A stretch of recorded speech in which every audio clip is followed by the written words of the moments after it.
The Further Adventures of Robinson Crusoe, Daniel Defoe, Chapter 1 revisits Ireland. That homely proverb, used on so many occasions in England, viz. that what is bred in the bone will not go out of the flesh, was never more verified than in the story of my life. Anyone would think that after 35 years' affliction, and a variety of unhappy circumstances, which few men, if any, ever went through before, and after near 7 years of peace and enjoyment in the fullness of all things, grown old, and when, if ever, it might be allowed me to have had experience of every state of middle life, and to know which was most adapted to make a man completely happy, I say, after all this, anyone would have thought that the native propensity to rambling which I gave an account of in my first setting out in the world to have been so predominant in my thoughts, should be worn out, and I might, at 61 years of age, have been a little inclined to stay at home, and have done venturing life and fortune any more.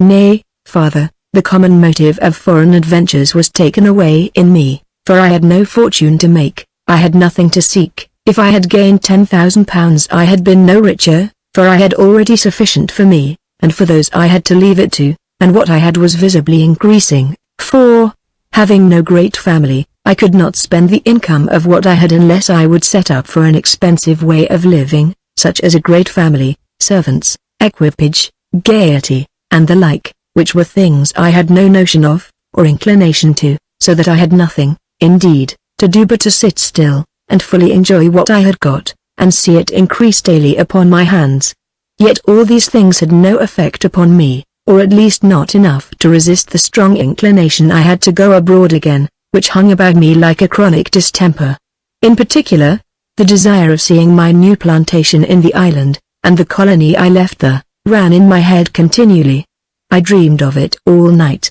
and my imagination ran upon it all day. It was uppermost in all my thoughts, and my fancy worked so steadily and strongly upon it that I talked of it in my sleep. In short, nothing could remove it out of my mind. It even broke so violently into all my discourses that it made my conversation tiresome, for I could talk of nothing else. All my discourse ran into it, even to impertinence, and I saw it myself. I have often heard persons of good judgment say that all the stir that people make in the world about ghosts and apparitions is owing to the strength of imagination, and the powerful operation of fancy in their minds, that there is no such thing as a spirit appearing, or a ghost walking, that people's poring affectionately upon the past conversation of their deceased friends so realizes it to them that they are capable of fancying, upon some extraordinary circumstances, that they see them, talk to them, and are answered by them, when, in truth, there is nothing but shadow and vapor in the thing, and they really know nothing of the matter.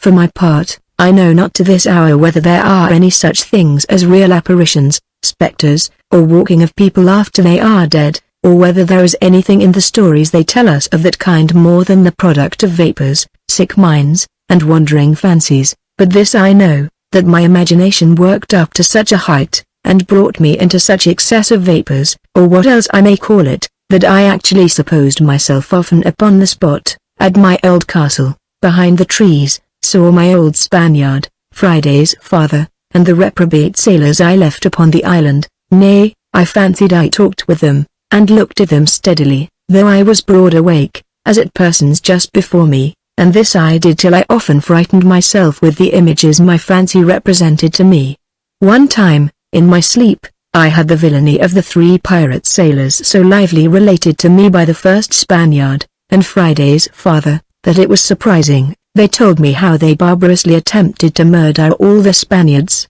and that they set fire to the provisions they had laid up, on purpose to distress and starve them, things that I had never heard of, and that, indeed, were never all of them true in fact, but it was so warm in my imagination, and so realized to me, that, to the hour I saw them, I could not be persuaded but that it was or would be true. Also how I resented it, when the Spaniard complained to me, and how I brought them to justice, tried them, and ordered them all 3 to be hanged. What there was really in this shall be seen in its place, for however I came to form such things in my dream, and what secret converse of spirits injected it, yet there was, I say, much of it true. I own that this dream had nothing in it literally and specifically true, but the general part was so true. The base, villainous behavior of these 3 hardened rogues was such, and had been so much worse than all I can describe, that the dream had too much similitude of the fact, and as I would afterwards have punished them severely, so, if I had hanged them all, I had been much in the right, and even should have been justified both by the laws of God and man. But to return to my story. In this kind of temper I lived some years. I had no enjoyment of my life, no pleasant hours, no agreeable diversion but what had something or other of this in it, so that my wife, who saw my mind wholly bent upon it, told me very seriously one night that she believed there was some secret, powerful impulse of Providence upon me, which had determined me to go thither again, and that she found nothing hindered me going but my being engaged to a wife and children. She told me that it was true she could not think of parting with me, but as she was assured that if she was dead it would be the first thing I would do, so, as it seemed to her that the thing was determined above, she would not be the only obstruction, for, if I thought fit and resolved to go here she found me very intent upon her words, and that I looked very earnestly at her, so that it a little disordered her, and she stopped. I asked her why she did not go on, and say out what she was going to say, but I perceived that her heart was too full, and some tears stood in her eyes. "Speak out, my dear," said I, "are you willing I should go?" "No," says she, very affectionately, "I am far from willing, but if you are resolved to go," says she, "rather than I would be the only hindrance, I will go with you, for though I think it a most preposterous thing for one of your years, and in your condition, yet, if it must be," said she, again weeping, "I would not leave you, for if it be of heaven you must do it, there is no resisting it, and if heaven make it your duty to go, he will also make it mine to go with you, or otherwise dispose of me, that I may not obstruct it."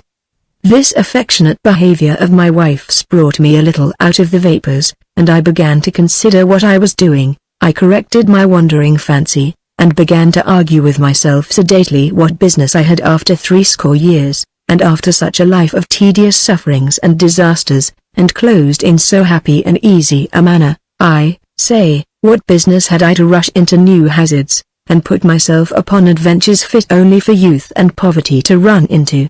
With those thoughts I considered my new engagement, that I had a wife, one child born, and my wife then great with child of another, that I had all the world could give me, and had no need to seek hazard for gain, that I was declining in years, and ought to think rather of leaving what I had gained than of seeking to increase it, that as to what my wife had said of its being an impulse from heaven, and that it should be my duty to go, I had no notion of that, so, after many of these cogitations, I struggled with the power of my imagination, reasoned myself out of it, as I believe people may always do in like cases if they will. In a word, I conquered it, composed myself with such arguments as occurred to my thoughts, and which my present condition furnished me plentifully with, and particularly, as the most effectual method, I resolved to divert myself with other things, and to engage in some business that might effectually tie me up from any more excursions of this kind, for I found that thing return upon me chiefly when I was idle,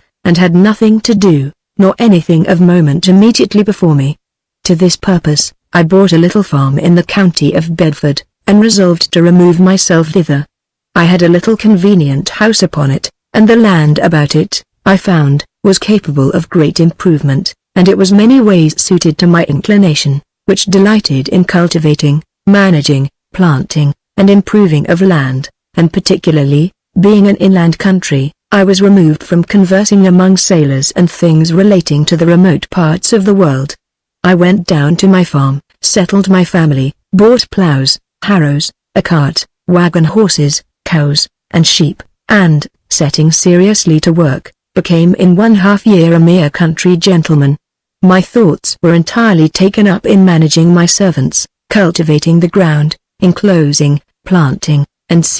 and I lived, as I thought, the most agreeable life that nature was capable of directing, or that a man always bred to misfortunes was capable of retreating to. I farmed upon my own land, I had no rent to pay, was limited by no articles, I could pull up or cut down as I pleased, what I planted was for myself, and what I improved was for my family, and having thus left off the thoughts of wandering, I had not the least discomfort in any part of life as to this world. Now I thought, indeed, that I enjoyed the middle state of life which my father so earnestly recommended to me, and lived a kind of heavenly life, something like what is described by the poet, upon the subject of a country life: free from vices, free from care, age has no pain, and youth no snare. But in the middle of all this felicity, one blow from unseen providence unhinged me at once, and not only made a breach upon me inevitable and incurable, but drove me, by its consequences, into a deep relapse of the wandering disposition, which, as I may say, being born in my very blood, soon recovered its hold of me, and, like the returns of a violent distemper, came on with an irresistible force upon me. This blow was the loss of my wife. It is not my business here to write an elegy upon my wife, give a character of her particular virtues, and make my court to the sex by the flattery of a funeral sermon. She was, in a few words, the stay of all my affairs, the center of all my enterprises, the engine that, by her prudence, reduced me to that happy compass I was in, from the most extravagant and ruinous project that filled my head, and did more to guide my rambling genius than a mother's tears, a father's instructions, a friend's counsel, or all my own reasoning powers could do. I was happy in listening to her, and in being moved by her entreaties, and to the last degree desolate and dislocated in the world by the loss of her. When she was gone, the world looked awkwardly round me. I was as much a stranger in it, in my thoughts, as I was in the Brazils, when I first went on shore there, and as much alone, except for the assistance of servants, as I was in my island. I knew neither what to think nor what to do. I saw the world busy around me, one part laboring for bread, another part squandering in vile excesses or empty pleasures, but equally miserable because the end they proposed still fled from them, for the men of pleasure every day surfeited of their vice, and heaped up work for sorrow and repentance, and the men of labor spent their strength in daily struggling for bread to maintain the vital strength they labored with, so living in a daily circulation of sorrow, living but to work, and working but to live, as if daily bread were the only end of wearisome life, and a wearisome life the only occasion of daily bread. This put me in mind of the life I lived in my kingdom, the island, where I suffered no more corn to grow, because I did not want it,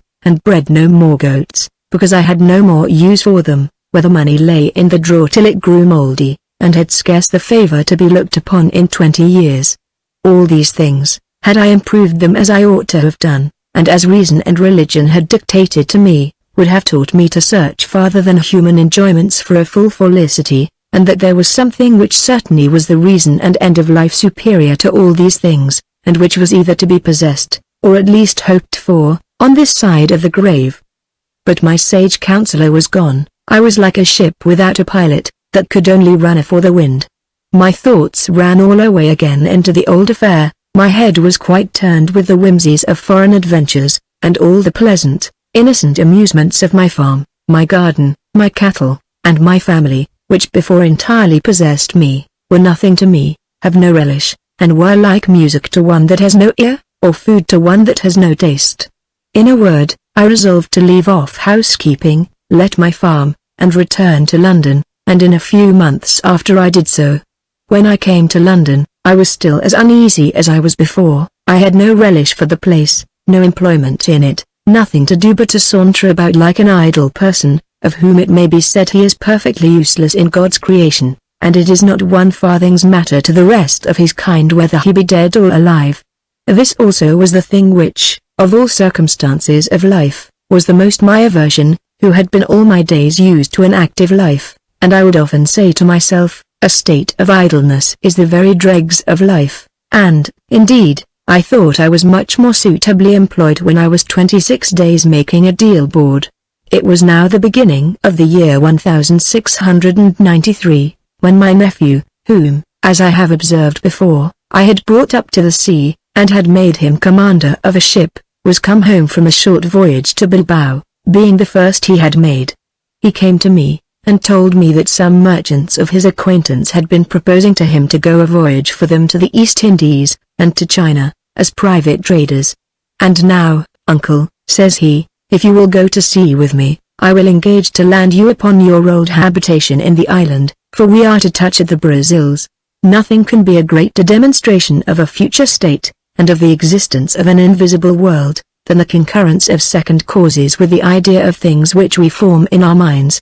perfectly reserved, and not communicated to any in the world. My nephew knew nothing how far my distemper of wandering was returned upon me, and I knew nothing of what he had in his thought to say, when that very morning, before he came to me, I had, in a great deal of confusion of thought, and revolving every part of my circumstances in my mind, come to this resolution, that I would go to Lisbon, and consult with my old sea captain, and if it was rational and practicable, I would go and see the island again, and what was become of my people there. I had pleased myself with the thoughts of peopling the place, and carrying inhabitants from hence, getting a patent for the possession and I know not what, when, in the middle of all this, in comes my nephew, as I have said, with his project of carrying me thither in his way to the East Indies. I paused a while at his words, and looking steadily at him, "What devil," said I, "sent you on this unlucky errand?"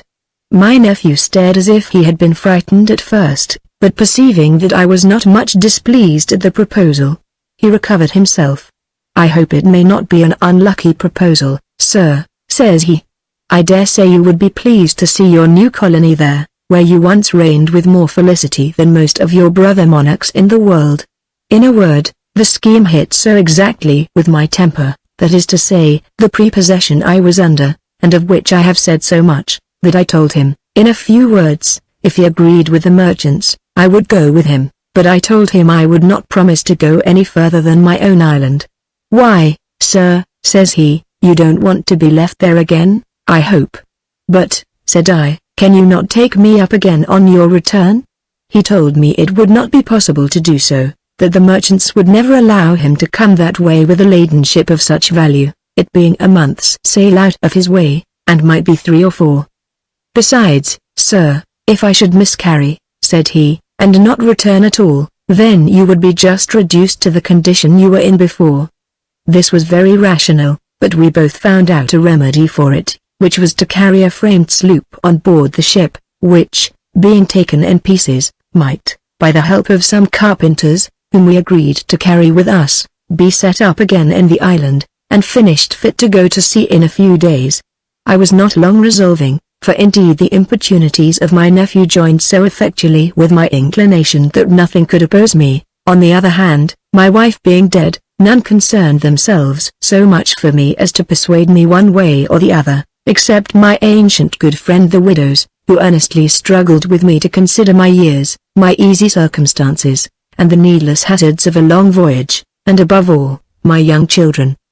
But it was all to no purpose. I had an irresistible desire for the voyage, and I told her I thought there was something so uncommon in the impressions I had upon my mind, that it would be a kind of resisting Providence if I should attempt to stay at home, after which she ceased her expostulations, and joined with me, not only in making provision for my voyage, but also in settling my family affairs for my absence, and providing for the education of my children. In order to do this, I made my will, and settled the estate I had in such a manner for my children, and placed in such hands, that I was perfectly easy and satisfied they would have justice done them, whatever might befall me, and for their education, I left it wholly to the widows, with a sufficient maintenance to herself for her care, all which she richly deserved, for no mother could have taken more care in their education, or understood it better, and as she lived till I came home, I also lived to thank her for it. My nephew was ready to sail about the beginning of January 1694-5,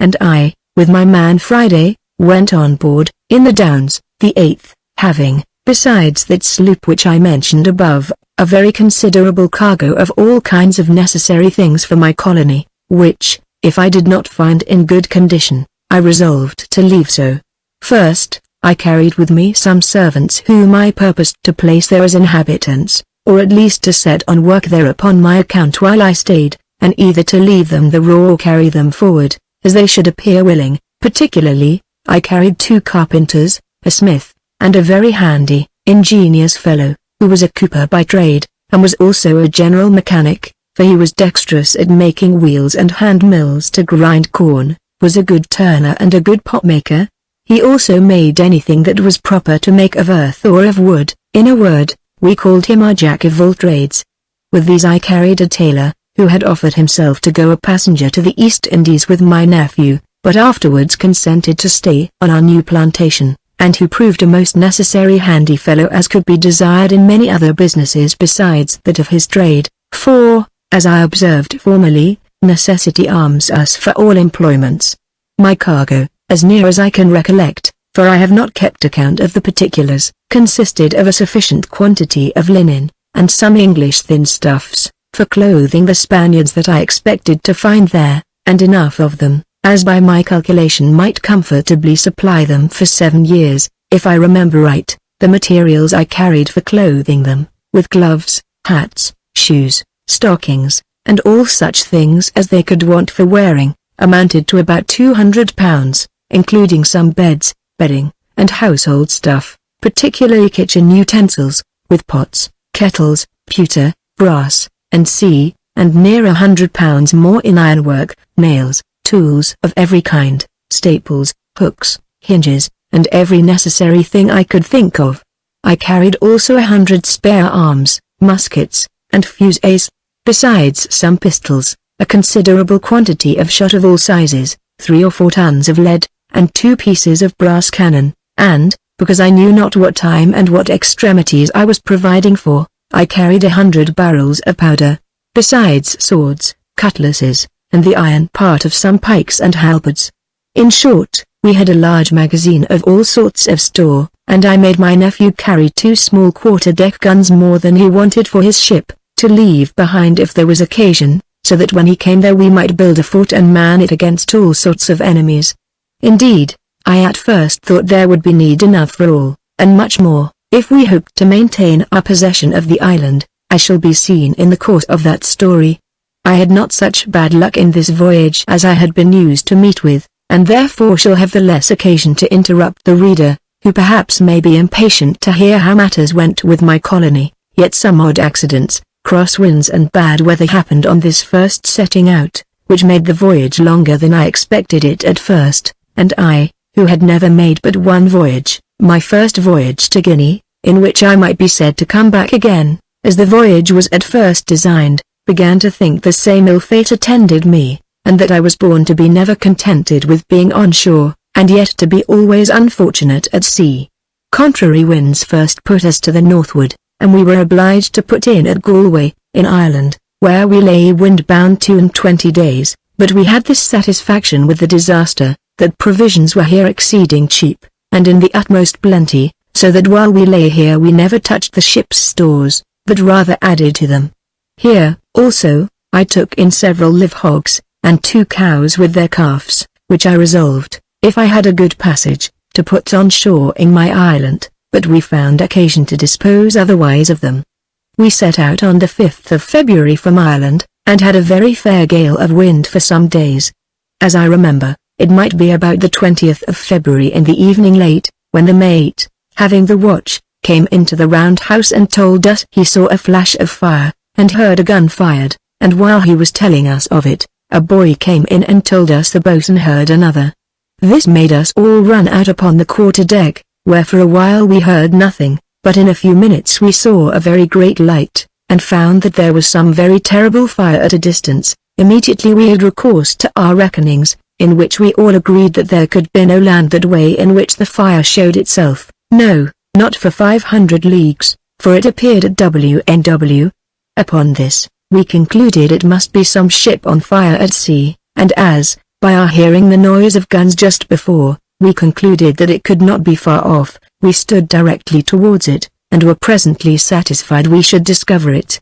because the further we sailed, the greater the light appeared, though, the weather being hazy, we could not perceive anything but the light for a while. In about half an hour's sailing, the wind being fair for us, though not much of it, and the weather clearing up a little, we could plainly discern that it was a great ship on fire in the middle of the sea. I was most sensibly touched with this disaster, though not at all acquainted with the persons engaged in it. I presently recollected my former circumstances, and what condition I was in when taken up by the Portuguese captain, and how much more deplorable the circumstances of the poor creatures belonging to that ship must be, if they had no other ship in company with them. Upon this I immediately ordered that 5 guns should be fired, one soon after another, that, if possible, we might give notice to them that there was help for them at hand and that they might endeavor to save themselves in their boat, for though we could see the flames of the ship, yet they, it being night, could see nothing of us. We lay by some time upon this, only driving as the burning ship drove, waiting for daylight, when, on a sudden, to our great terror, though we had reason to expect it, the ship blew up in the air, and in a few minutes all the fire was out, that is to say, the rest of the ship sunk. This was a terrible, and indeed an afflicting sight, for the sake of the poor men, who, I concluded, must be either all destroyed in the ship, or be in the utmost distress in their boat, in the middle of the ocean, which, at present, as it was dark, I could not see. However, to direct them as well as I could, I caused lights to be hung out in all parts of the ship where we could, and which we had lanterns for, and kept firing guns all the night long, letting them know by this that there was a ship not far off. About 8 o'clock in the morning we discovered the ship's boats by the help of our perspective glasses, and found there were 2 of them, both thronged with people, and deep in the water. We perceived they rowed, the wind being against them, that they saw our ship, and did their utmost to make us see them. We immediately spread our ancient, to let them know we saw them, and hung a waft out, as a signal for them to come on board, and then made more sail, standing directly to them. In little more than half an hour we came up with them, and took them all in, being no less than 64 men, women, and children, for there were a great many passengers. Upon inquiry we found it was a French merchant ship of 300 tons, homebound from Quebec. The master gave us a long account of the distress of his ship, how the fire began in the steerage by the negligence of the steersman, which, on his crying out for help, was, as everybody thought, entirely put out, but they soon found that some sparks of the first fire had got into some part of the ship so difficult to come at that they could not effectually quench it, and afterwards getting in between the timbers, and within the ceiling of the ship, it proceeded into the hold, and mastered all the skill and all the application they were able to exert. They had no more to do then but to get into their boats, which, to their great comfort, were pretty large, being their long boat, and a great shallop, besides a small skiff, which was of no great service to them, other than to get some fresh water and provisions into her, after they had secured their lives from the fire. They had, indeed, small hopes of their lives by getting into these boats at that distance from any land, only, as they said, that they thus escaped from the fire,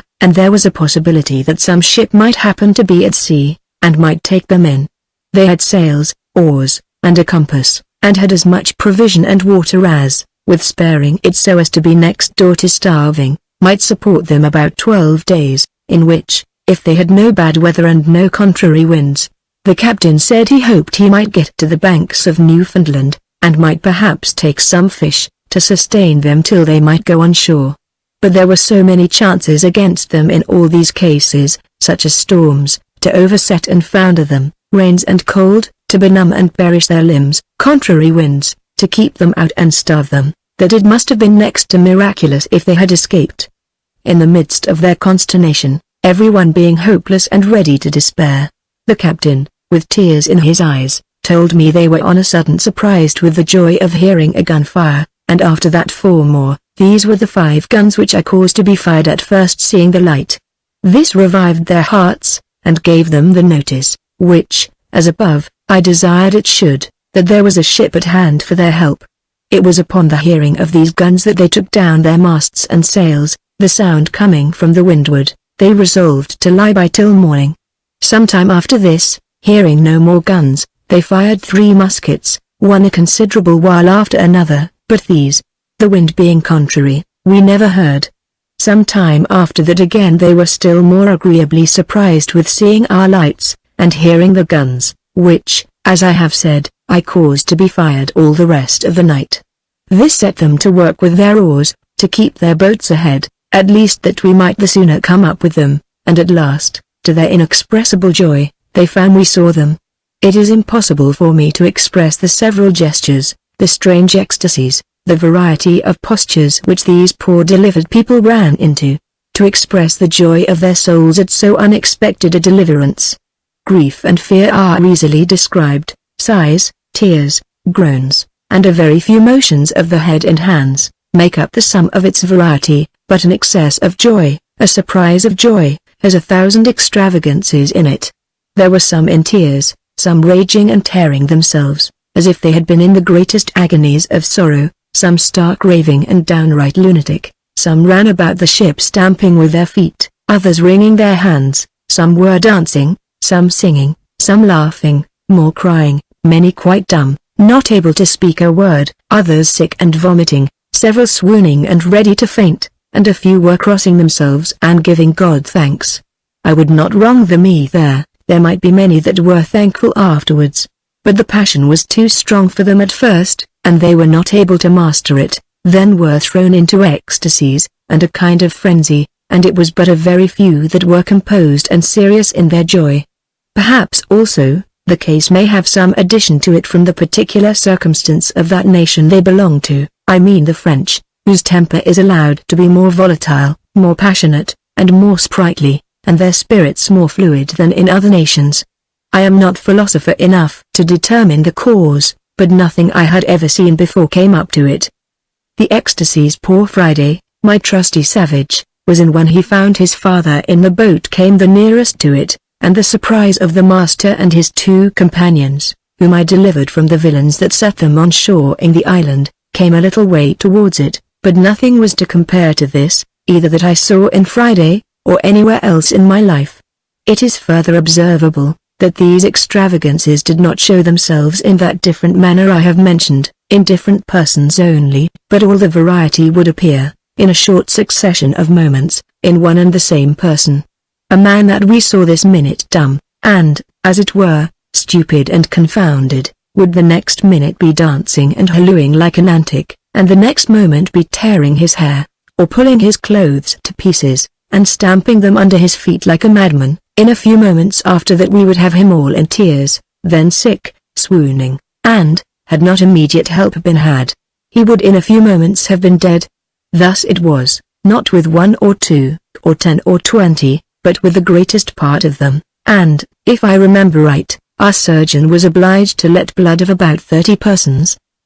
There were 2 priests among them, one an old man, and the other a young man, and that which was strangest was, the oldest man was the worst. As soon as he set his foot on board our ship, and saw himself safe, he dropped down stone dead to all appearance. Not the least sign of life could be perceived in him. Our surgeon immediately applied proper remedies to recover him, and was the only man in the ship that believed he was not dead. At length he opened a vein in his arm, having first chafed and rubbed the part, so as to warm it as much as possible. Upon this the blood, which only dropped at first, flowing freely, in 3 minutes after the man opened his eyes, a quarter of an hour after that he spoke, grew better, and after the blood was stopped, he walked about, told us he was perfectly well, and took a dram of cordial which the surgeon gave him. About a quarter of an hour after this they came running into the cabin to the surgeon, who was bleeding a Frenchwoman that had fainted, and told him the priest was gone stark mad.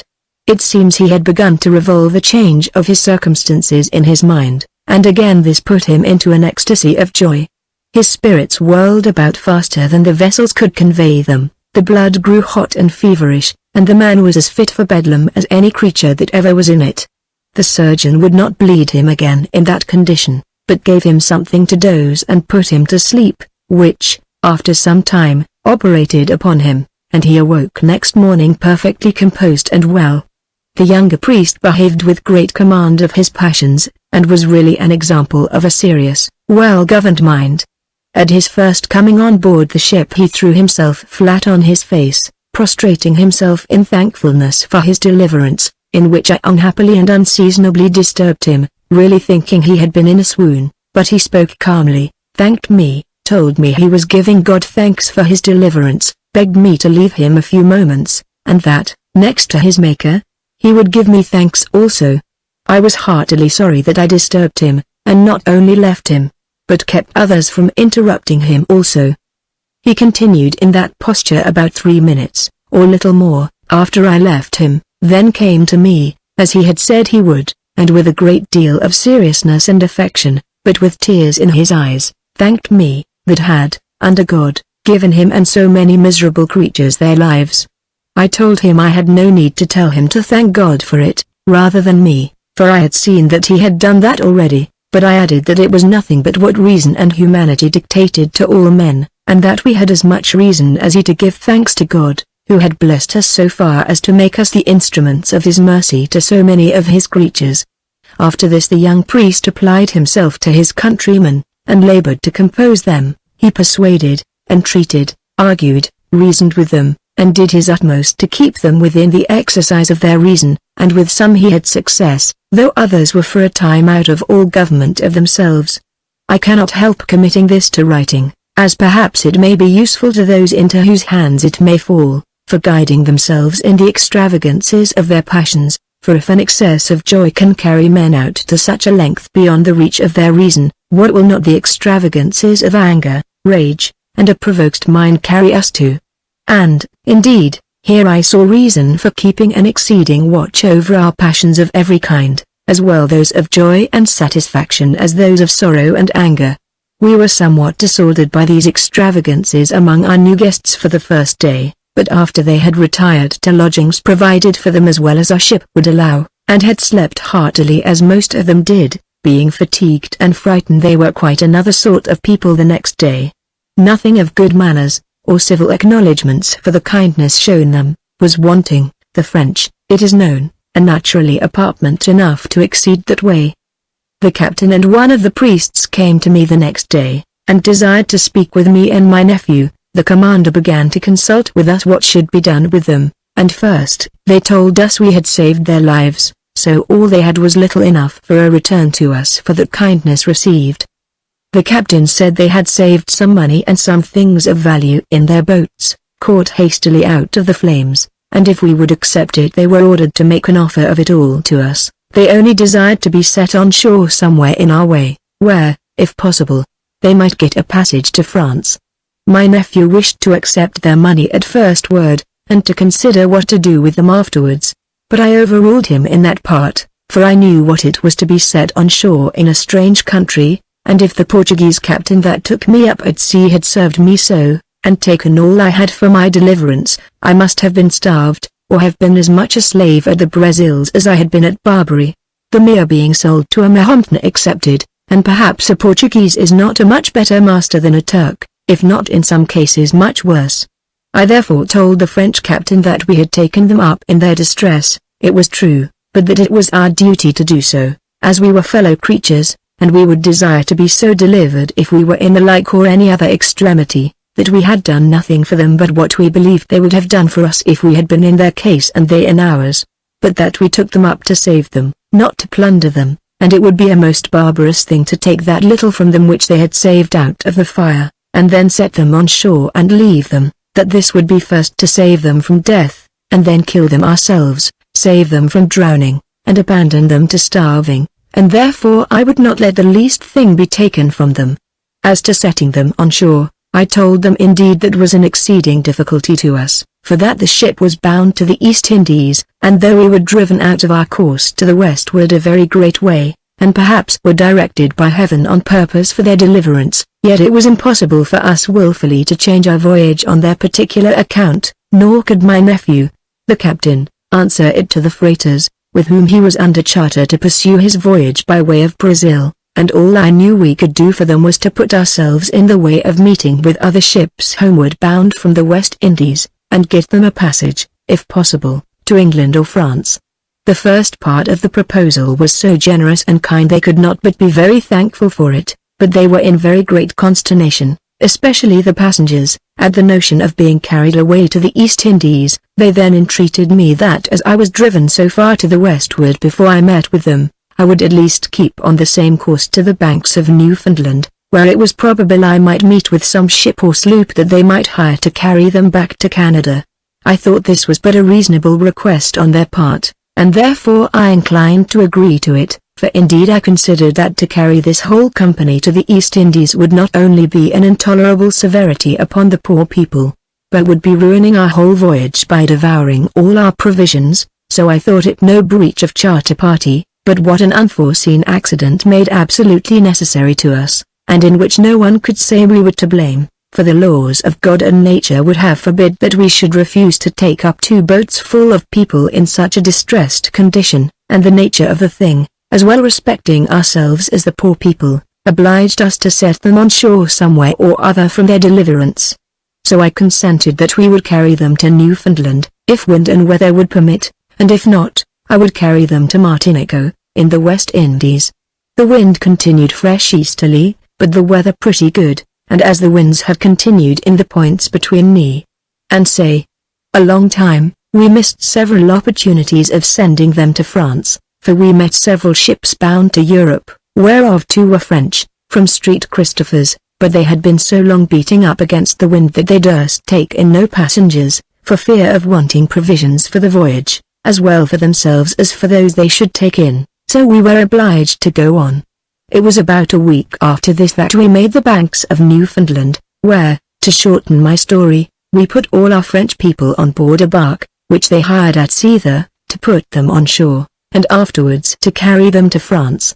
if they could get provisions to victual themselves with. When I say all the French went on shore, I should remember that the young priest I spoke of, hearing we were bound to the East Indies, desired to go the voyage with us, and to be set on shore on the coast of Coromandel, which I readily agreed to, for I wonderfully liked the man, and had very good reason, as will appear afterwards. Also 4 of the seamen entered themselves on our ship, and proved very useful fellows. From hence we directed our course for the West Indies, steering away S. and S. by E. for about 20 days together, sometimes little or no wind at all, when we met with another subject for our humanity to work upon, almost as deplorable as that before. Chapter 2 Intervening History of Colony. It was in the latitude of 27 degrees 5 minutes N, on the 19th day of March 1694-95, when we spied a sail, our course say, and by S. We soon perceived it was a large vessel,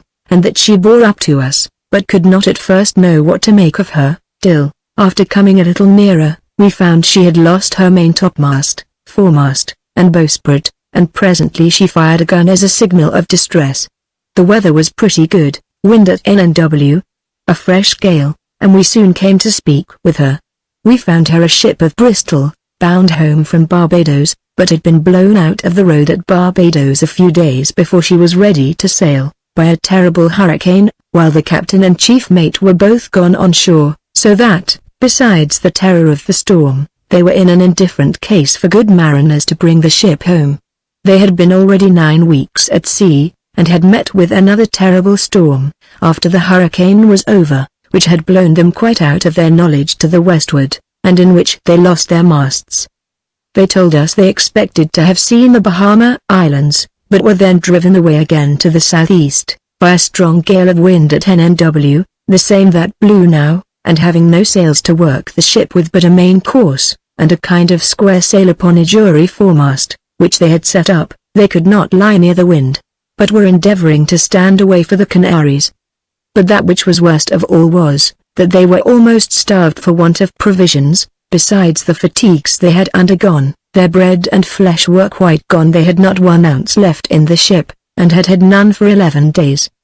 The only relief they had was, their water was not all spent, and they had about half a barrel of flour left. They had sugar enough, some succades, or sweetmeats, they had at first, but these were all devoured, and they had 7 casks of rum. There was a youth and his mother and a maidservant on board, who were passengers, and thinking the ship was ready to sail, unhappily came on board the evening before the hurricane began, and having no provisions of their own left, they were in a more deplorable condition than the rest, for the seamen being reduced to such an extreme necessity themselves, had no compassion, we may be sure, for the poor passengers, and they were, indeed, in such a condition that their misery is very hard to describe. I had perhaps not known this part, if my curiosity had not led me, the weather being fair and the wind abated, to go on board the ship. The second mate, who upon this occasion commanded the ship, had been on board our ship, and he told me they had 3 passengers in the great cabin that were in a deplorable condition. Nay, says he, I believe they are dead, for I have heard nothing of them for above 2 days, and I was afraid to inquire after them, said he, for I had nothing to relieve them with. We immediately applied ourselves to give them what relief we could spare, and indeed I had so far overruled things with my nephew, that I would have victualled them though we had gone away to Virginia, or any other part of the coast of America, to have supplied ourselves. But there was no necessity for that. But now they were in a new danger, for they were afraid of eating too much, even of that little we gave them. The mate, or commander, brought 6 men with him in his boat, but these poor wretches looked like skeletons, and were so weak that they could hardly sit to their oars. The mate himself was very ill, and half starved, for he declared he had reserved nothing from the men, and went share and share alike with them in every bit they ate. I cautioned him to eat sparingly, and set meat before him immediately, but he had not eaten 3 mouthfuls before he began to be sick and out of order, so he stopped a while, and our surgeon mixed him up something with some broth, which he said would be to him both food and physic, and after he had taken it he grew better. In the meantime I forgot not the men. I ordered victuals to be given them, and the poor creatures rather devoured than ate it. They were so exceedingly hungry that they were in a manner ravenous, and had no command of themselves, and 2 of them met with so much greediness that they were in danger of their lives the next morning. The sight of these people's distress was very moving to me, and brought to mind what I had a terrible prospect of at my first coming on shore in my island, where I had not the least mouthful of food, or any prospect of procuring any, besides the hourly apprehensions I had of being made the food of other creatures. But all the while the mate was thus relating to me the miserable condition of the ship's company, I could not put out of my thought the story he had told me of the 3 poor creatures in the great cabin, viz. the mother, her son, and the maid-servant, whom he had heard nothing of for 2 or 3 days, and whom, he seemed to confess, they had wholly neglected, their own extremities being so great, by which I understood that they had really given them no food at all, and that therefore they must be perished, and be all lying dead, perhaps, on the floor or deck of the cabin. As I therefore kept the mate, whom we then called captain, on board with his men, to refresh them, so I also forgot not the starving crew that were left on board, but ordered my own boat to go on board the ship, and, with my mate and 12 men, to carry them a sack of bread, and 4 or 5 pieces of beef to boil. Our surgeon charged the men to cause the meat to be boiled while they stayed, and to keep guard in the cook-room, to prevent the men taking it to eat raw, or taking it out of the pot before it was well boiled, and then to give every man but a very little at a time, and by this caution he preserved the men, who would otherwise have killed themselves with that very food that was given them on purpose to save their lives. At the same time I ordered the mate to go into the great cabin, and see what condition the poor passengers were in, and if they were alive, to comfort them, and give them what refreshment was proper, and the surgeon gave him a large pitcher, with some of the prepared broth which he had given the mate that was on board, and which he did not question would restore them gradually. I was not satisfied with this, but, as I said above, having a great mind to see the scene of misery which I knew the ship itself would present me with, in a more lively manner than I could have it by report, I took the captain of the ship, as we now called him, with me, and went myself, a little after, in their boat. I found the poor men on board almost in a tumult to get the victuals out of the boiler before it was ready, but my mate observed his orders, and kept a good guard at the cook-room door, and the man he placed there, after using all possible persuasion to have patience, kept them off by force. However, he caused some biscuit cakes to be dipped in the pot, and softened with the liquor of the meat, which they called brewis, and gave them every one some to stay their stomachs, and told them it was for their own safety that he was obliged to give them but little at a time. But it was all in vain, and had I not come on board, and their own commander and officers with me, and with good words, and some threats also of giving them no more, I believe they would have broken into the cook-room by force, and torn the meat out of the furnace, for words are indeed a very small force to a hungry belly. However, we pacified them, and fed them gradually and cautiously at first, and the next time gave them more, and at last filled their bellies, and the men did well enough.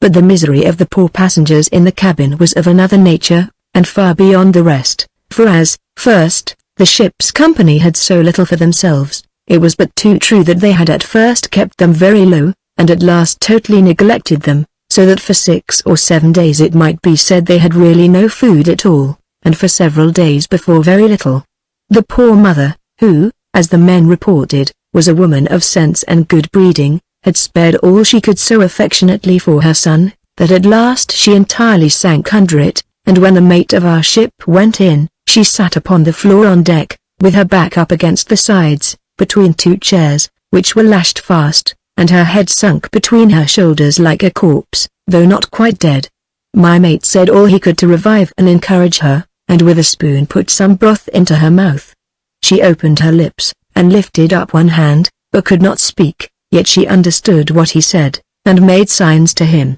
intimating that it was too late for her, but pointed to her child, as if she would have said they should take care of him. However, the mate, who was exceedingly moved at the sight, endeavored to get some of the broth into her mouth, and, as he said, got 2 or 3 spoonfuls down, though I question whether he could be sure of it or not, but it was too late, and she died the same night.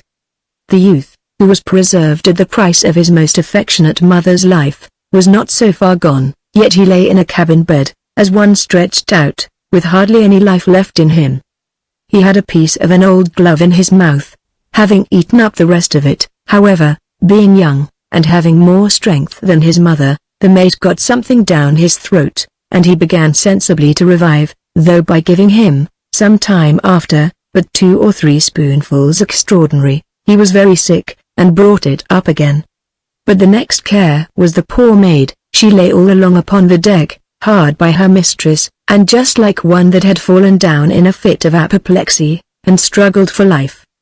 Her limbs were distorted, one of her hands was clasped round the frame of the chair, and she gripped it so hard that we could not easily make her let it go. Her other arm lay over her head, and her feet lay both together, set fast against the frame of the cabin table. In short, she lay just like one in the agonies of death, and yet she was alive too.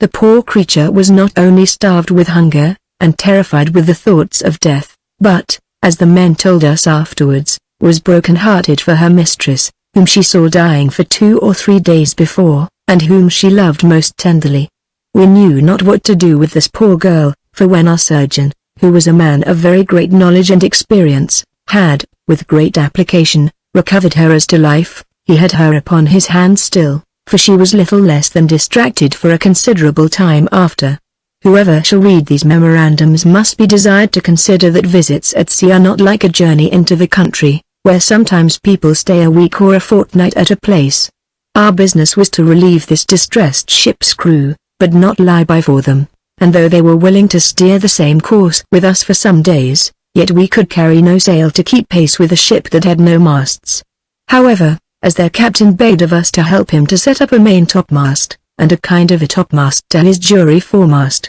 we did, as it were, lie by him for 3 or 4 days, and then, having given him 5 barrels of beef, a barrel of pork, 2 hogsheads of biscuit, and a proportion of peas, flour, and what other things we could spare, and taking 3 casks of sugar, some rum, and some pieces of 8 from them for satisfaction, we left them, taking on board with us, at their own earnest request, the youth and the maid, and all their goods. The young lad was about 17 years of age, a pretty, well-bred, modest, and sensible youth, greatly dejected with the loss of his mother, and also at having lost his father but a few months before, at Barbados. He begged of the surgeon to speak to me to take him out of the ship, for he said the cruel fellows had murdered his mother, and indeed so they had, that is to say, passively, for they might have spared a small sustenance to the poor helpless widow, though it had been but just enough to keep her alive, but hunger knows no friend,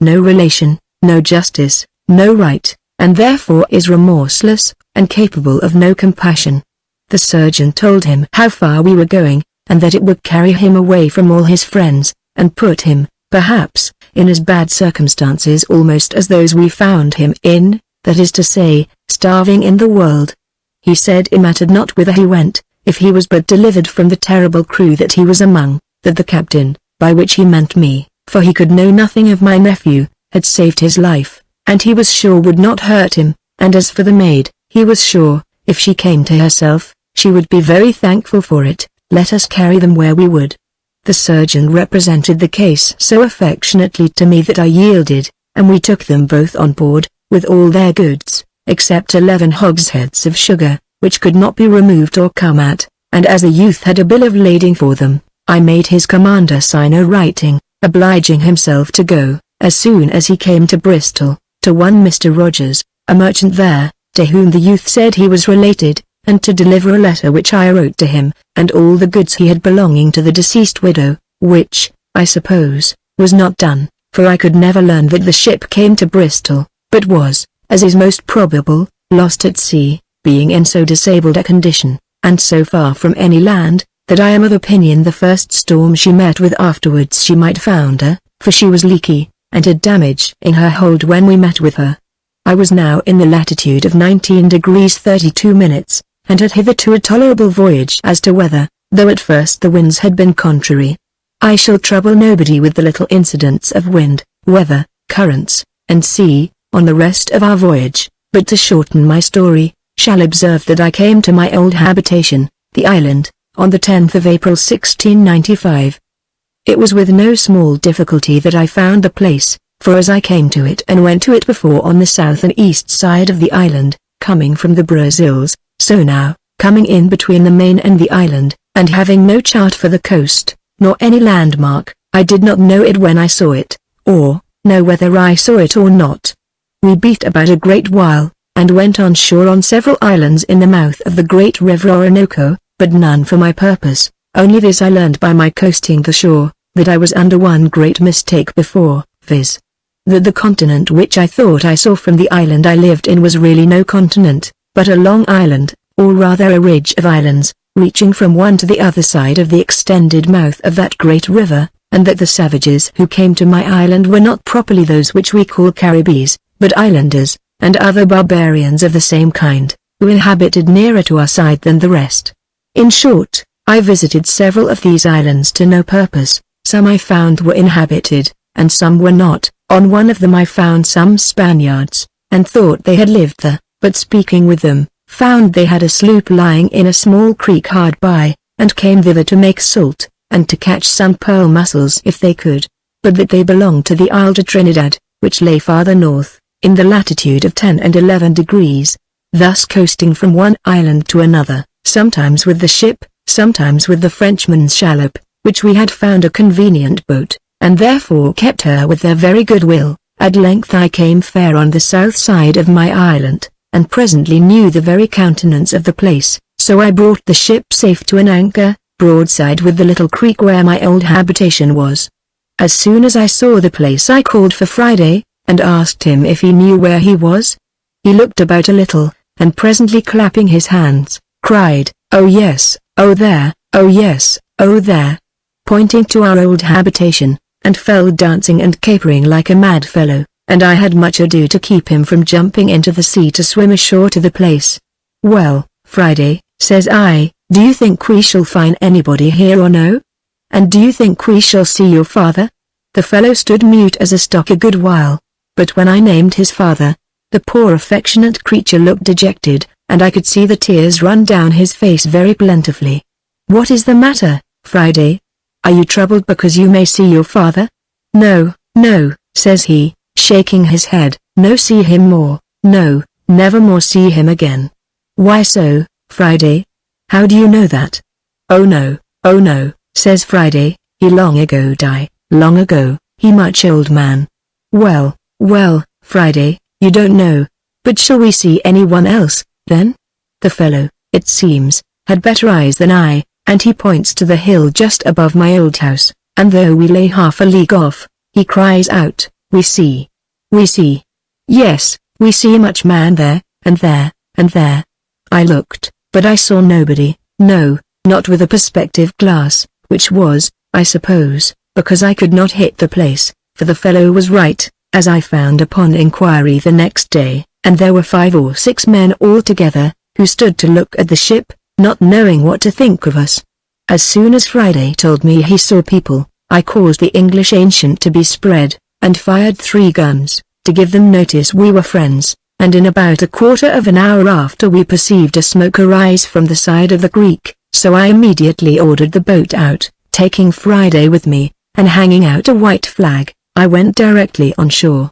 taking with me the young friar I mentioned, to whom I had told the story of my living there, and the manner of it, and every particular both of myself and those I left there, and who was on that account extremely desirous to go with me. We had, besides, about 16 men well armed, if we had found any new guest there which we did not know of. but we had no need of weapons. As we went on shore upon the tide of flood, near high water, we rowed directly into the creek, and the first man I fixed my eye upon was the Spaniard whose life I had saved, and whom I knew by his face perfectly well. As to his habit, I shall describe it afterwards. I ordered nobody to go on shore at first but myself, but there was no keeping Friday in the boat, for the affectionate creature had spied his father at a distance, a good way off the Spaniards, where, indeed, I saw nothing of him, and if they had not let him go ashore, he would have jumped into the sea. He was no sooner on shore, but he flew away to his father like an arrow out of a bow. It would have made any man shed tears, in spite of the firmest resolution, to have seen the first transports of this poor fellow's joy when he came to his father, how he embraced him, kissed him, stroked his face, took him up in his arms, set him down upon a tree, and lay down by him, then stood and looked at him, as anyone would look at a strange picture, for a quarter of an hour together, then lay down on the ground, and stroked his legs, and kissed them, and then got up again and stared at him. One would have thought the fellow bewitched. But it would have made a dog laugh the next day to see how his passion ran out another way. In the morning he walked along the shore with his father several hours, always leading him by the hand, as if he had been a lady, and every now and then he would come to the boat to fetch something or other for him, either a lump of sugar, a dram, a biscuit, or something or other that was good. In the afternoon his frolics ran another way, for then he would set the old man down upon the ground, and dance about him, and make 1,000 antic gestures, and all the while he did this he would be talking to him, and telling him one story or another of his travels, and of what had happened to him abroad to divert him. In short, if the same filial affection was to be found in Christians to their parents in our part of the world, one would be tempted to say there would hardly have been any need of the 5th commandment. But this is a digression. I return to my landing. It would be needless to take notice of all the ceremonies and civilities that the Spaniards received me with. The first Spaniard, whom, as I said, I knew very well, was he whose life I had saved. He came towards the boat, attended by one more, carrying a flag of truce also, and he not only did not know me at first, but he had no thoughts, no notion of its being me that was come, till I spoke to him. "Senhor," said I, in Portuguese, "do you not know me?" At which he spoke not a word, but giving his musket to the man that was with him, threw his arms abroad, saying something in Spanish that I did not perfectly hear, came forward and embraced me, telling me he was inexcusable not to know that face again that he had once seen, as of an angel from heaven sent to save his life. He said abundance of very handsome things, as a well-bred Spaniard always knows how, and then, beckoning to the person that attended him, bade him go and call out his comrades.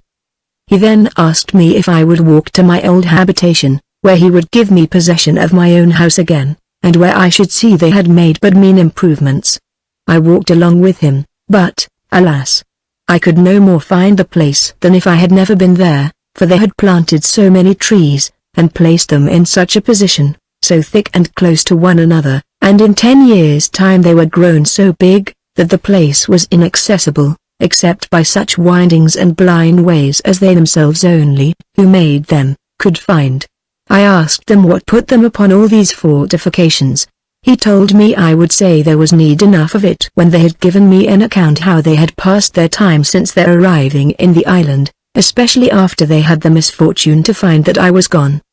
He told me he could not but have some pleasure in my good fortune, when he heard that I was gone in a good ship, and to my satisfaction, and that he had oftentimes a strong persuasion that one time or other he should see me again, but nothing that ever befell him in his life, he said, was so surprising and afflicting to him at first as the disappointment he was under when he came back to the island and found I was not there. As to the 3 barbarians, so he called them, that were left behind, and of whom, he said, he had a long story to tell me, the Spaniards all thought themselves much better among the savages, only that their number was so small, and, says he, had they been strong enough, we had been all long ago in purgatory, and with that he crossed himself on the breast. But, sir, says he, I hope you will not be displeased when I shall tell you how, forced by necessity, we were obliged for our own preservation to disarm them, and make them our subjects, as they would not be content with being moderately our masters, but would be our murderers. I answered I was afraid of it when I left them there, and nothing troubled me at my parting from the island but that they were not come back, that I might have put them in possession of everything first, and left the others in a state of subjection, as they deserved, but if they had reduced them to it I was very glad, and should be very far from finding any fault with it, for I knew they were a parcel of refractory, ungoverned villains, and were fit for any manner of mischief. While I was saying this, the man came whom he had sent back, and with him 11 more. In the dress they were in it was impossible to guess what nation they were of, but he made all clear, both to them and to me. First, he turned to me, and pointing to them, said, "These, sir, are some of the gentlemen who owe their lives to you," and then turning to them, and pointing to me, he let them know who I was, upon which they all came up, one by one, not as if they had been sailors, and ordinary fellows, and the like, but really as if they had been ambassadors or noblemen, and I a monarch or great conqueror. Their behavior was, to the last degree, obliging and courteous, and yet mixed with a manly, majestic gravity, which very well became them, and, in short, they had so much more manners than I, that I scarce knew how to receive their civilities, much less how to return them in kind. The history of their coming to, and conduct in, the island after my going away is so very remarkable, and has so many incidents which the former part of my relation will help to understand, and which will in most of the particulars, refer to the account I have already given, that I cannot but commit them, with great delight, to the reading of those that come after me. In order to do this as intelligibly as I can, I must go back to the circumstances in which I left the island, and the persons on it, of whom I am to speak. And first, it is necessary to repeat that I had sent away Friday's father and the Spaniard, the two whose lives I had rescued from the savages, in a large canoe to the main, as I then thought it, to fetch over the Spaniard's companions that he left behind him, in order to save them from the like calamity that he had been in, and in order to succor them for the present, and that, if possible, we might together find some way for our deliverance afterwards. When I sent them away I had no visible appearance of, or the least room to hope for, my own deliverance, any more than I had 20 years before, much less had I any foreknowledge of what afterwards happened, I mean, of an English ship coming on shore there to fetch me off, and it could not be but a very great surprise to them, when they came back, not only to find that I was gone, but to find 3 strangers left on the spot, possessed of all that I had left behind me, which would otherwise have been their own. The first thing, however, which I inquired into, that I might begin where I left off, was of their own part, and I desired the Spaniard would give me a particular account of his voyage back to his countrymen with the boat, when I sent him to fetch them over. He told me there was little variety in that part, for nothing remarkable happened to them on the way, having had very calm weather and a smooth sea. As for his countrymen, it could not be doubted, he said, but that they were overjoyed to see him. It seems he was the principal man among them. The captain of the vessel they had been shipwrecked in having been dead some time, they were, he said, the more surprised to see him, because they knew that he was fallen into the hands of the savages, who, they were satisfied, would devour him as they did all the rest of their prisoners, that when he told them the story of his deliverance, and in what manner he was furnished for carrying them away, it was like a dream to them, and their astonishment, he said, was somewhat like that of Joseph's brethren when he told them who he was, and the story of his exaltation in Pharaoh's court. But when he showed them the arms, the powder, the ball, the provisions that he brought them for their journey or voyage, they were restored to themselves, took a just share of the joy of their deliverance, and immediately prepared to come away with him. Their first business was to get canoes, and in this they were obliged not to stick so much upon the honesty of it, but to trespass upon their friendly savages, and to borrow 2 large canoes, or piraguas, on pretense of going out a-fishing, or for pleasure. In these they came away the next morning. It seems they wanted no time to get themselves ready, for they had neither clothes nor provisions, nor anything in the world but what they had on them, and a few roots to eat, of which they used to make their bread. They were in all 3 weeks absent, and in that time, unluckily for them, I had the occasion offered for my escape, as I mentioned in the other part, and to get off from the island, leaving 3 of the most impudent, hardened, ungoverned, disagreeable villains behind me that any man could desire to meet with, to the poor Spaniard's great grief and disappointment. The only just thing the rogues did was, that when the Spaniards came ashore, they gave my letter to them, and gave them provisions, and other relief,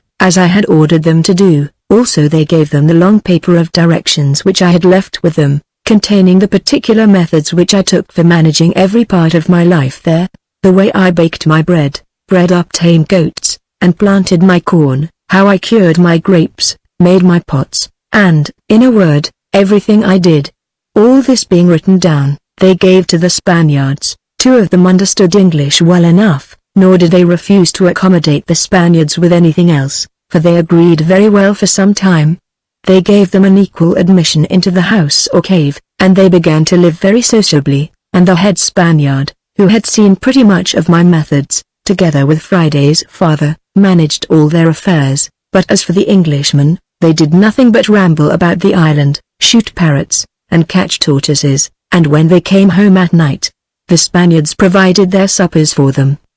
The Spaniards would have been satisfied with this had the others but let them alone, which, however, they could not find in their hearts to do long, but, like the dog in the manger, they would not eat themselves, neither would they let the others eat. The differences, nevertheless, were at first but trivial, and such as are not worth relating, but at last it broke out into open war, and it began with all the rudeness and insolence that can be imagined without reason, without provocation, contrary to nature, and indeed to common sense, and though, it is true, the first relation of it came from the Spaniards themselves, whom I may call the accusers, yet when I came to examine the fellows they could not deny a word of it. But before I come to the particulars of this part, I must supply a defect in my former relation, and this was, I forgot to set down among the rest, that just as we were weighing the anchor to set sail, there happened a little quarrel on board of our ship, which I was once afraid would have turned to a second mutiny, nor was it appeased till the captain,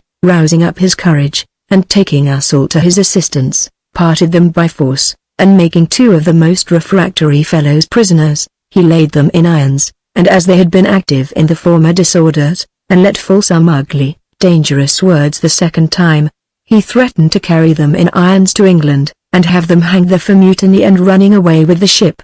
This, it seems, though the captain did not intend to do it, frightened some other men in the ship, and some of them had put it into the head of the rest that the captain only gave them good words for the present, till they should come to some English port, and that then they should be all put into jail, and tried for their lives. The mate got intelligence of this, and acquainted us with it, upon which it was desired that I, who still passed for a great man among them, should go down with the mate and satisfy the men, and tell them that they might be assured, if they behaved well the rest of the voyage, all they had done for the time past should be pardoned. So I went, and after passing my honour's word to them they appeared easy, and the more so when I caused the 2 men that were in irons to be released and forgiven. But this mutiny had brought us to an anchor for that night. The wind also falling calm next morning, we found that our 2 men who had been laid in irons had stolen each of them a musket and some other weapons, what powder or shot they had we knew not, and had taken the ship's pinnace, which was not yet hauled up, and run away with her to their companions in roguery on shore. As soon as we found this, I ordered the longboat on shore, with 12 men and the mate, and away they went to seek the rogues, but they could neither find them nor any of the rest, for they all fled into the woods when they saw the boat coming on shore. The mate was once resolved, in justice to their roguery, to have destroyed their plantations, burned all their household stuff and furniture, and left them to shift without it. But having no orders, he let it all alone, left everything as he found it, and bringing the pinnace way, came on board without them. These 2 men made their number 5, but the other 3 villains were so much more wicked than they, that after they had been 2 or 3 days together they turned the 2 newcomers out of doors to shift for themselves, and would have nothing to do with them, nor could they for a good while be persuaded to give them any food. As for the Spaniards, they were not yet come. When the Spaniards came first on shore, the business began to go forward. The Spaniards would have persuaded the 3 English brutes to have taken in their countrymen again, that, as they said, they might be all one family, but they would not hear of it, so the 2 poor fellows lived by themselves, and finding nothing but industry and application would make them live comfortably, they pitched their tents on the north shore of the island, but a little more to the west, to be out of danger of the savages, who always landed on the east parts of the island. Here they built them 2 huts, one to lodge in, and the other to lay up their magazines and stores in, and the Spaniards having given them some corn for seed, and some of the peas which I had left them, they dug, planted, and enclosed, after the pattern I had set for them all, and began to live pretty well. Their first crop of corn was on the ground, and though it was but a little bit of land which they had dug up at first, having had but a little time, yet it was enough to relieve them, and find them with bread and other eatables, and one of the fellows being the cook's mate of the ship, was very ready at making soup, puddings, and such other preparations as the rice and the milk, and such little flesh as they got, furnished him to do. They were going on in this little thriving position when the 3 unnatural rogues, their own countrymen too, in mere humor, and to insult them, came and bullied them, and told them the island was theirs, that the governor, meaning me, had given them the possession of it, and nobody else had any right to it, and that they should build no houses upon their ground unless they would pay rent for them.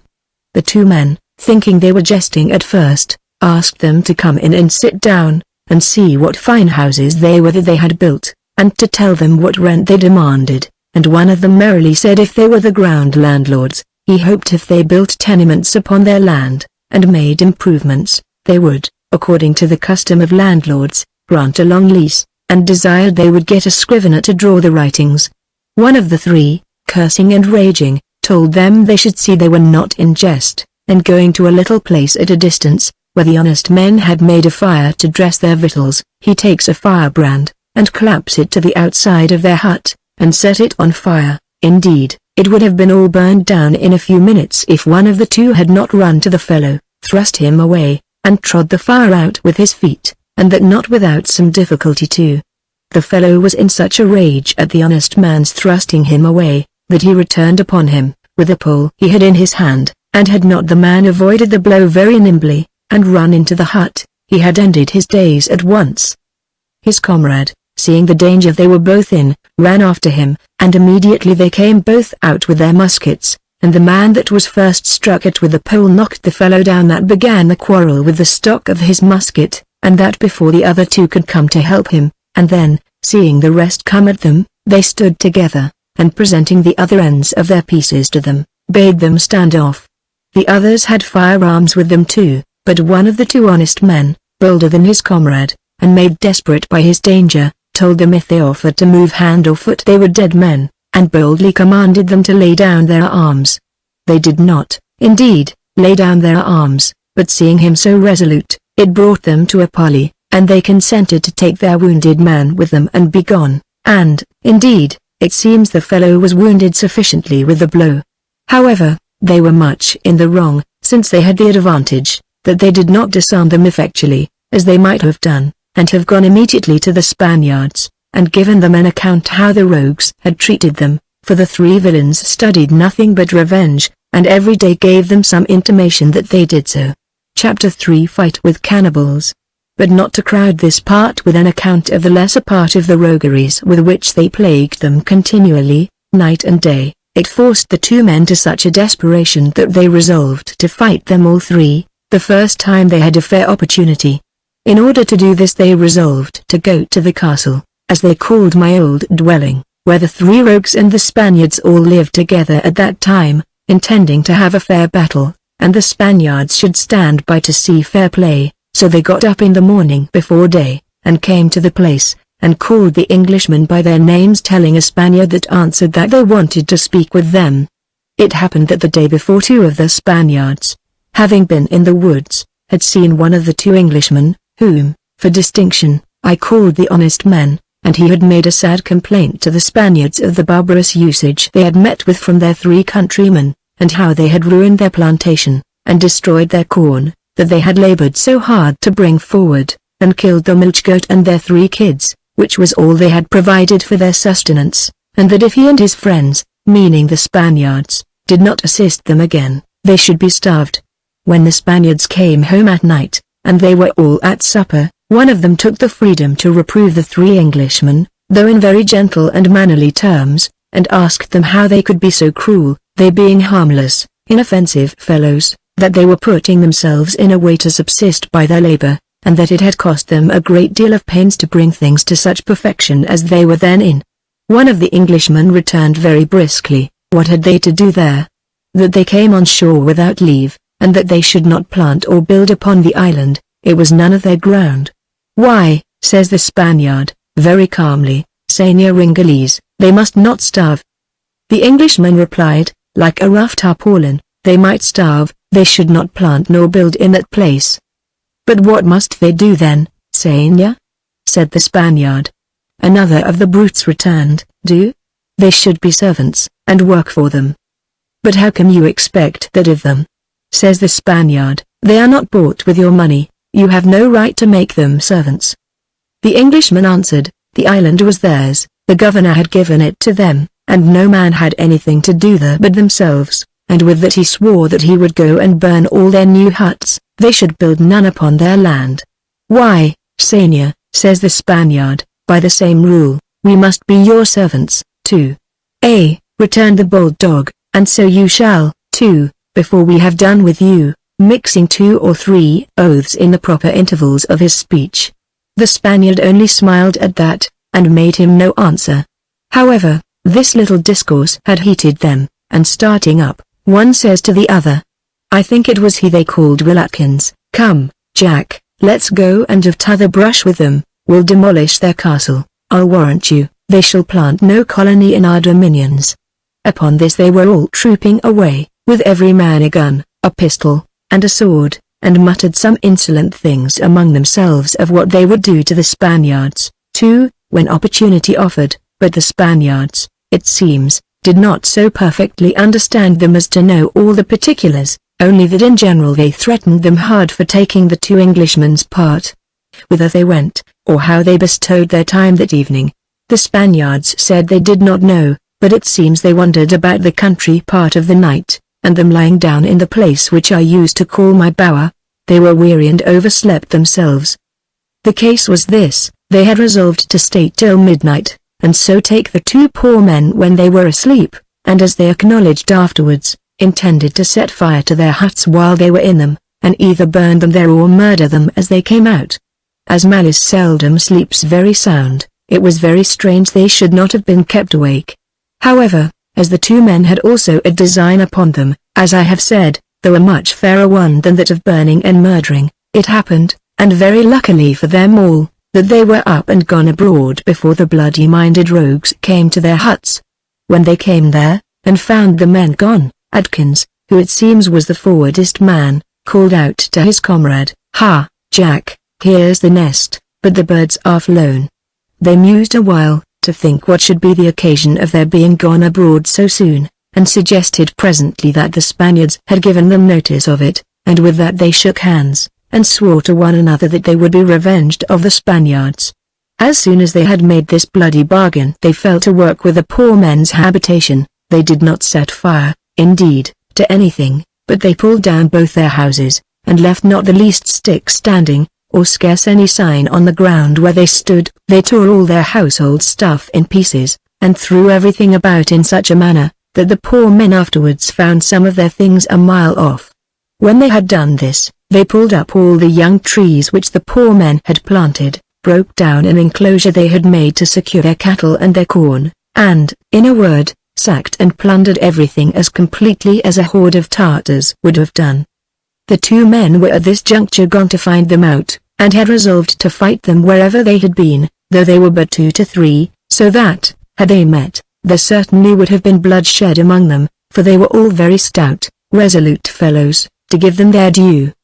But Providence took more care to keep them asunder than they themselves could do to meet, for, as if they had dogged one another, when the 3 were gone thither, the 2 were here, and afterwards, when the 2 went back to find them, the 3 were come to the old habitation again. We shall see their different conduct presently. When the 3 came back like furious creatures, flushed with the rage which the work they had been about had put them into, they came up to the Spaniards, and told them what they had done, by way of scoff and bravado, and one of them stepping up to one of the Spaniards, as if they had been a couple of boys at play, takes hold of his hat as it was upon his head, and giving it a twirl about, flaring in his face, says to him, and you, Señor Jack Spaniard, shall have the same sauce if you do not mend your manners. The Spaniard, who, though a quiet civil man, was as brave a man as could be, and withal a strong, well-made man, looked at him for a good while, and then, having no weapon in his hand,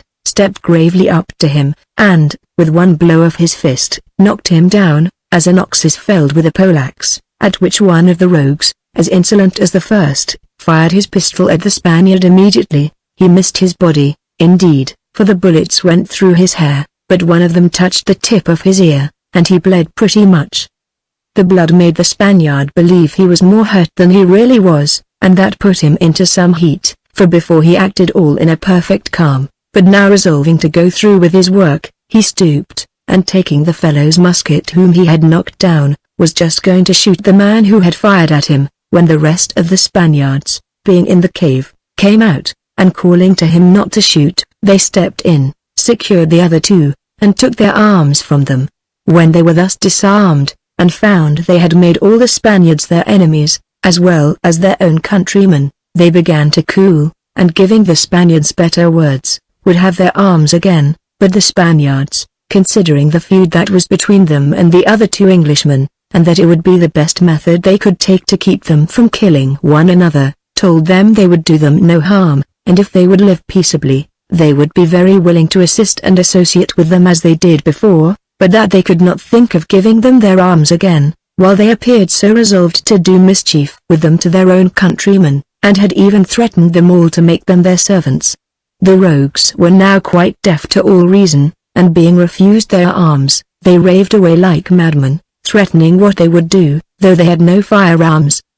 But the Spaniards, despising their threatening, told them they should take care how they offered any injury to their plantation or cattle, for if they did they would shoot them as they would ravenous beasts, wherever they found them, and if they fell into their hands alive, they should certainly be hanged. However, this was far from cooling them, but away they went, raging and swearing like furies. As soon as they were gone, the two men came back, in passion and rage enough also, though of another kind, for having been at their plantation, and finding it all demolished and destroyed, as above mentioned, it will easily be supposed they had provocation enough. They could scarce have room to tell their tale. The Spaniards were so eager to tell them theirs, and it was strange enough to find that 3 men should thus bully 19, and receive no punishment at all. The Spaniards, indeed, despised them, and especially, having thus disarmed them, made light of their threatenings, but the 2 Englishmen resolved to have their remedy against them, what pains soever it cost to find them out. But the Spaniards interposed here too, and told them that as they had disarmed them, they could not consent that they, the 2, should pursue them with firearms, and perhaps kill them. But, said the grave Spaniard, who was their governor, we will endeavor to make them due justice, if you will leave it to us, for there is no doubt but they will come to us again, when their passion is over, being not able to subsist without our assistance. We promise you to make no peace with them without having full satisfaction for you, and upon this condition we hope you will promise to use no violence with them, other than in your own defense. The 2 Englishmen yielded to this very awkwardly, and with great reluctance, but the Spaniards protested that they did it only to keep them from bloodshed, and to make them all easy at last. For, said they, we are not so many of us, here is room enough for us all, and it is a great pity that we should not be all good friends. At length they did consent, and waited for the issue of the thing, living for some days with the Spaniards, for their own habitation was destroyed. In about 5 days' time the vagrants, tired with wandering, and almost starved with hunger, having chiefly lived on turtles' eggs all that while, came back to the grove, and finding my Spaniard, who, as I have said, was the governor, and 2 more with him, walking by the side of the Greek, they came up in a very submissive, humble manner, and begged to be received again into the society. The Spaniards used them civilly, but told them they had acted so unnaturally to their countrymen, and so very grossly to themselves, that they could not come to any conclusion without consulting the 2 Englishmen and the rest, but, however, they would go to them and discourse about it, and they should know in half an hour. It may be guessed that they were very hard put to it, for, as they were to wait this half hour for an answer, they begged they would send them out some bread in the meantime, which they did, sending at the same time a large piece of goat's flesh and a boiled parrot, which they ate very eagerly. After half an hour's consultation they were called in, and a long debate ensued, their 2 countrymen charging them with the ruin of all their labor, and a design to murder them, all which they owned before, and therefore could not deny now. Upon the whole, the Spaniards acted the moderators between them, and as they had obliged the 2 Englishmen not to hurt the 3 while they were naked and unarmed, so they now obliged the 3 to go and rebuild their fellows' 2 huts, one to be of the same and the other of larger dimensions than they were before, to fence their ground again, plant trees in the room of those pulled up, dig up the land again for planting corn, and, in a word, to restore everything to the same state as they found it, that is, as near as they could. Well, they submitted to all this, and as they had plenty or provisions given them all the while, they grew very orderly, and the whole society began to live pleasantly and agreeably together again, only that these 3 fellows could never be persuaded to work for themselves except now and then a little, just as they pleased. However, the Spaniards told them plainly that if they would but live sociably and friendly together, and study the good of the whole plantation, they would be content to work for them, and let them walk about and be as idle as they pleased, and thus, having lived pretty well together for a month or 2, the Spaniards let them have arms again, and gave them liberty to go abroad with them as before. It was not above a week after they had these arms, and went abroad, before the ungrateful creatures began to be as insolent and troublesome as ever. However, an accident happened presently upon this, which endangered the safety of them all, and they were obliged to lay by all private resentments, and look to the preservation of their lives. It happened one night that the governor, the Spaniard whose life I had saved, who was now the governor of the rest, found himself very uneasy in the night, and could by no means get any sleep. He was perfectly well in body, only found his thoughts tumultuous, his mind ran upon men fighting and killing one another, but he was broad awake, and could not by any means get any sleep. In short, he lay a great while, but growing more and more uneasy, he resolved to rise. As they lay, being so many of them, on goat skins laid thick upon such couches and pads as they made for themselves, so they had little to do, when they were willing to rise, but to get upon their feet, and perhaps put on a coat, such as it was, and their pumps, and they were ready for going any way that their thoughts guided them. Being thus got up, he looked out, but being dark, he could see little or nothing, and besides, the trees which I had planted, and which were now grown tall, intercepted his sight, so that he could only look up, and see that it was a starlight night, and hearing no noise, he returned and lay down again, but to no purpose. He could not compose himself to anything like rest, but his thoughts were to the last degree uneasy, and he knew not for what. Having made some noise with rising and walking about, going out and coming in, another of them waked, and asked who it was that was up. The governor told him how it had been with him. "Say you so?" says the other Spaniard. "Such things are not to be slighted, I assure you. There is certainly some mischief working near us." And presently he asked him, "Where are the Englishmen?" "They are all in their huts," says he, "safe enough." It seems the Spaniards had kept possession of the main apartment, and had made a place for the 3 Englishmen, who, since their last mutiny, were always quartered by themselves, and could not come at the rest. "Well," says the Spaniard, "there is something in it, I am persuaded, from my own experience. I am satisfied that our spirits embodied have a converse with and receive intelligence from the spirits unembodied, and inhabiting the invisible world, and this friendly notice is given for our advantage, if we knew how to make use of it. Come, let us go and look abroad, and if we find nothing at all in it to justify the trouble, I'll tell you a story to the purpose, that shall convince you of the justice of my proposing it."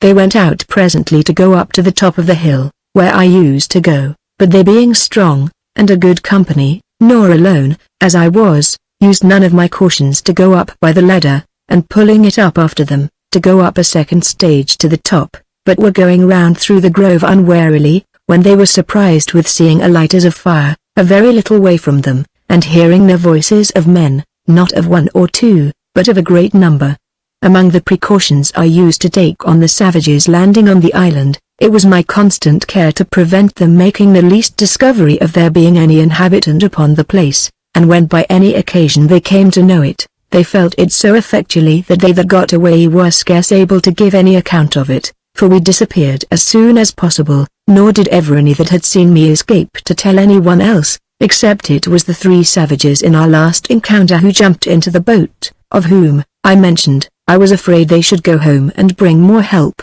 Whether it was the consequence of the escape of those men that so great a number came now together, or whether they came ignorantly, and by accident, on their usual bloody errand, the Spaniards could not understand, but whatever it was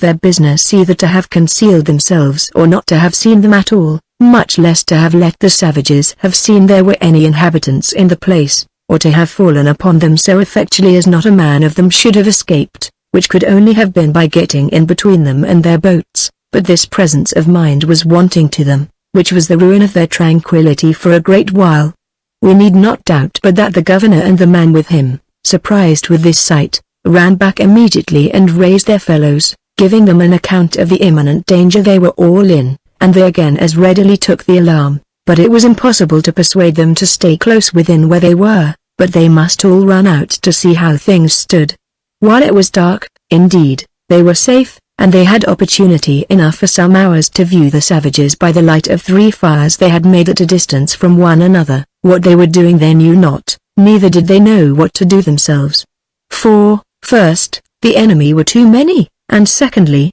they did not keep together, but were divided into several parties, and were on shore in several places. The Spaniards were in no small consternation at this sight, and, as they found that the fellows went straggling all over the shore, they made no doubt but, first or last, some of them would chop in upon their habitation, or upon some other place where they would see the token of inhabitants, and they were in great perplexity also for fear of their flock of goats, which, if they should be destroyed, would have been little less than starving them. So the first thing they resolved upon was to dispatch 3 men away before it was light, 2 Spaniards and 1 Englishman, to drive away all the goats to the great valley where the cave was, and, if need were, to drive them into the very cave itself. Could they have seen the savages all together in one body, and at a distance from their canoes, they were resolved, if there had been 100 of them, to attack them, but that could not be done, for they were some of them 2 miles off from the other,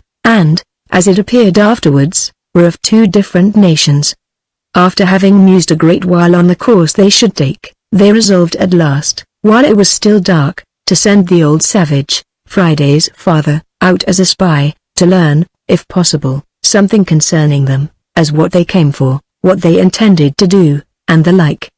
The old man readily undertook it, and stripping himself quite naked, as most of the savages were, away he went. After he had been gone an hour or 2, he brings word that he had been among them undiscovered, that he found they were 2 parties, and of 2 several nations, who had war with one another, and had a great battle in their own country, and that both sides having had several prisoners taken in the fight, they were, by mere chance, landed all on the same island, for the devouring their prisoners and making merry, but their coming so by chance to the same place had spoiled all their mirth that they were in a great rage at one another, and were so near that he believed they would fight again as soon as daylight began to appear, but he did not perceive that they had any notion of anybody being on the island but themselves.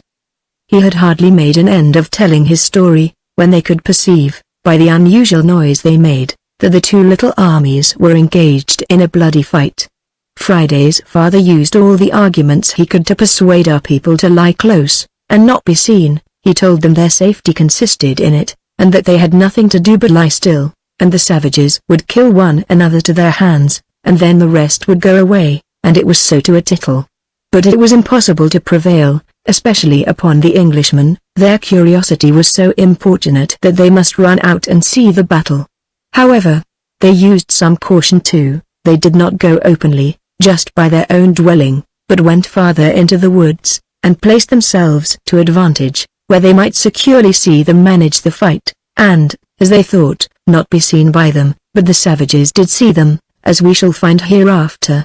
The battle was very fierce, and, if I might believe the Englishmen, one of them said he could perceive that some of them were men of great bravery, of invincible spirit, and of great policy in guiding the fight. The battle, they said, held 2 hours before they could guess which party would be beaten, but then that party which was nearest our people's habitation began to appear weakest, and after some time more some of them began to fly, and this put our men again into a great consternation, lest any one of those that fled should run into the grove before their dwelling for shelter, and thereby involuntarily discover the place, and that, by consequence, the pursuers would also do the like in search of them. Upon this, they resolved that they would stand armed within the wall, and whoever came into the grove, they resolved to sally out over the wall and kill them, so that, if possible, not one should return to give an account of it. They ordered also that it should be done with their swords, or by knocking them down with the stocks of their muskets, but not by shooting them, for fear of raising an alarm by the noise. As they expected it fell out, 3 of the routed army fled for life, and crossing the creek, ran directly into the place, not in the least knowing whither they went, but running as into a thick wood for shelter. The scout they kept to look abroad gave notice of this within, with this comforting addition, that the conquerors had not pursued them, or seen which way they were gone. Upon this the Spanish governor, a man of humanity, would not suffer them to kill the 3 fugitives, but sending 3 men out by the top of the hill, ordered them to go round, come in behind them, and surprise and take them prisoners, which was done. The residue of the conquered people fled to their canoes, and got off to sea. The victors retired, made no pursuit, or very little, but drawing themselves into a body together, gave 2 great screaming shouts, most likely by way of triumph, and so the fight ended, the same day, about 3 o'clock in the afternoon. They also marched to their canoes.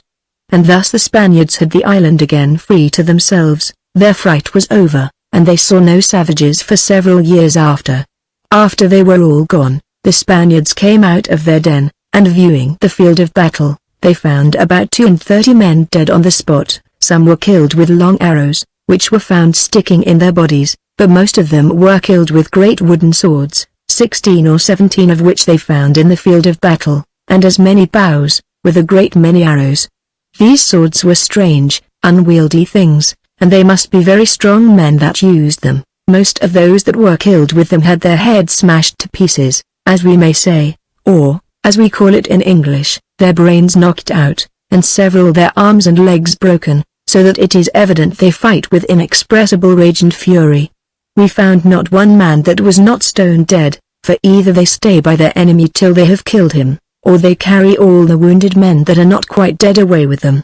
This deliverance tamed our ill-disposed Englishmen for a great while. The sight had filled them with horror, and the consequences appeared terrible to the last degree, especially upon supposing that some time or other they should fall into the hands of those creatures, who would not only kill them as enemies, but for food, as we kill our cattle. And they professed to me that the thoughts of being eaten up like beef and mutton, though it was supposed it was not to be till they were dead, had something in it so horrible that it nauseated their very stomachs, made them sick when they thought of it, and filled their minds with such unusual terror, that they were not themselves for some weeks after. This, as I said, tamed even the 3 English brutes I have been speaking of, and for a great while after they were tractable, and went about the common business of the whole society well enough planted, sowed, reaped, and began to be all naturalized to the country.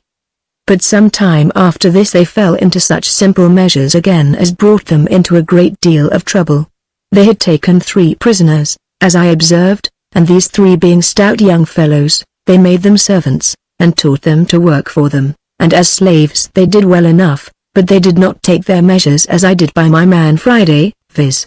To begin with them upon the principle of having saved their lives, and then instruct them in the rational principles of life. Much less did they think of teaching them religion, or attempt civilizing and reducing them by kind usage and affectionate arguments. As they gave them their food every day, so they gave them their work too, and kept them fully employed in drudgery enough, but they failed in this by it, that they never had them to assist them and fight for them as I had my man Friday, who was as true to me as the very flesh upon my bones. But to come to the family part.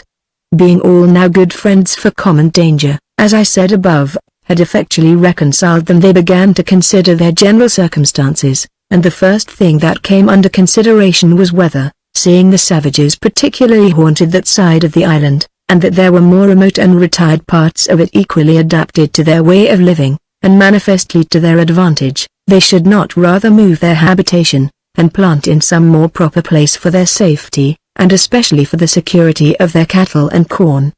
Upon this, after long debate, it was concluded that they would not remove their habitation, because that, some time or other, they thought they might hear from their governor again, meaning me, and if I should send anyone to seek them, I should be sure to direct them to that side, where, if they should find the place demolished, they would conclude the savages had killed us all, and we were gone, and so our supply would go too. But as to their corn and cattle, they agreed to remove them into the valley where my cave was, where the land was as proper for both, and where indeed there was land enough. However, upon second thoughts they altered one part of their resolution too, and resolved only to remove part of their cattle thither, and part of their corn there, so that if one part was destroyed the other might be saved. And one part of prudence they luckily used, they never trusted those 3 savages which they had taken prisoners with knowing anything of the plantation they had made in that valley, or of any cattle they had there, much less of the cave at that place, which they kept, in case of necessity, as a safe retreat, and thither they carried also the 2 barrels of powder which I had sent them at my coming away. They resolved, however, not to change their habitation, yet, as I had carefully covered it first with a wall or fortification, and then with a grove of trees, and as they were now fully convinced their safety consisted entirely in their being concealed, they set to work to cover and conceal the place yet more effectually than before. For this purpose, as I planted trees, or rather thrust in stakes, which in time all grew up to be trees, for some good distance before the entrance into my apartments, they went on in the same manner, and filled up the rest of that whole space of ground from the trees I had set quite down to the side of the creek, where I landed my floats, and even into the very ooze where the tide flowed, not so much as leaving any place to land, or any sign that there had been any landing thereabouts. These stakes also being of a wood very forward to grow, they took care to have them generally much larger and taller than those which I had planted. As they grew apace, they planted them so very thick and close together, that when they had been 3 or 4 years grown there was no piercing with the eye any considerable way into the plantation. As for that part which I had planted, the trees were grown as thick as a man's thigh, and among them they had placed so many other short ones, and so thick, that it stood like a palisado 1/4 of a mile thick, and it was next to impossible to penetrate it, for a little dog could hardly get between the trees, they stood so close. But this was not all, for they did the same by all the ground to the right hand and to the left, and round even to the side of the hill, leaving no way, not so much as for themselves, to come out but by the ladder placed up to the side of the hill, and then lifted up, and placed again from the first stage up to the top, so that when the ladder was taken down, nothing but what had wings or witchcraft to assist it could come at them. This was excellently well contrived, nor was it less than what they afterwards found occasion for, which served to convince me, that as human prudence has the authority or providence to justify it, so it has doubtless the direction of providence to set it to work, and if we listened carefully to the voice of it, I am persuaded we might prevent many of the disasters which our lives are now, by our own negligence, subjected to. They lived 2 years after this in perfect retirement, and had no more visits from the savages. They had, indeed, an alarm given them one morning, which put them into a great consternation, for some of the Spaniards being out early one morning on the west side or end of the island, which was that end where I never went, for fear of being discovered, they were surprised with seeing about 20 canoes of Indians just coming on shore. They made the best of their way home in hurry enough, and giving the alarm to their comrades, they kept close all that day and the next, going out only at night to make their observation, but they had the good luck to be undiscovered, for wherever the savages went, they did not land that time on the island, but pursued some other design. Chapter 4 Renewed Invasion of Savages. And now they had another broil with the 3 Englishmen, one of whom, a most turbulent fellow, being in a rage at one of the 3 captive slaves, because the fellow had not done something right which he bade him do, and seemed a little untractable in his showing him, drew a hatchet out of a frog belt which he wore by his side, and fell upon the poor savage, not to correct him, but to kill him. One of the Spaniards who was by, seeing him give the fellow a barbarous cut with the hatchet, which he aimed at his head, but stuck into his shoulder, so that he thought he had cut the poor creature's arm off, ran to him, and entreating him not to murder the poor man, placed himself between him and the savage, to prevent the mischief. The fellow, being enraged the more at this, struck at the Spaniard with his hatchet, and swore he would serve him as he intended to serve the savage, which the Spaniard perceiving, avoided the blow, and with a shovel, which he had in his hand, for they were all working in the field about their corn land, knocked the brute down. Another of the Englishmen, running up at the same time to help his comrade, knocked the Spaniard down, and then 2 Spaniards more came in to help their man, and a third Englishman fell in upon them. They had none of them any firearms or any other weapons but hatchets and other tools, except this third Englishman. He had one of my rusty cutlasses, with which he made at the 2 last Spaniards, and wounded them both. This fray set the whole family in an uproar, and more help coming in they took the 3 Englishmen prisoners. The next question was, what should be done with them? They had been so often mutinous, and were so very furious, so desperate, and so idle withal, they knew not what course to take with them, for they were mischievous to the highest degree, and cared not what hurt they did to any man, so that, in short, it was not safe to live with them. The Spaniard who was governor told them, in so many words, that if they had been of his own country he would have hanged them, for all laws and all governors were to preserve society, and those who were dangerous to the society ought to be expelled out of it, but as they were Englishmen, and that it was to the generous kindness of an Englishman that they all owed their preservation and deliverance, he would use them with all possible lenity, and would leave them to the judgment of the other 2 Englishmen, who were their countrymen. One of the 2 honest Englishmen stood up, and said they desired it might not be left to them. For, says he, I am sure we ought to sentence them to the gallows, and with that he gives an account how Will Atkins, one of the 3, had proposed to have all the 5 Englishmen join together and murder all the Spaniards when they were in their sleep. When the Spanish governor heard this, he calls to Will Atkins, How, Senior Atkins, would you murder us all? What have you to say to that? The hardened villain was so far from denying it, that he said it was true, and swore they would do it still before they had done with them. Well, but Senior Atkins, says the Spaniard, what have we done to you that you will kill us? What would you get by killing us? And what must we do to prevent you killing us? Must we kill you, or you kill us? Why will you put us to the necessity of this, Senior Atkins? Says the Spaniard very calmly, and smiling. Senior Atkins was in such a rage at the Spaniards making a jest of it, that, had he not been held by 3 men, and withal had no weapon near him, it was thought he would have attempted to kill the Spaniard in the middle of all the company. This harebrained carriage obliged them to consider seriously what was to be done. The 2 Englishmen and the Spaniard who saved the poor savage were of the opinion that they should hang one of the 3 for an example to the rest, and that particularly it should be he that had twice attempted to commit murder with his hatchet. Indeed, there was some reason to believe he had done it, for the poor savage was in such a miserable condition with the wound he had received that it was thought he could not live.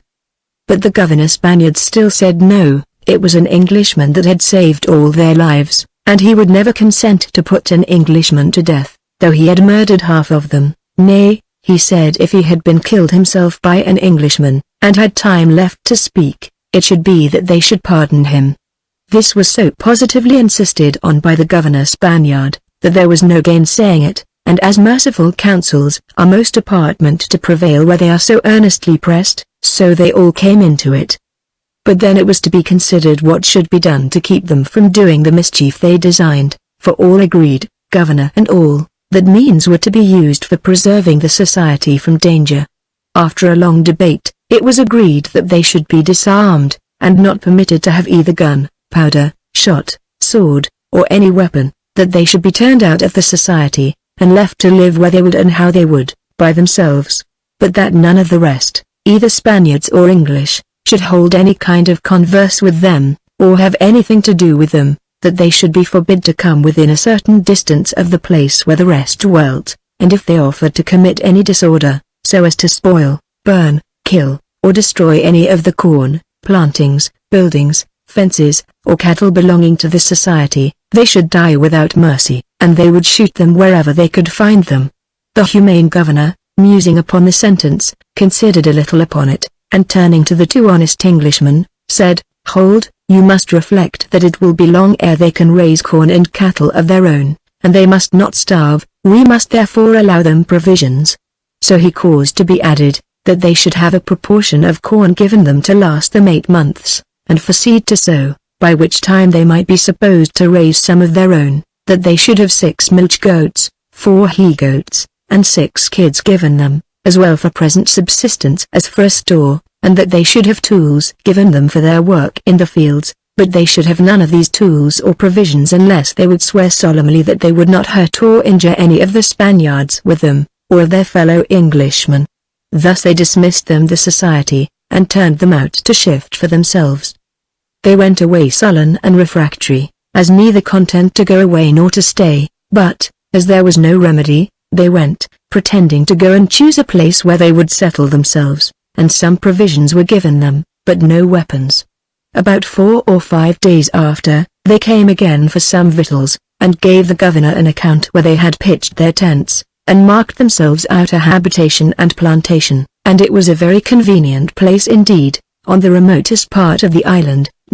much about the place where I providentially landed in my first voyage, when I was driven out to sea in my foolish attempt to sail round the island. Here they built themselves 2 handsome huts, and contrived them in a manner like my first habitation, being close under the side of a hill, having some trees already growing on 3 sides of it, so that by planting others it would be very easily covered from the sight, and less narrowly searched for. They desired some dried goat skins for beds and covering, which were given them, and upon giving their words that they would not disturb the rest, or injure any of their plantations, they gave them hatchets, and what other tools they could spare, some peas, barley, and rice, for sowing, and, in a word, anything they wanted, except arms and ammunition. They lived in this separate condition about 6 months, and had got in their first harvest, though the quantity was but small, the parcel of land they had planted being but little. Indeed, having all their plantation to form, they had a great deal of work upon their hands, and when they came to make boards and pots, and such things, they were quite out of their element, and could make nothing of it. Therefore when the rainy season came on, for want of a cave in the earth, they could not keep their grain dry, and it was in great danger of spoiling. This humbled them much, so they came and begged the Spaniards to help them, which they very readily did, and in 4 days worked a great hole in the side of the hill for them, big enough to secure their corn and other things from the rain. But it was a poor place at best compared to mine, and especially as mine was then, for the Spaniards had greatly enlarged it, and made several new apartments in it. About 3/4 of a year after this separation, a new frolic took these rogues, which, together with the former villainy they had committed, brought mischief enough upon them, and had very near been the ruin of the whole colony. The 3 new associates began, it seems, to be weary of the laborious life they led, and that without hope of bettering their circumstances, and a whim took them that they would make a voyage to the continent, from whence the savages came, and would try if they could seize upon some prisoners among the natives there, and bring them home, so as to make them do the laborious part of the work for them.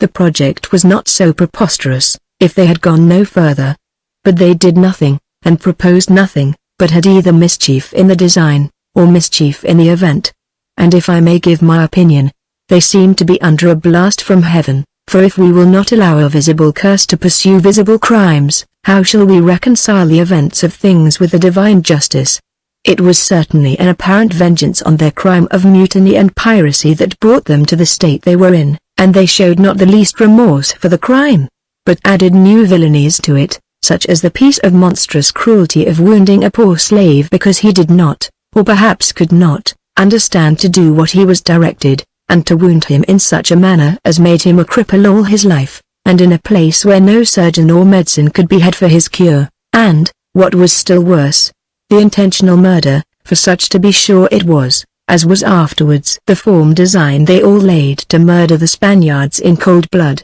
and in their sleep. The 3 fellows came down to the Spaniards one morning, and in very humble terms desired to be admitted to speak with them. The Spaniards very readily heard what they had to say, which was this, that they were tired of living in the manner they did, and that they were not handy enough to make the necessaries they wanted, and that having no help, they found they should be starved, but if the Spaniards would give them leave to take one of the canoes which they came over in, and give them arms and ammunition proportioned to their defense, they would go over to the main, and seek their fortunes, and so deliver them from the trouble of supplying them with any other provisions. The Spaniards were glad enough to get rid of them. but very honestly represented to them the certain destruction they were running into, told them they had suffered such hardships upon that very spot, that they could, without any spirit of prophecy, tell them they would be starved or murdered, and bade them consider of it.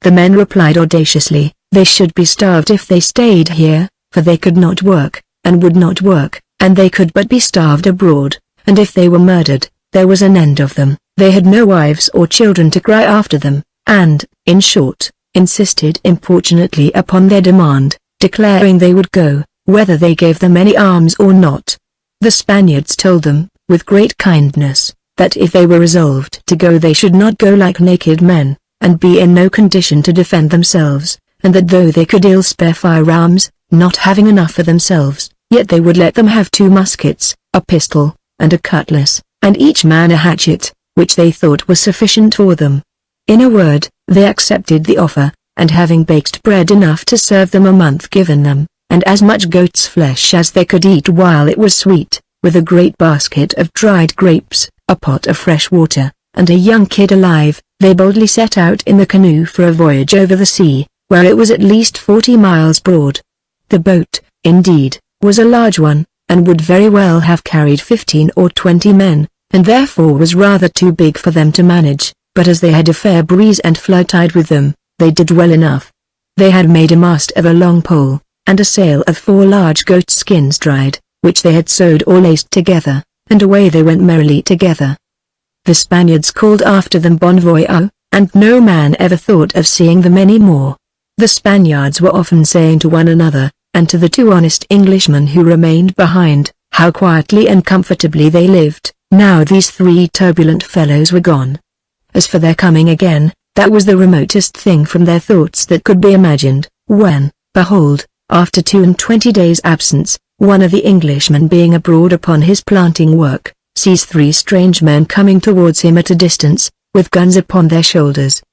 Away runs the Englishman, frightened and amazed, as if he was bewitched, to the governor Spaniard, and tells him they were all undone, for there were strangers upon the island, but he could not tell who they were. The Spaniard, pausing a while, says to him, "How do you mean you cannot tell who? They are the savages, to be sure." "No, no," says the Englishman, "they are men in clothes, with arms." "Nay, then," says the Spaniard, "why are you so concerned? If they are not savages they must be friends, for there is no Christian nation upon earth but will do us good rather than harm." While they were debating thus, came up the 3 Englishmen, and standing without the wood, which was new planted, hallooed to them. They presently knew their voices, and so all the wonder ceased.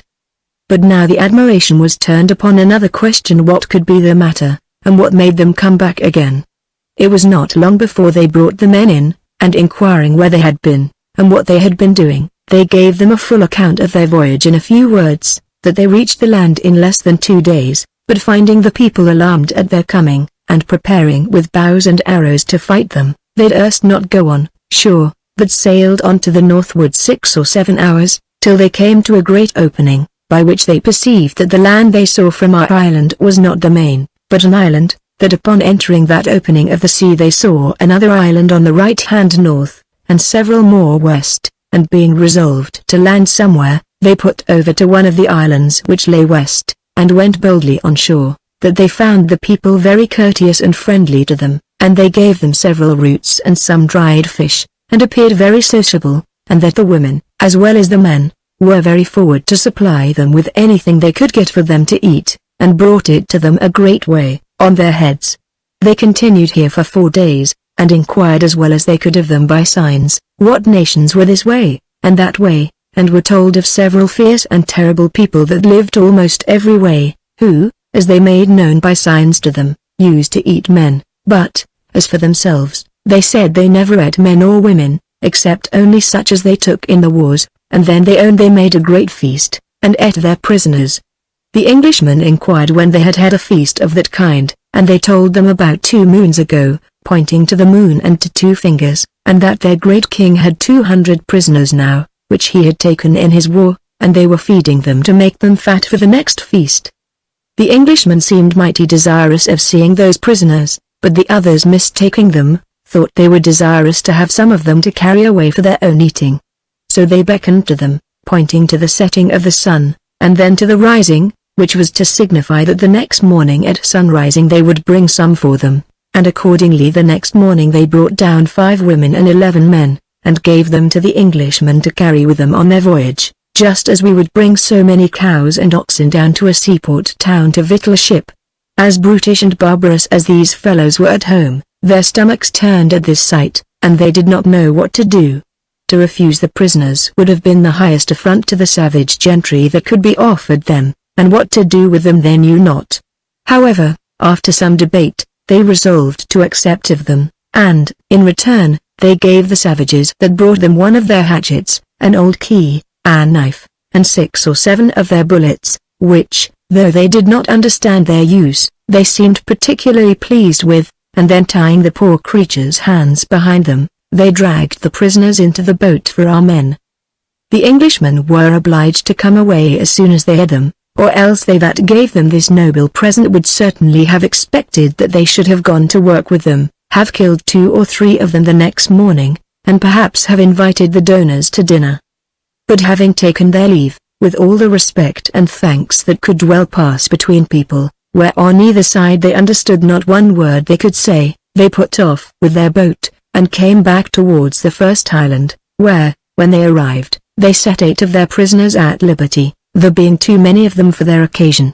In their voyage they endeavored to have some communication with their prisoners, but it was impossible to make them understand anything. Nothing they could say to them, or give them, or do for them, but was looked upon as going to murder them.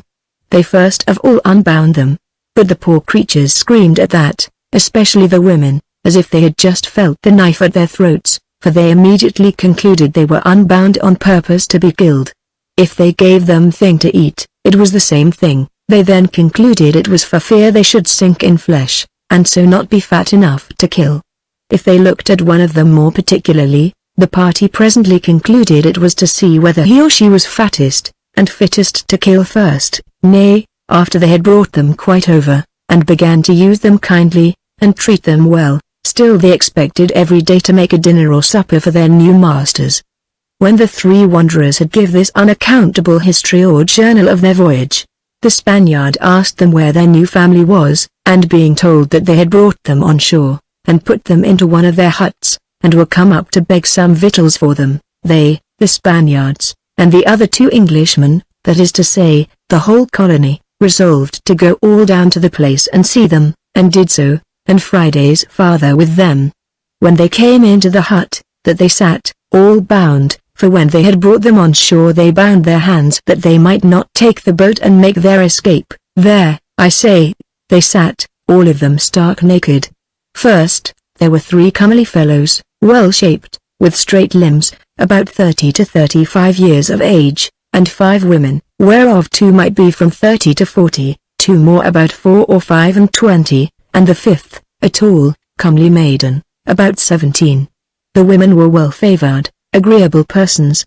both in shape and features, only tawny, and 2 of them, had they been perfect white, would have passed for very handsome women, even in London, having pleasant countenances, and of a very modest behavior, especially when they came afterwards to be clothed and dressed, though that dress was very indifferent, it must be confessed.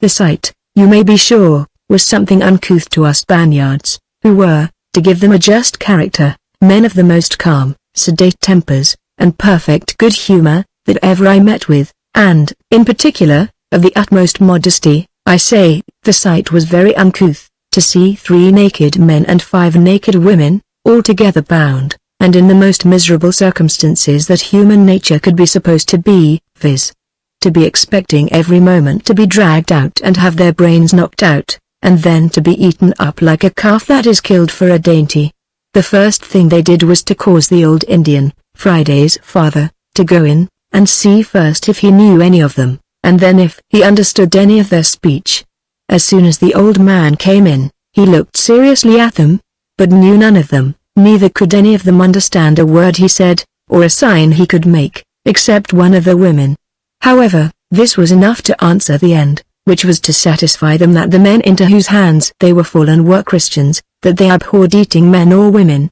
and that they might be sure they would not be killed. As soon as they were assured of this, they discovered such a joy, and by such awkward gestures, several ways, as is hard to describe, for it seems they were of several nations. The woman who was their interpreter was bid, in the next place, to ask them if they were willing to be servants, and to work for the men who had brought them away, to save their lives, at which they all fell a dancing, and presently one fell to taking up this, and another that, anything that lay next, to carry on their shoulders, to intimate they were willing to work.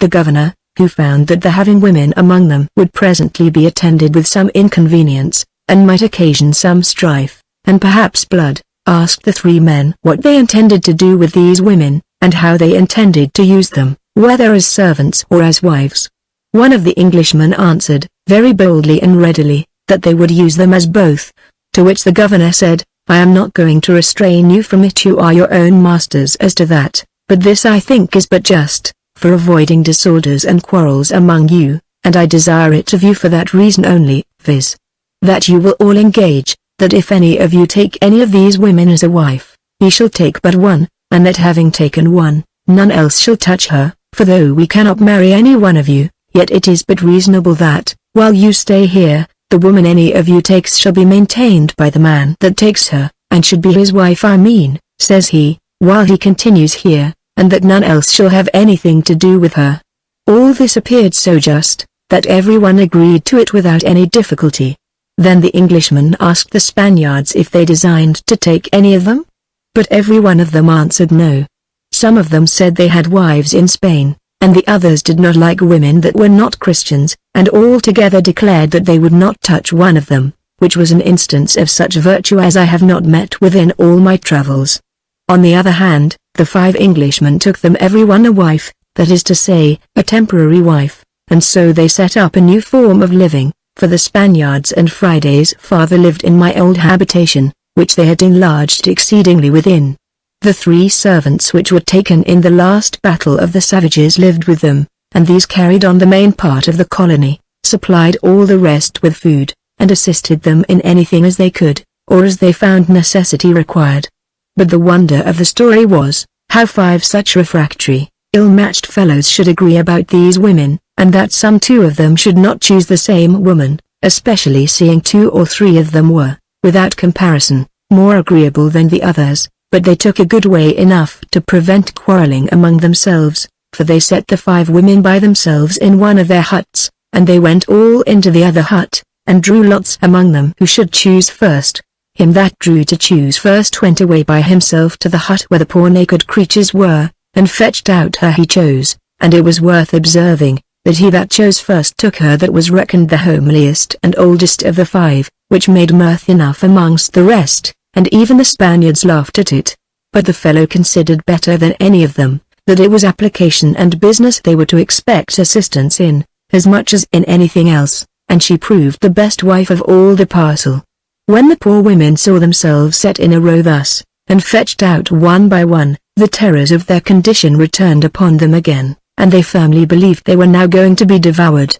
Accordingly, when the English sailor came in and fetched out one of them, the rest set up a most lamentable cry, and hung about her, and took their leave of her with such agonies and affection as would have grieved the hardest heart in the world, nor was it possible for the Englishmen to satisfy them that they were not to be immediately murdered, till they fetched the old man, Friday's father, who immediately let them know that the 5 men, who were to fetch them out one by one, had chosen them for their wives. When they had done, and the fright the women were in was a little over, the men went to work, and the Spaniards came and helped them, and in a few hours they had built them every one a new hut or tent for their lodging apart, for those they had already were crowded with their tools, household stuff, and provisions. The 3 wicked ones had pitched farthest off, and the 2 honest ones nearer, but both on the north shore of the island, so that they continued separated as before, and thus my island was peopled in 3 places, and, as I might say, 3 towns were begun to be built. And here it is very well worth observing that, as it often happens in the world, what the wise ends in God's providence are, in such a disposition of things, I cannot say. The 2 honest fellows had the 2 worst wives, and the 3 reprobates, that were scarce worth hanging, that were fit for nothing, and neither seemed born to do themselves good nor any one else, had 3 clever, careful, and ingenious wives, not that the first two were bad wives as to their temper or humor, for all the five were most willing, quiet, passive, and subjected creatures, rather like slaves than wives, but my meaning is, they were not alike capable, ingenious, or industrious, or alike cleanly and neat. Another observation I must make, to the honor of a diligent application on one hand, and to the disgrace of a slothful, negligent, idle temper on the other, that when I came to the place, and viewed the several improvements, plantings, and management of the several little colonies, the two men had so far outgone the three, that there was no comparison. They had, indeed, both of them as much ground laid out for corn as they wanted, and the reason was, because, according to my rule, nature dictated that it was to no purpose to sow more corn than they wanted, but the difference of the cultivation, of the planting, of the fences, and indeed, of everything else, was easy to be seen at first view. The two men had innumerable young trees planted about their huts, so that, when you came to the place, nothing was to be seen but a wood, and though they had twice had their plantation demolished, once by their own countrymen, and once by the enemy, as shall be shown in its place, yet they had restored all again, and everything was thriving and flourishing about them. They had grapes planted in order, and managed like a vineyard, though they had themselves never seen anything of that kind, and by their good ordering their vines, their grapes were as good again as any of the others. They had also found themselves out a retreat in the thickest part of the woods, where, though there was not a natural cave, as I had found, yet they made one with incessant labor of their hands, and where, when the mischief which followed happened, they secured their wives and children so as they could never be found, they having, by sticking innumerable stakes and poles of the wood which, as I said, grew so readily, made the grove impassable, except in some places, when they climbed up to get over the outside part, and then went on by ways of their own leaving. As to the three reprobates, as I justly call them, though they were much civilized by their settlement compared to what they were before, and were not so quarrelsome, having not the same opportunity, yet one of the certain companions of a profligate mind never left them, and that was their idleness. It is true, they planted corn and made fences, but Solomon's words were never better verified than in them. I went by the vineyard of the slothful, and it was all overgrown with thorns, for when the Spaniards came to view their crop they could not see it in some places for weeds. The hedge had several gaps in it, where the wild goats had got in and eaten up the corn. Perhaps here and there a dead bush was crammed in, to stop them out for the present, but it was only shutting the stable door after the steed was stolen. Whereas, when they looked on the colony of the other two, there was the very face of industry and success upon all they did. There was not a weed to be seen in all their corn, or a gap in any of their hedges, and they, on the other hand, verified Solomon's words in another place, that the diligent hand maketh rich, for everything grew and thrived, and they had plenty within and without. They had more tame cattle than the others, more utensils and necessaries within doors, and yet more pleasure and diversion too. It is true, the wives of the three were very handy and cleanly within doors, and having learned the English ways of dressing and cooking from one of the other Englishmen, who, as I said, was a cook's mate on board the ship, they dressed their husbands' victuals very nicely and well, whereas the others could not be brought to understand it. But then the husband, who, as I say, had been cook's mate, did it himself. But as for the husbands of the three wives, they loitered about, fetched turtles' eggs, and caught fish and birds, in a word, anything but labor, and they fared accordingly. The diligent lived well and comfortably, and the slothful hard and beggarly, and so, I believe, generally speaking, it is all over the world. But I now come to a scene different from all that had happened before, either to them or to me, and the origin of the story was this. Early one morning there came on shore 5 or 6 canoes of Indians or savages, call them which you please, and there is no room to doubt they came upon the old errand of feeding upon their slaves, but that part was now so familiar to the Spaniards, and to our men too, that they did not concern themselves about it, as I did, but having been made sensible, by their experience, that their only business was to lie concealed, and that if they were not seen by any of the savages they would go off again quietly, when their business was done, having as yet not the least notion of there being any inhabitants in the island, I say, having been made sensible of this, they had nothing to do but to give notice to all the 3 plantations to keep within doors, and not show themselves, only placing a scout in a proper place, to give notice when the boats went to sea again. This was, without doubt, very right, but a disaster spoiled all these measures, and made it known among the savages that there were inhabitants there, which was, in the end, the desolation of almost the whole colony. After the canoes with the savages were gone off, the Spaniards peeped abroad again, and some of them had the curiosity to go to the place where they had been, to see what they had been doing. Here, to their great surprise, they found 3 savages left behind, and lying fast asleep upon the ground. It was supposed they had either been so gorged with their inhuman feast, that, like beasts, they were fallen asleep, and would not stir when the others went, or they had wandered into the woods, and did not come back in time to be taken in. The Spaniards were greatly surprised at this sight and perfectly at a loss what to do. The Spaniard governor, as it happened, was with them, and his advice was asked, but he professed he knew not what to do. As for slaves, they had enough already, and as to killing them, there were none of them inclined to do that. The Spaniard governor told me they could not think of shedding innocent blood, for as to them, the poor creatures had done them no wrong, invaded none of their property, and they thought they had no just quarrel against them, to take away their lives. And here I must, in justice to these Spaniards, observe that, let the accounts of Spanish cruelty in Mexico and Peru be what they will, I never met with 17 men of any nation whatsoever, in any foreign country, who were so universally modest, temperate, virtuous, so very good-humored, and so courteous, as these Spaniards. And as to cruelty, they had nothing of it in their very nature, no inhumanity, no barbarity, no outrageous passions, and yet all of them men of great courage and spirit. Their temper and calmness had appeared in their bearing the insufferable usage of the 3 Englishmen, and their justice and humanity appeared now in the case of the savages above. After some consultation they resolved upon this, that they would lie still a while longer, till, if possible, these 3 men might be gone. But then the governor recollected that the 3 savages had no boat, and if they were left to rove about the island, they would certainly discover that there were inhabitants in it, and so they should be undone that way. Upon this, they went back again, and there lay the fellows fast asleep still, and so they resolved to awaken them, and take them prisoners, and they did so.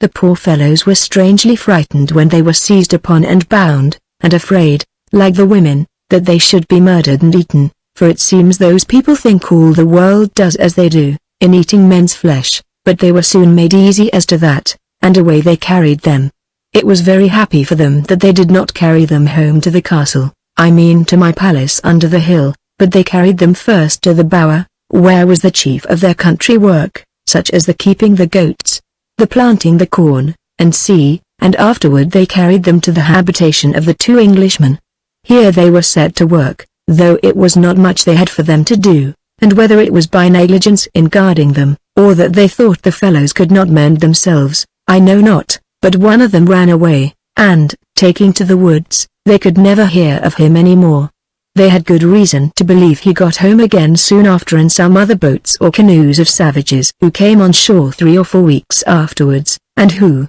carrying on their revels as usual, went off in 2 days' time. This thought terrified them exceedingly, for they concluded, and that not without good cause indeed, that if this fellow came home safe among his comrades, he would certainly give them an account that there were people in the island, and also how few and weak they were, for this savage, as observed before, have never been told, and it was very happy he had not, how many there were or where they lived, nor had he ever seen or heard the fire of any of their guns, much less had they shown him any of their other retired places, such as the cave in the valley, or the new retreat which the 2 Englishmen had made, and the like.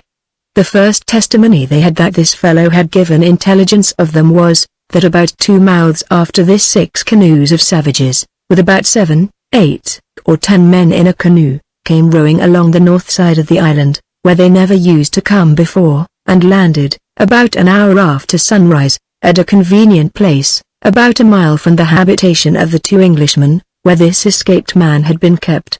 As the chief Spaniard said, had they been all there the damage would not have been so much, for not a man of them would have escaped, but the case differed now very much, for 2 men to 50 was too much odds. The 2 men had the happiness to discover them about a league off, so that it was above an hour before they landed, and as they landed a mile from their huts, it was some time before they could come at them. Now, having great reason to believe that they were betrayed, the first thing they did was to bind the 2 slaves which were left, and cause 2 of the 3 men whom they brought with the women, who, it seems, proved very faithful to them, to lead them, with their 2 wives, and whatever they could carry away with them, to their retired places in the woods, which I have spoken of above, and that to bind the 2 fellows hand and foot, till they heard farther. In the next place, seeing the savages were all come on shore, and that they had bent their course directly that way, they opened the fences where the milch cows were kept, and drove them all out, leaving their goats to straggle in the woods, whither they pleased,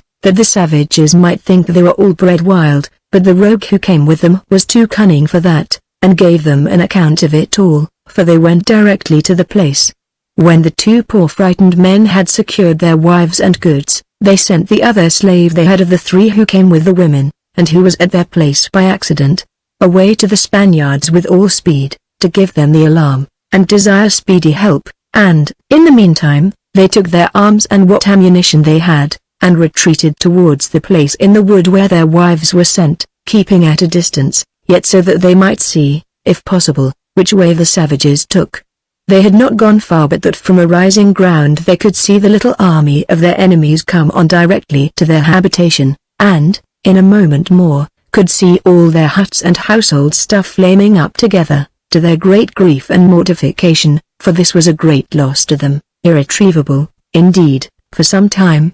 They kept their station for a while, till they found the savages, like wild beasts, spread themselves all over the place, rummaging every way, and every place they could think of, in search of prey, and in particular for the people, of whom now it plainly appeared they had intelligence. The 2 Englishmen seeing this, thinking themselves not secure where they stood, because it was likely some of the wild people might come that way, and they might come too many together, thought it proper to make another retreat about half a mile farther, believing, as it afterwards happened, that the further they strolled, the fewer would be together. Their next halt was at the entrance into a very thick-grown part of the woods, and where an old trunk of a tree stood, which was hollow and very large, and in this tree they both took their standing, resolving to see there what might offer. They had not stood there long before 2 of the savages appeared running directly that way, as if they had already had notice where they stood, and were coming up to attack them, and a little way farther they espied 3 more coming after them,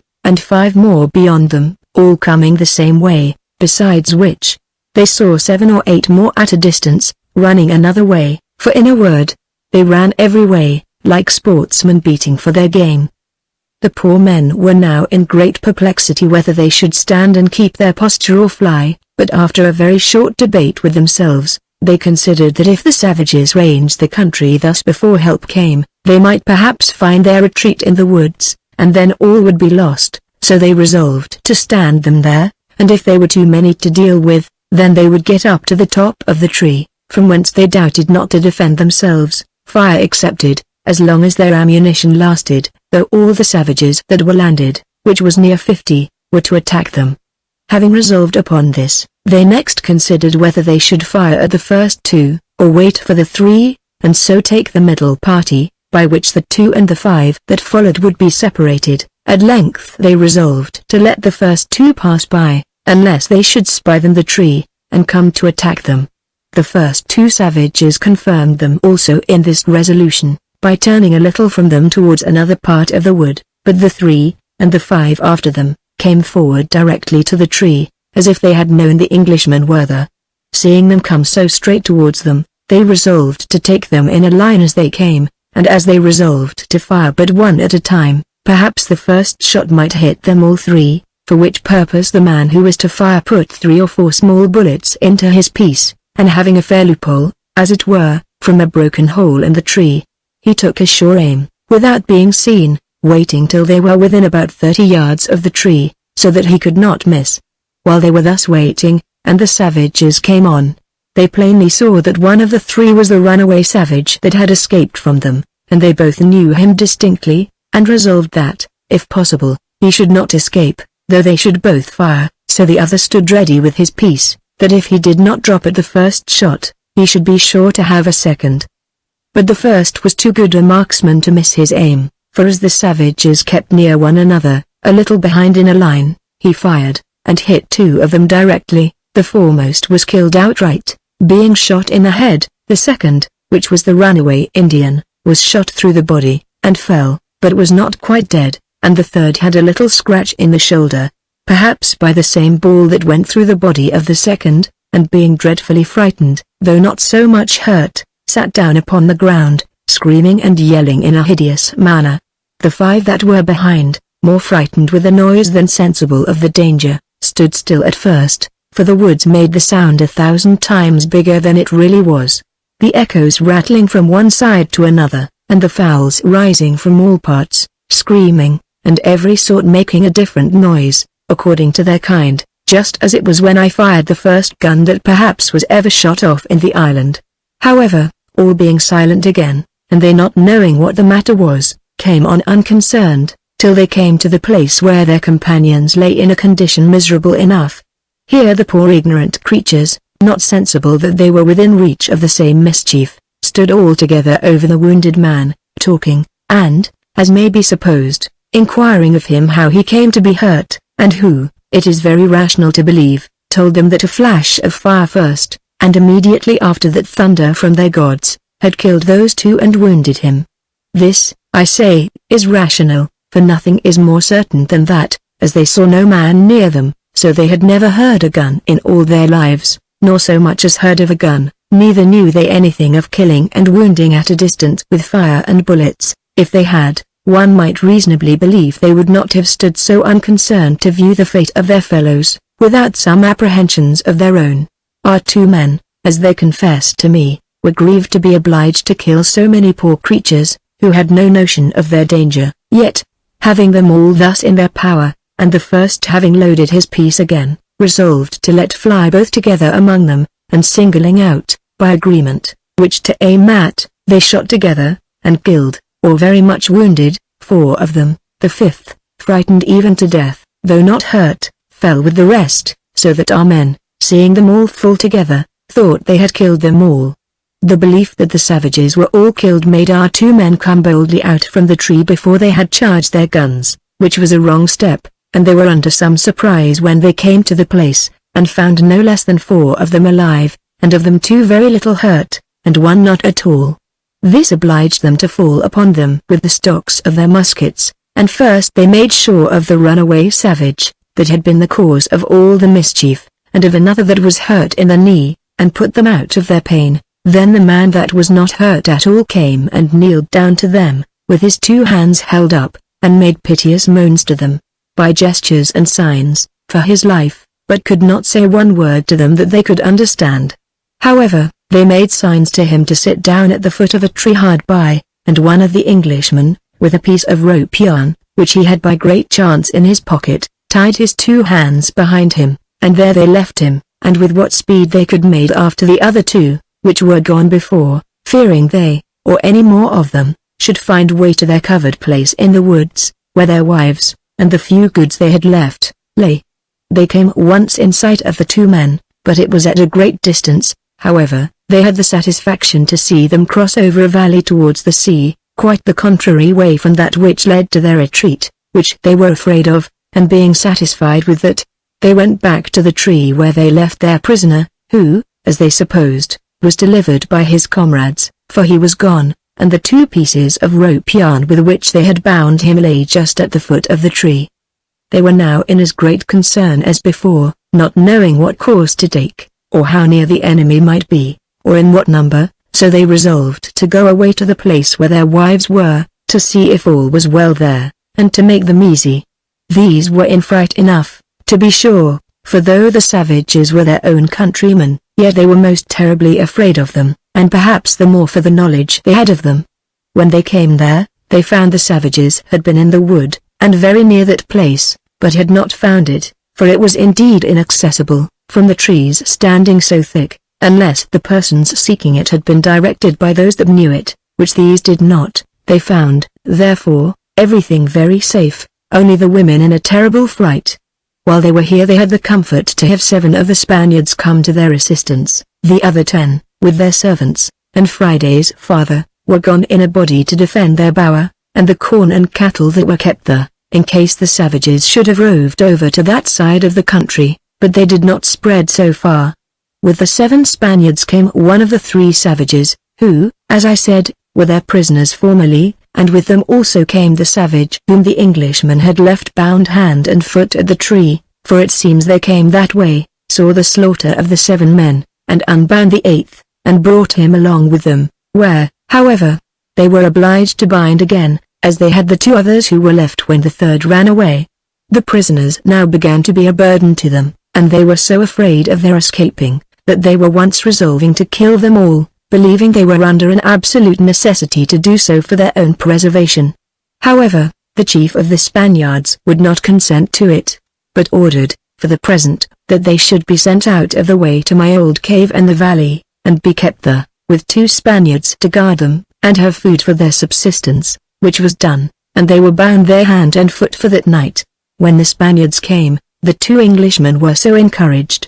that they could not satisfy themselves to stay any longer there, but taking 5 of the Spaniards, and themselves, with 4 muskets and a pistol among them, and 2 stout quarter-staves, away they went in quest of the savages. And first they came to the tree where the men lay that had been killed, but it was easy to see that some more of the savages had been there, for they had attempted to carry their dead men away, and had dragged 2 of them a good way, but had given it over. From thence they advanced to the first rising ground, where they had stood and seen their camp destroyed, and where they had the mortification still to see some of the smoke, but neither could they here see any of the savages. They then resolved, though with all possible caution, to go forward towards their ruined plantation, but, a little before they came thither, coming in sight of the seashore, they saw plainly the savages all embarked again in their canoes, in order to be gone. They seemed sorry at first that there was no way to come at them, to give them a parting blow, but, upon the whole, they were very well satisfied to be rid of them. The poor Englishmen being now twice ruined, and all their improvements destroyed, the rest all agreed to come and help them to rebuild, and assist them with needful supplies. Their 3 countrymen, who were not yet noted for having the least inclination to do any good, yet as soon as they heard of it, for they, living remote eastward, knew nothing of the matter till all was over, came and offered their help and assistance, and did, very friendly, work for several days to restore their habitation and to make necessaries for them. And thus in a little time they were set upon their legs again. About 2 days after this they had the farther satisfaction of seeing 3 of the savages' canoes come driving on shore, and, at some distance from them, 2 drowned men, by which they had reason to believe that they had met with a storm at sea, which had overset some of them, for it had blown very hard the night after they went off. However, as some might miscarry, so, on the other hand, enough of them escaped to inform the rest, as well of what they had done as of what had happened to them, and to whet them on to another enterprise of the same nature, which they, it seems, resolved to attempt, with sufficient force to carry all before them, for except what the first man had told them of inhabitants, they could say little of it of their own knowledge, for they never saw one man, and the fellow being killed that had affirmed it, they had no other witness to confirm it to them. Chapter 5 A Great Victory. It was 5 or 6 months after this before they heard any more of the savages, in which time our men were in hopes they had either forgot their former bad luck, or given over hopes of better, when, on a sudden, they were invaded with a most formidable fleet of no less than 28 canoes, full of savages, armed with bows and arrows, great clubs, wooden swords, and such like engines of war, and they brought such numbers with them, that, in short, it put all our people into the utmost consternation. As they came on shore in the evening, and at the easternmost side of the island, our men had that night to consult and consider what to do. In the first place, knowing that their being entirely concealed was their only safety before and would be much more so now, while the number of their enemies would be so great, they resolved, first of all, to take down the huts which were built for the 2 Englishmen, and drive away their goats to the old cave, because they supposed the savages would go directly thither, as soon as it was day, to play the old game over again, though they did not now land within 2 leagues of it. In the next place, they drove away all the flocks of goats they had at the old bower, as I called it, which belonged to the Spaniards, and, in short, left as little appearance of inhabitants anywhere as was possible, and the next morning early they posted themselves, with all their force, at the plantation of the two men, to wait for their coming. As they guessed, so it happened. These new invaders, leaving their canoes at the east end of the island, came ranging along the shore, directly towards the place, to the number of 250, as near as our men could judge. Our army was but small indeed, but, that which was worse, they had not arms for all their number. The whole account, it seems, stood thus: first, as to men, 17 Spaniards, 5 Englishmen, Old Friday, the 3 slaves taken with the women, who proved very faithful, and 3 other slaves, who lived with the Spaniards. To arm these, they had 11 muskets, 5 pistols, 3 fowling pieces, 5 muskets or fowling pieces which were taken by me from the mutinous seamen whom I reduced, 2 swords, and 3 old halberds. To their slaves they did not give either musket or fusee, but they had each a halberd, or a long staff, like a quarter-staff, with a great spike of iron fastened into each end of it, and by his side a hatchet. Also every one of our men had a hatchet. 2 of the women could not be prevailed upon, but they would come into the fight, and they had bows and arrows, which the Spaniards had taken from the savages when the first action happened, which I have spoken of, where the Indians fought with one another, and the women had hatchets too. The chief Spaniard, whom I described so often, commanded the whole, and Will Atkins, who, though a dreadful fellow for wickedness, was a most daring, bold fellow, commanded under him. The savages came forward like lions, and our men, which was the worst of their fate, had no advantage in their situation, only that Will Atkins, who now proved a most useful fellow, with 6 men, was planted just behind a small thicket of bushes as an advanced guard, with orders to let the first of them pass by and then fire into the middle of them, and as soon as he had fired, to make his retreat as nimbly as he could round a part of the wood, and so come in behind the Spaniards, where they stood, having a thicket of trees before them. When the savages came on, they ran straggling about every way in heaps, out of all manner of order, and Will Atkins let about 50 of them pass by him. Then seeing the rest come in a very thick throng, he orders 3 of his men to fire, having loaded their muskets with 6 or 7 bullets apiece, about as big as large pistol bullets. How many they killed or wounded they knew not, but the consternation and surprise was inexpressible among the savages. They were frightened to the last degree to hear such a dreadful noise, and see their men killed, and others hurt, but see nobody that did it, when, in the middle of their fright, Will Atkins and his other 3 let fly again among the thickest of them, and in less than a minute the first 3, being loaded again, gave them a 3rd volley.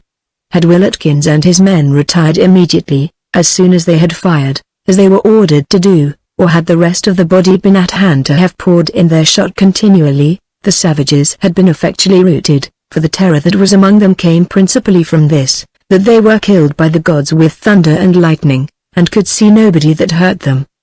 But Will Atkins, staying to load again, discovered the cheat. Some of the savages who were at a distance spying them, came upon them behind, and though Atkins and his men fired at them also, 2 or 3 times, and killed above 20, retiring as fast as they could, yet they wounded Atkins himself, and killed one of his fellow Englishmen with their arrows, as they did afterwards 1 Spaniard, and 1 of the Indian slaves who came with the women. This slave was a most gallant fellow, and fought most desperately, killing 5 of them with his own hand, having no weapon but one of the armed staves and a hatchet.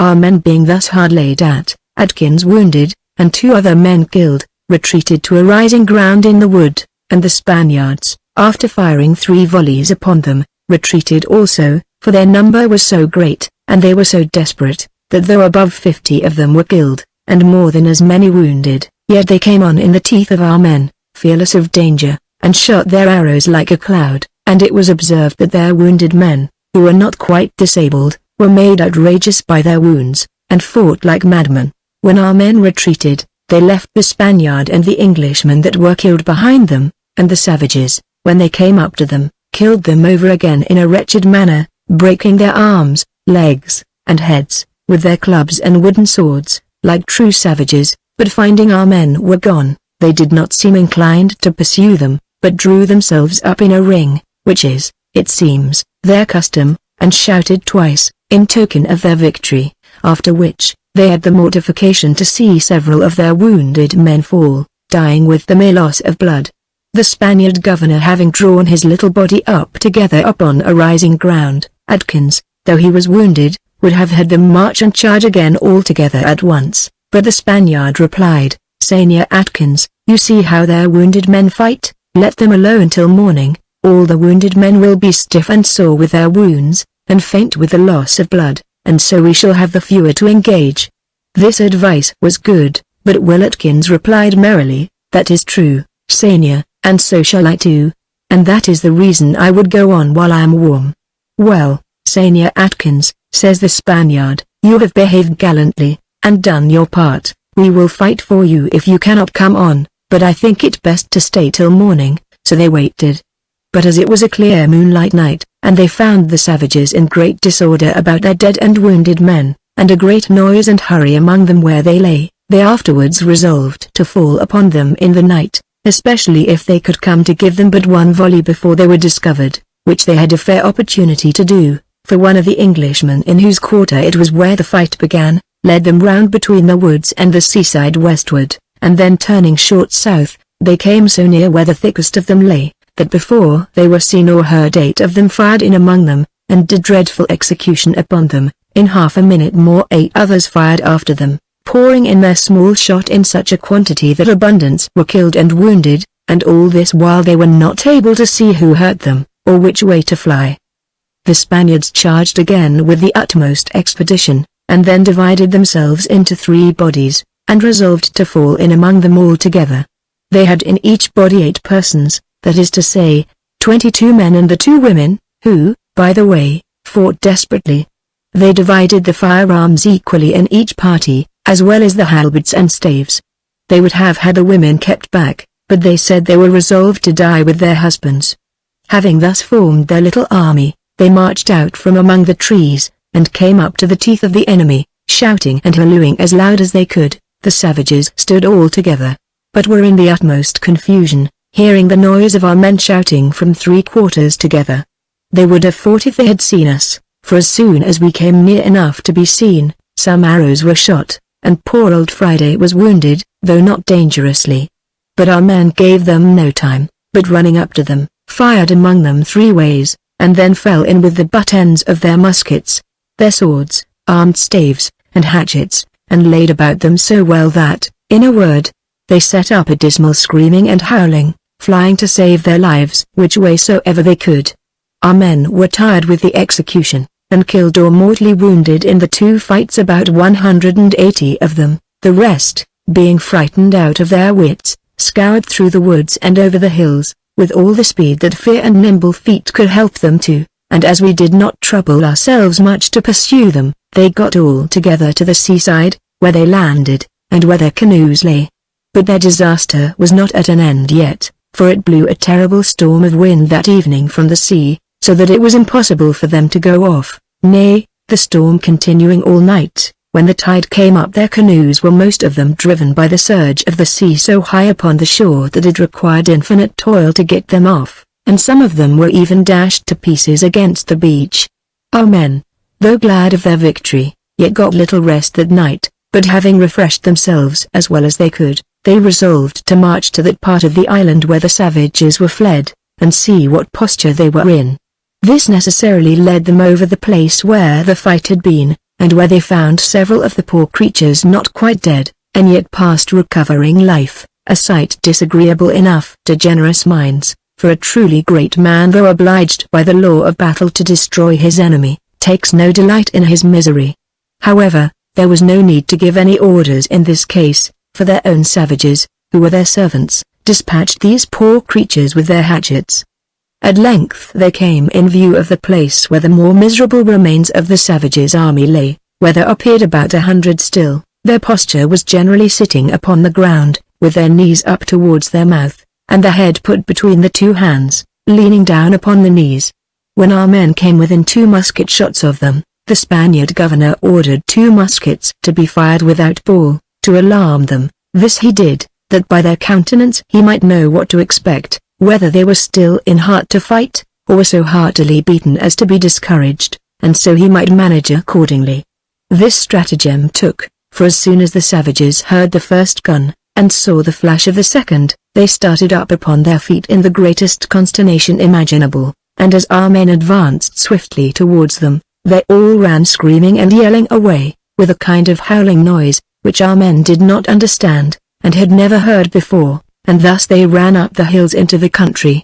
At first our men had much rather the weather had been calm, and they had all gone away to sea, but they did not then consider that this might probably have been the occasion of their coming again in such multitudes as not to be resisted, or, at least, to come so many and so often as would quite desolate the island, and starve them. Will Atkins, therefore, who notwithstanding his wound kept always with them, proved the best counsellor in this case. His advice was, to take the advantage that offered, and step in between them and their boats, and so deprive them of the capacity of ever returning any more to plague the island. They consulted long about this, and some were against it for fear of making the wretches fly to the woods and live the desperate, and so they should have them to hunt like wild beasts, be afraid to stir out about their business, and have their plantations continually rifled, all their tame goats destroyed, and, in short, be reduced to a life of continual distress. Will Atkins told them they had better have to do with 100 men than with 100 nations,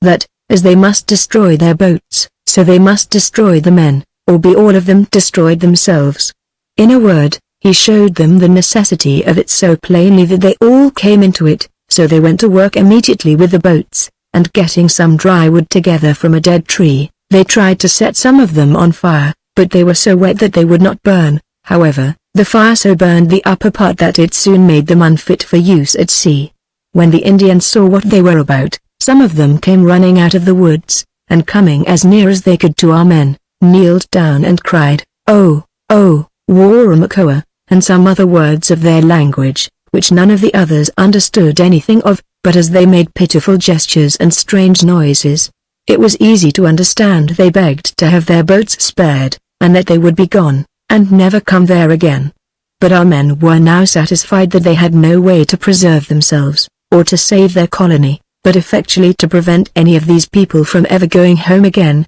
depending upon this, that if even so much as one of them got back into their country to tell the story, the colony was undone, so that, letting them know that they should not have any mercy, they fell to work with their canoes, and destroyed everyone that the storm had not destroyed before, at the sight of which, the savages raised a hideous cry in the woods, which our people heard plain enough, after which they ran about the island like distracted men, so that, in a word, our men did not really know what at first to do with them. Nor did the Spaniards, with all their prudence, consider that while they made those people thus desperate, they ought to have kept a good guard at the same time upon their plantations, for though it is true they had driven away their cattle, and the Indians did not find out their main retreat, I mean my old castle at the hill, nor the cave in the valley, yet they found out my plantation at the bower, and pulled it all to pieces, and all the fences and planting about it, trod all the corn underfoot, tore up the vines and grapes,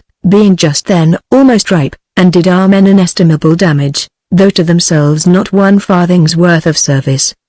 Though our men were able to fight them upon all occasions, yet they were in no condition to pursue them, or hunt them up and down, for as they were too nimble of foot for our people when they found them single, so our men durst not go abroad single, for fear of being surrounded with their numbers. The best was they had no weapons, for though they had bows, they had no arrows left, nor any materials to make any, nor had they any edged tool among them. The extremity and distress they were reduced to was great, and indeed deplorable, but, at the same time, our men were also brought to very bad circumstances by them, for though their retreats were preserved, yet their provision was destroyed, and their harvest spoiled, and what to do, or which way to turn themselves, they knew not. The only refuge they had now was the stock of cattle they had in the valley by the cave, and some little corn which grew there, and the plantation of the 3 Englishmen. Will Atkins and his comrades were now reduced to 2, one of them being killed by an arrow, which struck him on the side of his head, just under the temple, so that he never spoke more, and it was very remarkable that this was the same barbarous fellow that cut the poor savage slave with his hatchet, and who afterwards intended to have murdered the Spaniards. I looked upon their case to have been worse at this time than mine was at any time, after I first discovered the grains of barley and rice, and got into the manner of planting and raising my corn, and my tame cattle, for now they had, as I may say, 100 wolves upon the island, which would devour everything they could come at, yet could be hardly come at themselves. When they saw what their circumstances were, the first thing they concluded was, that they would, if possible, drive the savages up to the farther part of the island,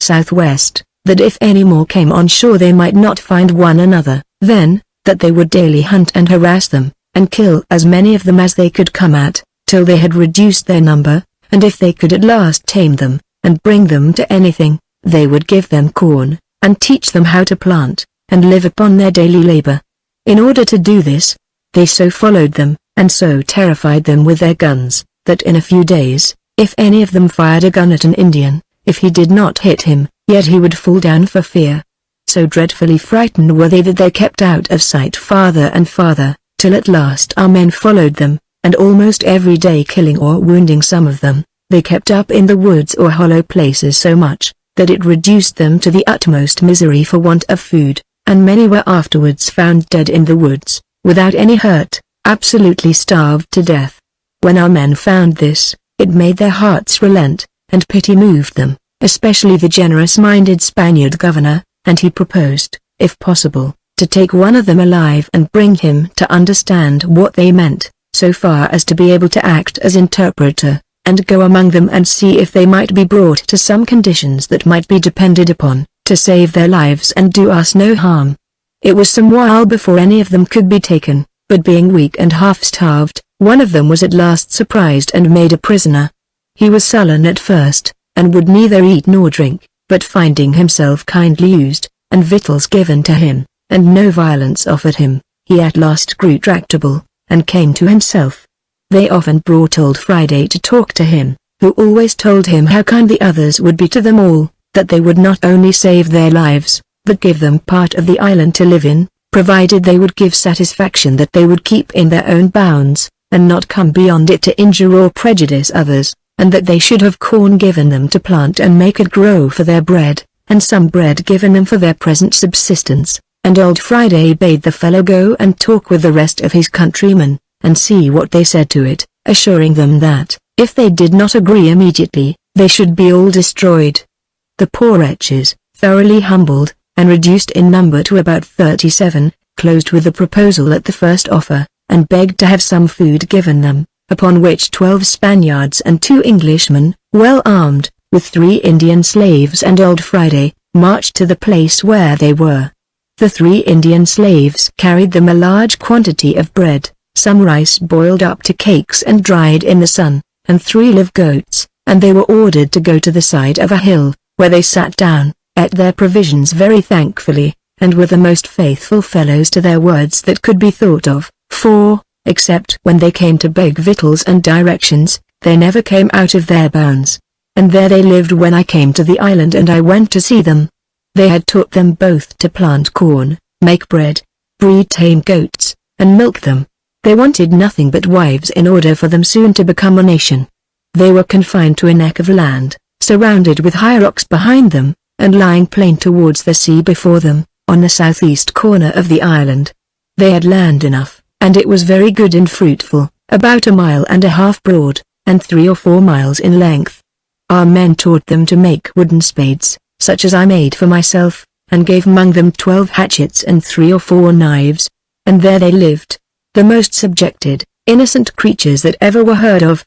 After this the colony enjoyed a perfect tranquility with respect to the savages, till I came to revisit them, which was about 2 years after, not but that, now and then, some canoes of savages came on shore for their triumphal, unnatural feasts, but as they were of several nations, and perhaps had never heard of those that came before, or the reason of it, they did not make any search or inquiry after their countrymen, and if they had, it would have been very hard to have found them out. Thus, I think, I have given a full account of all that happened to them till my return, at least that was worth notice. The Indians were wonderfully civilized by them, and they frequently went among them, but they forbid, on pain of death, any one of the Indians coming to them, because they would not have their settlement betrayed again. One thing was very remarkable, viz. that they taught the savages to make wicker work, or baskets, but they soon outdid their masters, for they made abundance of ingenious things in wicker work, particularly baskets, sieves, bird cages, cupboards, and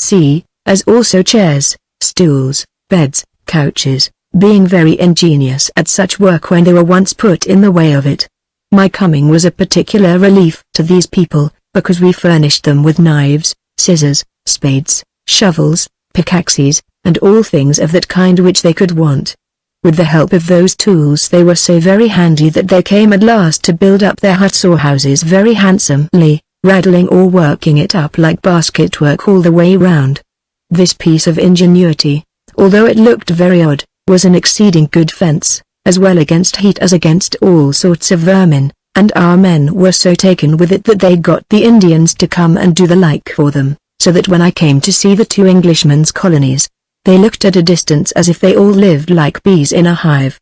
As for Will Atkins, who was now become a very industrious, useful, and sober fellow, he had made himself such a tent of basket work as I believe was never seen. It was 120 paces round on the outside, as I measured by my steps. The walls were as close worked as a basket, in panels or squares of 32 in number, and very strong, standing about 7 feet high. In the middle was another not above 22 paces round, but built stronger, being octagon in its form, and in the 8 corners stood 8 very strong posts, round the top of which he laid strong pieces, knit together with wooden pins, from which he raised a pyramid for a handsome roof of 8 rafters, joined together very well, though he had no nails, and only a few iron spikes, which he made himself, too, out of the old iron that I had left there. Indeed, this fellow showed abundance of ingenuity in several things which he had no knowledge of. He made him a forge, with a pair of wooden bellows to blow the fire.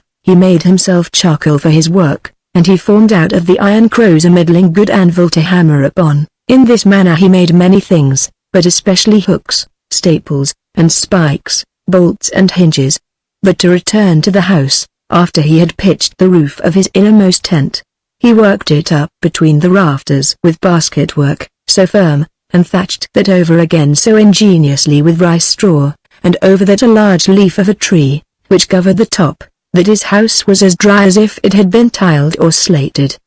He owned, indeed, that the savages had made the basket work for him. The outer circuit was covered as a lean-to all round this inner apartment, and long rafters lay from the 32 angles to the top posts of the inner house, being about 20 feet distant, so that there was a space like a walk within the outer wicker wall, and without the inner, near 20 feet wide.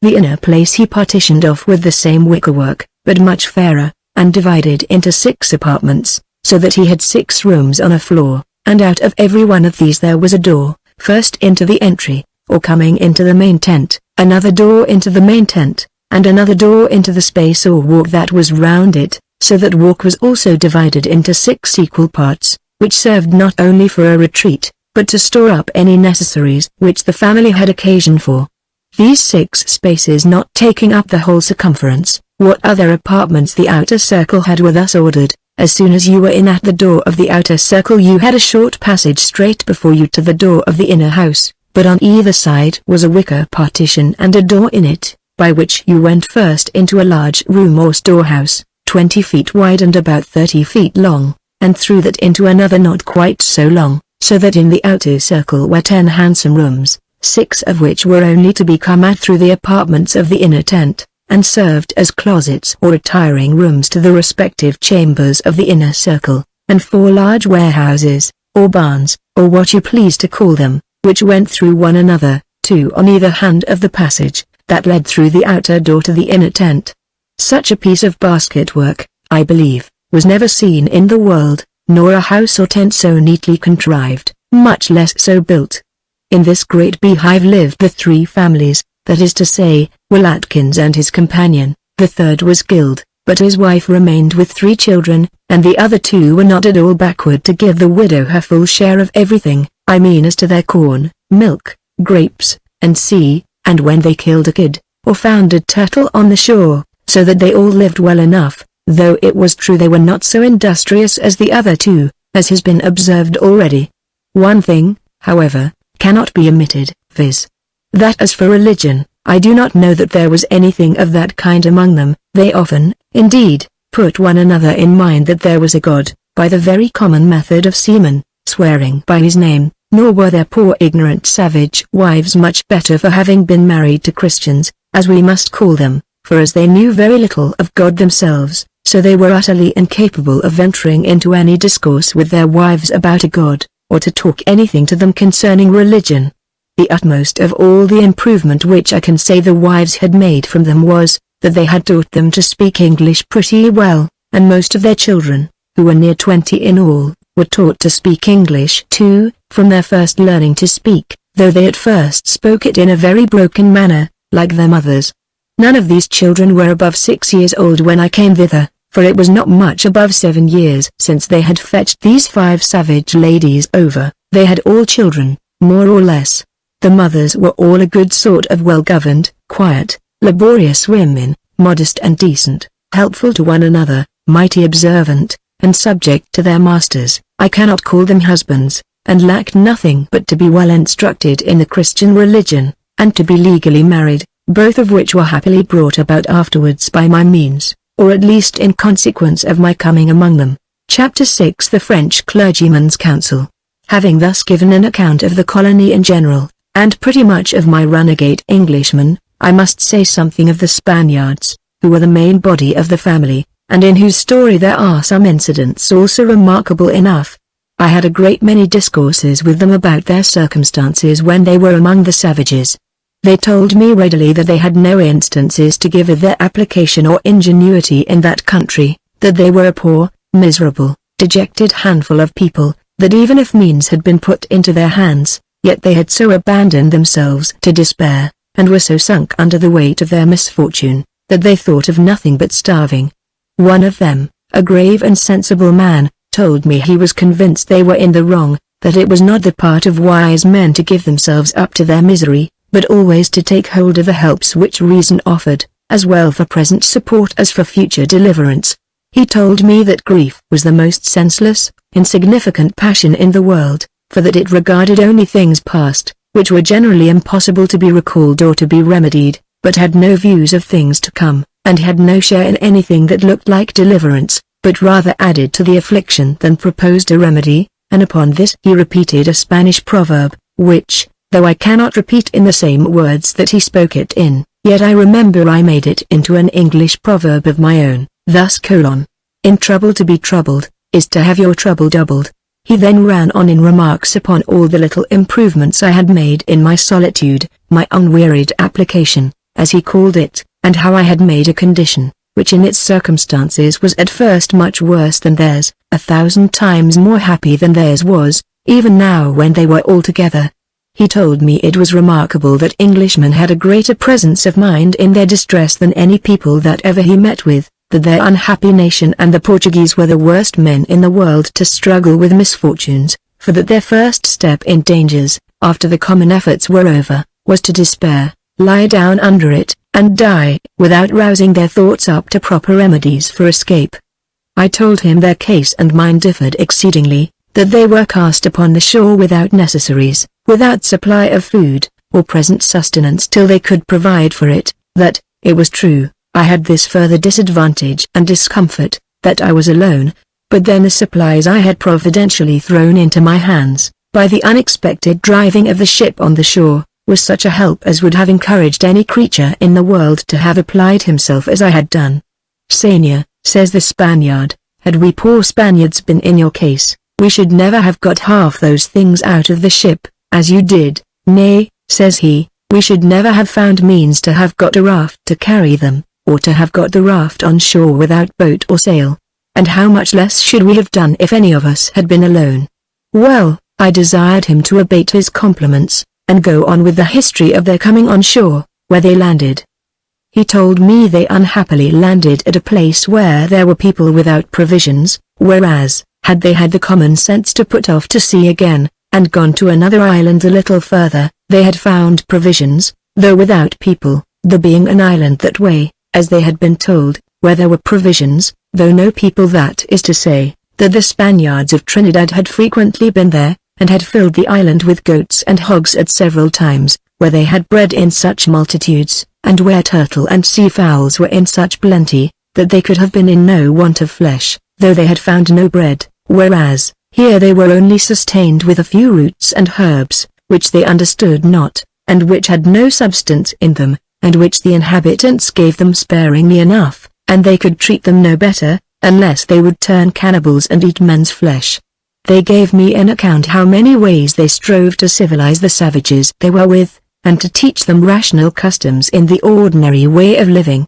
but in vain, and how they retorted upon them as unjust that they who came there for assistance and support should attempt to set up for instructors to those that gave them food, intimating, it seems, that none should set up for the instructors of others but those who could live without them. They gave me dismal accounts of the extremities they were driven to, how sometimes they were many days without any food at all, the island they were upon being inhabited by a sort of savages that lived more indolent, and for that reason were less supplied with the necessaries of life, than they had reason to believe others were in the same part of the world, and yet they found that these savages were less ravenous and voracious than those who had better supplies of food. Also, they added, they could not but see with what demonstrations of wisdom and goodness the governing providence of God directs the events of things in this world, which, they said, appeared in their circumstances, for if, pressed by the hardships they were under, and the barrenness of the country where they were, they had searched after a better to live in, they had then been out of the way of the relief that happened to them by my means.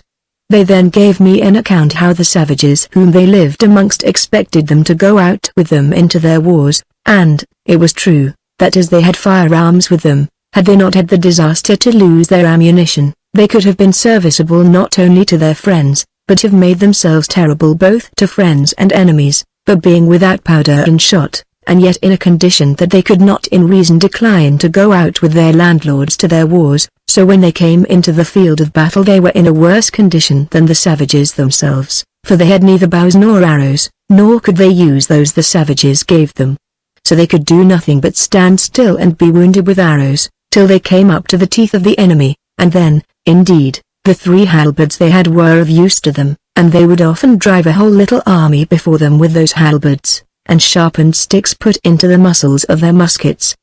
But for all this they were sometimes surrounded with multitudes, and in great danger from their arrows, till at last they found the way to make themselves large targets of wood, which they covered with skins of wild beasts, whose names they knew not, and these covered them from the arrows of the savages, that, notwithstanding these, they were sometimes in great danger, and 5 of them were once knocked down together with the clubs of the savages, which was the time when one of them was taken prisoner, that is to say, the Spaniard whom I relieved. At first they thought he had been killed, but when they afterwards heard he was taken prisoner, they were under the greatest grief imaginable, and would willingly have all ventured their lives to have rescued him. They told me that when they were so knocked down, the rest of their company rescued them, and stood over them fighting till they were come to themselves, all but him whom they thought had been dead, and then they made their way with their halberds and pieces, standing close together in a line, through a body of above 1,000 savages,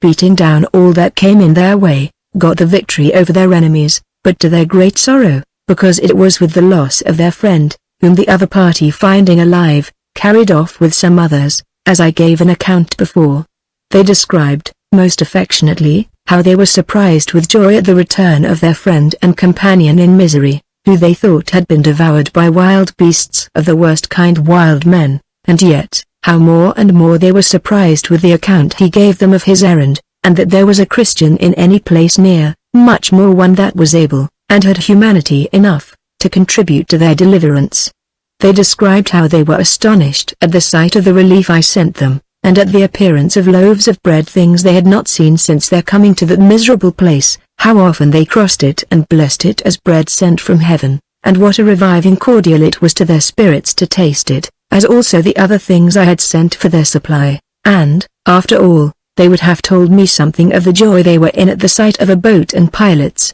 to carry them away to the person and place from whence all these new comforts came.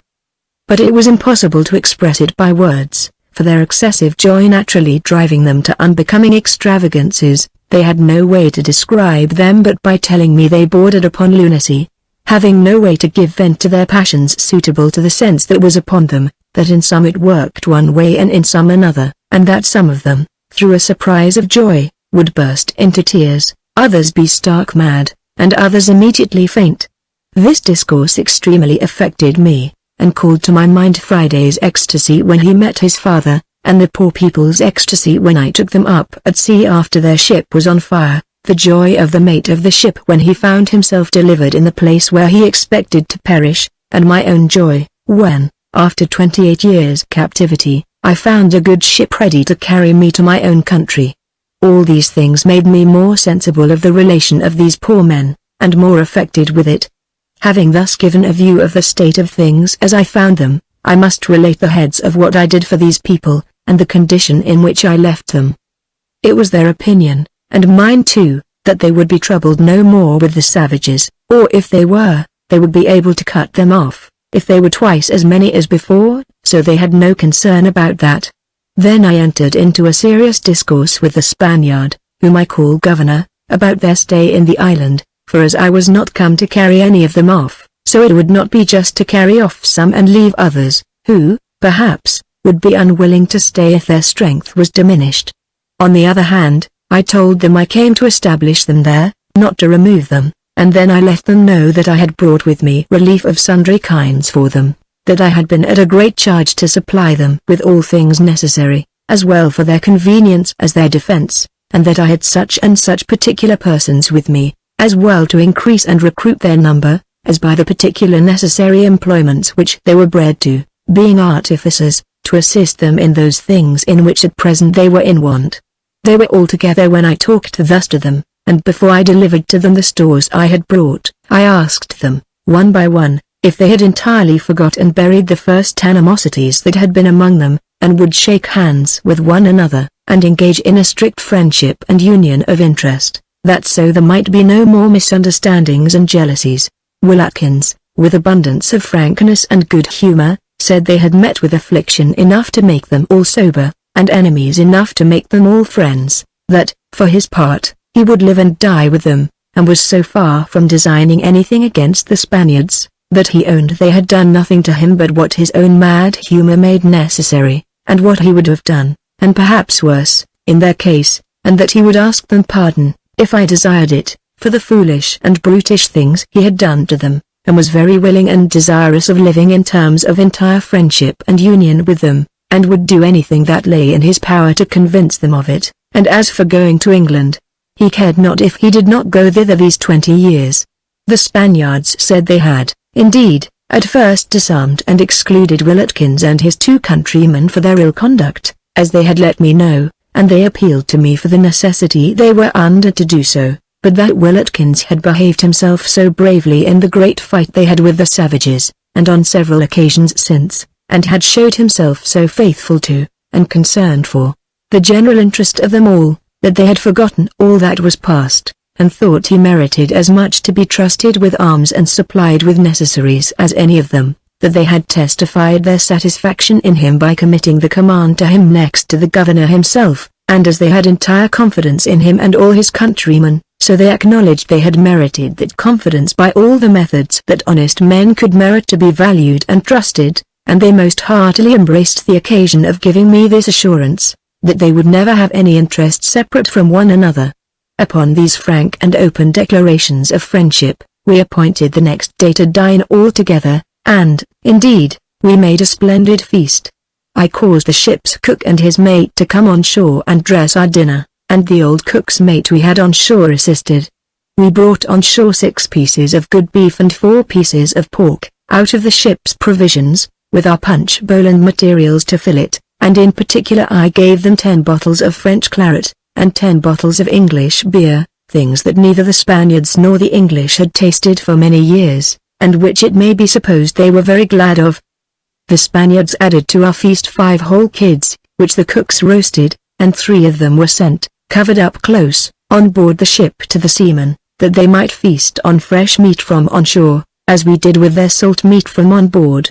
After this feast, at which we were very innocently merry, I brought my cargo of goods, wherein, that there might be no dispute about dividing, I showed them that there was a sufficiency for them all, desiring that they might all take an equal quantity, when made up, of the goods that were for wearing. As, first, I distributed linen sufficient to make every one of them 4 shirts, and, at the Spaniards' request, afterwards made them up 6, these were exceeding comfortable to them, having been what they had long since forgot the use of, or what it was to wear them. I allotted the thin English stuffs, which I mentioned before, to make every one a light coat, like a frock, which I judged fittest for the heat of the season, cool and loose, and ordered that whenever they decayed, they should make more, as they thought fit, the like for pumps, shoes, stockings, hats, and see. I cannot express what pleasure sat upon the countenances of all these poor men when they saw the care I had taken of them,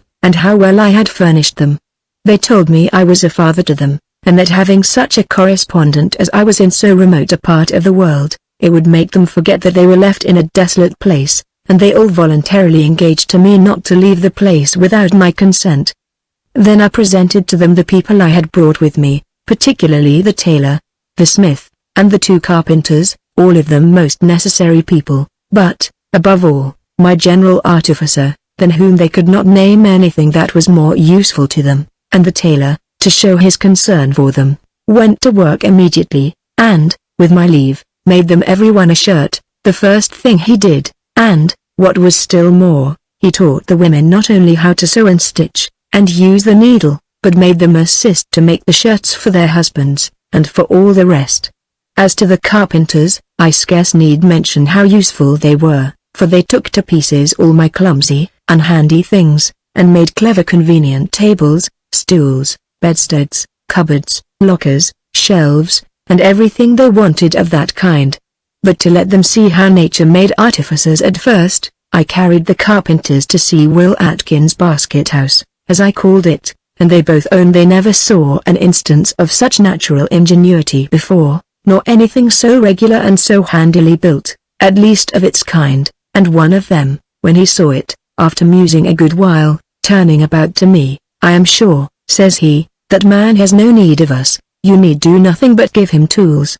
Then I brought them out all my store of tools, and gave every man a digging spade, a shovel, and a rake, for we had no barrows or ploughs, and to every separate place a pickaxe, a crow, a broad axe, and a saw, always appointing, that as often as any were broken or worn out, they should be supplied without grudging out of the general stores that I left behind.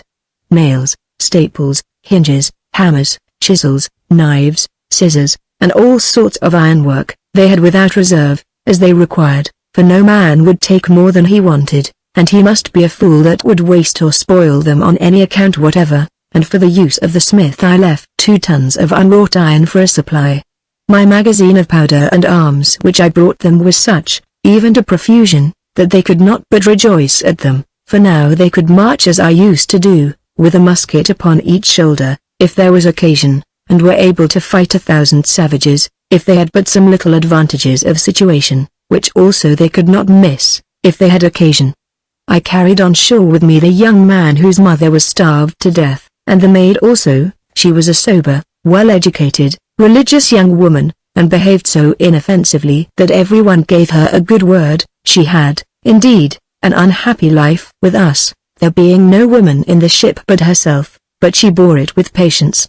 After a while, seeing things so well ordered, and in so fine a way of thriving upon my island, and considering that they had neither business nor acquaintance in the East Indies, or reason for taking so long a voyage, both of them came to me and desired I would give them leave to remain on the island, and be entered among my family, as they called it. I agreed to this readily, and they had a little plot of ground allotted to them, where they had 3 tents or houses set up, surrounded with a basket-work, palisadoed like Atkins's, adjoining to his plantation. Their tents were contrived so that they had each of them a room apart to lodge in, and a middle tent like a great storehouse to lay their goods in, and to eat and to drink in. And now the other 2 Englishmen removed their habitation to the same place, and so the island was divided into 3 colonies, and no more, viz. The Spaniards, with old Friday and the first servants, had my habitation under the hill, which was, in a word, the capital city, and where they had so enlarged and extended their works, as well under as on the outside of the hill,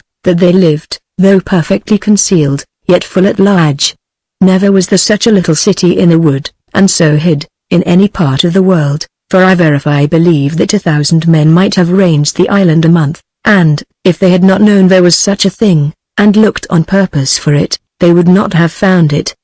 Indeed the trees stood so thick and so close, and grew so fast woven one into another, that nothing but cutting them down first could discover the place, except the only two narrow entrances where they went in and out could be found, which was not very easy. One of them was close down at the water's edge, on the side of the creek, and it was afterwards above 200 yards to the place, and the other was up a ladder at twice, as I have already described it, and they had also a large wood, thickly planted, on the top of the hill, containing above an acre, which grew apace, and concealed the place from all discovery there, with only one narrow place between two trees, not easily to be discovered, to enter on that side. The other colony was that of Will Atkins, where there were 4 families of Englishmen, I mean those I had left there, with their wives and children, 3 savages that were slaves, the widow and children of the Englishman that was killed, the young man and the maid, and, by the way, we made a wife of her before we went away. There were besides the 2 carpenters and the tailor, whom I brought with me for them, also the smith, who was a very necessary man to them, especially as a gunsmith, to take care of their arms, and my other man, whom I called Jack of all trades, who was in himself as good almost as 20 men, for he was not only a very ingenious fellow, but a very merry fellow, and before I went away we married him to the honest maid that came with the youth in the ship I mentioned before. And now I speak of marrying, it brings me naturally to say something of the French ecclesiastic that I had brought with me out of the ship's crew whom I took up at sea. It is true this man was a Roman, and perhaps it may give offense to some hereafter if I leave anything extraordinary upon record of a man whom, before I begin, I must, to set him out in just colors, represent in terms very much to his disadvantage, in the account of Protestants, as, first, that he was a papist, secondly, a popish priest, and thirdly, a French popish priest. But justice demands of me to give him a due character, and I must say, he was a grave, sober, pious, and most religious person, exact in his life, extensive in his charity, and exemplary in almost everything he did. What then can anyone say against being very sensible of the value of such a man, notwithstanding his profession? Though it may be my opinion perhaps, as well as the opinion of others who shall read this, that he was mistaken. The first hour that I began to converse with him after he had agreed to go with me to the East Indies, I found reason to delight exceedingly in his conversation, and he first began with me about religion in the most obliging manner imaginable. "Sir," says he, "you have not only under God, and at that he crossed his breast, saved my life, but you have admitted me to go this voyage in your ship, and by your obliging civility have taken me into your family, giving me an opportunity of free conversation. Now, sir, you see by my habit what my profession is, and I guess by your nation what yours is. I may think it is my duty, and doubtless it is so, to use my utmost endeavors, on all occasions, to bring all the souls I can to the knowledge of the truth, and to embrace the Catholic doctrine, but as I am here under your permission, and in your family, I'm bound, in justice to your kindness as well as in decency and good manners, to be under your government, and therefore I shall not, without your leave, enter into any debate on the points of religion in which we may not agree, further than you shall give me leave." I told him his carriage was so modest that I could not but acknowledge it, that it was true we were such people as they call heretics, but that he was not the first Catholic I had conversed with without falling into inconveniences, or carrying the questions to any height in debate, that he should not find himself the worse used for being of a different opinion from us, and if we did not converse without any dislike on either side, it should be his fault, not ours. He replied that he thought all our conversation might be easily separated from disputes, that it was not his business to care principles with every man he conversed with, and that he rather desired me to converse with him as a gentleman than as a religionist, and that, if I would give him leave at any time to discourse upon religious subjects, he would readily comply with it, and that he did not doubt but I would allow him also to defend his own opinions as well as he could, but that without my leave he would not break in upon me with any such thing. He told me further, that he would not cease to do all that became him, in his office as a priest, as well as a private Christian, to procure the good of the ship, and the safety of all that was in her, and though, perhaps, we would not join with him, and he could not pray with us, he hoped he might pray for us, which he would do upon all occasions. In this manner we conversed, and as he was of the most obliging, gentlemanlike behavior, so he was, if I may be allowed to say so, a man of good sense, and, as I believe, of great learning. He gave me a most diverting account of his life, and of the many extraordinary events of it, of many adventures which had befallen him in the few years that he had been abroad in the world, and particularly, it was very remarkable, that in the voyage he was now engaged in he had had the misfortune to be 5 times shipped and unshipped, and never to go to the place whither any of the ships he was in were at first designed. That his first intent was to have gone to Martinico, and that he went on board a ship bound thither at Street Marlow, but being forced into Lisbon by bad weather, the ship received some damage by running aground in the mouth of the river Tagus, and was obliged to unload her cargo there, but finding a Portuguese ship the bound for the Madeiras, and ready to sail, and supposing he should meet with a ship the bound to Martinico, he went on board, in order to sail to the Madeiras, but the master of the Portuguese ship being but an indifferent mariner, had been out of his reckoning, and they drove to File, where, however, he happened to find a very good market for his cargo, which was corn, and therefore resolved not to go to the Madeiras, but to load salt at the Isle of May, and to go away to Newfoundland. He had no remedy in this exigence but to go with the ship, and had a pretty good voyage as far as the Banks, so they call the place where they catch the fish, where, meeting with a French ship bound from France to Quebec, and from thence to Martinico, to carry provisions,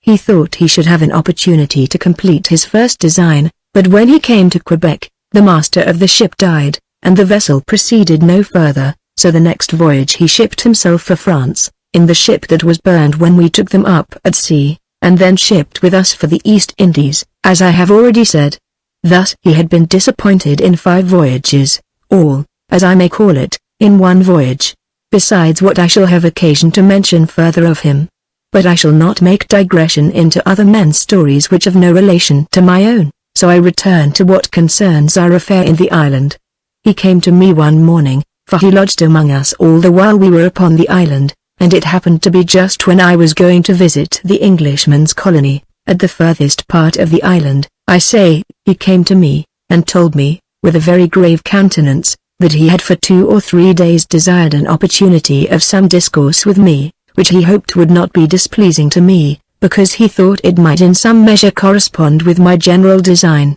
which was the prosperity of my new colony, and perhaps might put it, at least more than he yet thought it was, in the way of God's blessing.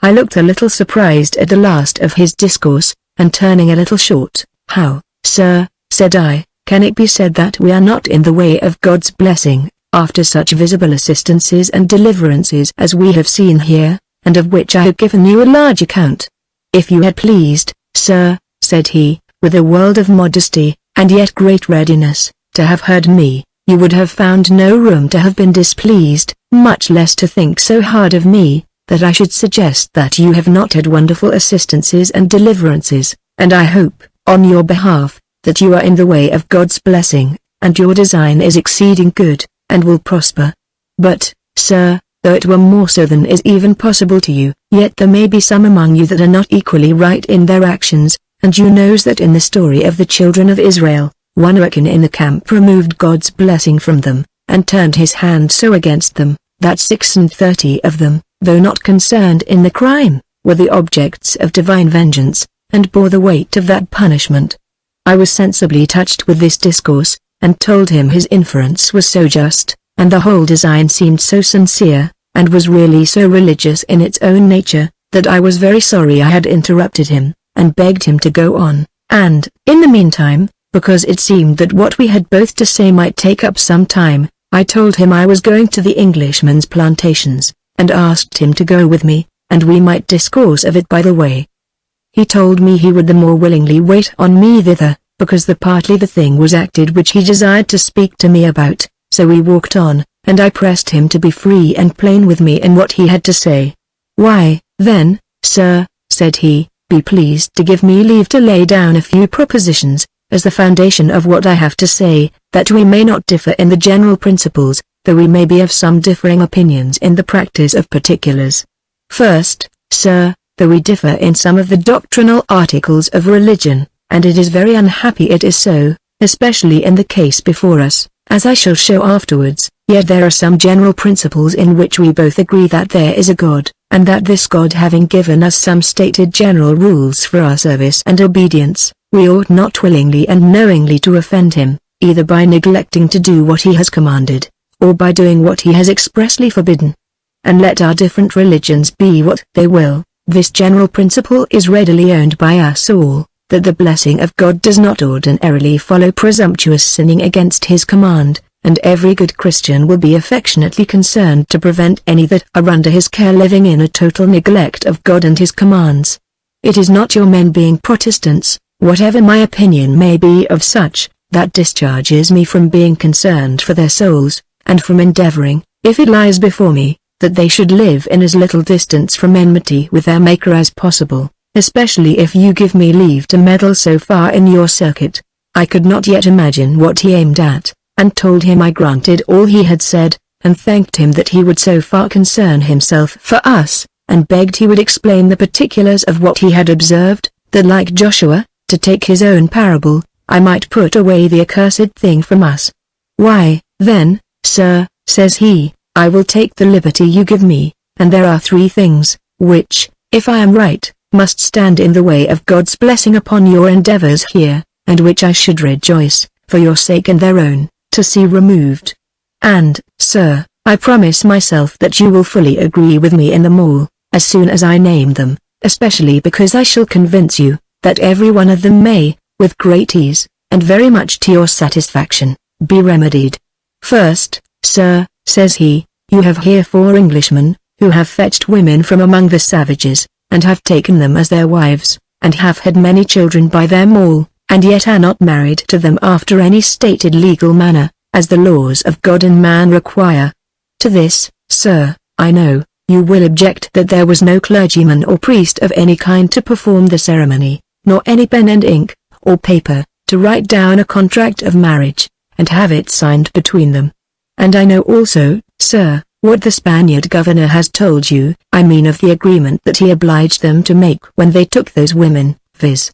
that they should choose them out by consent, and keep separately to them, which, by the way, is nothing of a marriage, no agreement with the women as wives, but only an agreement among themselves, to keep them from quarreling. But, sir, the essence of the sacrament of matrimony, so he called it, being a Roman, consists not only in the mutual consent of the parties to take one another as man and wife, but in the formal and legal obligation that there is in the contract to compel the man and woman, at all times, to own and acknowledge each other, obliging the man to abstain from all other women, to engage in no other contract while these subsist, and, on all occasions, as ability allows, to provide honestly for them and their children, and to oblige the women to the same or like conditions, on their side. Now, sir, says he, these men may, when they please, or when occasion presents, abandon these women, disown their children, leave them to perish, and take other women,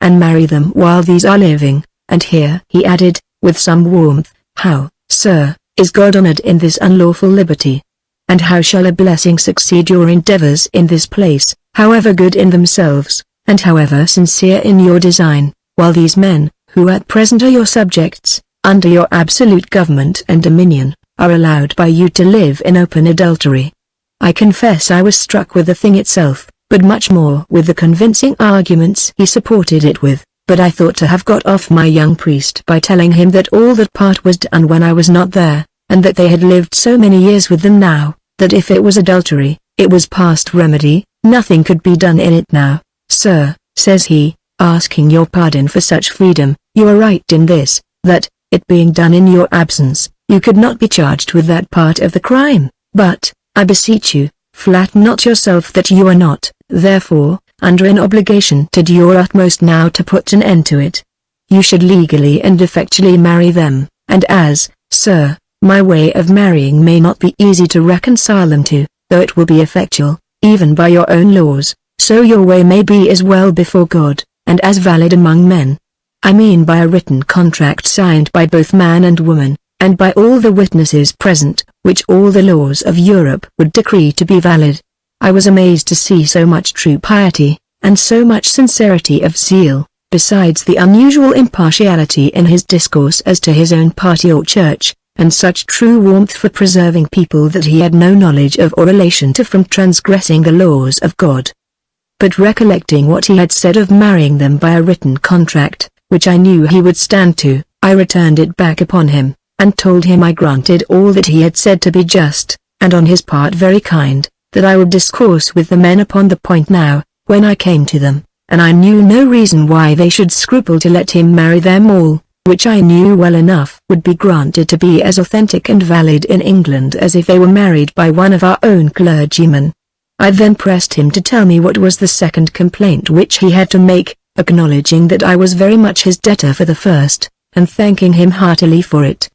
He told me he would use the same freedom and plainness in the second, and hoped I would take it as well, and this was, that notwithstanding these English subjects of mine, as he called them, had lived with these women almost 7 years, had taught them to speak English, and even to read it, and that they were, as he perceived, women of tolerable understanding, and capable of instruction, yet they had not, to this hour, taught them anything of the Christian religion, no, not so much as to know there was a God, or a worship, or in what manner God was to be served, or that their own idolatry, and worshipping they knew not whom, was false and absurd. This, he said, was an unaccountable neglect, and what God would certainly call them to account for, and perhaps at last take the work out of their hands. He spoke this very affectionately and warmly. I am persuaded, says he, had those men lived in the savage country whence their wives came, the savages would have taken more pains to have brought them to be idolaters, and to worship the devil, than any of these men, so far as I can see, have taken with them to teach the knowledge of the true God. Now, sir, said he, though I do not acknowledge your religion, or you mine, yet we would be glad to see the devil's servants and the subjects of his kingdom taught to know religion, and that they might, at least, hear of God and a Redeemer, and the resurrection, and of a future state things which we all believe, that they might, at least, be so much nearer coming into the bosom of the true church than they are now in the public profession of idolatry and devil worship. I could hold no longer, I took him in my arms and embraced him eagerly. How far, said I to him, have I been from understanding the most essential part of a Christian, viz. to love the interest of the Christian church, and the good of other men's souls. I scarce have known what belongs to the being a Christian. Oh, sir. Do not say so, replied he, this thing is not your fault. No, said I, but why did I never lay it to heart as well as you? It is not too late yet, said he, be not too forward to condemn yourself.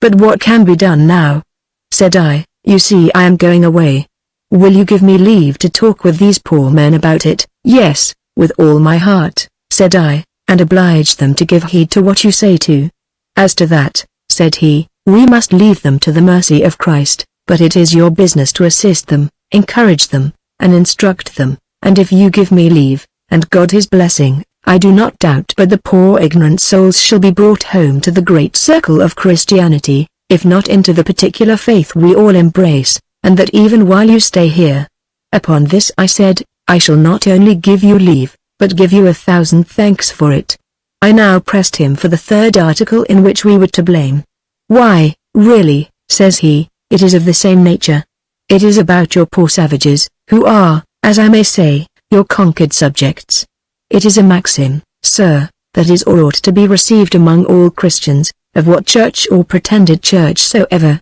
that the Christian knowledge ought to be propagated by all possible means and on all possible occasions. It is on this principle that our church sends missionaries into Persia, India, and China, and that our clergy, even of the superior sort, willingly engage in the most hazardous voyages, and the most dangerous residence amongst murderers and barbarians, to teach them the knowledge of the true God, and to bring them over to embrace the Christian faith. Now, sir, you have such an opportunity here to have 6 or 37 poor savages brought over from a state of idolatry to the knowledge of God, their Maker and Redeemer, that I wonder how you can pass such an occasion of doing good, which is really worth the expense of a man's whole life. I was now struck dumb indeed, and had not one word to say. I had here the spirit of true Christian zeal for God and religion before me. As for me, I had not so much as entertained a thought of this in my heart before, and I believe I should not have thought of it, for I looked upon these savages as slaves, and people whom, had we not had any work for them to do, we would have used as such, or would have been glad to have transported them to any part of the world, for our business was to get rid of them, and we would all have been satisfied if they had been sent to any country, so they had never seen their own. I was confounded at his discourse, and knew not what answer to make him. He looked earnestly at me, seeing my confusion. "Sir," says he, "I shall be very sorry if what I have said gives you any offense." "No, no," said I am offended with nobody but myself. But I am perfectly confounded, not only to think that I should never take any notice of this before, but with reflecting what notice I am able to take of it now. "You know, sir," said I, "what circumstances I am in. I'm bound to the East Indies in a ship freighted by merchants, and to whom it would be an insufferable piece of injustice to detain their ship here, the men lying all this while at victuals and wages on the owner's account. It is true, I agreed to be allowed 12 days here, and if I stay more, I must pay £3 sterling per diem demurrage, nor can I stay upon demurrage above 8 days more, and I have been here 13 already, so that I am perfectly unable to engage in this work unless I would suffer myself to be left behind here again, in which case, if this single ship should miscarry in any part of her voyage, I should be just in the same condition that I was left in here at first, and from which I have been so wonderfully delivered." He owned the case was very hard upon me as to my voyage, but laid it home upon my conscience whether the blessing of saving 37 souls was not worth venturing all I had in the world for. I was not so sensible of that as he was. I replied to him thus: "Why, sir, it is a valuable thing, indeed, to be an instrument in God's hand to convert 37 heathens to the knowledge of Christ, but as you are an ecclesiastic, and are given over to the work, so it seems so naturally to fall in the way of your profession, how is it, then, that you do not rather offer yourself to undertake it than to press me to do it?" Upon this he faced about just before me, as he walked along, and putting me to a full stop, made me a very low bow. "I most heartily thank God and you, sir," said he, "for giving me so evident a call to so blessed a work, and if you think yourself discharged from it, and desire me to undertake it, I will most readily do it, and think it a happy reward for all the hazards and difficulties of such a broken, disappointed voyage as I have met with, that I am dropped at last into so glorious a work." I discovered a kind of rapture in his face while he spoke this to me. His eyes sparkled like fire, his face glowed, and his color came and went. In a word, he was fired with the joy of being embarked in such a work. I paused a considerable while before I could tell what to say to him, for I was really surprised to find a man of such sincerity, and who seemed possessed of a zeal beyond the ordinary rate of men. But after I had considered it a while, I asked him seriously if he was in earnest, and that he would venture, on the single consideration of an attempt to convert those poor people, to be locked up in an unplanted island for perhaps his life, and at last might not know whether he should be able to do them good or not. He turned short upon me, and asked me what I called a venture. "Pray, sir," said he, "what do you think I consented to go in your ship to the East Indies for?" Said I, "that I know not, unless it was to preach to the Indians." "Doubtless it was," said he, "and do you think, if I can convert these 37 men to the faith of Jesus Christ, it is not worth my time, though I should never be fetched off the island again? Nay, is it not infinitely of more worth to save so many souls than my life is, or the life of 20 more of the same profession?" "Yes, sir," says he, "I would give God thanks all my days if I could be made the happy instrument of saving the souls of those poor men, though I were never to get my foot off this island or see my native country any more. But since you will honor me with putting me into this work, for which I will pray for you all the days of my life, I have one humble petition to you besides." "What is that?" said I. "Why," says he, "it is, that you will leave your man Friday with me, to be my interpreter to them, and to assist me, for without some help I cannot speak to them, or they to me."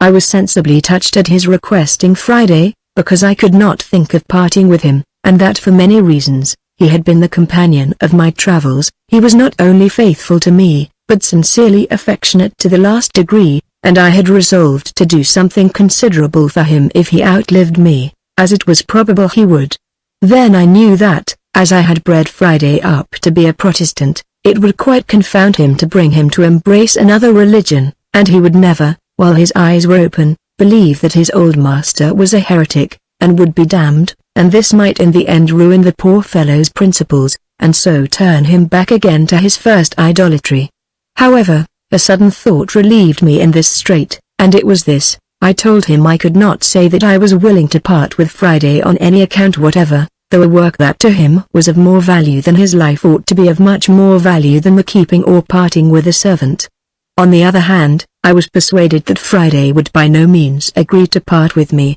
and I could not force him to it without his consent, without manifest injustice, because I had promised I would never send him away, and he had promised and engaged that he would never leave me, unless I sent him away. He seemed very much concerned at it, for he had no rational access to these poor people, seeing he did not understand one word of their language, nor they one of his. To remove this difficulty, I told him Friday's father had learned Spanish, which I found he also understood, and he should serve him as an interpreter. So he was much better satisfied, and nothing could persuade him but he would stay and endeavor to convert them, but Providence gave another very happy turn to all this. I come back now to the first part of his objections. When we came to the Englishmen, I sent for them all together, and after some account given them of what I had done for them, viz. what necessary things I had provided for them, and how they were distributed, which they were very sensible of, and very thankful for, I began to talk to them of the scandalous life they led, and gave them a full account of the notice the clergyman had taken of it, and arguing how unchristian and irreligious a life it was, I first asked them if they were married men or bachelors. They soon explained their condition to me, and showed that 2 of them were widowers, and the other 3 were single men, or bachelors. I asked them with what conscience they could take these women, and call them their wives, and have so many children by them, and not be lawfully married to them?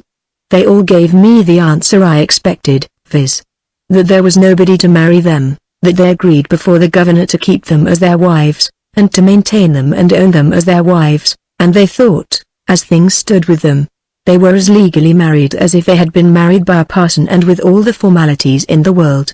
I told them that no doubt they were married in the sight of God, and were bound in conscience to keep them as their wives, but that the laws of men being otherwise, they might desert the poor women and children hereafter, and that their wives, being poor desolate women, friendless and moneyless, would have no way to help themselves. I therefore told them that unless I was assured of their honest intent, I could do nothing for them, but would take care that what I did should be for the women and children without them, and that, unless they would give me some assurances that they would marry the women, I could not think it was convenient they should continue together as man and wife, for that it was both scandalous to men and offensive to God, who they could not think would bless them if they went on thus. All this went on as I expected, and they told me, especially Will Atkins, who now seemed to speak for the rest, that they loved their wives as well as if they had been born in their own native country, and would not leave them on any account whatever, and they did verily believe that their wives were as virtuous and as modest,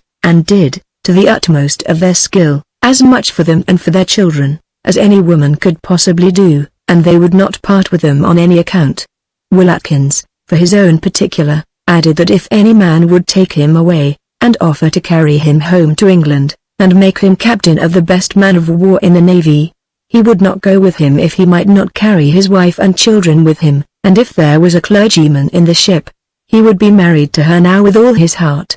This was just as I would have it. The priest was not with me at that moment, but he was not far off, so to try him further, I told him I had a clergyman with me, and, if he was sincere, I would have him married next morning, and bade him consider of it, and talk with the rest. He said, as for himself, he need not consider of it at all, for he was very ready to do it, and was glad I had a minister with me, and he believed they would be all willing also. I then told him that my friend, the minister, was a Frenchman, and could not speak English, but I would act the clerk between them. He never so much as asked me whether he was a Papist or Protestant, which was, indeed, what I was afraid of. We then parted, and I went back to my clergyman, and Will Atkins went in to talk with his companions. I desired the French gentleman not to say anything to them till the business was thoroughly ripe, and I told him what answer the men had given me. Before I went from their quarter they all came to me and told me they had been considering what I had said, that they were glad to hear I had a clergyman in my company, and they were very willing to give me the satisfaction I desired, and to be formally married as soon as I pleased, for they were far from desiring to part with their wives, and that they meant nothing but what was very honest when they chose them. So I appointed them to meet me the next morning, and, in the meantime, they should let their wives know the meaning of the marriage law, and that it was not only to prevent any scandal, but also to oblige them that they should not forsake them, whatever might happen. The women were easily made sensible of the meaning of the thing, and were very well satisfied with it, as, indeed, they had reason to be, so they failed not to attend all together at my apartment next morning, where I brought out my clergyman, and though he had not on a minister's gown, after the manner of England, or the habit of a priest, after the manner of France, yet having a black vest something like a cassock, with a sash round it, he did not look very unlike a minister, and as for his language, I was his interpreter. But the seriousness of his behavior to them, and the scruples he made of marrying the women, because they were not baptized and professed Christians, gave them an exceeding reverence for his person, and there was no need, after that, to inquire whether he was a clergyman or not. Indeed, I was afraid his scruples would have been carried so far as that he would not have married them at all. Nay, notwithstanding all I was able to say to him, he resisted me, though modestly, yet very steadily, and at last refused absolutely to marry them, unless he had first talked with the men and the women too, and though at first I was a little backward to it, yet at last I agreed to it with a good will, perceiving the sincerity of his design. When he came to them he let them know that I had acquainted him with their circumstances, and with the present design, that he was very willing to perform that part of his function, and marry them, as I had desired, but that before he could do it, he must take the liberty to talk with them. He told them that in the sight of all indifferent men, and in the sense of the laws of society, they had lived all this while in a state of sin, and that it was true that nothing but the consenting to marry, or effectually separating them from one another, could now put an end to it, but there was a difficulty in it, too, with respect to the laws of Christian matrimony, which he was not fully satisfied about, that of marrying one that is a professed Christian to a savage, an idolater, and a heathen one that is not baptized, and yet that he did not see that there was time left to endeavor to persuade the women to be baptized, or to profess the name of Christ, whom they had, he doubted, heard nothing of, and without which they could not be baptized.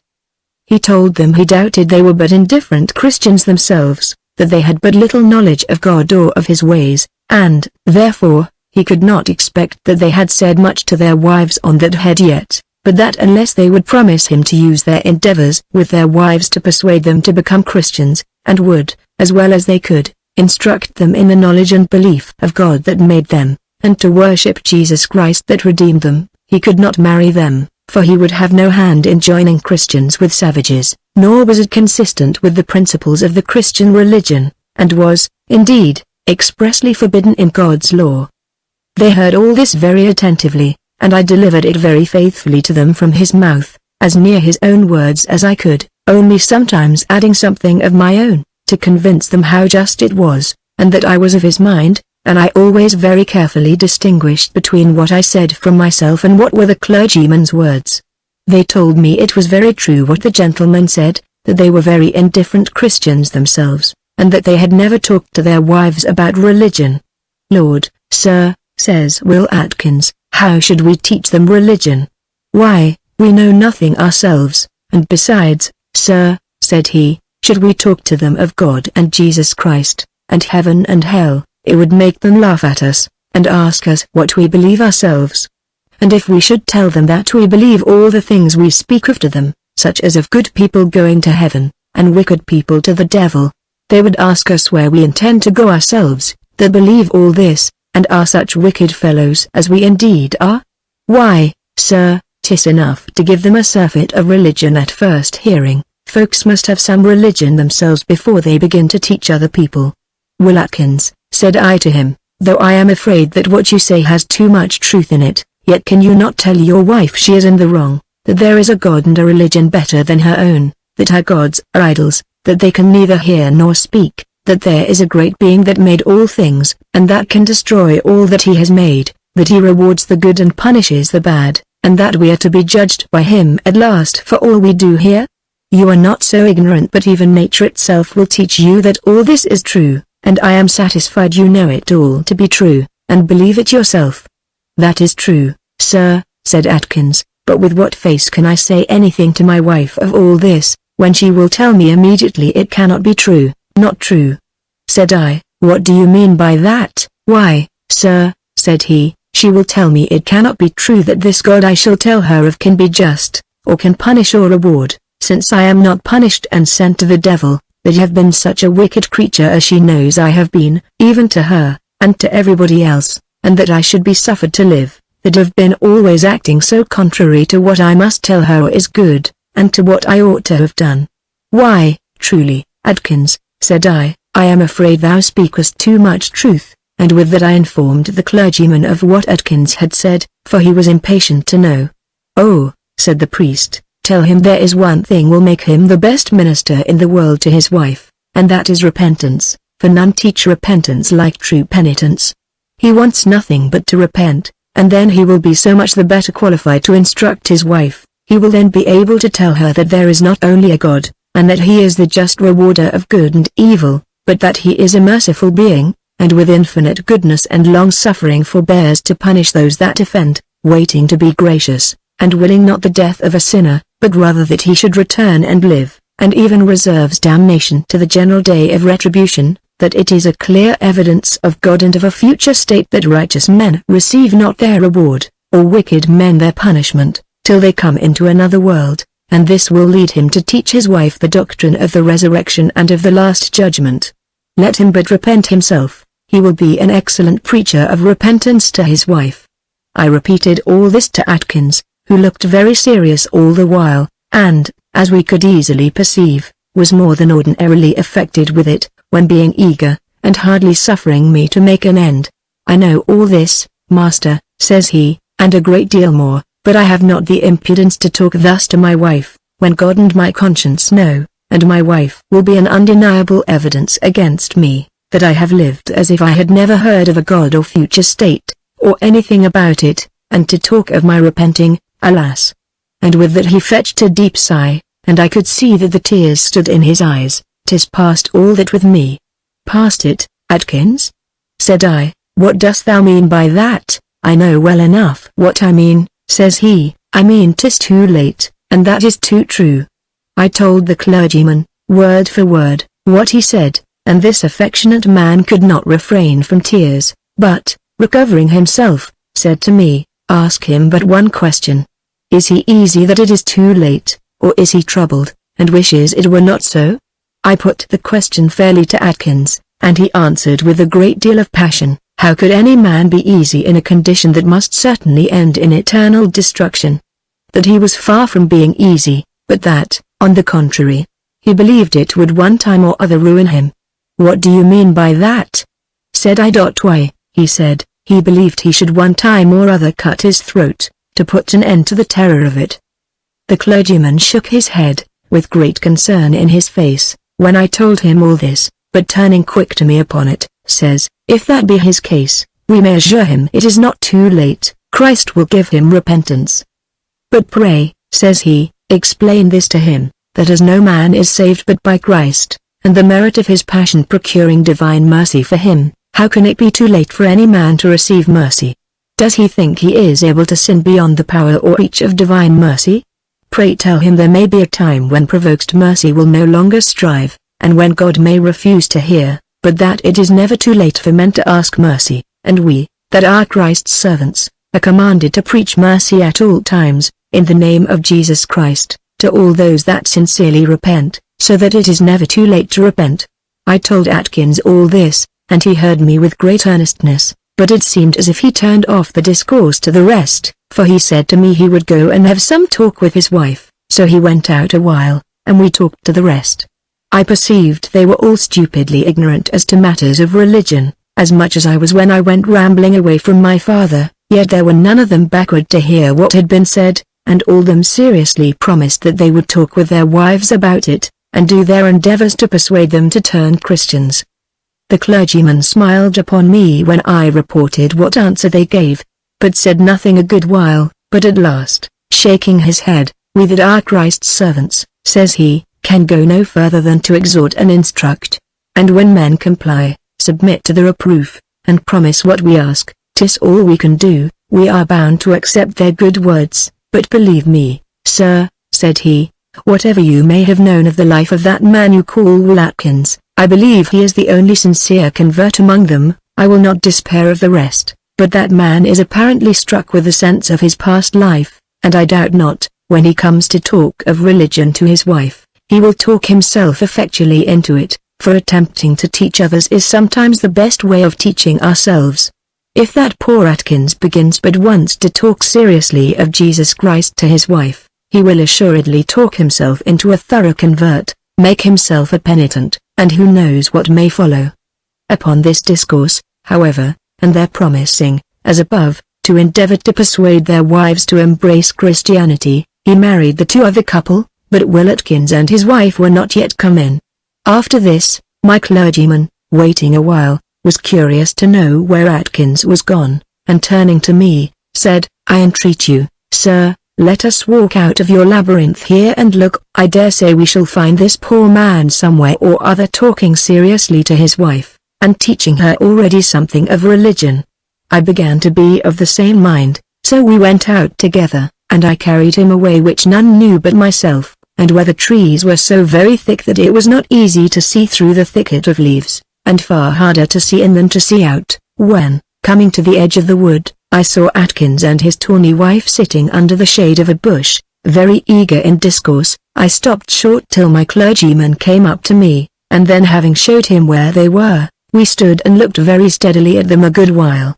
We observed him very earnest with her, pointing up to the sun, and to every quarter of the heavens, and then down to the earth, then out to the sea, then to himself, then to her, to the woods, to the trees. "Now," says the clergyman, "you see my words are made good. The man preaches to her. Mark him now, he is telling her that our God has made him, her, and the heavens, the earth, the sea, the woods, the trees, and sea." "I believe he is," said I. Immediately we perceived Will Atkins start upon his feet, fall down on his knees, and lift up both his hands. We supposed he said something, but we could not hear him, it was too far for that. He did not continue kneeling half a minute, but comes and sits down again by his wife, and talks to her again. We perceived then the woman very attentive, but whether she said anything to him we could not tell. While the poor fellow was upon his knees I could see the tears run plentifully down my clergyman's cheeks, and I could hardly forbear myself,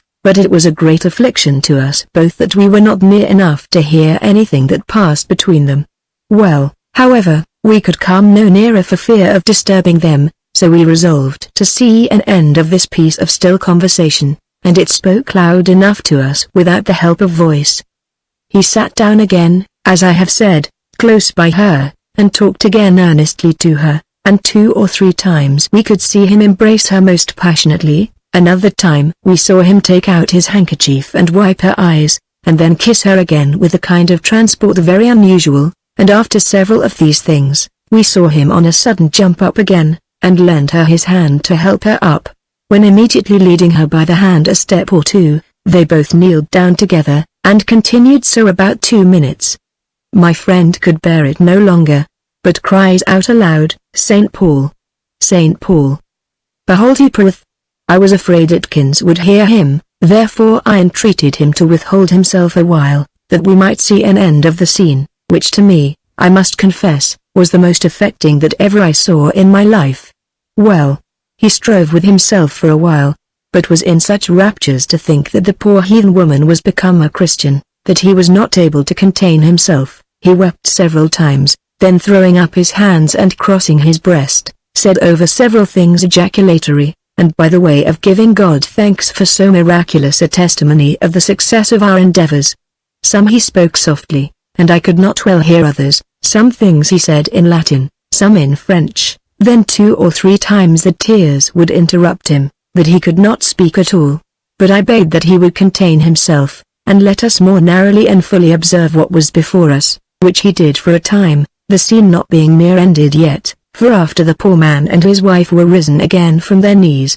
we observed he stood talking still eagerly to her, and we observed her motion, that she was greatly affected with what he said, by her frequently lifting up her hands, laying her hand to her breast, and such other postures as express the greatest seriousness and attention. This continued about half a quarter of an hour, and then they walked away, so we could see no more of them in that situation. I took this interval to say to the clergyman, first, that I was glad to see the particulars we had both been witnesses to, that, though I was hard enough of belief in such cases, yet that I began to think it was all very sincere here, both in the man and his wife, however ignorant they might both be, and I hoped such a beginning would yet have a more happy end. But, my friend, added I, will you give me leave to start one difficulty here? I cannot tell how to object the least thing against that affectionate concern which you show for the turning of the poor people from their paganism to the Christian religion, but how does this comfort you, while these people are,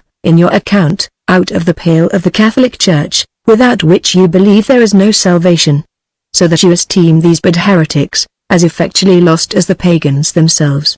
To this he answered, with abundance of candor, thus, Sir, I am a Catholic of the Roman Church, and a priest of the Order of Saint Benedict, and I embrace all the principles of the Roman faith, but yet, if you will believe me, and that I do not speak in compliment to you, or in respect to my circumstances and to your civilities, I say nevertheless, I do not look upon you, who call yourselves reformed, without some charity. I dare not say, though I know it is our opinion in general, that you cannot be saved. I will by no means limit the mercy of Christ so far as think that he cannot receive you into the bosom of his church, in a manner to us unperceivable, and I hope you have the same charity for us. I pray daily for you being all restored to Christ's church, by whatsoever method he, who is all-wise, is pleased to direct. In the meantime, surely you will allow it consists with me as a Roman to distinguish far between a Protestant and a pagan, between one that calls on Jesus Christ, though in a way which I do not think is according to the true faith, and a savage or a barbarian, that knows no God, no Christ, no Redeemer, and if you are not within the pale of the Catholic Church, we hope you are nearer being restored to it than those who know nothing of God or of his church, and I rejoice, therefore, when I see this poor man, who you say has been a profligate, and almost a murderer, kneel down and pray to Jesus Christ, as we suppose he did, though not fully enlightened, believing that God, from whom every such work proceeds, will sensibly touch his heart, and bring him to the further knowledge of that truth in his own time, and if God shall influence this poor man to convert and instruct the ignorant savage, his wife, I can never believe that he shall be cast away himself. And have I not reason, then, to rejoice? The nearer any are brought to the knowledge of Christ, though they may not be brought quite home into the bosom of the Catholic Church just at the time when I desire it, leaving it to the goodness of Christ to perfect his work in his own time, and in his own way? Certainly, I would rejoice if all the savages in America were brought, like this poor woman, to pray to God, though they were all to be Protestants at first, rather than they should continue pagans or heathens, firmly believing, that he that had bestowed the first light on them will further illuminate them with a beam of his heavenly grace, and bring them into the pale of his church when he should see good. Chapter 7 Conversation betwixt Will Atkins and his wife. I was astonished at the sincerity and temper of this pious papist, as much as I was oppressed by the power of his reasoning, and it presently occurred to my thoughts, that if such a temper was universal, we might be all Catholic Christians, whatever church or particular profession we joined in, that a spirit of charity would soon work us all up into right principles, and as he thought that the like charity would make us all Catholics, so I told him I believed, and all the members of his church the like moderation, they would soon all be Protestants. And there we left that part, for we never disputed it all. However, I talked to him another way, and taking him by the hand, my friend, says I wish all the clergy of the Romish Church were blessed with such moderation, and had an equal share of your charity. I am entirely of your opinion, but I must tell you that if you should preach such doctrine in Spain or Italy, they would put you into the Inquisition. It may be so, said he, I know not what they would do in Spain or Italy, but I will not say they would be the better Christians for that severity, for I am sure there is no heresy in abounding with charity. Well, as Will Atkins and his wife were gone, our business there was over, so we went back our own way, and when he came back, we found them waiting to be called in. Observing this, I asked my clergyman if we should discover to him that we had seen him under the bush or not, and it was his opinion we should not, but that we should talk to him first, and hear what he would say to us. So we called him in alone, nobody being in the place but ourselves, and I began by asking him some particulars about his parentage and education. He told me frankly enough that his father was a clergyman who would have taught him well, but that he, Will Atkins, despised all instruction and correction, and by his brutish conduct cut the thread of all his father's comforts and shortened his days, for that he broke his heart by the most ungrateful, unnatural return for the most affectionate treatment a father ever gave. In what he said there seemed so much sincerity of repentance, that it painfully affected me. I could not but reflect that I, too, had shortened the life of a good, tender father by my bad conduct and obstinate self-will. I was, indeed, so surprised with what he had told me, that I thought, instead of my going about to teach and instruct him, the man was made a teacher and instructor to me in a most unexpected manner. I laid all this before the young clergyman, who was greatly affected with it, and said to me, "Did I not say, sir, that when this man was converted he would preach to us all? I tell you, sir, if this one man be made a true penitent, there will be no need of me, he will make Christians of all in the island."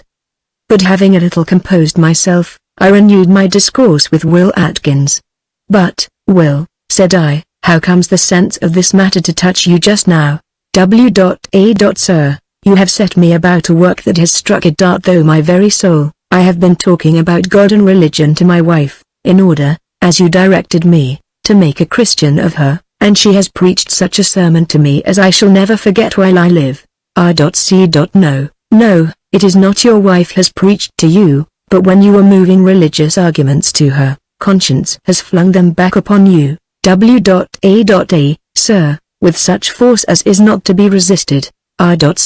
Pray, Will, let us know what passed between you and your wife, for I know something of it already. Sir, it is impossible to give you a full account of it, I am too full to hold it, and yet have no tongue to express it, but let her have said what she will, though I cannot give you an account of it, this I can tell you, that I have resolved to amend and reform my life. But tell us some of it. How did you begin, Will? For this has been an extraordinary case, that is certain. She has preached a sermon, indeed, if she has wrought this upon you. Why, I first told her the nature of our laws about marriage, and what the reasons were that men and women were obliged to enter into such compacts as it was neither in the power of one nor other to break, that otherwise, order and justice could not be maintained, and men would run from their wives, and abandon their children, mix confusedly with one another, and neither families be kept entire, nor inheritances be settled by legal descent.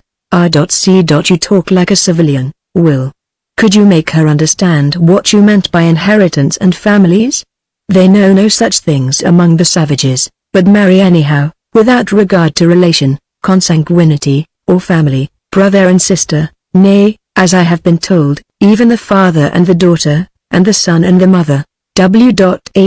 believe, sir, you are misinformed, and my wife assures me of the contrary, and that they abhor it. Perhaps, for any further relations, they may not be so exact as we are, but she tells me never in the near relationship you speak of. Well, what did she say to what you told her? She said she liked it very well, as it was much better than in her country. But did you tell her what marriage was? They began our dialogue. I asked her if she would be married to me our way. She asked me what way that was. I told her marriage was appointed by God, and here we had a strange talk together, indeed, as ever man and wife had, I believe. This dialogue between Will Atkins and his wife, which I took down in writing just after he told it me, was as follows: Wife. Appointed by your God! Why, have you a God in your country? Yes, my dear, God is in every country. Wife. Know your God in my country have the great old Benamuckee God. Child, I am very unfit to show you who God is. God is in heaven and the made the heaven and the earth, the sea, and all that in them is. Wife. No makey de earth, no you God makey all earth, no makey my country. Will Atkins laughed a little at her expression of God not making her country. Wife. No laugh, why laugh me? This no ting to laugh. He was justly reproved by his wife, for she was more serious than he at first. That's true, indeed, I will not laugh any more, my dear. Wife. Why you say you God make it all? Yes, child, our God made the whole world, and you, and me, and all things, for he is the only true God, and there is no God but him. He lives forever in heaven. Wife. Why you no tell me long ago? That's true, indeed, but I have been a wicked wretch, and have not only forgotten to acquaint thee with anything before, but have lived without God in the world myself. Wife. What, have you a great God in your country, you know him? No say to him? No do good thing for him? That no possible. It is true, though, for all that, we live as if there was no God in heaven, or that he had no power on earth. Wife. But why God let you do so? Why he no make you good live? It is all our own fault. Wife. But you say me he is great, have much great power, can make he kill when he will. Why he no make he kill when you no serve him? No say to him? No be good mans? That is true, he might strike me dead, and I ought to expect it, for I have been a wicked wretch, that is true, but God is merciful, and does not deal with us as we deserve. Wife. But then do you not tell God thank ye for that too? No, indeed, I have not thanked God for his mercy, any more than I have feared God from his power. Wife. Then you God no God, me no think, believe he be such one, great much power, strong, no make he kill you, though you make him much angry. What, will my wicked life hinder you from believing in God? What a dreadful creature am I! And what a sad truth is it, that the horrid lives of Christians hinder the conversion of heathens. Wife. How me think you have great much God up there, she points up to heaven, and yet no do well, no do good thing? Can he tell? Sure he no tell what you do? Yes, he knows and sees all things. He hears us speak, sees what we do, knows what we think though we do not speak. Wife. What? He no hear you curse, swear, speak a great damn? Yes, he hears it all. Wife. Where be then the much great power strong? He is merciful, that is all we can say for it, and this proves him to be the true God. He is God, and not man, and therefore we are not consumed. Here Will Atkins told us he was struck with horror to think how he could tell his wife so clearly that God sees, and hears, and knows the secret thoughts of the heart, and all that we do, and yet that he had dared to do all the vile things he had done. Wife. Merciful. What you call dat? He is our Father and Maker, and he pities and spares us. Wife. So then he never make ye kill, never angry when you do wicked, then he no good himself, or no great able. Yes, my dear, he is infinitely good and infinitely great, and able to punish too, and sometimes, to show his justice and vengeance, he lets fly his anger to destroy sinners and make examples. Many are cut off in their sins. Wife. But no make he kill you yet, then he tell you, maybe, that he no make you kill, so you make the bargain with him, you do bad thing, he no be angry at you when he be angry at other mans. No, indeed, my sins are all presumptions upon his goodness, and he would be infinitely just if he destroyed me, as he has done other men. Wife. Well, and yet no kill, no make you dead, what you say to him for that? You no tell him thank ye for all that too? I am an unthankful, ungrateful dog, that is true. Wife. Why he no make you much good better? You say he make you. He made me as he made all the world, it is I have deformed myself and abused his goodness, and made myself an abominable wretch. Wife. I wish you makey God know me. I know makey him angry, I know do bad wicked thing. Here Will Atkins said his heart sunk within him to hear a poor untaught creature desire to be taught to know God, and he such a wicked wretch, that he could not say one word to her about God. but what the reproach of his own carriage would make most irrational to her to believe, nay, that already she had told him that she could not believe in God, because he, that was so wicked, was not destroyed. My dear, you mean, you wish I could teach you to know God, not God to know you, for he knows you already, and every thought in your heart. Wife. Why, then, he know what I say to you now, he know me wish to know him. How shall me know who make he me? Poor creature, he must teach thee, I cannot teach thee. I will pray to him to teach thee to know him, and forgive me, that am unworthy to teach thee. The poor fellow was in such an agony at her desiring him to make her know God, and her wishing to know him, that he said he fell down on his knees before her, and prayed to God to enlighten her mind with the saving knowledge of Jesus Christ, and to pardon his sins, and accept of his being the unworthy instrument of instructing her in the principles of religion, after which he sat down by her again, and their dialogue went on. This was the time when we saw him kneel down and hold up his hands. Wife. What you put down the knee for? What you hold up the hand for? What you say? Who you speak to? What is all that? My dear, I bow my knees in token of my submission to him that made me. I said to him, as you call it, and as your old men do to their idol Benamuki, that is, I prayed to him. Wife. What say you to him for? I prayed to him to open your eyes and your understanding, that you may know him, and be accepted by him. Wife. Can he do that too? Yes, he can do all things. Wife. But now he hear what you say? Yes, he has bid us pray to him, and promised to hear us. Wife. Bid you pray? When he bid you? How he bid you? What you hear him speak? No, we do not hear him speak, but he has revealed himself many ways to us. Here he was at a great loss to make her understand that God has revealed himself to us by his word, and what his word was, but at last he told it to her thus. God has spoken to some good men in former days, even from heaven, by plain words, and God has inspired good men by his Spirit, and they have written all his laws down in a book. Wife. Me no understand that, where is book? Alas,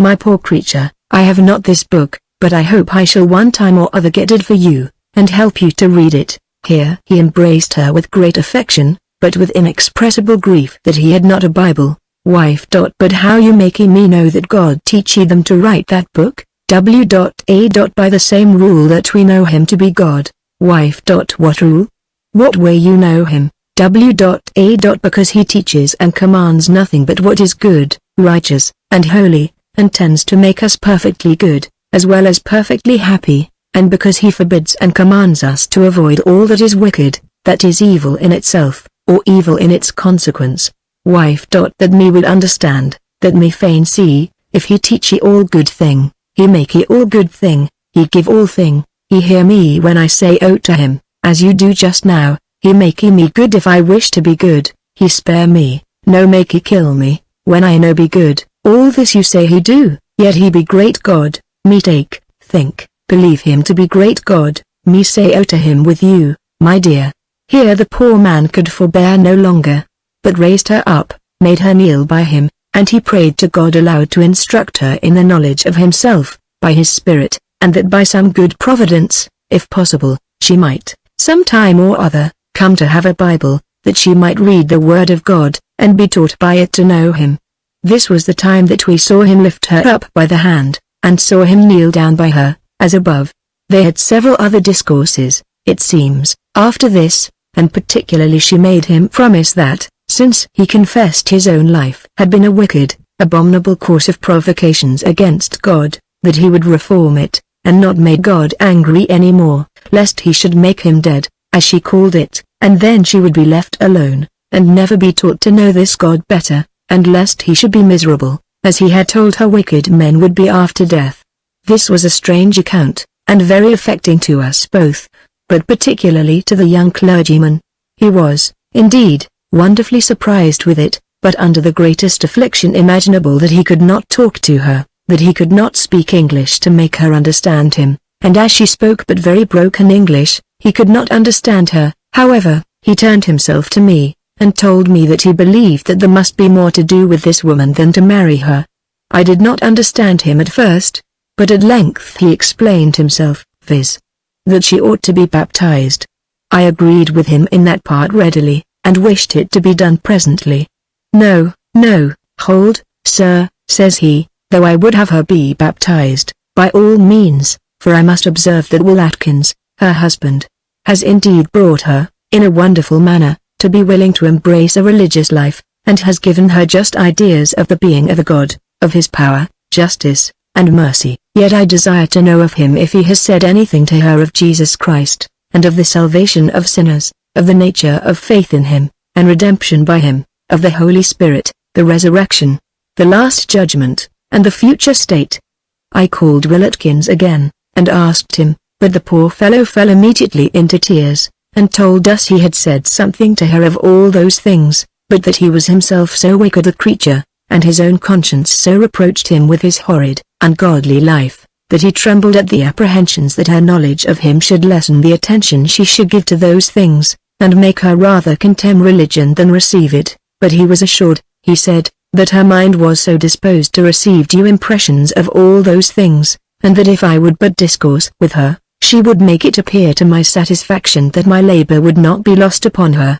Accordingly I called her in, and placing myself as interpreter between my religious priest and the woman, I entreated him to begin with her, but sure such a sermon was never preached by a popish priest in these latter ages of the world, and as I told him, I thought he had all the zeal, all the knowledge, all the sincerity of a Christian, without the error of a Roman Catholic, and that I took him to be such a clergyman as the Roman bishops were before the Church of Rome assumed spiritual sovereignty over the consciences of men. In a word, he brought the poor woman to embrace the knowledge of Christ, and of redemption by him, not with wonder and astonishment only, as she did the first notions of a God, but with joy and faith, with an affection, and a surprising degree of understanding, scarce to be imagined, much less to be expressed, and, at her own request, she was baptized.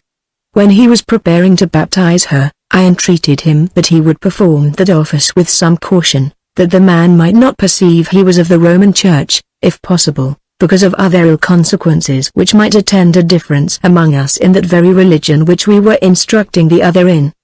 He told me that as he had no consecrated chapel, nor proper things for the office, I should see he would do it in a manner that I should not know by it that he was a Roman Catholic myself, if I had not known it before, and so he did, for saying only some words over to himself in Latin, which I could not understand. He poured a whole dishful of water upon the woman's head, pronouncing in French, very loud, Mary, which was the name her husband desired me to give her, for I was her godfather. I baptize thee in the name of the Father, and of the Son, and of the Holy Ghost, so that none could know anything by it what religion he was of. He gave the benediction afterwards in Latin, but either Will Atkins did not know but it was French, or else did not take notice of it at that time. As soon as this was over we married them, and after the marriage was over, he turned to Will Atkins, and in a very affectionate manner exhorted him, not only to persevere in that good disposition he was in, but to support the convictions that were upon him by a resolution to reform his life,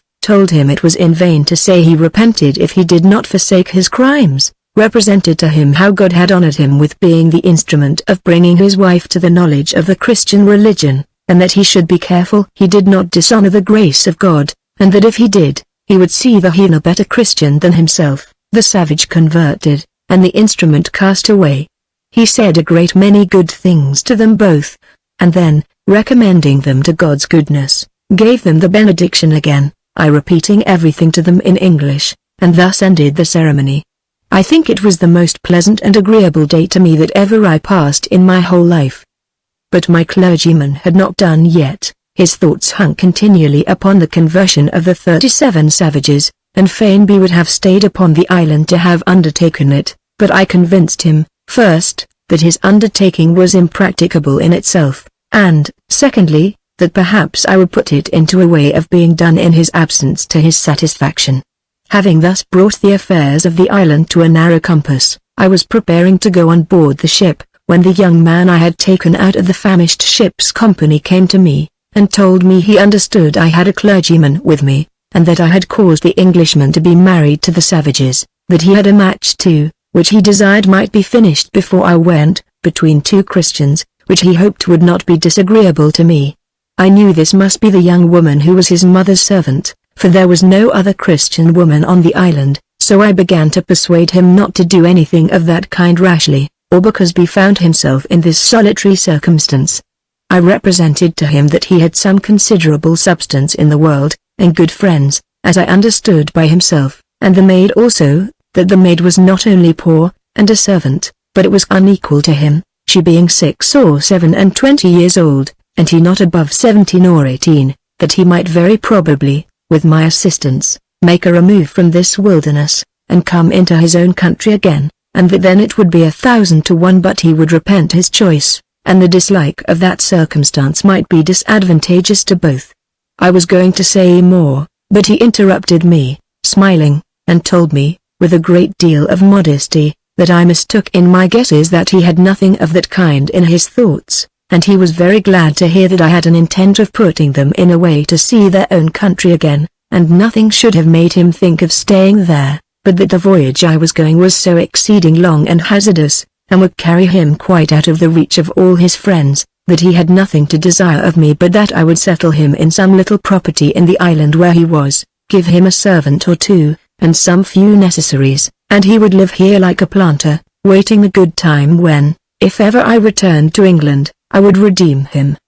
He hoped I could not be unmindful of him when I came to England, that he would give me some letters to his friends in London, to let them know how good I had been to him, and in what part of the world and what circumstances I had left him in, and he promised me that whenever I redeemed him, the plantation, and all the improvements he had made upon it, let the value be what it would, should be wholly mine.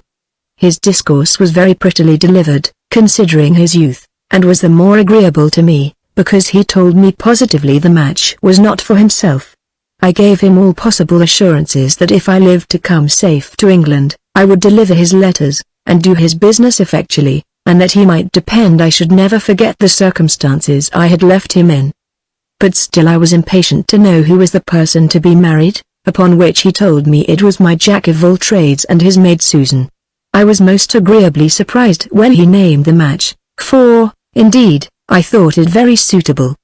The character of that man I have given already, and as for the maid, she was a very honest, modest, sober, and religious young woman, had a very good share of sense, was agreeable enough in her person, spoke very handsomely and to the purpose, always with decency and good manners, and was neither too backward to speak when requisite, nor impertinently forward when it was not her business, very handy and housewifely, and an excellent manager, fit, indeed, to have been governess to the whole island, and she knew very well how to behave in every respect. The match being proposed in this manner, we married them the same day, and as I was father at the altar, and gave her away, so I gave her a portion, for I appointed her and her husband a handsome large space of ground for their plantation, and indeed this match, and the proposal the young gentleman made to give him a small property in the island, put me upon parcelling it out amongst them, that they might not quarrel afterwards about their situation. This sharing out the land to them I left to Will Atkins,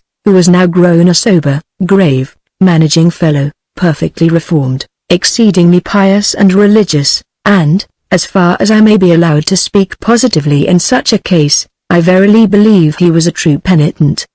He divided things so justly, and so much to everyone's satisfaction, that they only desired one general writing under my hand for the whole, which I caused to be drawn up, and signed and sealed, setting out the bounds and situation of every man's plantation, and testifying that I gave them thereby severally a right to the whole possession and inheritance of the respective plantations or farms, with their improvements, to them and their heirs, reserving all the rest of the island as my own property, and a certain rent for every particular plantation after 11 years, if I, or any one from me, or in my name, came to demand it, producing an attested copy of the same writing. As to the government and laws among them, I told them I was not capable of giving them better rules than they were able to give themselves, only I made them promise me to live in love and good neighborhood with one another, and so I prepared to leave them. One thing I must not omit, and that is, that being now settled in a kind of commonwealth among themselves, and having much business in hand, it was odd to have 37 Indians live in a nook of the island, independent, and, indeed, unemployed, for except the providing themselves food, which they had difficulty enough to do sometimes, they had no manner of business or property to manage. I proposed, therefore, to the governor Spaniard that he should go to them, with Friday's father, and propose to them to remove, and either plant for themselves, or be taken into their several families as servants to be maintained for their labor, but without being absolute slaves, for I would not permit them to make them slaves by force, by any means, because they had their liberty given them by capitulation, as it were articles of surrender, which they ought not to break. They most willingly embraced the proposal, and came all very cheerfully along with him, so we allotted them land and plantations, which 3 or 4 accepted of,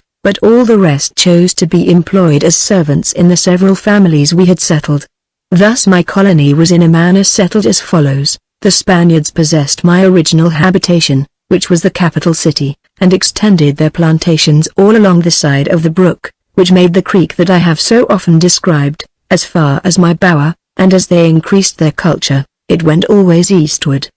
The English lived in the northeast part, where Will Atkins and his comrades began, and came on southward and southwest, towards the back part of the Spaniards, and every plantation had a great addition of land to take in, if they found occasion, so that they need not jostle one another for want of room. All the east end of the island was left uninhabited, that if any of the savages should come on shore there only for their customary barbarities, they might come and go. If they disturbed nobody, nobody would disturb them, and no doubt but they were often ashore, and went away again, for I never heard that the planters were ever attacked or disturbed any more. Chapter 8 Sails from the island for the Brazils. It now came into my thoughts that I had hinted to my friend the clergyman that the work of converting the savages might perhaps be set on foot in his absence to his satisfaction, and I told him that now I thought that it was put in a fair way, for the savages, being thus divided among the Christians, if they would but every one of them do their part with those which came under their hands, I hoped it might have a very good effect. He agreed presently in that, if they did their part. But how, says he, shall we obtain that of them? I told him we would call them all together, and leave it in charge with them, or go to them, one by one, which he thought best, so we divided it, he to speak to the Spaniards, who were all Papists, and I to speak to the English, who were all Protestants, and we recommended it earnestly to them, and made them promise that they would never make any distinction of Papist or Protestant in their exhorting the savages to turn Christians, but teach them the general knowledge of the true God, and of their Saviour Jesus Christ, and they likewise promised us that they would never have any differences or disputes one with another about religion. When I came to Will Atkins's house, I found that the young woman I have mentioned above, and Will Atkins's wife, were become intimates, and this prudent, religious young woman had perfected the work Will Atkins had begun, and though it was not above 4 days after what I have related, yet the new baptized savage woman was made such a Christian as I have seldom heard of in all my observation or conversation in the world. It came next into my mind, in the morning before I went to them, that amongst all the needful things I had to leave with them I had not left them a Bible, in which I showed myself less considering for them than my good friend the widow was for me when she sent me the cargo of £100 from Lisbon, where she packed up 3 Bibles and a prayer book. However, the good woman's charity had a greater extent than ever she imagined, for they were reserved for the comfort and instruction of those that made much better use of them than I had done.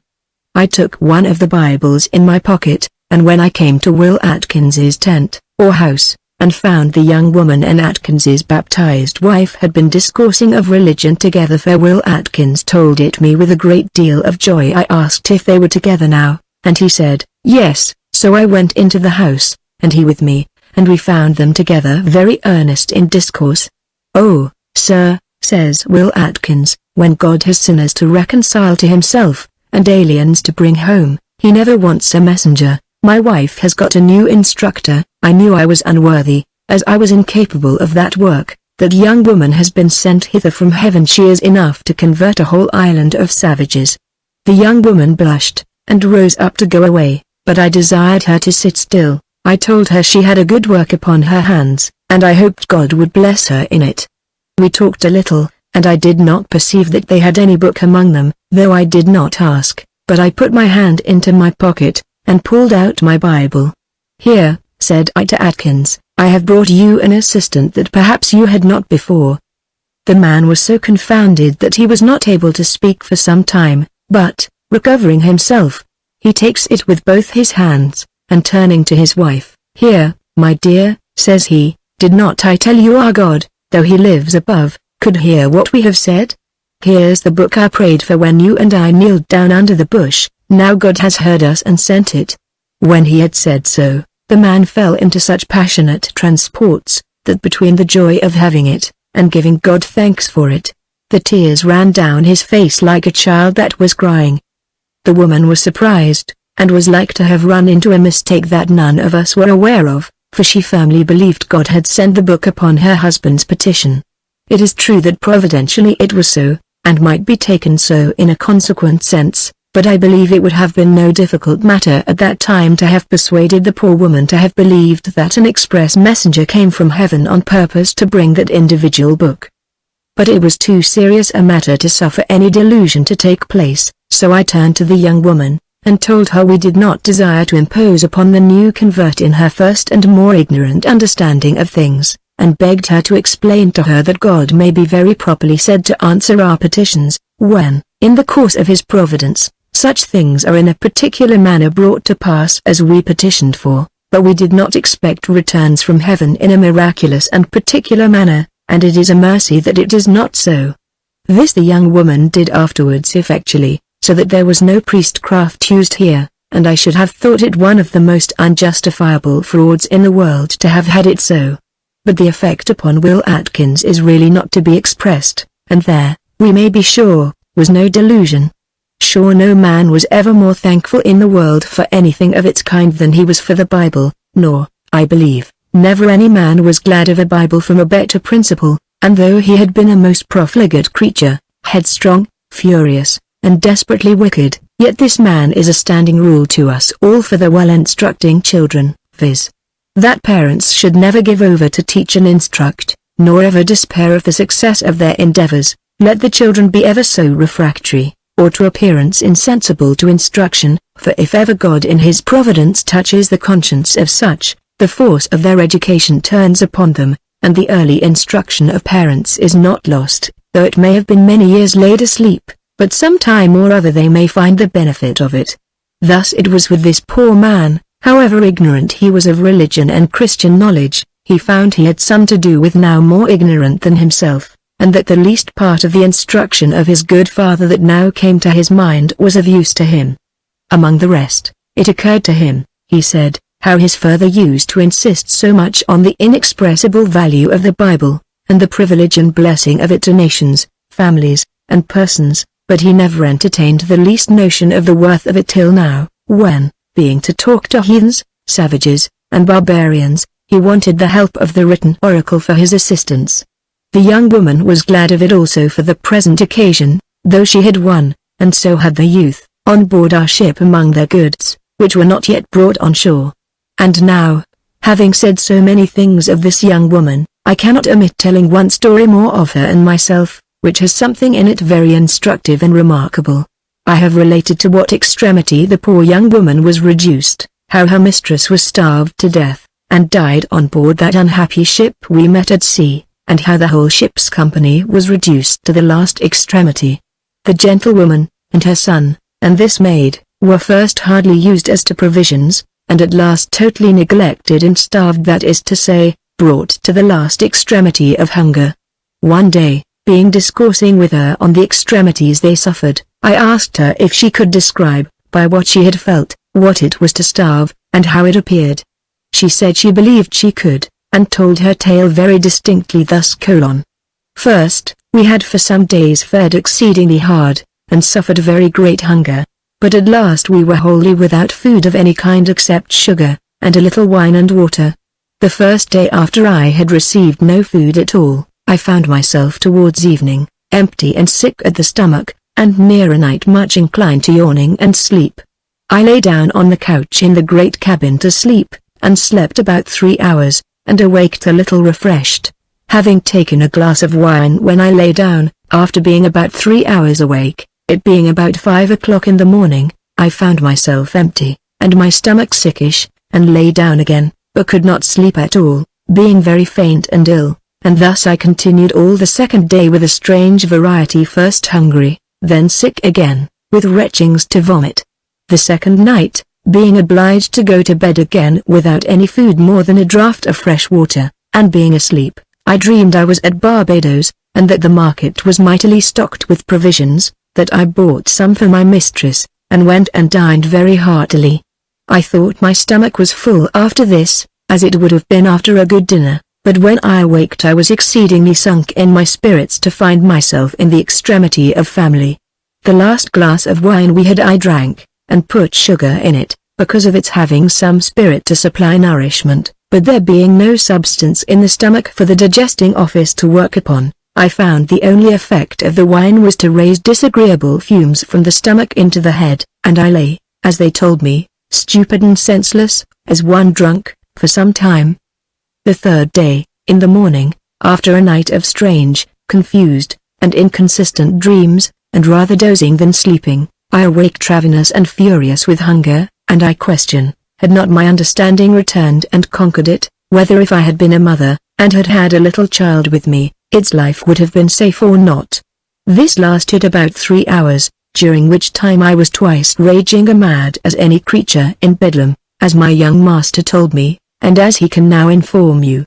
In one of these fits of lunacy or distraction I fell down and struck my face against the corner of a pallet bed, in which my mistress lay, and with the blow the blood gushed out of my nose, and the cabin boy bringing me a little basin, I sat down and bled into it a great deal, and as the blood came from me I came to myself, and the violence of the flame or fever I was in abated, and so did the ravenous part of the hunger. Then I grew sick, and retched to vomit, but could not, for I had nothing in my stomach to bring up. After I had bled some time I swooned, and they all believed I was dead, but I came to myself soon after, and then had a most dreadful pain in my stomach not to be described, not like the colic, but annoying, eager pain for food, and towards night it went off with a kind of earnest wishing or longing for food.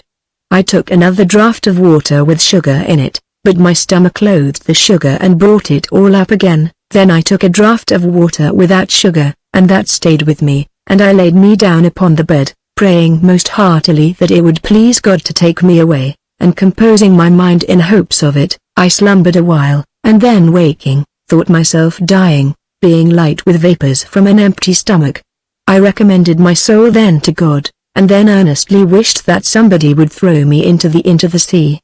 All this while my mistress lay by me, just, as I thought, expiring, but she bore it with much more patience than I, and gave the last bit of bread she had left to her child, my young master, who would not have taken it, but she obliged him to eat it, and I believe it saved his life. Towards the morning I slept again, and when I awoke I fell into a violent passion of crying, and after that had a second fit of violent hunger. I got up ravenous, and in a most dreadful condition, and once or twice I was going to bite my own arm. At last I saw the basin in which was the blood I had bled at my nose the day before. I ran to it, and swallowed it with such haste, and such a greedy appetite, as if I wondered nobody had taken it before, and afraid it should be taken from me now. After it was down, though the thoughts of it filled me with horror, yet it checked the fit of hunger, and I took another draught of water, and was composed and refreshed for some hours after. This was the 4th day, and this I kept up till towards night, when,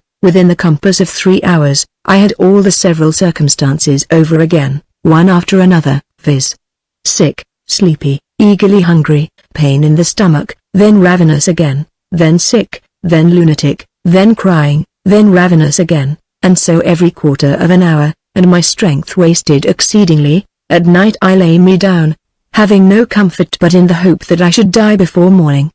All this night I had no sleep, but the hunger was now turned into a disease, and I had a terrible colic and griping, by wind instead of food having found its way into the bowels, and in this condition I lay till morning, when I was surprised by the cries and lamentations of my young master, who called out to me that his mother was dead. I lifted myself up a little, for I had not strength to rise, but found she was not dead, though she was able to give very little signs of life. I had then such convulsions in my stomach, for want of some sustenance, as I cannot describe, with such frequent throes and pangs of appetite as nothing but the tortures of death can imitate, and in this condition I was when I heard the seamen above cry out, "A sail! A sail!" and halloo and jump about as if they were distracted. I was not able to get off from the bed, and my mistress much less, and my young master was so sick that I thought he had been expiring, so we could not open the cabin door, or get any account what it was that occasioned such confusion, nor had we had any conversation with the ship's company for 12 days, they having told us that they had not a mouthful of anything to eat in the ship, and this they told us afterwards they thought we had been dead. It was this dreadful condition we were in when you were sent to save our lives, and how you found us, sir, you know as well as I, and better too. This was her own relation, and is such a distinct account of starving to death, as, I confess, I never met with, and was exceeding instructive to me. I am the rather apartment to believe it to be a true account, because the youth gave me an account of a good part of it, though I must own, not so distinct and so feeling as the maid, and the rather, because it seems his mother fed him at the price of her own life, but the poor maid, whose constitution was stronger than that of her mistress, who was in years, and a weakly woman too, might struggle harder with it, nevertheless she might be supposed to feel the extremity something sooner than her mistress, who might be allowed to keep the last bit something longer than she parted with any to relieve her maid. No question, as the case is here related, if our ship or some other had not so providentially met them, but a few days more would have ended all their lives. I now return to my disposition of things among the people. And, first, it is to be observed here, that for many reasons I did not think fit to let them know anything of the sloop I had framed, and which I thought of setting up among them, for I found, at least at my first coming, such seeds of division among them, that I saw plainly, had I set up the sloop, and left it among them, they would, upon every light discussed, have separated, and gone away from one another, or perhaps have turned pirates, and so made the island a den of thieves, instead of a plantation of sober and religious people, as I intended it, nor did I leave the 2 pieces of brass cannon that I had on board, or the extra 2 quarter-deck guns that my nephew had provided, for the same reason. I thought it was enough to qualify them for a defensive war against any that should invade them, but not to set them up for an offensive war, or to go abroad to attack others, which, in the end, would only bring ruin and destruction upon them. I reserved the sloop, therefore, and the guns, for their service another way, as I shall observe in its place. Having now done with the island, I left them all in good circumstances and in a flourishing condition, and went on board my ship again on the 6th of May, having been about 25 days among them, and as they were all resolved to stay upon the island till I came to remove them, I promised to send them further relief from the Brazils, if I could possibly find an opportunity. I particularly promised to send them some cattle, such as sheep, hogs, and cows. As to the 2 cows and calves which I brought from England, we had been obliged, by the length of our voyage, to kill them at sea, for want of hay to feed them. The next day, giving them a salute of 5 guns at parting, we set sail, and arrived at the Bay of All Saints in the Brazils in about 22 days, meeting nothing remarkable in our passage but this, that about 3 days after we had sailed, being becalmed, and the current setting strong to the N, running, as it were, into a bay or gulf on the land side, we were driven something out of our course, and once or twice our men cried out, "Land to the eastward." But whether it was the continent or islands we could not tell by any means. But the 3rd day, towards evening, the sea smooth, and the weather calm, we saw the sea as it were covered towards the land with something very black, not being able to discover what it was till after some time, our chief mate, going up the main shrouds a little way, and looking at them with a perspective, cried out it was an army. I could not imagine what he meant by an army, and thwarted him a little hastily. "Nay, sir," says he, "don't be angry, for 'tis an army, and a fleet too, for I believe there are 1,000 canoes, and you may see them paddle along, for they are coming towards us apace." I was a little surprised then, indeed, and so was my nephew the captain, for he had heard such terrible stories of them in the island, and having never been in those seas before, that he could not tell what to think of it, but said, 2 or 3 times, we should all be devoured. I must confess, considering we were becalmed, and the current set strong towards the shore, I liked it the worse. However, I bade them not be afraid, but bring the ship to an anchor as soon as we came so near as to know that we must engage them. The weather continued calm, and they came on apace towards us, so I gave orders to come to an anchor, and furl all our sails. As for the savages, I told them they had nothing to fear but fire, and therefore they should get their boats out, and fasten them, one close by the head and the other by the stern, and man them both well, and wait the issue in that posture. This I did, that the men in the boats might be ready with sheets and buckets to put out any fire these savages might endeavor to fix to the outside of the ship.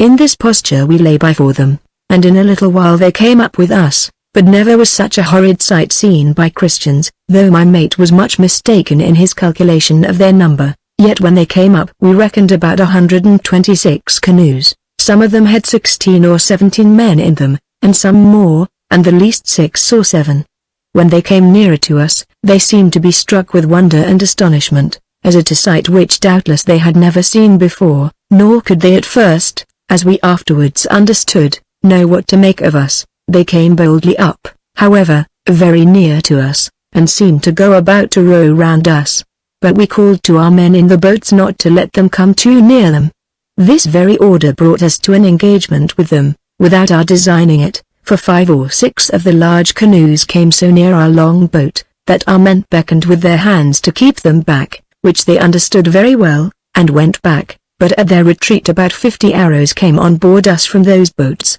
and one of our men in the long boat was very much wounded. However, I called to them not to fire by any means, but we handed down some deal boards into the boat, and the carpenter presently set up a kind of fence, like waste boards, to cover them from the arrows of the savages, if they should shoot again. About half an hour afterwards they all came up in a body astern of us, and so near that we could easily discern what they were, though we could not tell their design, and I easily found they were some of my old friends, the same sort of savages that I had been used to engage with. In a short time more they rowed a little further out to sea, till they came directly broadside with us, and then rowed down straight upon us, till they came so near that they could hear us speak. Upon this, I ordered all my men to keep close, lest they should shoot any more arrows, and made all our guns ready, but being so near as to be within hearing, I made Friday go out upon the deck, and call out loud to them in his language, to know what they meant. Whether they understood him or not, that I knew not, but as soon as he had called to them, 6 of them, who were in the foremost or nighest boat to us, turned their canoes from us, and stooping down, showed us their naked backs. Whether this was a defiance or challenge we knew not, or whether it was done in mere contempt, or as a signal to the rest, but immediately Friday cried out they were going to shoot, and, unhappily for him, poor fellow, they let fly about 300 of their arrows, and to my inexpressible grief, killed poor Friday, no other man being in their sight. The poor fellow was shot with no less than 3 arrows, and about 3 more fell very near him, such unlucky marksmen they were. I was so annoyed at the loss of my old trusty servant and companion, that I immediately ordered 5 guns to be loaded with small shot, and 4 with great, and gave them such a broadside as they had never heard in their lives before. They were not above half a cable's length off when we fired, and our gunners took their aim so well, that 3 or 4 of their canoes were overset, as we had reason to believe, by 1 shot only. The ill manners of turning up their bare backs to us gave us no great offense, neither did I know for certain whether that which would pass for the greatest contempt among us might be understood so by them or not. Therefore, in return, I had only resolved to have fired 4 or 5 guns at them with powder only, which I knew would frighten them sufficiently, but when they shot at us directly with all the fury they were capable of, and especially as they had killed my poor Friday, whom I so entirely loved and valued, and who, indeed, so well deserved it, I thought myself not only justifiable before God and man, but would have been very glad if I could have overset every canoe there, and drowned every one of them. I can neither tell how many we killed nor how many we wounded at this broadside, but sure such a fright and hurry never was seen among such a multitude. There were 13 or 14 of their canoes split and overset in all, and the men all set a-swimming. The rest, frightened out of their wits, scoured away as fast as they could,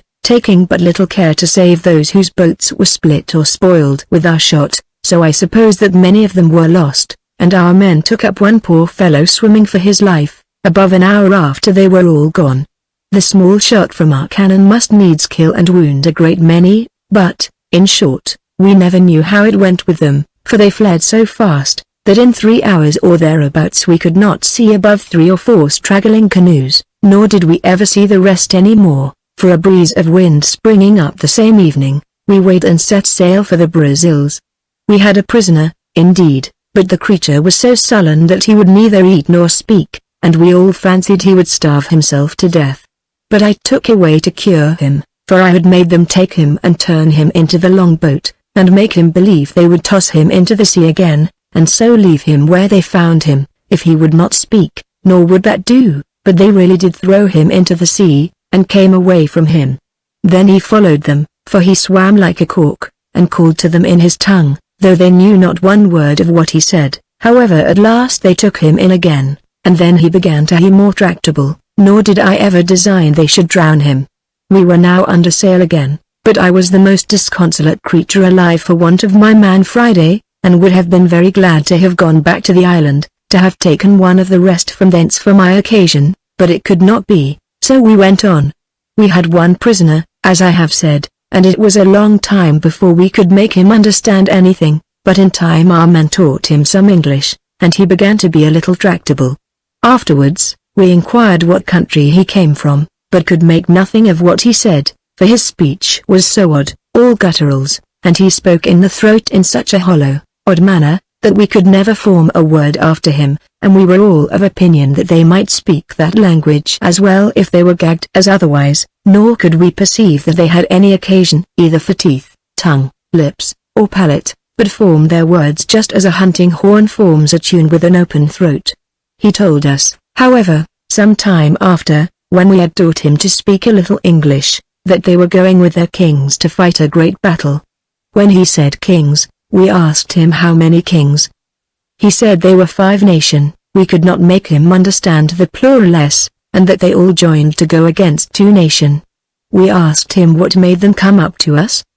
He said, to make it great wonder. Look. Here it is to be observed that all those natives, as also those of Africa when they learn English, always add 2 e's at the end of the words where we use one, and they place the accent upon them, as makey, takey, and the like. Nay, I could hardly make Friday leave it off, though at last he did. And now I name the poor fellow once more, I must take my last leave of him. Poor honest Friday. We buried him with all the decency and solemnity possible, by putting him into a coffin, and throwing him into the sea, and I caused them to fire 11 guns for him. So ended the life of the most grateful, faithful, honest, and most affectionate servant that ever man had. We went now away with a fair wind for Brazil, and in about 12 days' time we made land, in the latitude of 5 degrees south of the line, being the northeasternmost land of all that part of America. We kept on by E, in sight of the shore 4 days, when we made Cape St. Augustine, and in 3 days came to an anchor off the Bay of All Saints, the old place of my deliverance, from whence came both my good and evil fate. Never ship came to this port that had less business than I had, and yet it was with great difficulty that we were admitted to hold the least correspondence on shore, not my partner himself, who was alive, and made a great figure among them, not my 2 merchant trustees, not the fame of my wonderful preservation in the island, could obtain me that favor. My partner, however, remembering that I had given 500 moidores to the prior of the monastery of the Augustines, and 272 to the poor, went to the monastery, and obliged the prior that then was to go to the governor, and get leave for me personally, with the captain and 1 more, besides 8 seamen, to come on shore, and no more, and this upon condition, absolutely capitulated for, that we should not offer to land any goods out of the ship, or to carry any person away without license. They were so strict with us as to landing any goods, that it was with extreme difficulty that I got on shore 3 bales of English goods, such as fine broadcloths, stuffs, and some linen, which I had brought for a present to my partner. He was a very generous, open-hearted man, although he began, like me, with little at first. Though he knew not that I had the least design of giving him anything, he sent me on board a present of fresh provisions, wine, and sweetmeats, worth about 30 moidores, including some tobacco, and 3 or 4 fine medals of gold, but I was even with him in my present, which, as I have said, consisted of fine broadcloth, English stuffs, lace, and fine Holland. Also, I delivered him about the value of £100 sterling in the same goods, for other uses, and I obliged him to set up the sloop, which I had brought with me from England, as I have said, for the use of my colony, in order to send the refreshments I intended to my plantation.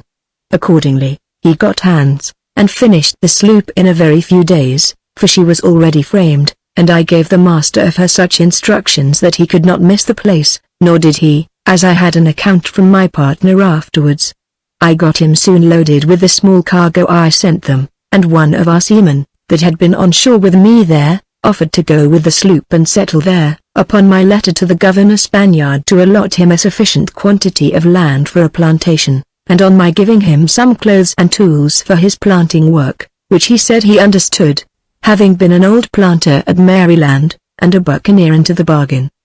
I encouraged the fellow by granting all he desired, and, as an addition, I gave him the savage whom we had taken prisoner of war to be his slave, and ordered the governor Spaniard to give him his share of everything he wanted with the rest. When we came to fit this man out, my old partner told me there was a certain very honest fellow, a Brazil planter of his acquaintance, who had fallen into the displeasure of the church. I know not what the matter is with him, says he, but, on my conscience, I think he is a heretic in his heart, and he has been obliged to conceal himself for fear of the Inquisition. He then told me that he would be very glad of such an opportunity to make his escape, with his wife and 2 daughters, and if I would let them go to my island, and allot them a plantation, he would give them a small stock to begin with, for the officers of the Inquisition had seized all his effects and estate, and he had nothing left but a little household stuff and 2 slaves, and, adds he, though I hate his principles, yet I could not have him fall into their hands, for he will be assuredly burned alive if he does. I granted this presently, and joined my Englishman with them, and we concealed the man, and his wife and daughters, on board our ship, till the sloop put out to go to sea, and then having put all their goods on board some time before, we put them on board the sloop after she was got out of the bay. Our seaman was mightily pleased with this new partner, and their stocks, indeed, were much alike, rich in tools, in preparations, and a farm, but nothing to begin with, except as above. However, they carried over with them what was worth all the rest, some materials for planting sugar canes, with some plants of canes, which he, I mean the Brazil planter, understood very well. Among the rest of the supplies sent to my tenants in the island, I sent them by the sloop 3 milch cows and 5 calves, about 22 hogs, among them 3 sows, 2 mares, and a stone horse. For my Spaniards, according to my promise, I engaged 3 Brazil women to go, and recommended it to them to marry them, and use them kindly. I could have procured more women, but I remembered that the poor persecuted man had 2 daughters, and that there were but 5 of the Spaniards that wanted partners, the rest had wives of their own, though in another country. All this cargo arrived safe, and, as you may easily suppose, was very welcome to my old inhabitants, who were now, with this addition, between 60 and 70 people, besides little children, of which there were a great many. I found letters at London from them all, by way of Lisbon, when I came back to England. I have now done with the island, and all manner of discourse about it, and whoever reads the rest of my memorandums would do well to turn his thoughts entirely from it, and expect to read of the follies of an old man, not warned by his own harms, much less by those of other men, to beware, not cooled by almost 40 years' miseries and disappointments, not satisfied with prosperity beyond expectation, nor made cautious by afflictions and distress beyond example. Chapter 9 Dreadful Occurrences in Madagascar. I had no more business to go to the East Indies than a man at full liberty has to go to the turnkey at Newgate, and desire him to lock him up among the prisoners there, and starve him. Had I taken a small vessel from England and gone directly to the island, had I loaded her, as I did the other vessel, with all the necessaries for the plantation and for my people, taken a patent from the government here to have secured my property, in subjection only to that of England, had I carried over cannon and ammunition, servants and people to plant, and taken possession of the place, fortified and strengthened it in the name of England, and increased it with people, as I might easily have done, had I then settled myself there, and sent the ship back laden with good rice, as I might also have done in 6 months' time, and ordered my friends to have fitted her out again for our supply. Had I done this, and stayed there myself, I had at least acted like a man of common sense. But I was possessed of a wandering spirit, and scorned all advantages. I pleased myself with being the patron of the people I placed there, and doing for them in a kind of haughty, majestic way, like an old patriarchal monarch, providing for them as if I had been father of the whole family, as well as of the plantation. But I never so much as pretended to plant in the name of any government or nation, or to acknowledge any prince, or to call my people subjects to any one nation more than another. Nay, I never so much as gave the place a name, but left it as I found it, belonging to nobody, and the people under no discipline or government but my own, who, though I had influence over them as a father and benefactor, had no authority or power to act or command one way or other, further than voluntary consent moved them to comply. Yet even this, had I stayed there, would have done well enough, but as I rambled from them, and came there no more, the last letters I had from many of them were by my partner's means, who afterwards sent another sloop to the place, and who sent me word, though I had not the letter till I got to London, several years after it was written, that they went on but poorly, were discontented with their long stay there, that Willotkins was dead, that 5 of the Spaniards were come away, and though they had not been much molested by the savages, yet they had had some skirmishes with them, and that they begged of him to write to me to think of the promise I had made to fetch them away, that they might see their country again before they died.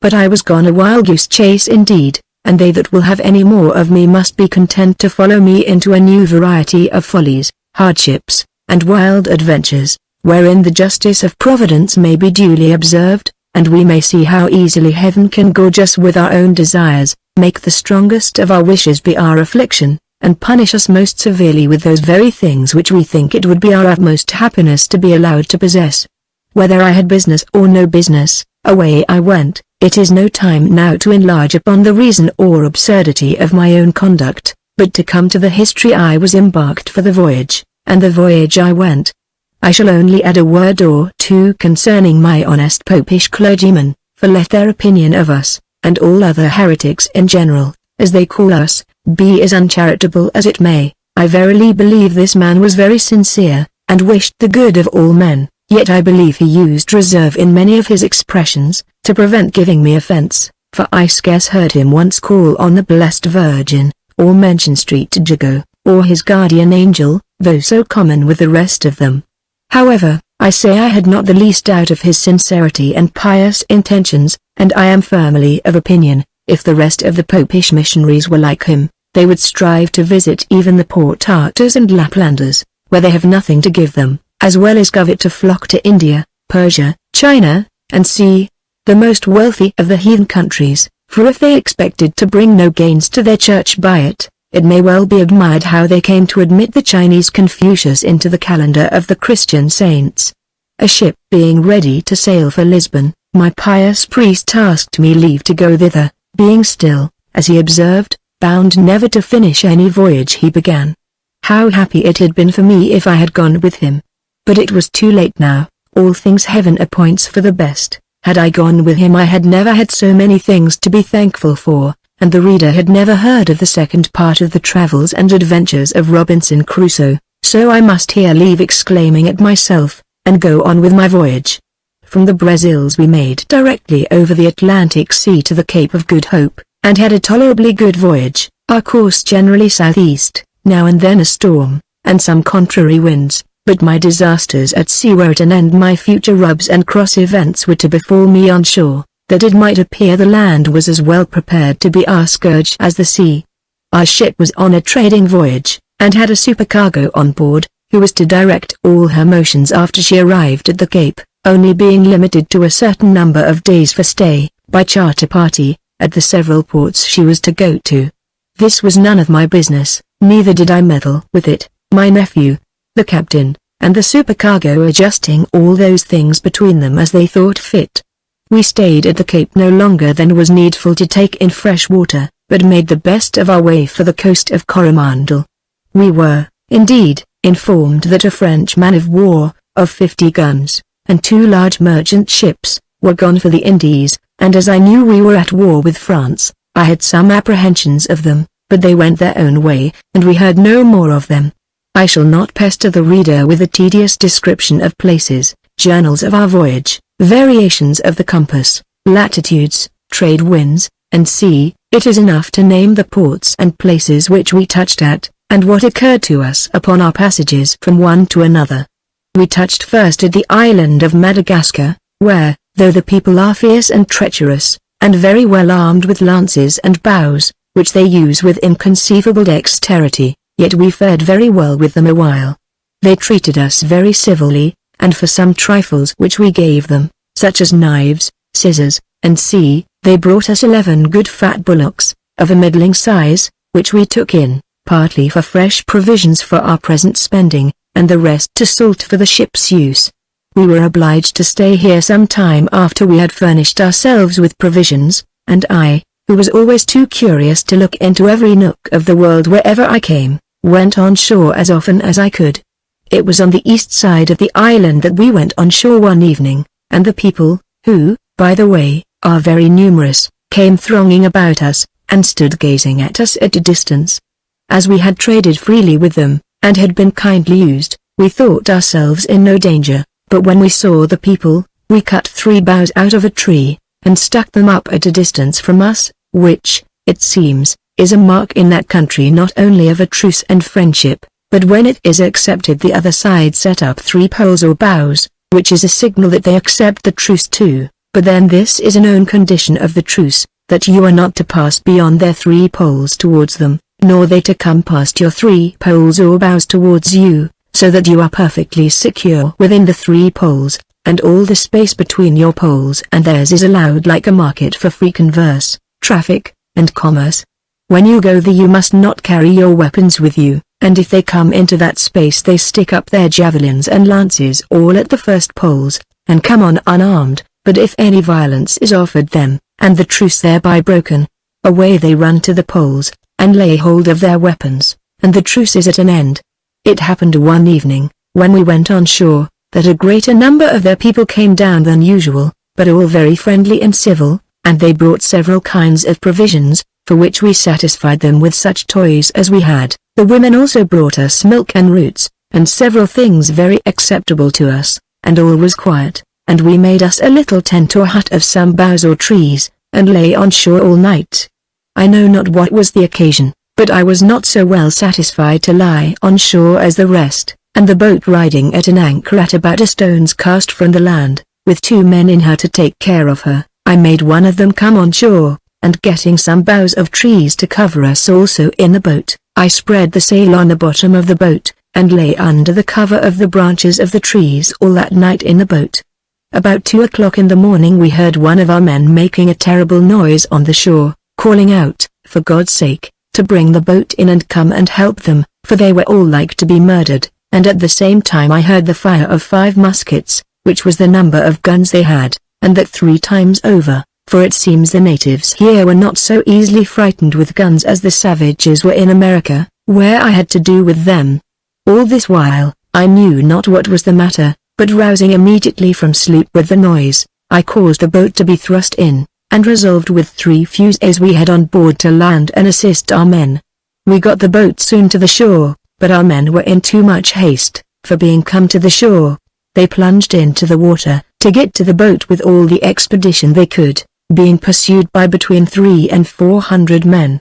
Our men were but 9 in all, and only 5 of them had fusees with them, the rest had pistols and swords. Indeed, but they were of small use to them. We took up 7 of our men, and with difficulty enough too, 3 of them being very ill wounded, and that which was still worse was, that while we stood in the boat to take our men in, we were in as much danger as they were in on shore, for they poured their arrows in upon us so thick that we were glad to barricade the side of the boat up with the benches, and 2 or 3 loose boards which, to our great satisfaction, we had by mere accident in the boat. And yet, had it been daylight, they are, it seems, such exact marksmen, that if they could have seen but the least part of any of us, they would have been sure of us. We had, by the light of the moon, a little sight of them, as they stood pelting us from the shore with darts and arrows, and having got ready our firearms, we gave them a volley that we could hear, by the cries of some of them, had wounded several, however, They stood thus in battle array on the shore till break of day, which we supposed was that they might see the better to take their aim at us. In this condition we lay, and could not tell how to weigh our anchor, or set up our sail, because we must needs stand up in the boat, and they were as sure to hit us as we were to hit a bird in a tree with small shot. We made signals of distress to the ship, and though she rowed a league off, yet my nephew, the captain, hearing our firing, and by glasses perceiving the posture we lay in, and that we fired towards the shore, pretty well understood us, and weighing anchor with all speed, he stood as near the shore as he durst with the ship, and then sent another boat with 10 hands in her, to assist us. We called to them not to come too near, telling them what condition we were in. However, they stood in near to us, and one of the men taking the end of a towline in his hand, and keeping our boat between him and the enemy, so that they could not perfectly see him, swam on board us, and made fast the line to the boat, upon which we slipped out a little cable, and leaving our anchor behind, they towed us out of reach of the arrows, we all the while lying close behind the barricade we had made. As soon as we were got from between the ship and the shore, that we could lay her side to the shore, she ran along just by them, and poured in a broadside among them, loaded with pieces of iron and lead, small bullets, and such stuff, besides the great shot, which made a terrible havoc among them.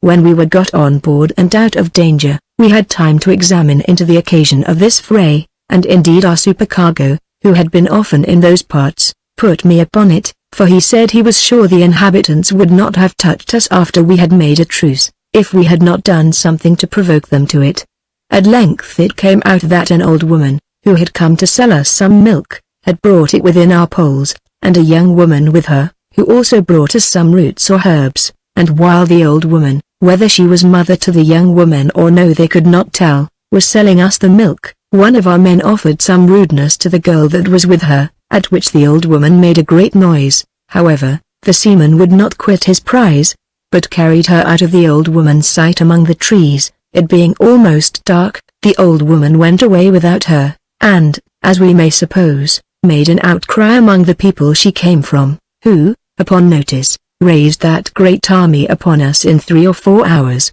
and it was great odds but we had all been destroyed.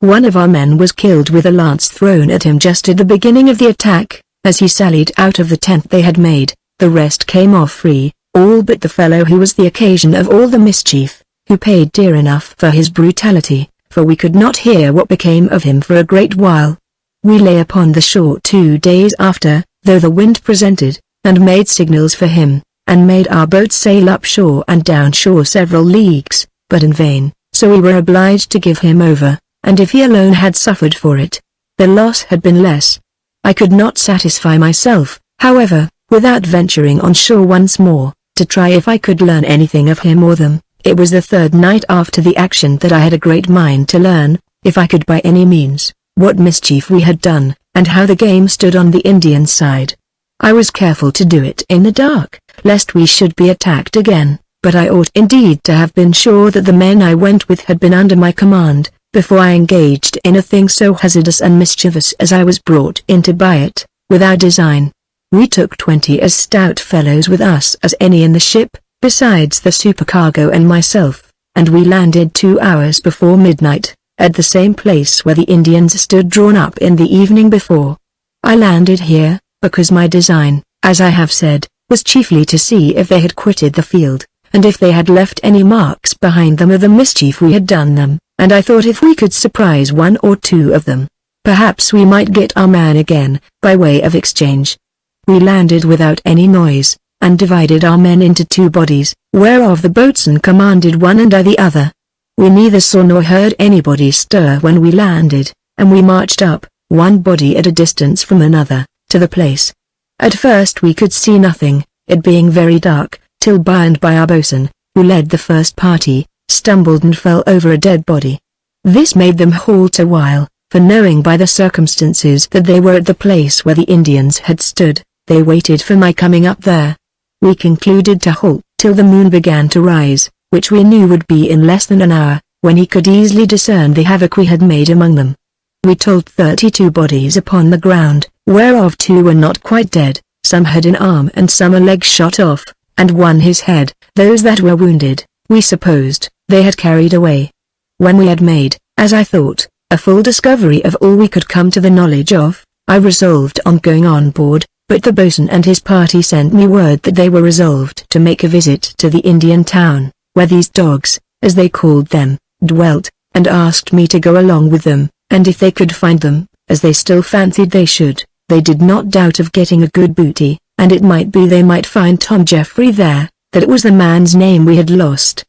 Had they sent to ask my leave to go, I knew well enough what answer to have given them, for I should have commanded them instantly on board, knowing it was not a hazard fit for us to run, who had a ship and shiploading in our charge, and a voyage to make which depended very much upon the lives of the men. But as they sent me word they were resolved to go, and only asked me and my company to go along with them, I positively refused it, and rose up, for I was sitting on the ground, in order to go to the boat. One or two of the men began to importune me to go, and when I refused, began to grumble, and say they were not under my command, and they would go. "Come, Jack," says one of the men, "will you go with me?" "I'll go for one." Jack said he would, and then another, and, in a word, they all left me but one, whom I persuaded to stay, and a boy left in the boat. So the supercargo and I, with the third man, went back to the boat, where we told them we would stay for them, and take care to take in as many of them as should be left,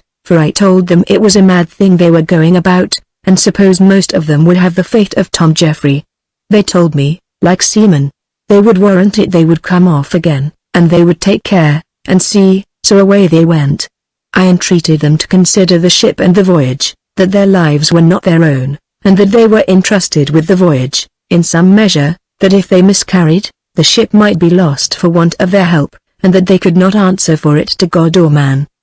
But I might as well have talked to the mainmast of the ship. They were mad upon their journey, only they gave me good words, and begged I would not be angry, that they did not doubt but they would be back again in about an hour at furthest, for the Indian town, they said, was not above half a mile off, though they found it above 2 miles before they got to it. Well, they all went away, and though the attempt was desperate, and such as none but madmen would have gone about, yet, to give them their due, they went about it as warily as boldly. They were gallantly armed, for they had every man a fusee or musket, a bayonet, and a pistol. Some of them had broad cutlasses, some of them had hangers, and the boatswain and 2 more had poleaxes, besides all which they had among them 13 hand grenadoes. Bolder fellows, and better provided, never went about any wicked work in the world. When they went out their chief design was plunder, and they were in mighty hopes of finding gold there, but a circumstance which none of them were aware of set them on fire with revenge,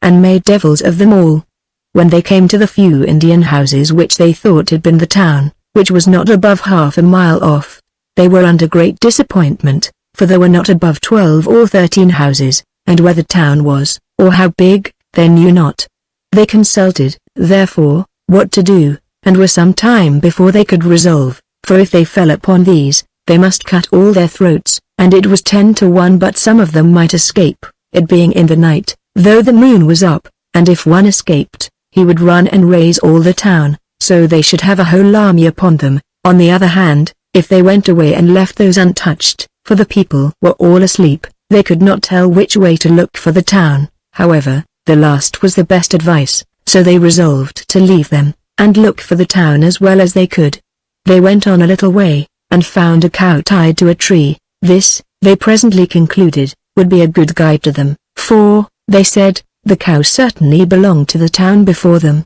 or the town behind them, and if they untied her, they should see which way she went. If she went back, they had nothing to say to her, but if she went forward, they would follow her. So they cut the cord, which was made of twisted flags, and the cow went on before them, directly to the town, which, as they reported, consisted of above 200 houses or huts, and in some of these they found several families living together. Here they found all in silence, as profoundly secure as sleep could make them, and first, they called another council, to consider what they had to do, and presently resolved to divide themselves into 3 bodies, and so set 3 houses on fire in 3 parts of the town, and as the men came out, to seize them and bind them, if any resisted, they need not be asked what to do then, and so to search the rest of the houses for plunder, but they resolved to march silently first through the town, and see what dimensions it was of, and if they might venture upon it or number.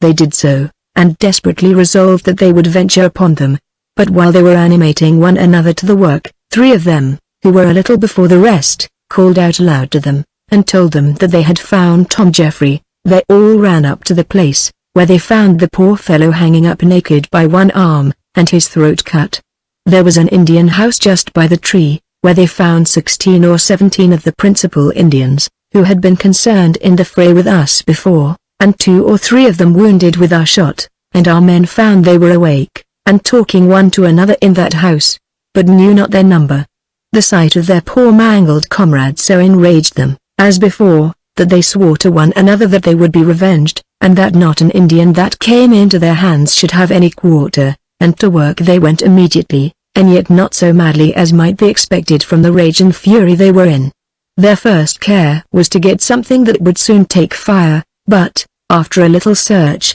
they found that would be to no purpose, for most of the houses were low, and thatched with flags and rushes, of which the country is full, so they presently made some wildfire, as we call it, by wetting a little powder in the palm of their hands, and in a quarter of an hour they set the town on fire in 4 or 5 places, and particularly that house where the Indians were not gone to bed. As soon as the fire began to blaze, the poor frightened creatures began to rush out to save their lives, but met with their fate in the attempt, and especially at the door, where they drove them back, the boatswain himself killing 1 or 2 with his poleaxe. The house being large, and many in it, he did not care to go in, but called for a hand grenade, and threw it among them, which at first frightened them, but, when it burst, made such havoc among them that they cried out in a hideous manner. In short, most of the Indians who were in the open part of the house were killed or hurt with the grenade, except 2 or 3 more who pressed to the door, which the boatswain and 2 more kept, with their bayonets on the muzzles of their pieces,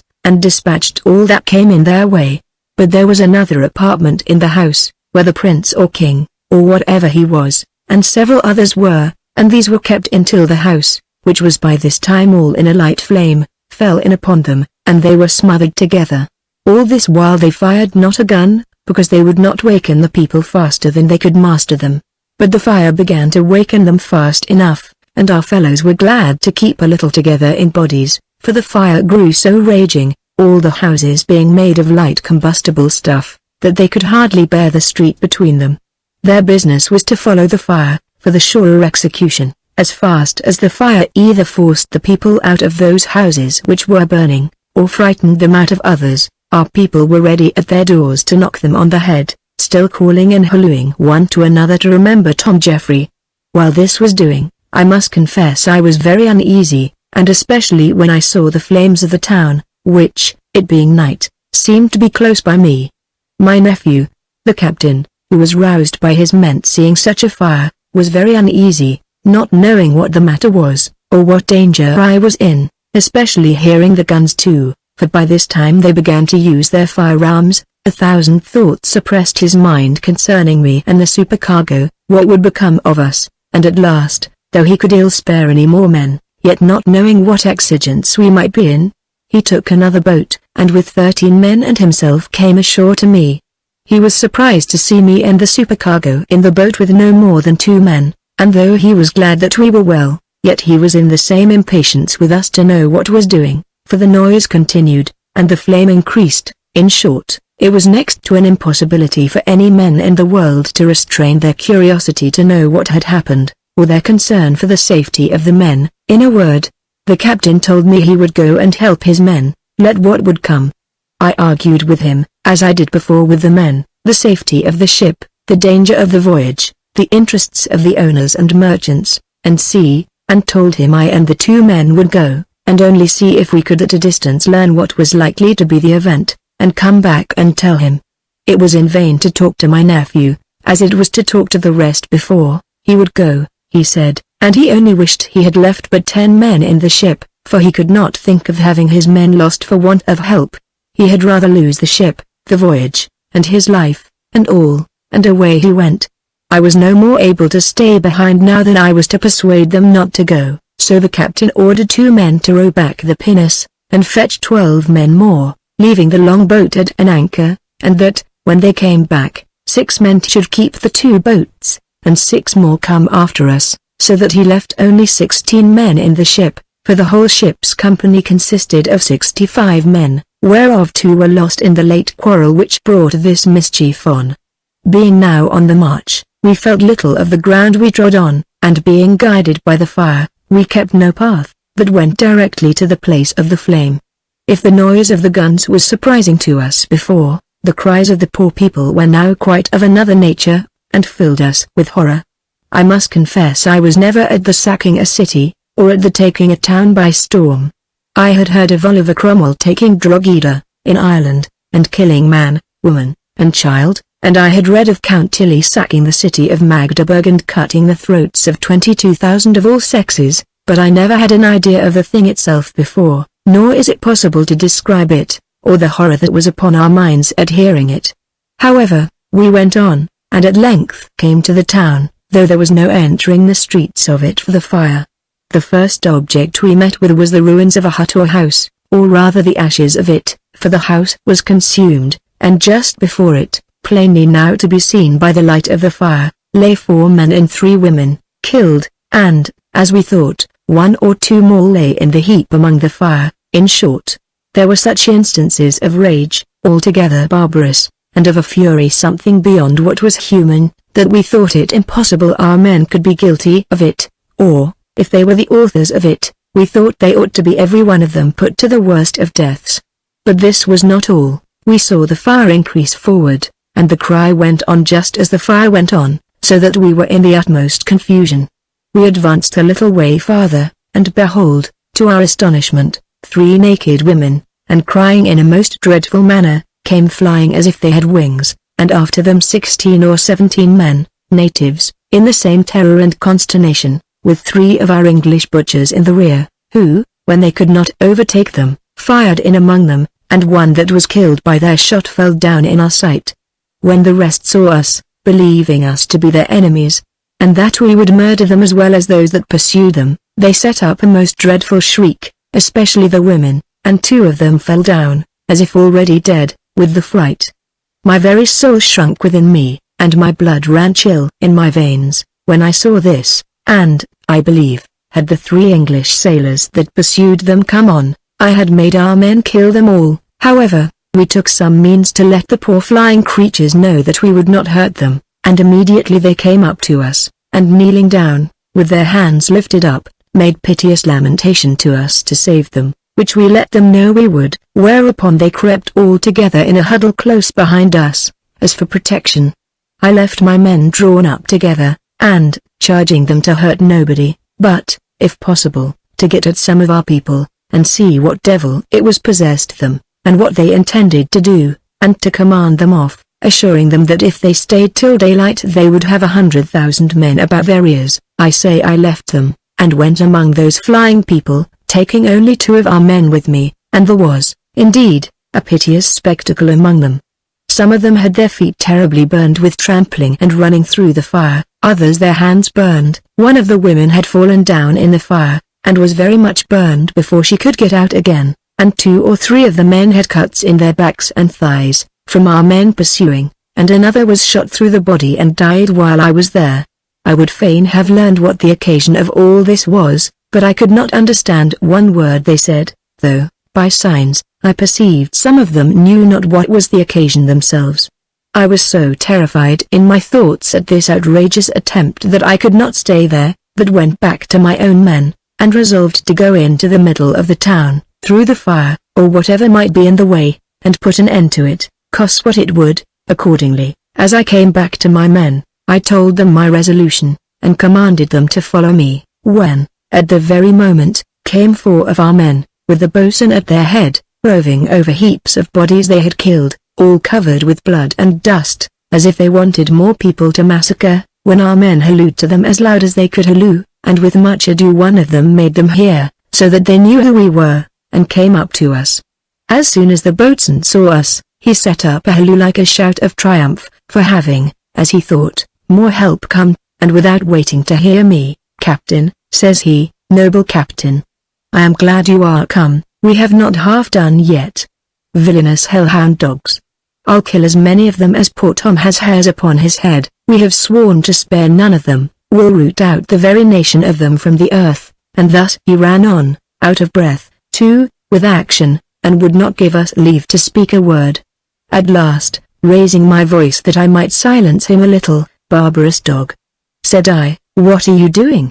I won't have one creature touched more. Upon pain of death, I charge you, upon your life, to stop your hands, and stand still here, or you are a dead man this minute." "Why, sir," says he, "do you know what you do, or what they have done? If you want a reason for what we have done, come hither." And with that he showed me the poor fellow hanging, with his throat cut. I confess I was urged then myself, and at another time would have been forward enough, but I thought they had carried their rage too far, and remembered Jacob's words to his sons Simeon and Levi, "Cursed be their anger, for it was fierce, and their wrath, for it was cruel." But I had now a new task upon my hands, for when the men I had carried with me saw the sight, as I had done, I had as much to do to restrain them as I should have had with the others. Nay, my nephew himself fell in with them, and told me, in their hearing, that he was only concerned for fear of the men being overpowered, and as to the people, he thought not one of them ought to live,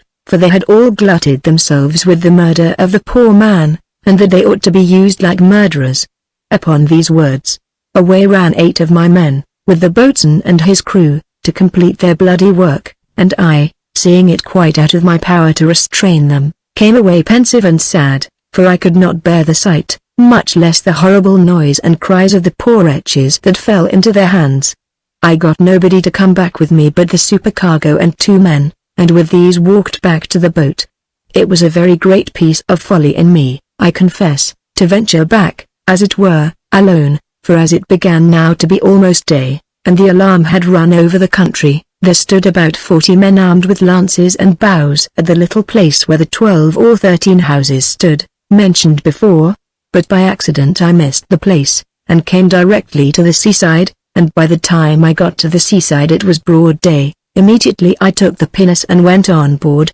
and sent her back to assist the men in what might happen. I observed, about the time that I came to the boat side, that the fire was pretty well out, and the noise abated. But in about half an hour after I got on board, I heard a volley of our men's firearms, and saw a great smoke. This, as I understood afterwards, was our men falling upon the men, who, as I said, stood at the few houses on the way, of whom they killed 16 or 17, and set all the houses on fire, but did not meddle with the women or children. By the time the men got to the shore again with the pinnace our men began to appear. They came dropping in, not in 2 bodies as they went, but straggling here and there in such a manner, that a small force of resolute men might have cut them all off.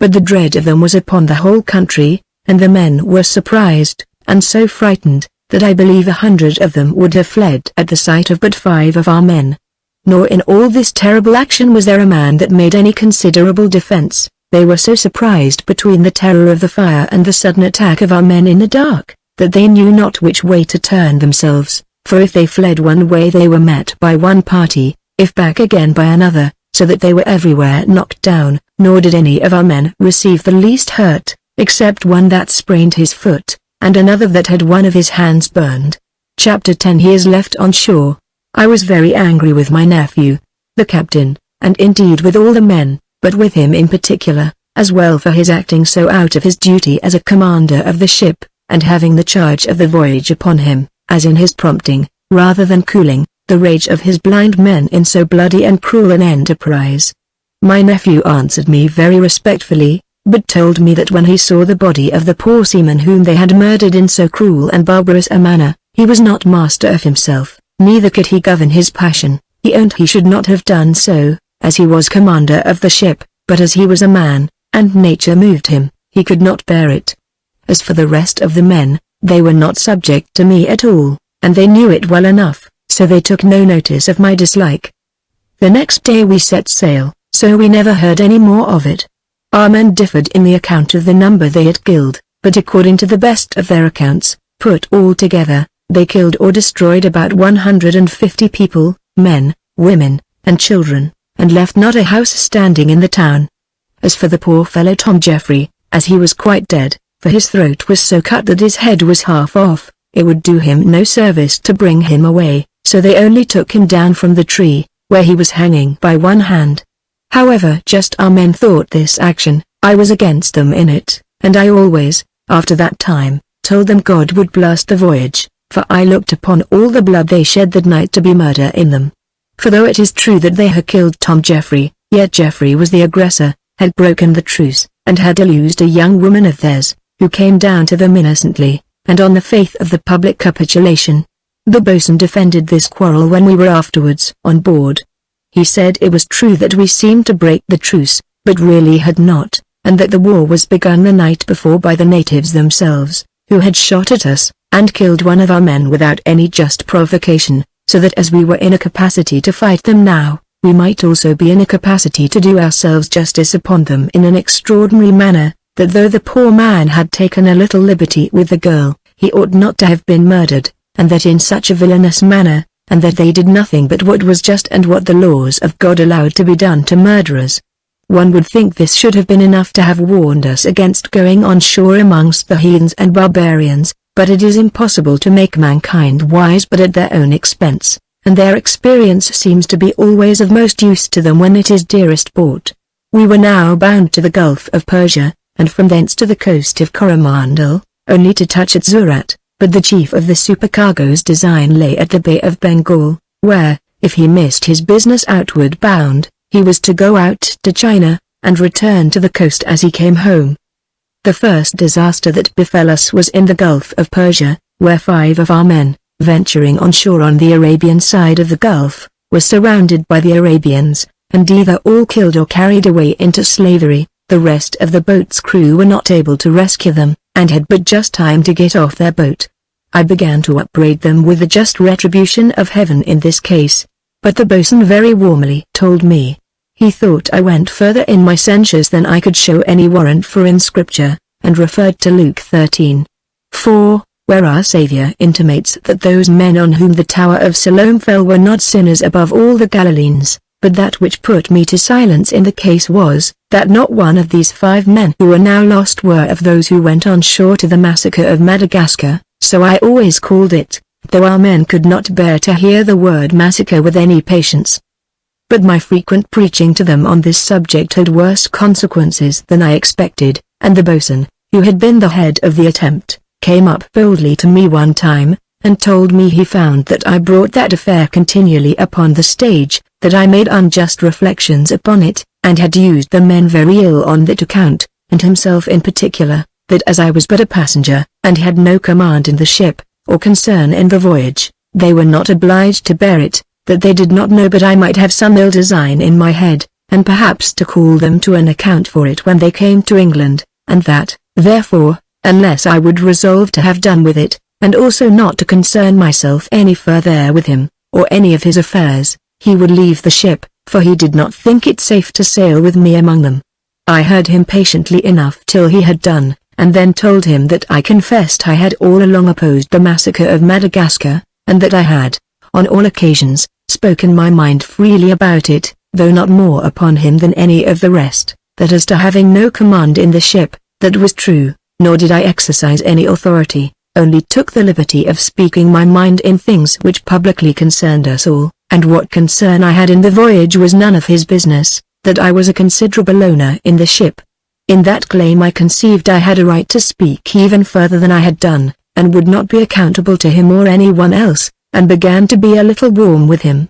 He made but little reply to me at that time, and I thought the affair had been over. We were at this time in the road at Bengal, and being willing to see the place, I went on shore with the supercargo in the ship's boat to divert myself, and towards evening was preparing to go on board, when one of the men came to me, and told me he would not have me trouble myself to come down to the boat, for they had orders not to carry me on board any more. Anyone may guess what a surprise I was in at so insolent a message, and I asked the man who bade him deliver that message to me. He told me the coxswain. I immediately found out the supercargo, and told him the story, adding that I foresaw there would be a mutiny in the ship, and entreated him to go immediately on board and acquaint the captain of it. But I might have spared this intelligence, for before I had spoken to him on shore the matter was effected on board.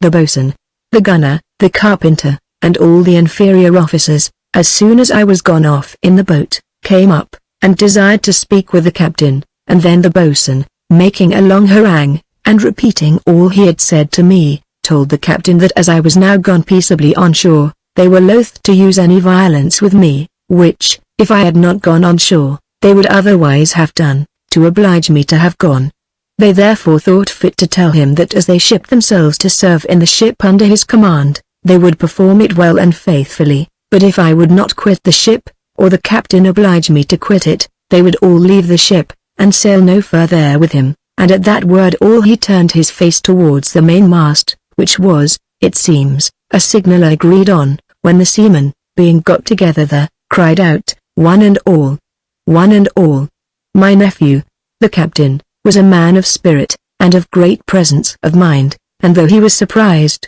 yet he told them calmly that he would consider of the matter, but that he could do nothing in it till he had spoken to me about it. He used some arguments with them, to show them the unreasonableness and injustice of the thing, but it was all in vain. They swore, and shook hands round before his face, that they would all go on shore unless he would engage to them not to suffer me to come any more on board the ship. This was a hard article upon him, who knew his obligation to me, and did not know how I might take it. So he began to talk smartly to them, told them that I was a very considerable owner of the ship, and that if ever they came to England again it would cost them very dear, that the ship was mine, and that he could not put me out of it, and that he would rather lose the ship, and the voyage too, than disoblige me so much, so they might do as they pleased. However, he would go on shore and talk with me, and invited the boatswain to go with him, and perhaps they might accommodate the matter with me. But they all rejected the proposal, and said they would have nothing to do with me any more, and if I came on board they would all go on shore. Well, said the captain, if you are all this mind, let me go on shore and talk with him. So away he came to me with his account, a little after the message had been brought to me from the coxswain. I was very glad to see my nephew, I must confess, for I was not without apprehensions that they would confine him by violence, set sail, and run away with the ship, and then I had been stripped naked in a remote country, having nothing to help myself. In short, I had been in a worse case than when I was alone in the island. But they had not come to that length, it seems, to my satisfaction, and when my nephew told me what they had said to him, and how they had sworn and shook hands that they would, one and all, leave the ship if I was suffered to come on board, I told him he should not be concerned at it at all, for I would stay on shore. I only desired he would take care and send me all my necessary things on shore, and leave me a sufficient sum of money, and I would find my way to England as well as I could.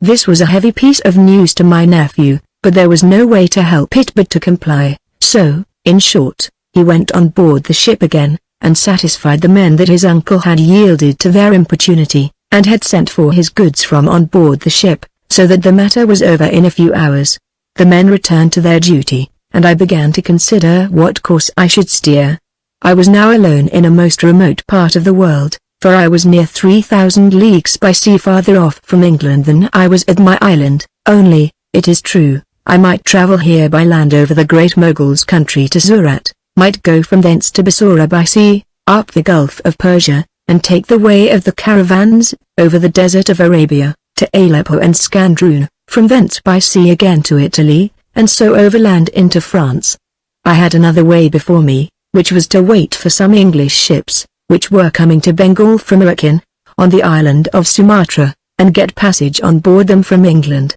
But as I came hither without any concern with the East Indian Company, so it would be difficult to go from hence without their license, unless with great favour of the captains of the ships, or the company's factors, and to both I was an utter stranger. Here I had the mortification to see the ship set sail without me. However, my nephew left me 2 servants, or rather 1 companion and 1 servant. The first was clerk to the purser, whom he engaged to go with me, and the other was his own servant. I then took a good lodging in the house of an Englishwoman, where several merchants lodged, some French, 2 Italians, or rather Jews, and 1 Englishman. Here I stayed above 9 months, considering what course to take. I had some English goods with me of value, and a considerable sum of money, my nephew furnishing me with 1,000 pieces of 8, and a letter of credit for more if I had occasion, that I might not be straitened, whatever might happen. I quickly disposed of my goods to advantage, and, as I originally intended, I bought here some very good diamonds, which, of all other things, were the most proper for me in my present circumstances, because I could always carry my whole estate about me. During my stay here many proposals were made for my return to England, but none falling out to my mind. The English merchant who lodged with me, and whom I had contracted an intimate acquaintance with, came to me one morning, saying, "Countryman, I have a project to communicate, which, as it suits with my thoughts, may, for aught I know, suit with yours also, when you shall have thoroughly considered it. Here we are posted, you by accident and I by my own choice, in a part of the world very remote from our own country, but it is in a country where, by us who understand trade and business, a great deal of money is to be got. If you will put £1,000 to my £1,000, we will hire a ship here, the first we can get to our minds. You shall be captain, I'll be merchant, and we'll go a trading voyage to China, for what should we stand still for? The whole world is in motion, why should we be idle?" I liked this proposal very well, and the more so because it seemed to be expressed with so much goodwill. In my loose, unhinged circumstances, I was the fitter to embrace a proposal for trade, or indeed anything else. I might perhaps say with some truth, that if trade was not my element, rambling was, and no proposal for seeing any part of the world which I had never seen before could possibly come amiss to me. It was, however, some time before we could get a ship to our minds, and when we had got a vessel, it was not easy to get English sailors, that is to say, so many as were necessary to govern the voyage and manage the sailors which we should pick up there. After some time we got a mate, a boatswain, and a gunner, English, a Dutch carpenter, and 3 foremast men. With these we found we could do well enough, having Indian seamen, such as they were, to make up. When all was ready we set sail for Irakan, in the island of Sumatra, and from thence to Siam, where we exchanged some of our wares for opium and some arrack, the first a commodity which bears a great price among the Chinese, and which at that time was much wanted there. Then we went up to Saskhan, were 8 months out, and on our return to Bengal I was very well satisfied with my adventure. Our people in England often admire how officers, which the company send into India, and the merchants which generally stay there, get such very great estates as they do, and sometimes come home worth £60,000 or £70,000 at a time, but it is little matter for wonder, when you consider the innumerable ports and places where they have a free commerce. Indeed, at the ports where the English ships come there is such great and constant demands for the growth of all other countries, that there is a certain vent for the returns, as well as a market abroad for the goods carried out. I got so much money by my first adventure, and such an insight into the method of getting more, that had I been 20 years younger, I should have been tempted to have stayed here, and sought no further for making my fortune. But what was all this to a man upwards of 60, that was rich enough, and came abroad more in obedience to a restless desire of seeing the world than a covetous desire of gaining by it? A restless desire it really was, for when I was at home I was restless to go abroad, and when I was abroad I was restless to be at home. I say, what was this gain to me? I was rich enough already, nor had I any uneasy desires about getting more money, therefore the profit of the voyage to me was of no great force for the prompting me forward to further undertakings. Hence, I thought that by this voyage I had made no progress at all, because I was come back, as I might call it, to the place from whence I came, as to a home, whereas, my eye, like that which Solomon speaks of, was never satisfied with seeing. I was come into a part of the world which I was never in before, and that part, in particular, which I heard much of, and was resolved to see as much of it as I could, and then I thought I might say I had seen all the world that was worth seeing. But my fellow traveller and I had different notions. I acknowledge his were the more suited to the end of a merchant's life, who, when he is abroad upon adventures, is wise to stick to that, as the best thing for him, which he is likely to get the most money by. On the other hand, mine was the notion of a mad, rambling boy, that never cares to see a thing twice over. But this was not all. I had a kind of impatience upon me to be nearer home, and yet an unsettled resolution which way to go. In the interval of these consultations, my friend, who was always upon the search for business, proposed another voyage among the Spice Islands, to bring home a loading of cloves from the Manilas, or thereabouts. We were not long in preparing for this voyage. The chief difficulty was in bringing me to come into it. However, at last, nothing else offering, and as sitting still, to me especially, was the unhappiest part of life, I resolved on this voyage too, which we made very successfully, touching at Borneo and several other islands, and came home in about 5 months, when we sold our spices, with very great profit, to the Persian merchants, who carried them away to the Gulf. My friend, when we made up this account, smiled at me. "Well, now," said he, with a sort of friendly rebuke on my indolent temper, "is not this better than walking about here, like a man with nothing to do, and spending our time in staring at the nonsense and ignorance of the pagans?" "Why, truly," said I, "my friend, I think it is, and I begin to be a convert to the principles of merchandising. But I must tell you, by the way, you do not know what I am doing, for if I once conquer my backwardness, and embark heartily, old as I am, I shall harass you up and down the world till I tire you, for I shall pursue it so eagerly, I shall never let you lie still." Chapter 11. Warned of danger by a countryman. A little while after this there came in a Dutch ship from Batavia. She was a coaster, not an European trader, of about 200 tons burden. The men, as they pretended, having been so sickly that the captain had not hands enough to go to sea with, so he lay by at Bengal, and having, it seems, got money enough, or being willing, for other reasons, to go for Europe, he gave public notice he would sell his ship. This came to my ears before my new partner heard of it, and I had a great mind to buy it, so I went to him and told him of it. He considered a while, for he was no rash man neither, and at last replied, "She is a little too big, however, we will have her."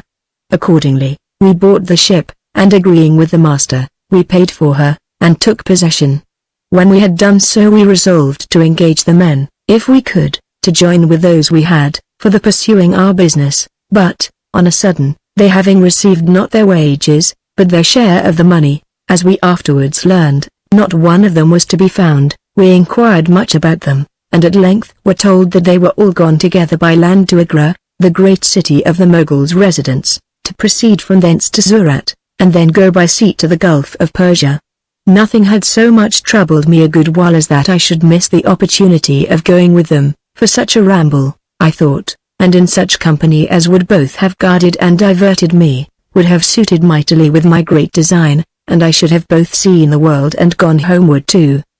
But I was much better satisfied a few days after, when I came to know what sort of fellows they were, for, in short, their history was, that this man they called captain was the gunner only, not the commander, that they had been a trading voyage, in which they had been attacked on shore by some of the Malays, who had killed the captain and 3 of his men, and that after the captain was killed, these men, 11 in number, having resolved to run away with the ship, brought her to Bengal, leaving the mate and 5 men more on shore. Well, let them get the ship how they would, we came honestly by her, as we thought, though we did not, I confess, examine into things so exactly as we ought, for we never inquired anything of the seamen, who would certainly have faltered in their account, and contradicted one another. Somehow or other we should have had reason to have suspected them, but the man showed us a bill of sale for the ship, to one Emmanuel Clostershoven, or some such name, for I suppose it was all a forgery, and called himself by that name, and we could not contradict him, and withal, having no suspicion of the thing, we went through with our bargain. We picked up some more English sailors here after this, and some Dutch, and now we resolved on a second voyage to the southeast for cloves, and sea. That is to say, among the Philippine and Malacca Isles. In short, not to fill up this part of my story with trifles when what is to come is so remarkable, I spent, from first to last, 6 years in this country, trading from port to port, backward and forward, and with very good success, and was now the last year with my new partner, going in the ship above mentioned, on a voyage to China, but designing first to go to Siam to buy rice.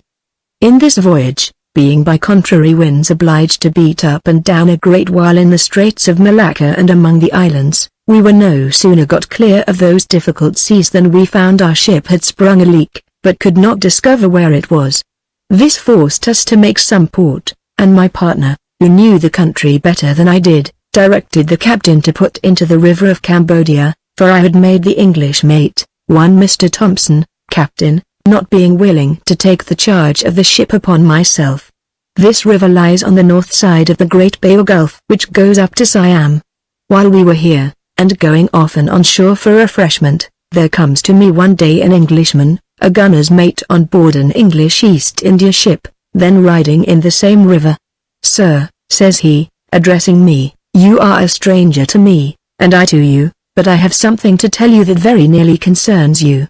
I am moved by the imminent danger you are in, and, for aught I see, you have no knowledge of it."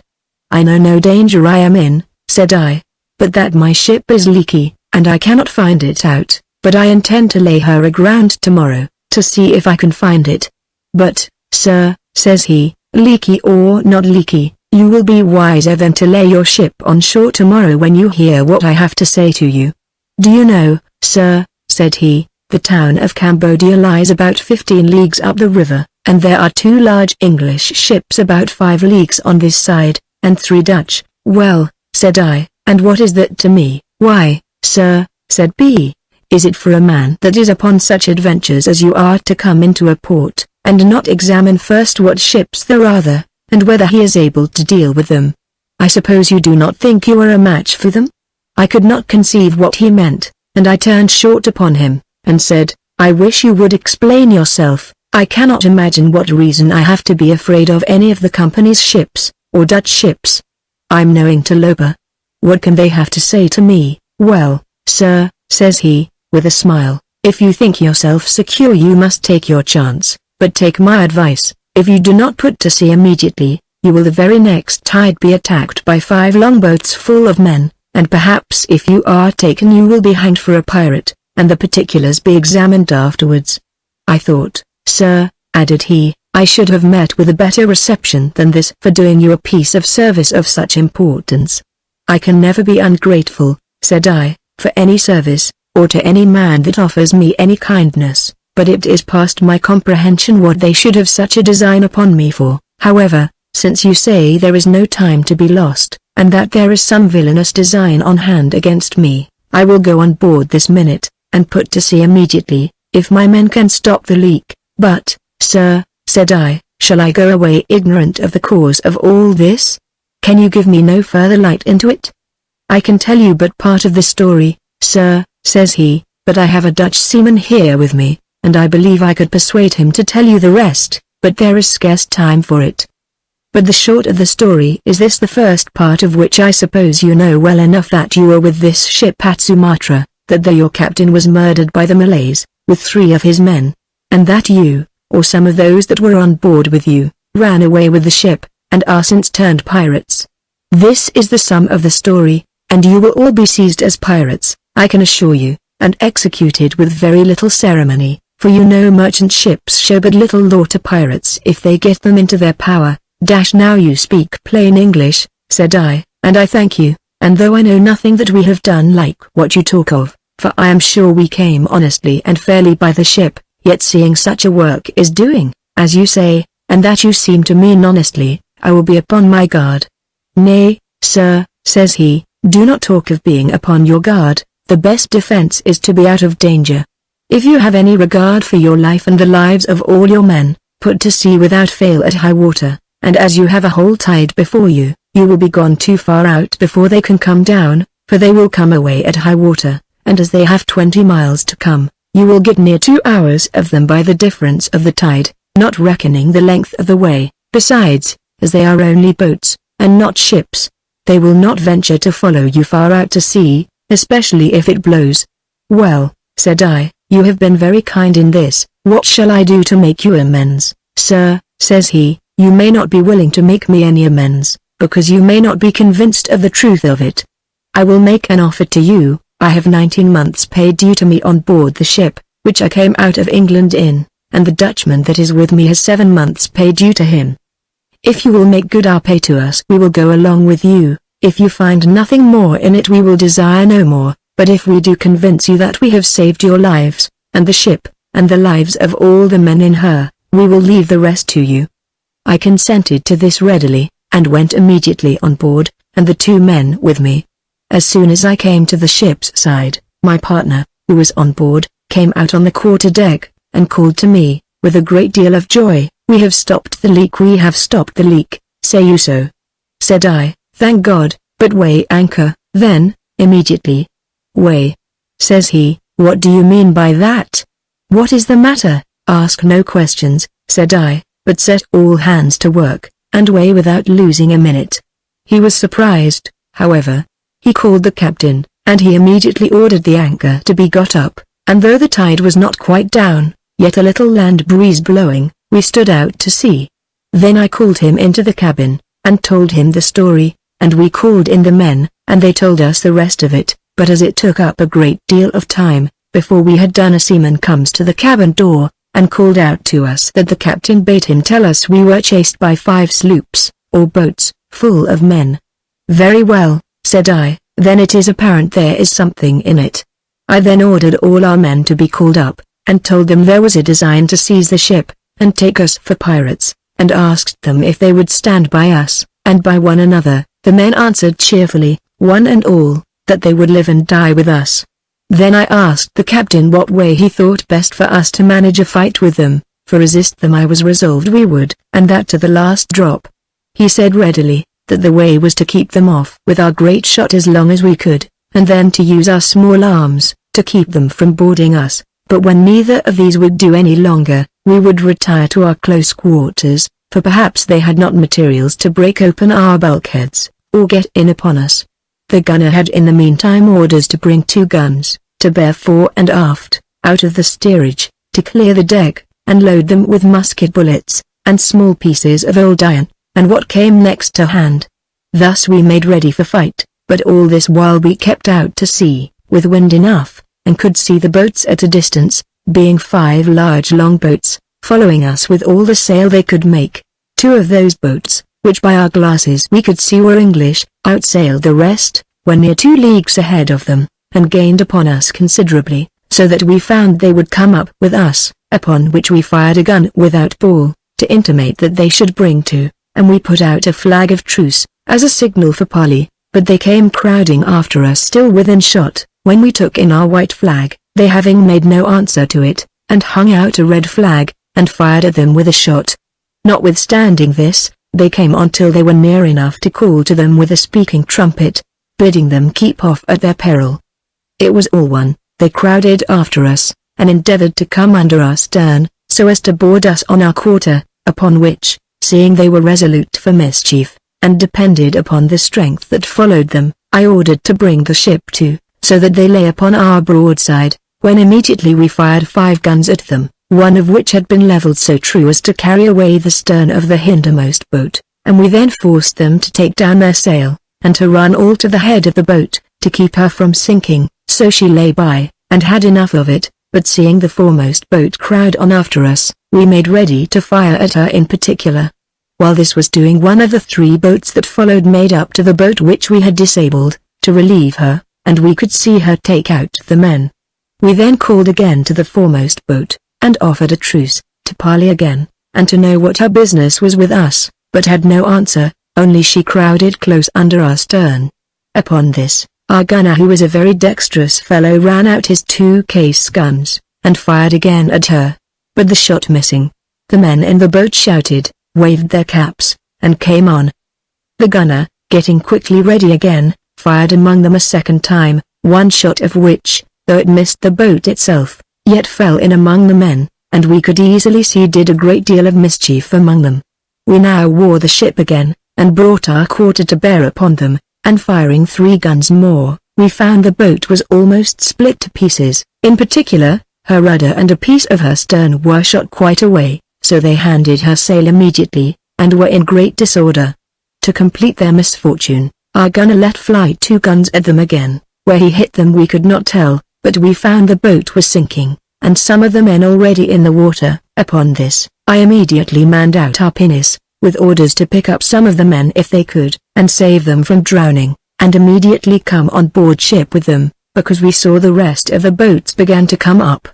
Our men in the pinnace followed their orders, and took up 3 men, one of whom was just drowning, and it was a good while before we could recover him. As soon as they were on board we crowded all the sail we could make, and stood further out to the sea, and we found that when the other boats came up to the first, they gave over their chase. Being thus delivered from a danger which, though I knew not the reason of it, yet seemed to be much greater than I apprehended, I resolved that we should change our course, and not let anyone know whither we were going, so we stood out to sea eastward, quite out of the course of all European ships, whether they were bound to China or anywhere else, within the commerce of the European nations. When we were at sea we began to consult with the 2 seamen, and inquire what the meaning of all this should be, and the Dutchman confirmed the gunner's story about the false sail of the ship and of the murder of the captain, and also how that he, this Dutchman, and 4 more got into the woods, where they wandered about a great while, till at length he made his escape, and swam off to a Dutch ship, which was sailing near the shore in its way from China. He then told us that he went to Batavia, where 2 of the seamen belonging to the ship arrived, having deserted the rest in their travels, and gave an account that the fellow who had run away with the ship, sold her at Bengal to a set of pirates, who were gone a-cruising in her, and that they had already taken an English ship and 2 Dutch ships very richly laden. This latter part we found to concern us directly, though we knew it to be false, yet, as my partner said, very justly, if we had fallen into their hands, and they had had such a prepossession against us beforehand, it had been in vain for us to have defended ourselves, or to hope for any good quarter at their hands, especially considering that our accusers had been our judges, and that we could have expected nothing from them but what rage would have dictated, and an ungoverned passion have executed. Therefore it was his opinion we should go directly back to Bengal, from whence we came, without putting in at any port whatever, because where we could give a good account of ourselves, could prove where we were when the ship put in, of whom we bought her, and the like, and what was more than all the rest, if we were put upon the necessity of bringing it before the proper judges, we should be sure to have some justice, and not to be hanged first and judged afterwards. I was some time of my partner's opinion, but after a little more serious thinking, I told him I thought it was a very great hazard for us to attempt returning to Bengal, for that we were on the wrong side of the Straits of Malacca, and that if the alarm was given, we should be sure to be waylaid on every side, that if we should be taken, as it were, running away, we should even condemn ourselves, and there would want no more evidence to destroy us. I also asked the English sailor's opinion, who said he was of my mind, and that we certainly should be taken. This danger a little startled my partner and all the ship's company, and we immediately resolved to go away to the coast of Tonquin, and so on to the coast of China, and pursuing the first designers to trade, find some way or other to dispose of the ship, and come back in some of the vessels of the country such as we could get. This was approved of as the best method for our security, and accordingly we steered away NNE, keeping above 50 leagues off from the usual course to the eastward. This, however, put us to some inconvenience, for, first, the winds, when he came that distance from the shore, seemed to be more steadily against us, blowing almost trade, as we call it, from the E. and N, so that we were a long while upon our voyage, and we were but ill provided with victuals for so long a run, and what was still worse, there was some danger that those English and Dutch ships whose boats pursued us, whereof some were bound that way, might have got in before us, and if not, some other ship bound to China might have information of us from them, and pursue us with the same vigor.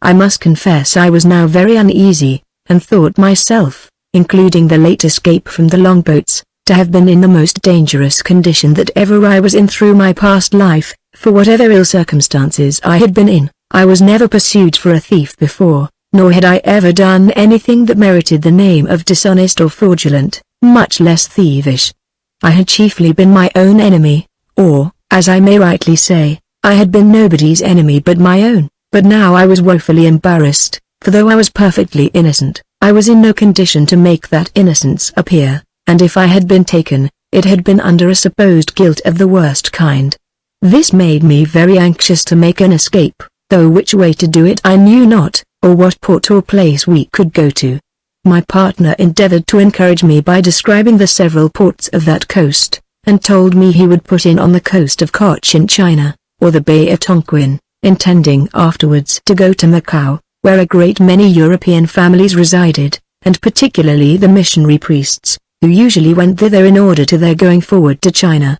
Hither then we resolved to go, and, accordingly, though after a tedious course, and very much straitened for provisions, we came within sight of the coast very early in the morning, and upon reflection on the past circumstances of danger we were in, we resolved to put into a small river, which, however, had depth enough of water for us, and to see if we could, either overland or by the ship's pinnace, come to know what ships were in any port thereabouts. This happy step was, indeed, our deliverance, for though we did not immediately see any European ships in the Bay of Tonquin, yet the next morning there came into the bay 2 Dutch ships, and a third without any colours spread out, but which we believed to be a Dutchman, passed by at about 2 leagues distance, steering for the coast of China, and in the afternoon went by 2 English ships steering the same course, and thus we thought we saw ourselves beset with enemies both one way and the other. The place we were in was wild and barbarous,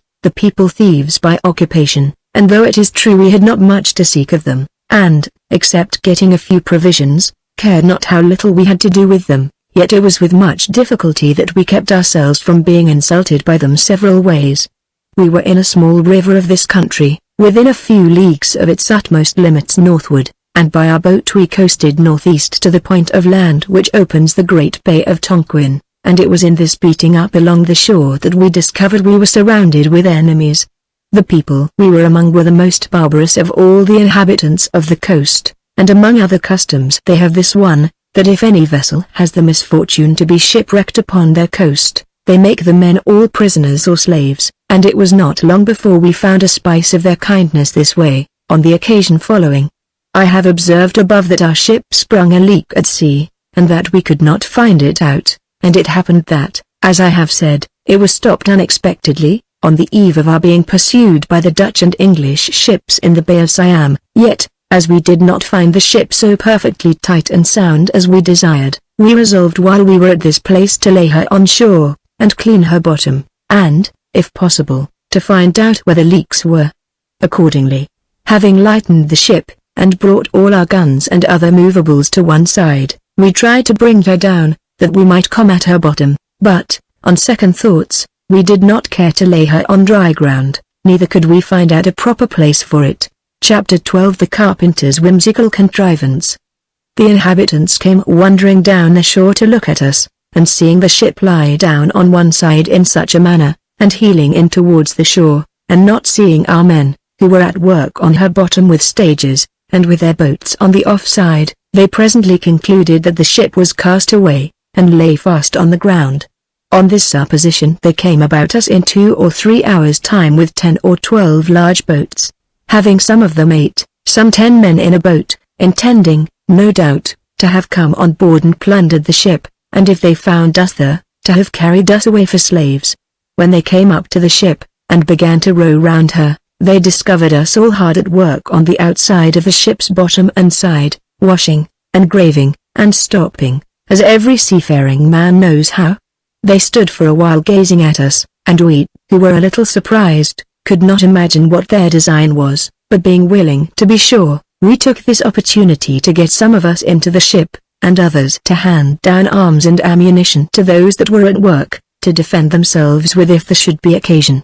And it was no more than need, for in less than a quarter of an hour's consultation, they agreed, it seems, that the ship was really a wreck, and that we were all at work endeavoring to save her, or to save our lives by the help of our boats, and when we handed our arms into the boat, they concluded, by that act, that we were endeavoring to save some of our goods. Upon this, they took it for granted we all belonged to them, and away they came directly upon our men, as if it had been in a line of battle. Our men, seeing so many of them, began to be frightened, for we lay but in an ill posture to fight, and cried out to us to know what they should do. I immediately called to the men that worked upon the stages to slip them down, and get up the side into the ship, and bade those in the boat to row round and come on board. The few who were on board worked with all the strength and hands we had to bring the ship to rights. However, neither the men upon the stages nor those in the boats could do as they were ordered before the Cochin Chinese were upon them, when 2 of their boats boarded our longboat, and began to lay hold of the men as their prisoners. The first man they laid hold of was an English seaman, a stout, strong fellow, who having a musket in his hand, never offered to fire it, but laid it down in the boat, like a fool, as I thought. But he understood his business better than I could teach him, for he grappled the pagan, and dragged him by main force out of their boat into ours, where, taking him by the ears, he beat his head so against the boat's gunwale that the fellow died in his hands. In the meantime, a Dutchman, who stood next, took up the musket, and with the butt end of it so laid about him, that he knocked down 5 of them who attempted to enter the boat. But this was doing little towards resisting 30 or 40 men, who, fearless because ignorant of their danger, began to throw themselves into the longboat, where we had but 5 men in all to defend it. But the following accident, which deserved our laughter, gave our men a complete victory. Our carpenter being prepared to grave the outside of the ship, as well as to pay the seams where he had caulked her to stop the leaks, had got 2 kettles just let down into the boat, one filled with boiling pitch, and the other with rosine, tallow, and oil, and such stuff as the shipwrights use for that work, and the man that attended the carpenter had a great iron ladle in his hand, with which he supplied the men that were at work with the hot stuff. 2 of the enemy's men entered the boat just where this fellow stood in the foresheets. He immediately saluted them with a ladle full of the stuff, boiling hot, which so burned and scalded them, being half naked that they roared out like bulls,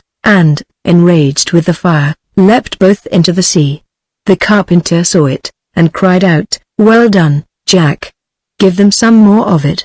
And stepping forward himself, takes one of the mops, and dipping it in the pitch pot, he and his man threw it among them so plentifully that, in short, of all the men in the 3 boats, there was not one that escaped being scalded in a most frightful manner, and made such a howling and crying that I never heard a worse noise. I was never better pleased with a victory in my life, not only as it was a perfect surprise to me, and that our danger was imminent before, but as we got this victory without any bloodshed, except of that man the seaman killed with his naked hands, and which I was very much concerned at. Although it may be a just thing, because necessary, for there is no necessary wickedness in nature, yet I thought it was a sad sort of life, when we must be always obliged to be killing our fellow creatures to preserve ourselves, and, indeed, I think so still, and I would even now suffer a great deal rather than I would take away the life even of the worst person injuring me, and I believe all considering people, who know the value of life, would be of my opinion, if they entered seriously into the consideration of it.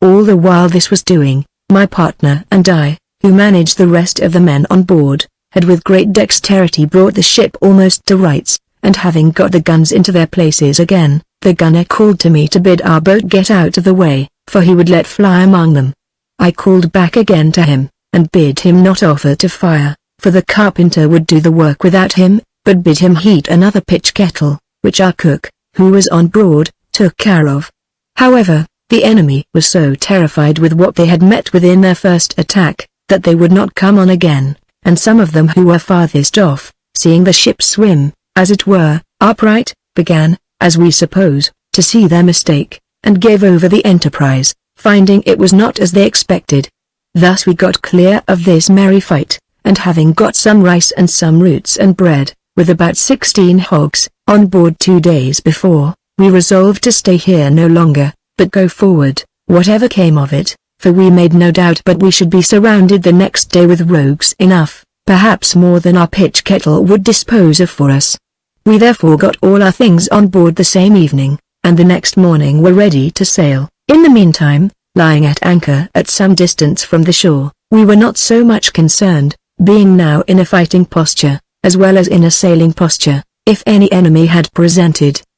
The next day, having finished our work within board, and finding our ship was perfectly healed of all her leaks, we set sail. We would have gone into the Bay of Tonquin, for we wanted to inform ourselves of what was to be known concerning the Dutch ships that had been there, but we durst not stand in there, because we had seen several ships go in, as we supposed, but a little before, so we kept on knee towards the island of Formosa, as much afraid of being seen by a Dutch or English merchant ship as a Dutch or English merchant ship in the Mediterranean is of an Algerine man of war. When we were thus got to sea, we kept on knee, as if we would go to the Manillas or the Philippine Islands, and this we did that we might not fall into the way of any of the European ships, and then we steered north, till we came to the latitude of 22 degrees 30 seconds, by which means we made the island of Formosa directly, where we came to an anchor, in order to get water and fresh provisions, which the people there, who are very courteous in their manners, supplied us with willingly, and dealt very fairly and punctually with us in all their agreements and bargains. This is what we did not find among other people, and may be owing to the remains of Christianity which was once planted here by a Dutch missionary of Protestants, and it is a testimony of what I have often observed, viz. that the Christian religion always civilizes the people, and reforms their manners, where it is received, whether it works saving effects upon them or number. From thence we sailed still north, keeping the coast of China at an equal distance, till we knew we were beyond all the ports of China where our European ships usually come, being resolved, if possible, not to fall into any of their hands, especially in this country, where, as our circumstances were, we could not fail of being entirely ruined. Being now come to the latitude of 30 degrees, we resolved to put into the first trading port we should come at, and standing in for the shore, a boat came of 2 leagues to us with an old Portuguese pilot on board, who, knowing us to be an European ship, came to offer his service, which, indeed, we were glad of and took him on board, upon which, without asking us whither we would go, he dismissed the boat he came in, and sent it back. I thought it was now so much in our choice to make the old man carry us whither we would, that I began to talk to him about carrying us to the Gulf of Nankin, which is the most northern part of the coast of China. The old man said he knew the Gulf of Nankin very well, but smiling, asked us what we would do there. I told him we would sell our cargo and purchase China wares, calicos, raw silks, tea, wrought silks, and sea, and so we would return by the same course we came.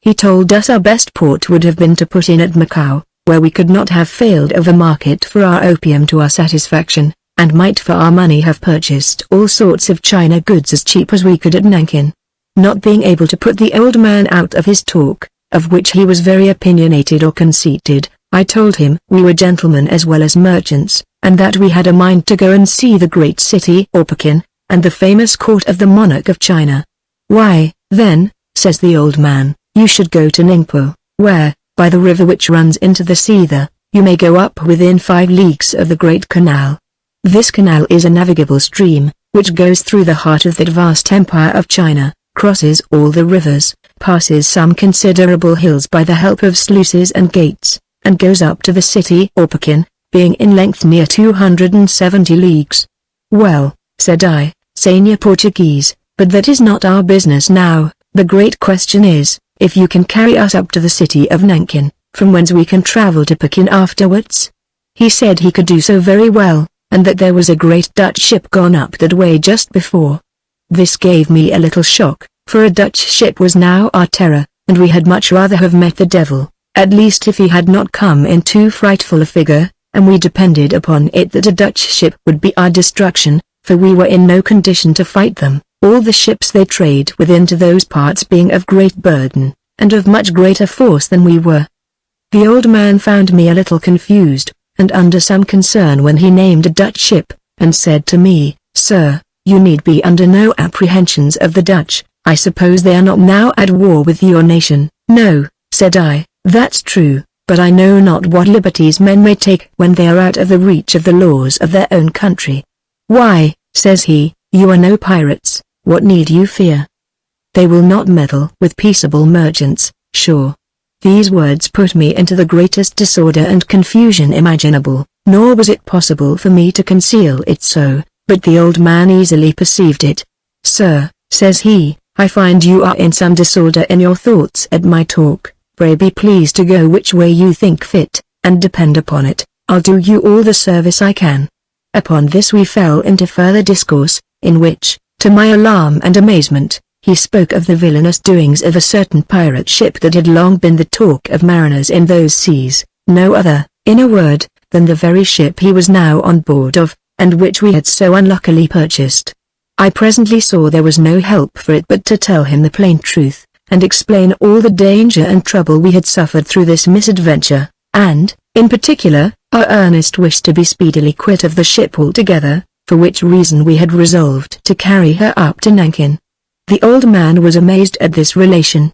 and told us we were in the right to go away to the north, and that, if he might advise us, it should be to sell the ship in China, which we might well do, and buy, or build another in the country, adding that I should meet with customers enough for the ship at Nankin, that a Chinese junk would serve me very well to go back again, and that he would procure me people both to buy one and sell the other. Well, but, Senior, said I, as you say they know the ship so well, I may, perhaps, if I follow your measures, be instrumental to bring some honest, innocent men into a terrible broil, for wherever they find the ship they will prove the guilt upon the men, by proving this was the ship. Why, says the old man, I'll find out a way to prevent that, for as I know all those commanders you speak of very well, and shall see them all as they pass by, I will be sure to set them to rights in the thing, and let them know that they had been so much in the wrong, that through the people who were on board at first might run away with the ship, yet it was not true that they had turned pirates,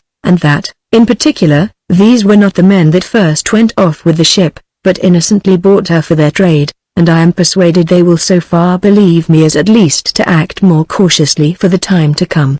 In about 13 days' sail we came to an anchor, at the southwest point of the great Gulf of Nankin, where I learned by accident that 2 Dutch ships were gone the length before me, and that I should certainly fall into their hands. I consulted my partner again in this exigency, and he was as much at a loss as I was. I then asked the old pilot if there was no creek or harbor which I might put into and pursue my business with the Chinese privately, and be in no danger of the enemy.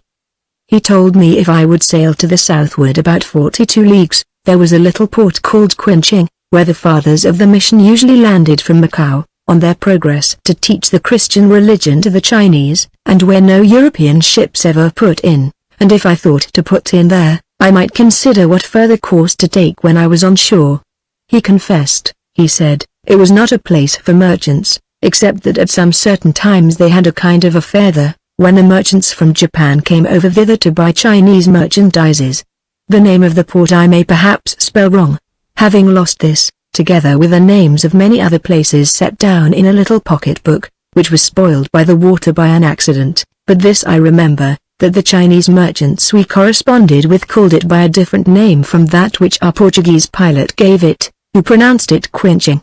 As we were unanimous in our resolution to go to this place, we weighed the next day, having only gone twice on shore where we were, to get fresh water, on both which occasions the people of the country were very civil, and brought abundance or provisions to sell to us, but nothing without money. We did not come to the other port, the wind being contrary, for 5 days, but it was very much to our satisfaction, and I was thankful when I set my foot on shore, resolving, and my partner too, that if it was possible to dispose of ourselves and effects any other way, though not profitably, we would never more set foot on board that unhappy vessel. Indeed, I must acknowledge, that of all the circumstances of life that ever I had any experience of, nothing makes mankind so completely miserable as that of being in constant fear. Well does the scripture say, the fear of man brings a snare, it is a life of death, and the mind is so entirely oppressed by it, that it is capable of no relief.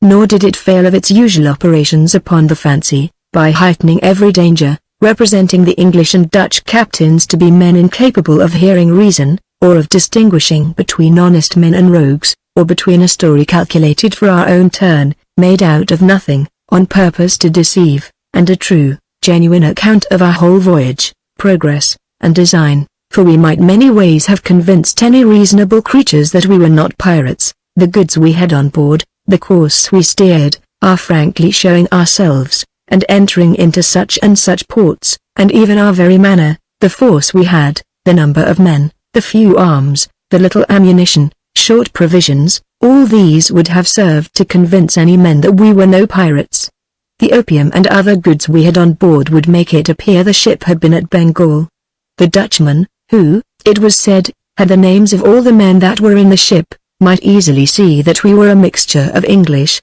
Portuguese, and Indians, and but 2 Dutchmen on board. These, and many other particular circumstances, might have made it evident to the understanding of any commander, whose hands we might fall into, that we were no pirates. But fear, that blind, useless passion, worked another way, and threw us into the vapors. It bewildered our understandings, and set the imagination at work to form 1,000 terrible things that perhaps might never happen. We first supposed, as indeed everybody had related to us, that the seamen on board the English and Dutch ships, but especially the Dutch, were so enraged at the name of a pirate, and especially at our beating off their boats and escaping, that they would not give themselves leave to inquire whether we were pirates or no, but would execute us offhand, without giving us any room for a defense. We reflected that there really was so much apparent evidence before them, that they would scarce inquire after any more, as, first, that the ship was certainly the same,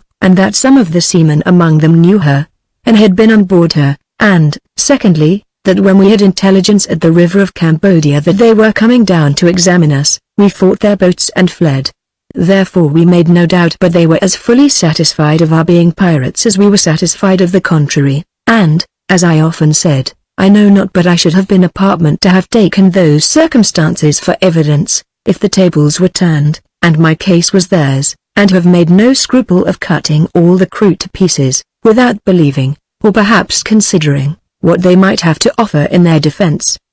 But let that be how it will, these were our apprehensions, and both my partner and I scarce slept a night without dreaming of halters and yardarms, of fighting, and being taken, of killing, and being killed. And one night I was in such a fury in my dream, fancying the Dutchmen had boarded us, and I was knocking one of their seamen down, that I struck my doubled fist against the side of the cabin I lay in with such a force as wounded my hand grievously, broke my knuckles, and cut and bruised the flesh, so that it awaked me out of my sleep.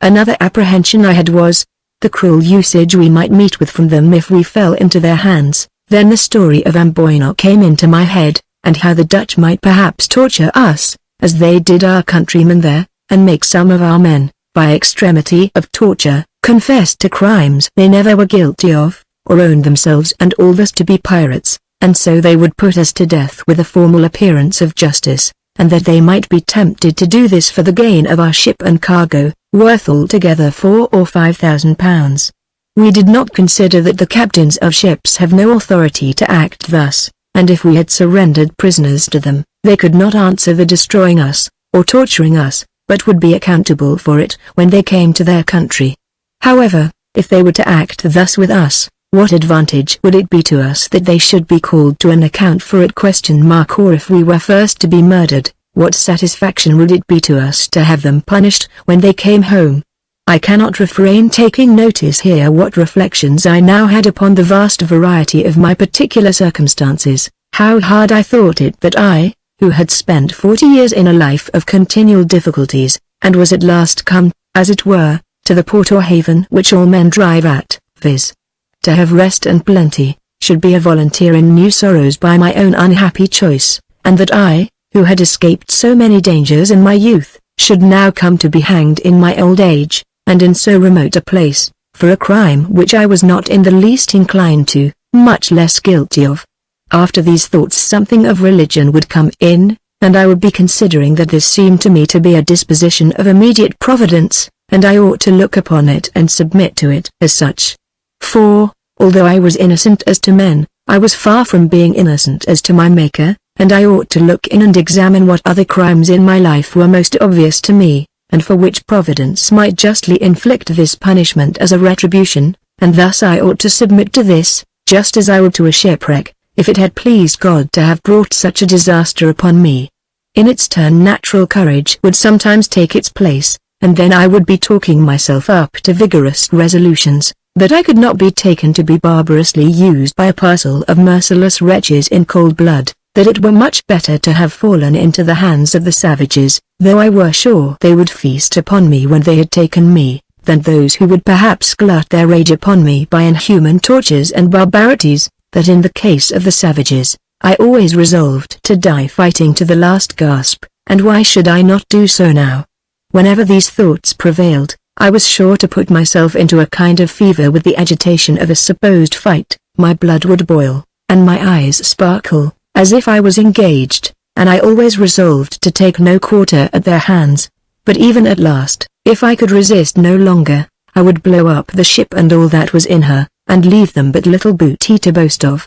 Chapter 13 Arrival in China. The greater weight the anxieties and perplexities of these things were to our thoughts while we were at sea, the greater was our satisfaction when we saw ourselves on shore, and my partner told me he dreamed that he had a very heavy load upon his back, which he was to carry up a hill, and found that he was not able to stand longer under it, but that the Portuguese pilot came and took it off his back, and the hill disappeared, the ground before him appearing all smooth and plain, and truly it was so. They were all like men who had a load taken off their backs. For my part, one had a weight taken off from my heart that it was not able any longer to bear, and as I said above, we resolved to go no more to sea in that ship. When we came on shore, the old pilot, who was now our friend, got us a lodging, together with a warehouse for our goods. It was a little hut, with a larger house adjoining to it, built and also palisadoed round with canes, to keep out pilferers, of which there were not a few in that country.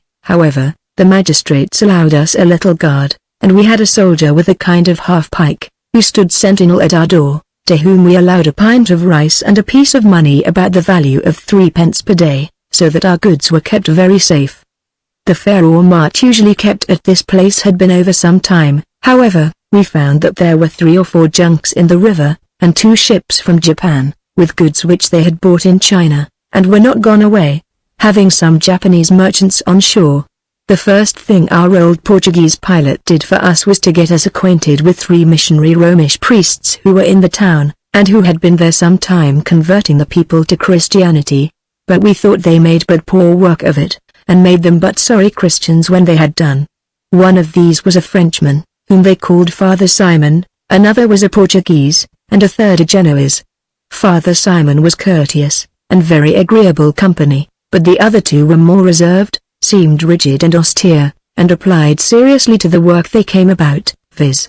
to talk with and insinuate themselves among the inhabitants wherever they had opportunity. We often ate and drank with those men, and though I must confess the conversion, as they call it, of the Chinese to Christianity is so far from the true conversion required to bring heathen people to the faith of Christ, that it seems to amount to little more than letting them know the name of Christ, and say some prayers to the Virgin Mary and her Son, in a tongue which they understood not, and to cross themselves, and the like. Yet it must be confessed that the religionists, whom we call missionaries, have a firm belief that these people will be saved, and that they are the instruments of it, and on this account they undergo not only the fatigue of the voyage, and the hazards of living in such places, but oftentimes death itself, and the most violent tortures, for the sake of this work.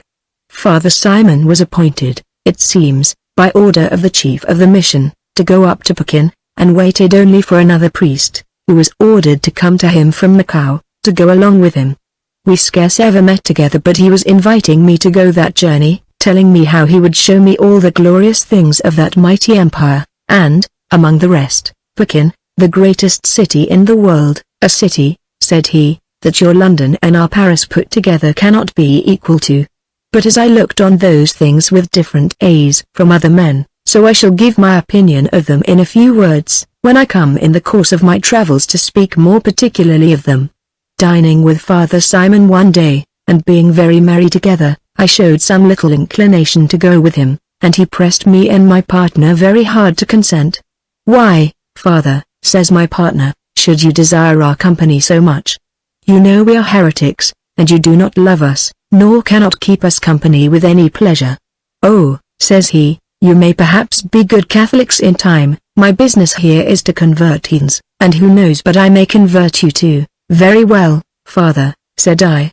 "so you will preach to us all the way, I will not be troublesome to you," says he, "our religion does not divest us of good manners. Besides, we are here like countrymen, and so we are, compared to the place we are in, and if you are Huguenots, and I a Catholic, we may all be Christians at last, at least, we are all gentlemen, and we may converse so, without being uneasy to one another." I liked this part of his discourse very well, and it began to put me in mind of my priest that I had left in the Brazils, but Father Simon did not come up to his character by a great deal, for though this friar had no appearance of a criminal levity in him, yet he had not that fund of Christian zeal, strict piety, and sincere affection to religion that my other good ecclesiastic had. But to leave him a little, though he never left us, nor solicited us to go with him. We had something else before us at first, for we had all this while our ship and our merchandise to dispose of, and we began to be very doubtful what we should do, for we were now in a place of very little business. Once I was about to venture to sail for the river of Killam, and the city of Nankin, but Providence seemed now more visibly, as I thought, than ever to concern itself in our affairs, and I was encouraged, from this very time, to think I should, one way or other, get out of this entangled circumstance, and be brought home to my own country again, though I had not the least view of the manner. Providence, I say, began here to clear up our way a little, and the first thing that offered was, that our old Portuguese pilot brought a Japan merchant to us, who inquired what goods we had, and, in the first place, he bought all our opium, and gave us a very good price for it, paying us in gold by weight, some in small pieces of their own coin, and some in small wedges, of about 10 or 12 ounces each. While we were dealing with him for our opium, it came into my head that he might perhaps deal for the ship too, and I ordered the interpreter to propose it to him.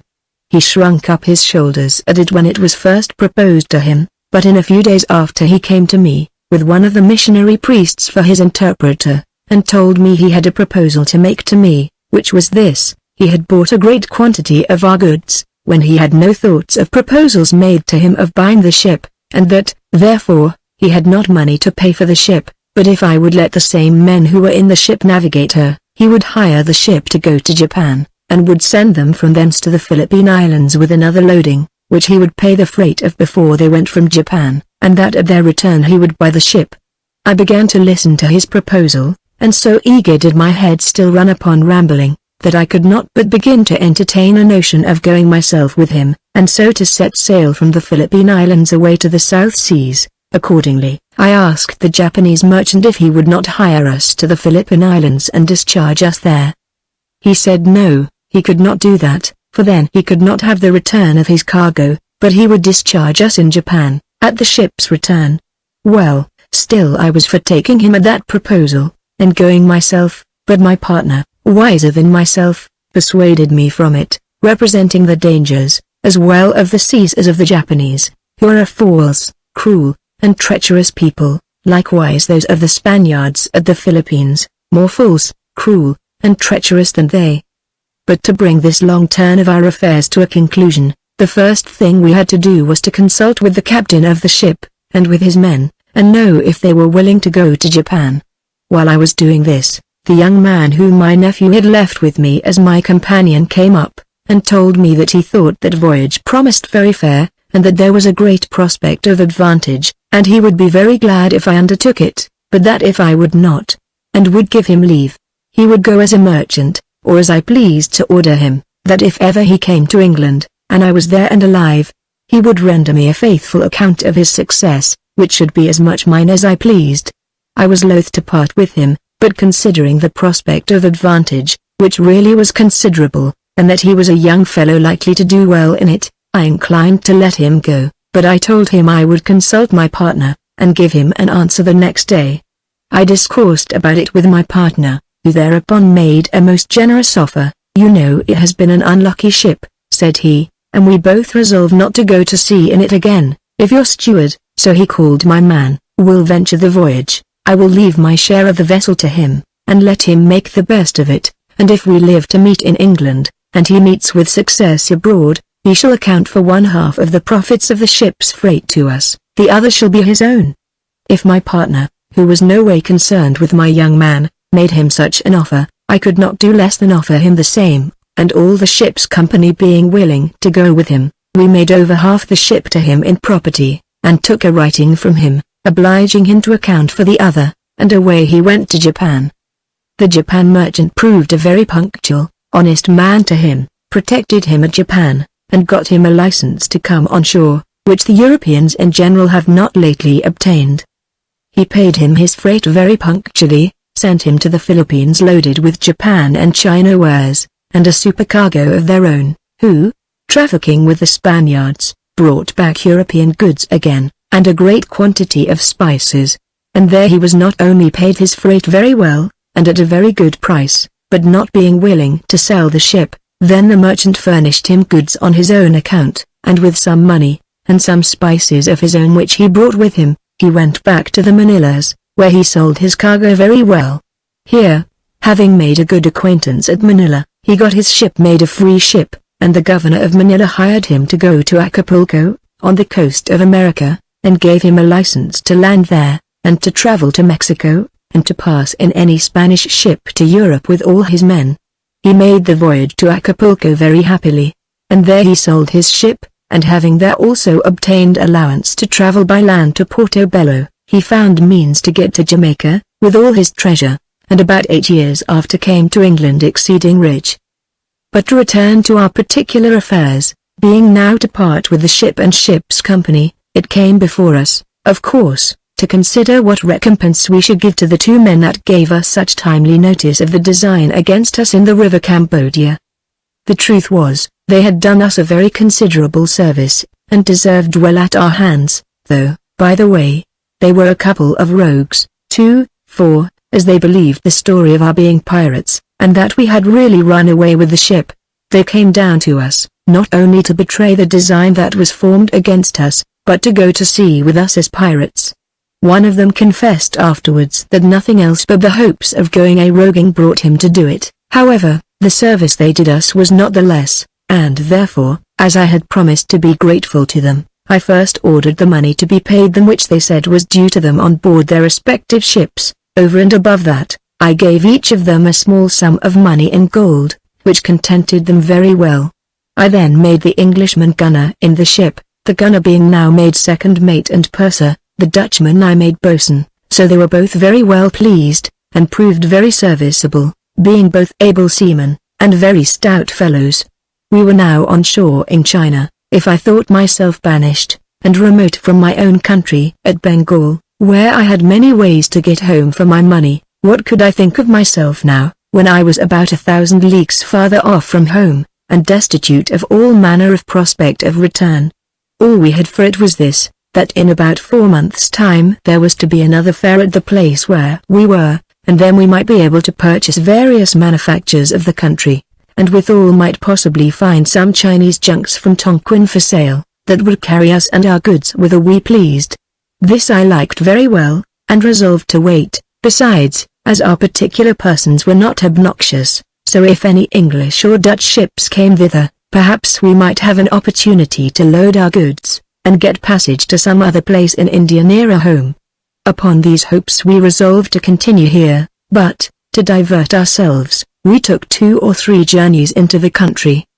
First, we went 10 days' journey to Nankin, a city well worth seeing. They say it has 1 million of people in it. It is regularly built, and the streets are all straight, and cross one another in direct lines. But when I come to compare the miserable people of these countries with ours, their fabrics, their manner of living, their government, their religion, their wealth, and their glory, as some call it, I must confess that I scarcely think it worth my while to mention them here. We wonder at the grandeur, the riches, the pomp, the ceremonies, the government, the manufactures, the commerce, and conduct of these people, not that there is really any matter for wonder, but because, having a true notion of the barbarity of those countries, the rudeness and the ignorance that prevail there, we do not expect to find any such thing so far off. Otherwise, what are their buildings to the palaces and royal buildings of Europe? What their trade to the universal commerce of England, Holland, France,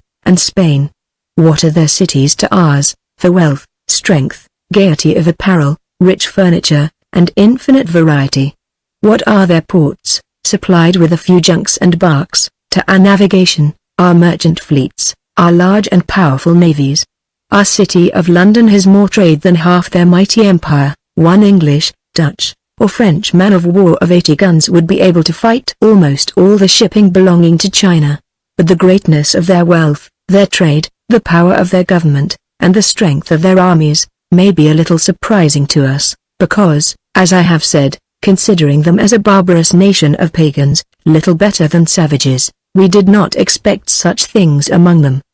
But all the forces of their empire, though they were to bring 2 millions of men into the field together, would be able to do nothing but ruin the country and starve themselves. 1 million of their foot could not stand before one embattled body of our infantry, posted so as not to be surrounded, though they were not to be 1 to 20 in number. Nay, I do not boast if I say that 30,000 German or English foot, and 10,000 horse, well managed, could defeat all the forces of China. Nor is there a fortified town in China that could hold out 1 month against the batteries and attacks of an European army. They have firearms, it is true, but they are awkward and uncertain in their going off, and their powder has but little strength. Their armies are badly disciplined, and want skill to attack, or temper to retreat, and therefore, I must confess, it seemed strange to me, when I came home, and heard our people say such fine things of the power, glory, magnificence, and trade of the Chinese, because,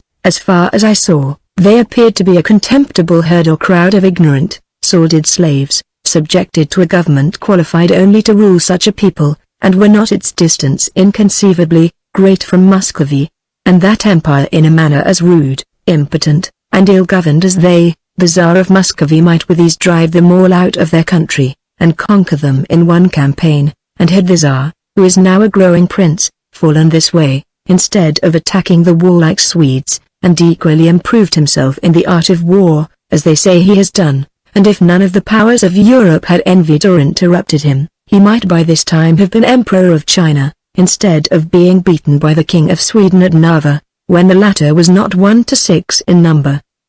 As their strength and their grandeur, so their navigation, commerce, and husbandry are very imperfect, compared to the same things in Europe. Also, in their knowledge, their learning, and in their skill in the sciences, they are either very awkward or defective, though they have globes or spheres, and a smattering of the mathematics, and think they know more than all the world besides. But they know little of the motions of the heavenly bodies, and so grossly and absurdly ignorant are their common people, that when the sun is eclipsed, they think a great dragon has assaulted it, and is going to run away with it, and they fall a-clattering with all the drums and kettles in the country, to fright the monster away, just as we do to hive a swarm of bees. As this is the only excursion of the kind which I have made in all the accounts I have given of my travels, so I shall make no more such. It is none of my business, nor any part of my design, but to give an account of my own adventures through a life of inimitable wanderings, and a long variety of changes,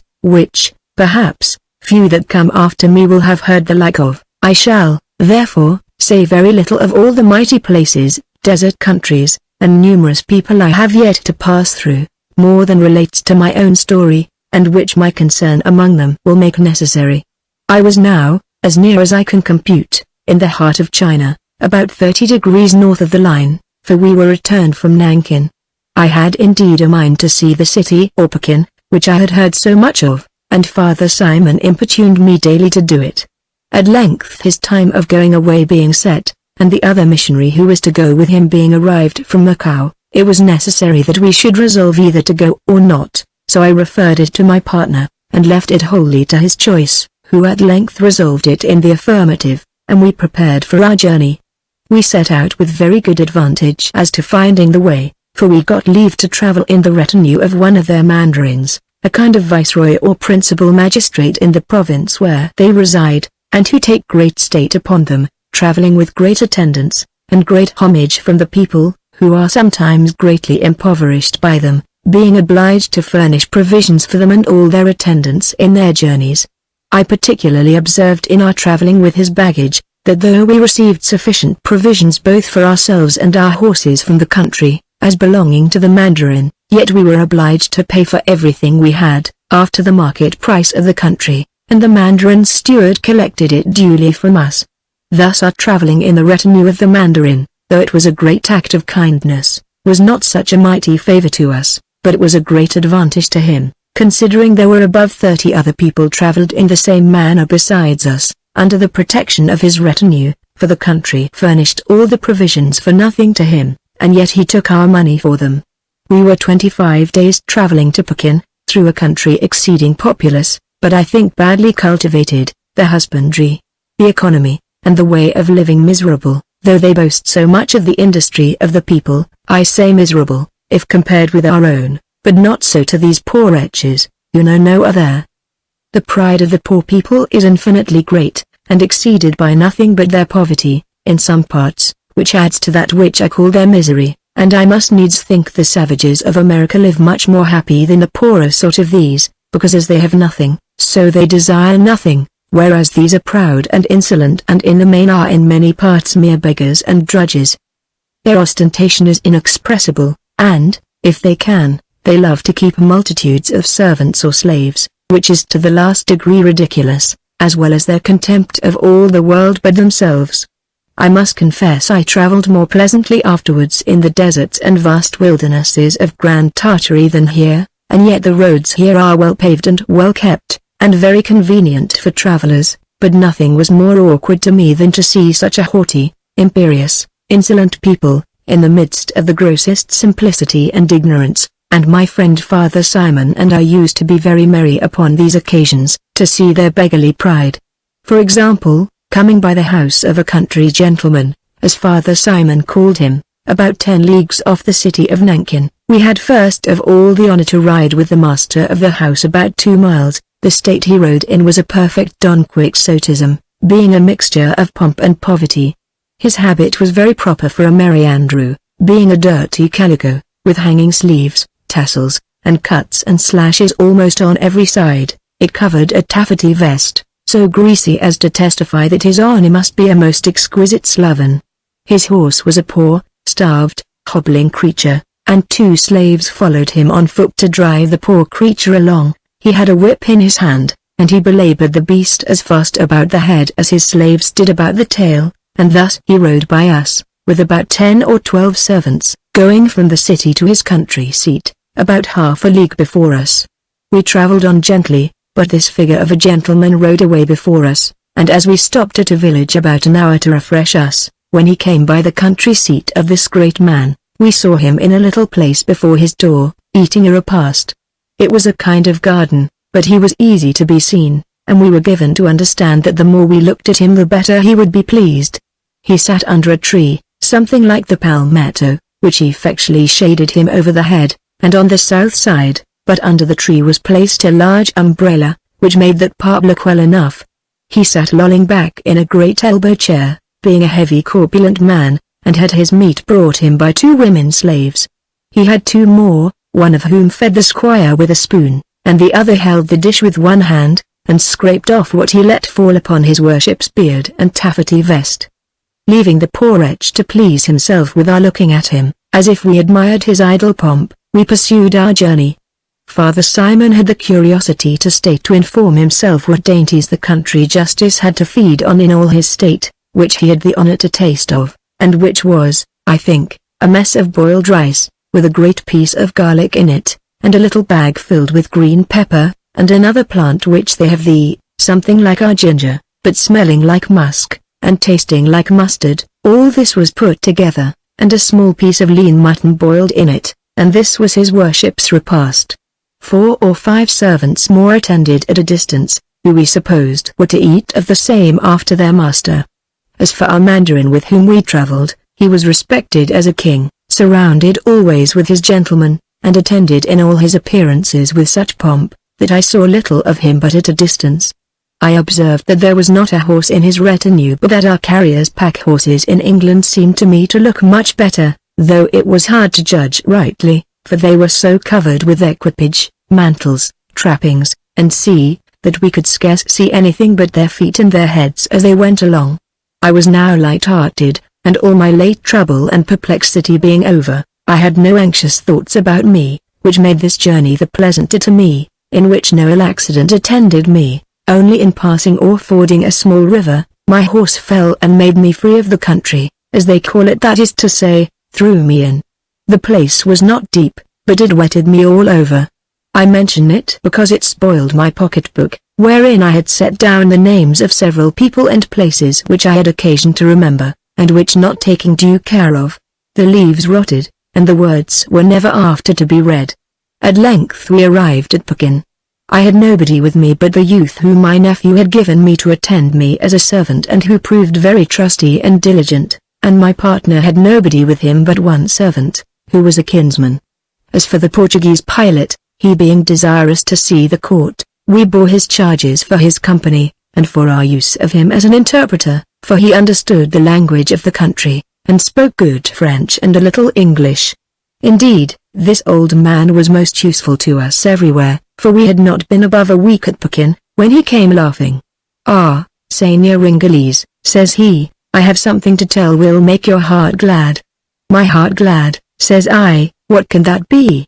"I don't know anything in this country can either give me joy or grief to any great degree." "Yes, yes," said the old man, in broken English, "make you glad, me sorry." "Why," said I, "will it make you sorry?" "Because," said he, "you have brought me here 25 days' journey, and will leave me to go back alone, and which way shall I get to my port afterwards, without a ship, without a horse, without picayune?" So he called money, being his broken Latin, of which he had abundance to make us merry with. In short, he told us there was a great caravan of Muscovite and Polish merchants in the city, preparing to set out on their journey by land to Muscovy, within 4 or 5 weeks, and he was sure we would take the opportunity to go with them, and leave him behind, to go back alone.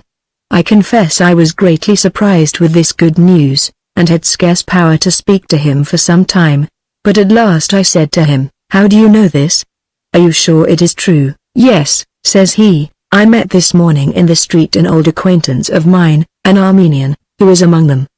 He came last from Astrakhan, and was designed to go to Tonquin, where I formerly knew him, but has altered his mind, and is now resolved to go with the caravan to Moscow, and so down the river Volga to Astrakhan." "Well, Senior," says I, "do not be uneasy about being left to go back alone. If this be a method for my return to England, it shall be your fault if you go back to Moscow at all." We then went to consult together what was to be done, and I asked my partner what he thought of the pilot's news, and whether it would suit with his affairs. He told me he would do just as I would, for he had settled all his affairs so well at Bengal, and left his effects in such good hands, that as we had made a good voyage, if he could invest it in China silks, wrought and raw, he would be content to go to England, and then make a voyage back to Bengal by the company's ships. Having resolved upon this, we agreed that if our Portuguese pilot would go with us, we would bear his charges to Moscow, or to England, if he pleased, nor, indeed, were we to be esteemed over-generous in that either, if we had not rewarded him further, the service he had done us being really worth more than that, for he had not only been a pilot to us at sea, but he had been like a broker for us on shore, and his procuring for us a Japan merchant was some hundreds of pounds in our pockets. So, being willing to gratify him, which was but doing him justice, and very willing also to have him with us besides, for he was a most necessary man on all occasions, we agreed to give him a quantity of coined gold, which, as I computed it, was worth 175 pounds sterling, between us, and to bear all his charges, both for himself and horse, except only a horse to carry his goods. Having settled this between ourselves, we called him to let him know what we had resolved. I told him he had complained of our being willing to let him go back alone, and I was now about to tell him we designed he should not go back at all. That as we had resolved to go to Europe with the caravan, we were very willing he should go with us, and that we called him to know his mind. He shook his head and said it was a long journey, and that he had no picayune to carry him thither, or to subsist himself when he came there. We told him we believed it was so, and therefore we had resolved to do something for him that should let him see how sensible we were of the service he had done us, and also how agreeable he was to us, and then I told him what we had resolved to give him here, which he might lay out as we would do our own, and that as for his charges, if he would go with us we would set him safe on shore, life and casualties excepted, either in Muscovy or England, as he would choose, at our own charge, except only the carriage of his goods. He received the proposal like a man transported, and told us he would go with us over all the whole world, and so we all prepared for our journey. However, as it was with us, so it was with the other merchants, they had many things to do, and instead of being ready in 5 weeks, it was 4 months and some days before all things were got together. Chapter 14 Attacked by Tartars. It was the beginning of February, new style, when we set out from Pekin. My partner and the old pilot had gone express back to the port where we had first put in, to dispose of some goods which we had left there, and I, with a Chinese merchant whom I had some knowledge of at Nankin, and who came to Pekin on his own affairs, went to Nankin, where I bought 90 pieces of fine damasks, with about 200 pieces of other very fine silk of several sorts, some mixed with gold, and had all these brought to Pekin against my partner's return.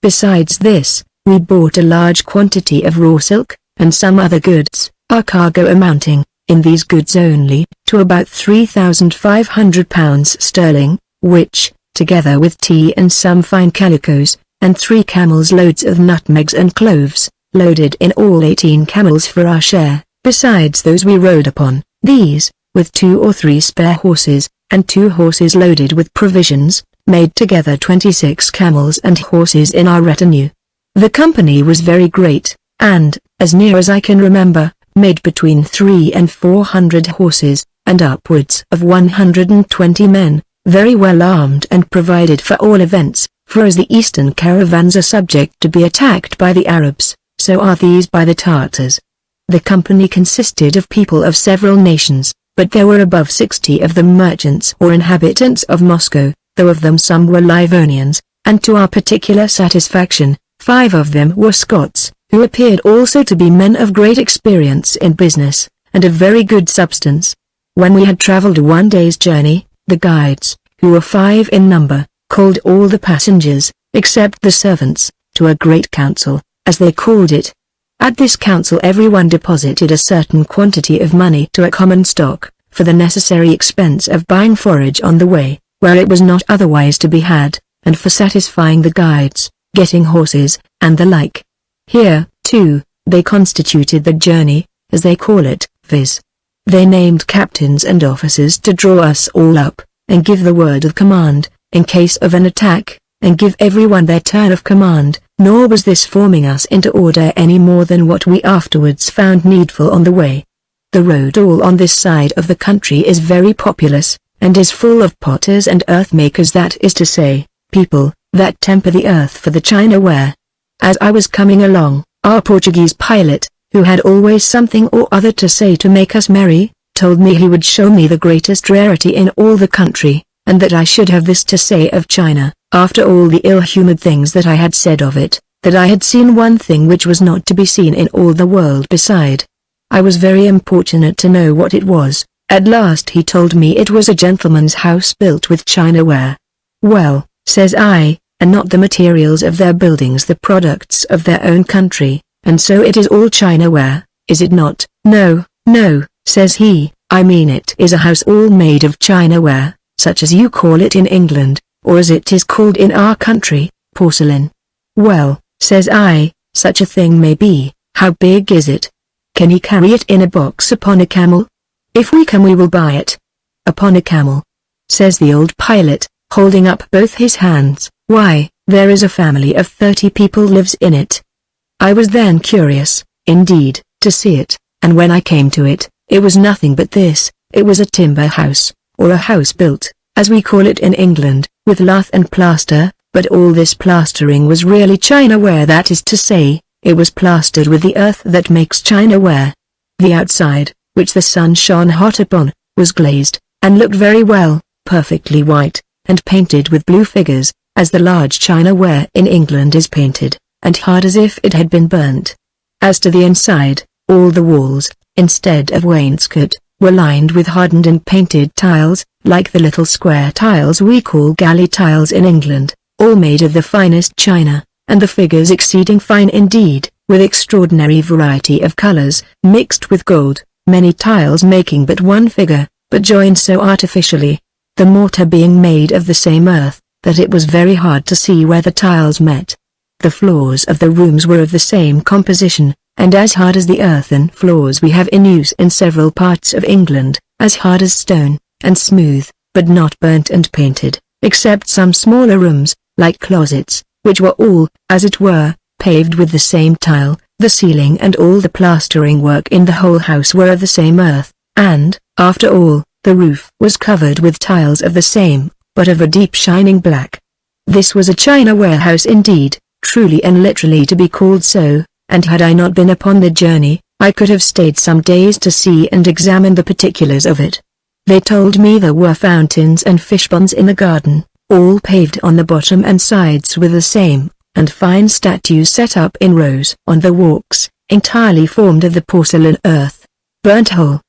As this is one of the singularities of China, so they may be allowed to excel in it, but I am very sure they excel in their accounts of it, for they told me such incredible things of their performance in crockery ware, for such it is, that I cannot relate, as knowing it could not be true. They told me, in particular, of one workman that made a ship with all its tackle and masts and sails in earthenware, big enough to carry 50 men. If they had told me he launched it, and made a voyage to Japan in it, I might have said something to it indeed, but as it was, I knew the whole of the story, which was, in short, that the fellow lied, so I smiled, and said nothing to it. This odd sight kept me 2 hours behind the caravan, for which the leader of it for the day fined me about the value of 3 shillings, and told me if it had been 3 days' journey without the wall, as it was 3 days within, he must have fined me 4 times as much, and made me ask pardon the next council day. I promised to be more orderly, and, indeed, I found afterwards the orders made for keeping all together were absolutely necessary for our common safety. In 2 days more we passed the great China Wall, made for a fortification against the Tartars, and a very great work it is, going over hills and mountains in an endless track, where the rocks are impassable, and the precipices such as no enemy could possibly enter, or indeed climb up, or where, if they did, no wall could hinder them.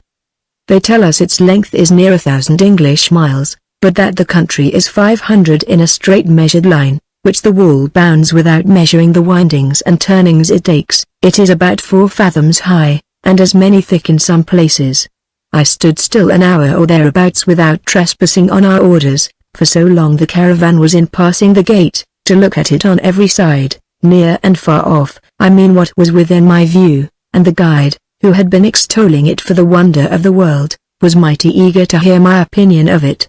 I told him it was a most excellent thing to keep out the Tartars, which he happened not to understand as I meant it and so took it for a compliment, but the old pilot laughed. "Oh, Senior Ringalese," says he, "you speak in colors." "In colors?" said I, "what do you mean by that?" "Why, you speak what looks white this way and black that way, gay one way and dull another. You tell him it is a good wall to keep out Tartars. You tell me by that it is good for nothing but to keep out Tartars. I understand you, Senior Ringalese, I understand you, but Senior Chinese understood you his own way." "Well," says I, "do you think it would stand out an army of our country people, with a good train of artillery, or our engineers, with 2 companies of miners? Would not they batter it down in 10 days, that an army might enter in battalion, or blow it up in the air, foundation and all, that there should be no sign of it left?" Says he, "I know that." The Chinese wanted mightily to know what I said to the pilot, and I gave him leave to tell him a few days after, for we were then almost out of their country, and he was to leave us a little time after this. But when he knew what I said, he was dumb all the rest of the way, and we heard no more of his fine story of the Chinese power and greatness while he stayed. After we passed this mighty nothing, called a wall, something like the Picts' walls so famous in Northumberland, built by the Romans, we began to find the country thinly inhabited, and the people rather confined to live in fortified towns, as being subject to the inroads and depredations of the Tartars, who rob in great armies, and therefore are not to be resisted by the naked inhabitants of an open country. And here I began to find the necessity of keeping together in a caravan as we travelled, for we saw several troops of Tartars roving about, but when I came to see them distinctly, I wondered more that the Chinese Empire could be conquered by such contemptible fellows, for they are a mere horde of wild fellows, keeping no order and understanding no discipline or manner of it. Their horses are poor lean creatures, taught nothing, and fit for nothing, and this we found the first day we saw them, which was after we entered the wilder part of the country. Our leader for the day gave leave for about 16 of us to go a-hunting as they call it, and what was this but a hunting of sheep? However, it may be called hunting too, for these creatures are the wildest and swiftest of foot that ever I saw of their kind. Only they will not run a great way, and you are sure of sport when you begin the chase, for they appear generally 30 or 40 in the flock, and, like true sheep, always keep together when they fly. In pursuit of this odd sort of game it was our hap to meet with about 40 Tartars, whether they were hunting mutton, as we were, or whether they looked for another kind of prey, we know not, but as soon as they saw us, one of them blew a hideous blast on a kind of horn. This was to call their friends about them, and in less than 10 minutes a troop of 40 or 50 more appeared, at about a mile distance, but our work was over first, as it happened. One of the Scots merchants of Moscow happened to be amongst us, and as soon as he heard the horn, he told us that we had nothing to do but to charge them without loss of time, and drawing us up in a line. He asked if we were resolved. We told him we were ready to follow him, so he rode directly towards them. They stood gazing at us like a mere crowd, drawn up in no sort of order at all, but as soon as they saw us advance, they let fly their arrows, which missed us, very happily. Not that they mistook their aim, but their distance, for their arrows all fell a little short of us, but with so true an aim, that had we been about 20 yards nearer we must have had several men wounded, if not killed.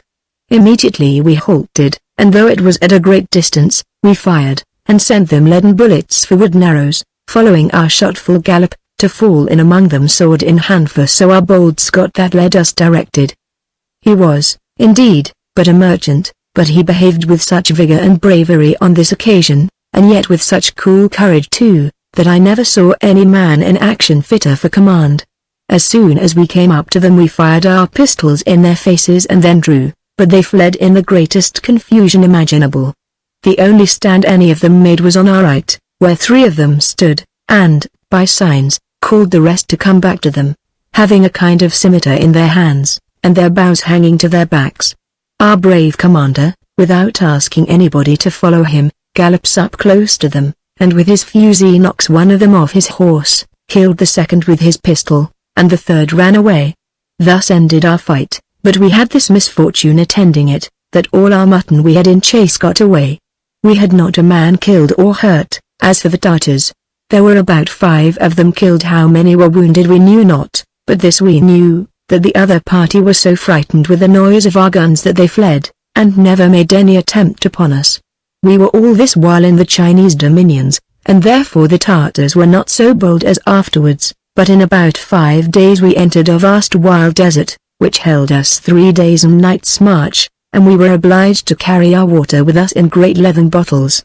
and to encamp all night, just as I have heard they do in the desert of Arabia. I asked our guides whose dominion this was in, and they told me this was a kind of border that might be called no man's land, being a part of Great Karakathy, or Grand Tartary, that, however, it was all reckoned as belonging to China, but that there was no care taken here to preserve it from the inroads of thieves, and therefore it was reckoned the worst desert in the whole march, though we were to go over some much larger. In passing this frightful wilderness we saw, 2 or 3 times, little parties of the Tartars, but they seemed to be upon their own affairs, and to have no design upon us, and so, like the man who met the devil, if they had nothing to say to us, we had nothing to say to them, we let them go. Once, however, a party of them came so near as to stand and gaze at us. Whether it was to consider if they should attack us or not, we knew not, but when we had passed at some distance by them, we made a rear guard of 40 men,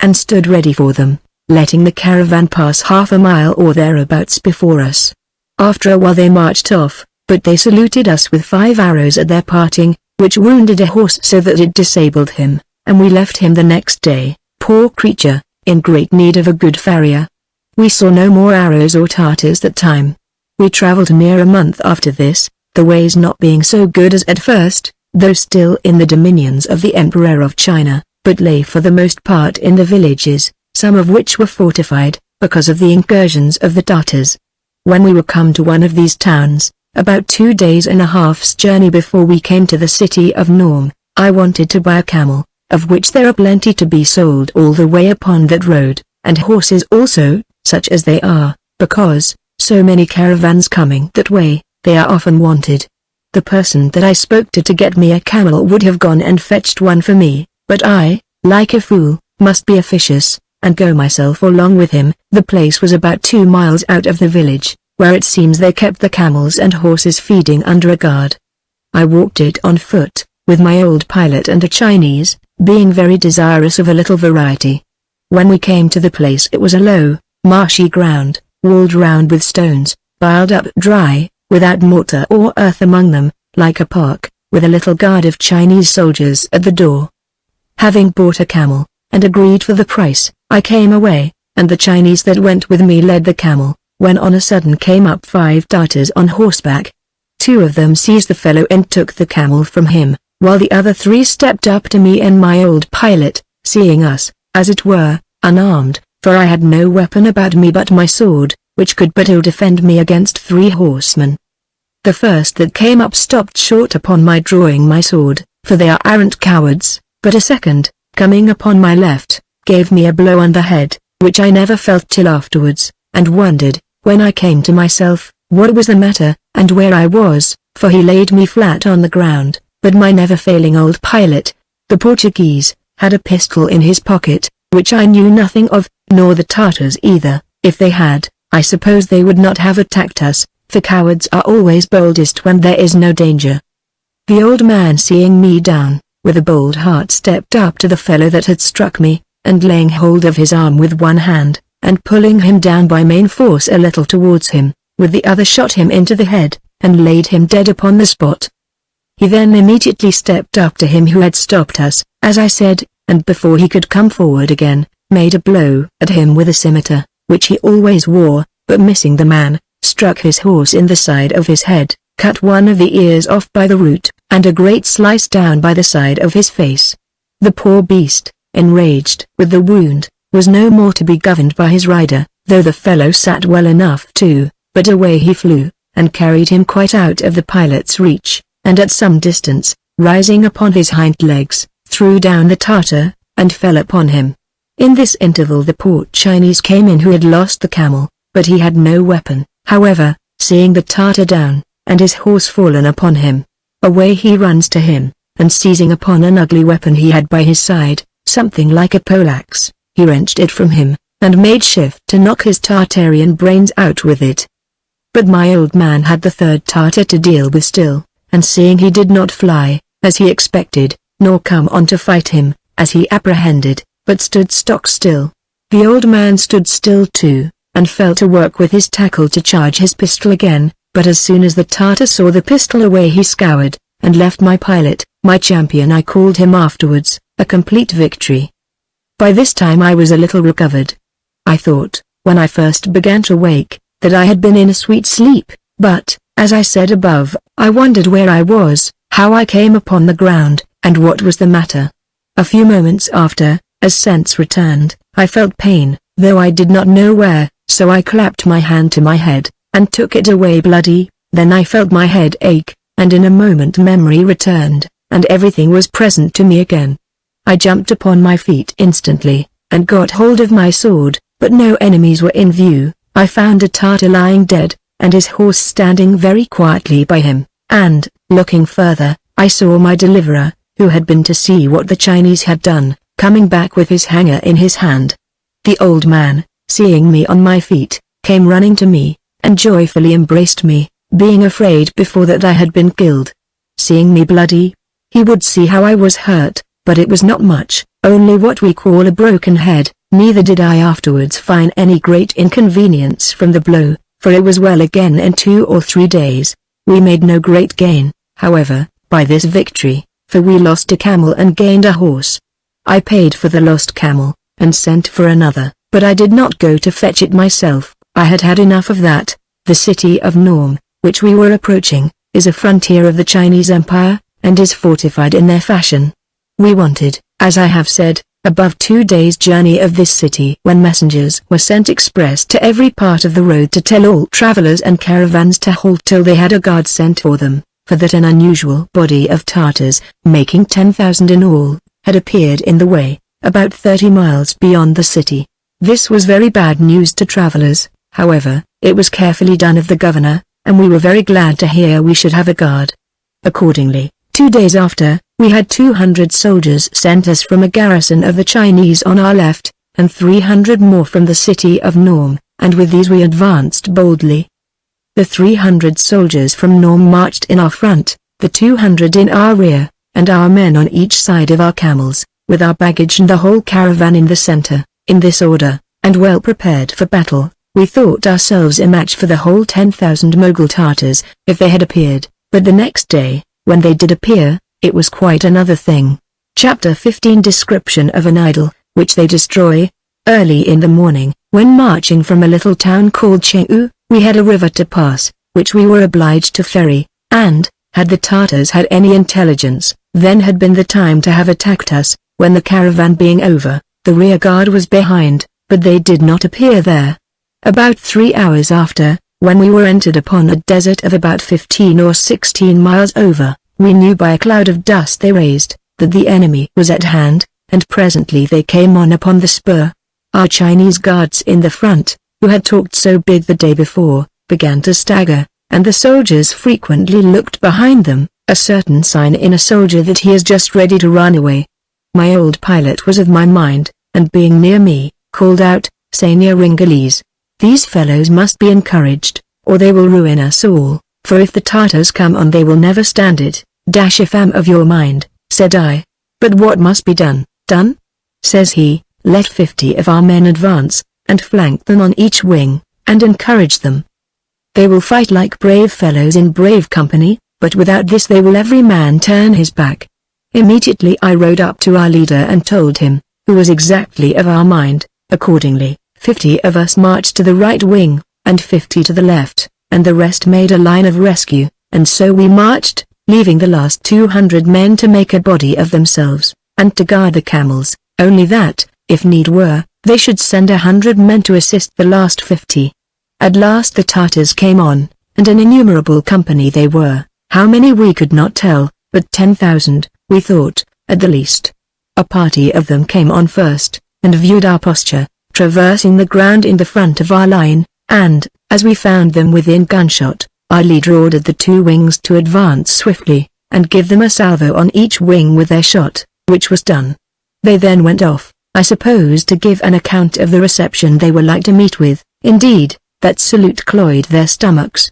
for they immediately halted, stood a while to consider of it, and wheeling off to the left, they gave over their design for that time, which was very agreeable to our circumstances.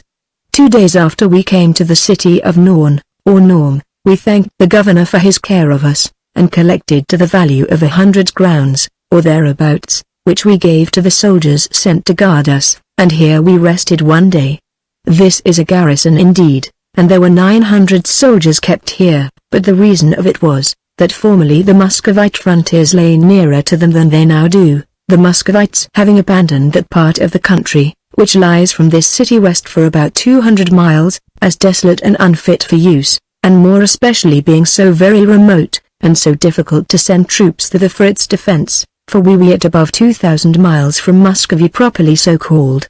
After this we passed several great rivers, and 2 dreadful deserts, one of which we were 16 days passing over, and on the 13th of April we came to the frontiers of the Muscovite dominions. I think the first town or fortress, whichever it may be called, that belonged to the Tsar, was called Argana, being on the west side of the river Argana.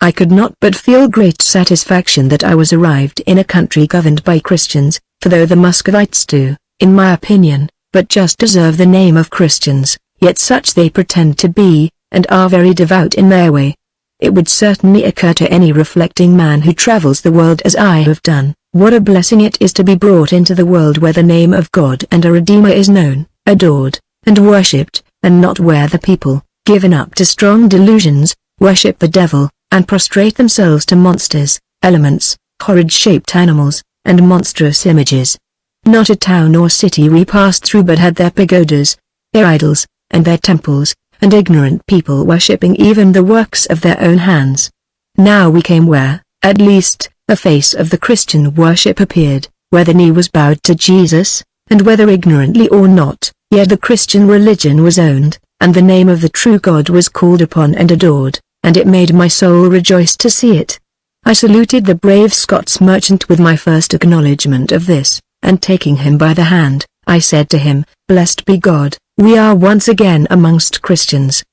He smiled, and answered, "Do not rejoice too soon, countryman, these Muscovites are but an odd sort of Christians, and but for the name of it you may see very little of the substance for some months further of our journey. Well, says I, but still it is better than paganism, and worshipping of devils. Why, I will tell you, says he, except the Russian soldiers in the garrisons, and a few of the inhabitants of the cities upon the road, all the rest of this country, for above 1,000 miles farther, is inhabited by the worst and the most ignorant of pagans. And so, indeed, we found it.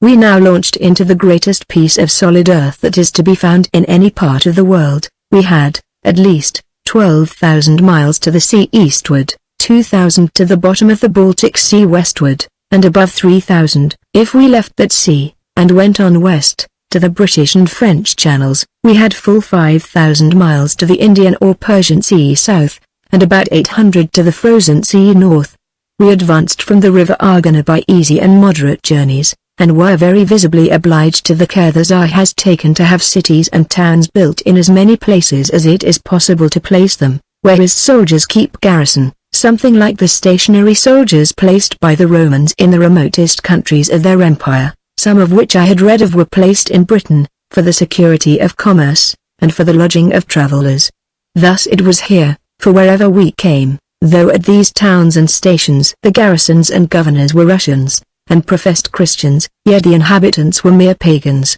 sacrificing to idols, and worshipping the sun, moon, and stars, or all the host of heaven, and not only so, but were, of all the heathens and pagans that ever I met with, the most barbarous, except only that they did not eat men's flesh. Some instances of this we met with in the country between Argana, where we enter the Muscovite dominions, and a city of Tartars and Russians together, called Novtsiyevsky, in which is a continued desert or forest, which cost us 20 days to travel over. In a village near the last of these places I had the curiosity to go and see their way of living, which is most brutish and unsufferable. They had, I suppose, a great sacrifice that day, for there stood out, upon an old stump of a tree, a diabolical kind of idol made of wood. It was dressed up, too, in the most filthy manner. Its upper garment was of sheepskins, with the wool outward, a great Tartar bonnet on the head, with 2 horns growing through it. It was about 8 feet high, yet had no feet or legs, nor any other proportion of parts. This scarecrow was set up at the outer side of the village, and when I came near to it there were 16 or 17 creatures all lying flat upon the ground round this hideous block of wood. I saw no motion among them, any more than if they had been all logs, like the idol, and at first I really thought they had been so, but, when I came a little nearer, they started up upon their feet, and raised a howl, as if it had been so many deep-mouthed hounds, and walked away, as if they were displeased at our disturbing them. A little way off from the idol, and at the door of a hut, made of sheep and cow skins dried, stood 3 men with long knives in their hands, and in the middle of the tent appeared 3 sheep killed, and 1 young bullock. These, it seems, were sacrifices to that senseless log of an idol. The 3 men were priests belonging to it, and the 17 prostrated wretches were the people who brought the offering, and were offering their prayers to that stock. I confess I was more moved at their stupidity and brutish worship of a hobgoblin than ever I was at anything in my life, and, overcome with rage, I rode up to the hideous idol, and with my sword made a stroke at the bonnet that was on its head, and cut it in 2, and one of our men that was with me, taking hold of the sheepskin that covered it, pulled at it, when, behold, a most hideous outcry ran through the village, and 200 or 300 people came about my ears, so that I was glad to scour for it, for some had bows and arrows, but I resolved from that moment to visit them again. Our caravan rested 3 nights at the town, which was about 4 miles off, in order to provide some horses which they wanted, several of the horses having been lamed and jaded with the long march over the last desert, so we had some leisure here to put my design in execution. I communicated it to the Scots merchant, of whose courage I had sufficient testimony. I told him what I had seen, and with what indignation I had since thought that human nature could be so degenerate. I told him if I could get but 4 or 5 men well armed to go with me, I was resolved to go and destroy that vile, abominable idol, and let them see that it had no power to help itself, and consequently could not be an object of worship, or to be prayed to, much less help them that offered sacrifices to it. He at first objected to my plan as useless, seeing that, owing to the gross ignorance of the people, they could not be brought to profit by the lesson I meant to teach them, and added that, from his knowledge of the country and its customs. He feared we should fall into great peril by giving offense to these brutal idol worshippers. This somewhat stayed my purpose, but I was still uneasy all that day to put my project in execution. And that evening, meeting the Scots merchant in our walk about the town, I again called upon him to aid me in it. When he found me resolute, he said that, on further thoughts, he could not but applaud the design, and told me I should not go alone, but he would go with me, but he would go first and bring a stout fellow, one of his countrymen, to go also with us, and one, said he, as famous for his zeal as you can desire anyone to be against such devilish things as these. So we agreed to go, only we three and my manservant, and resolved to put it in execution the following night about midnight, with all possible secrecy.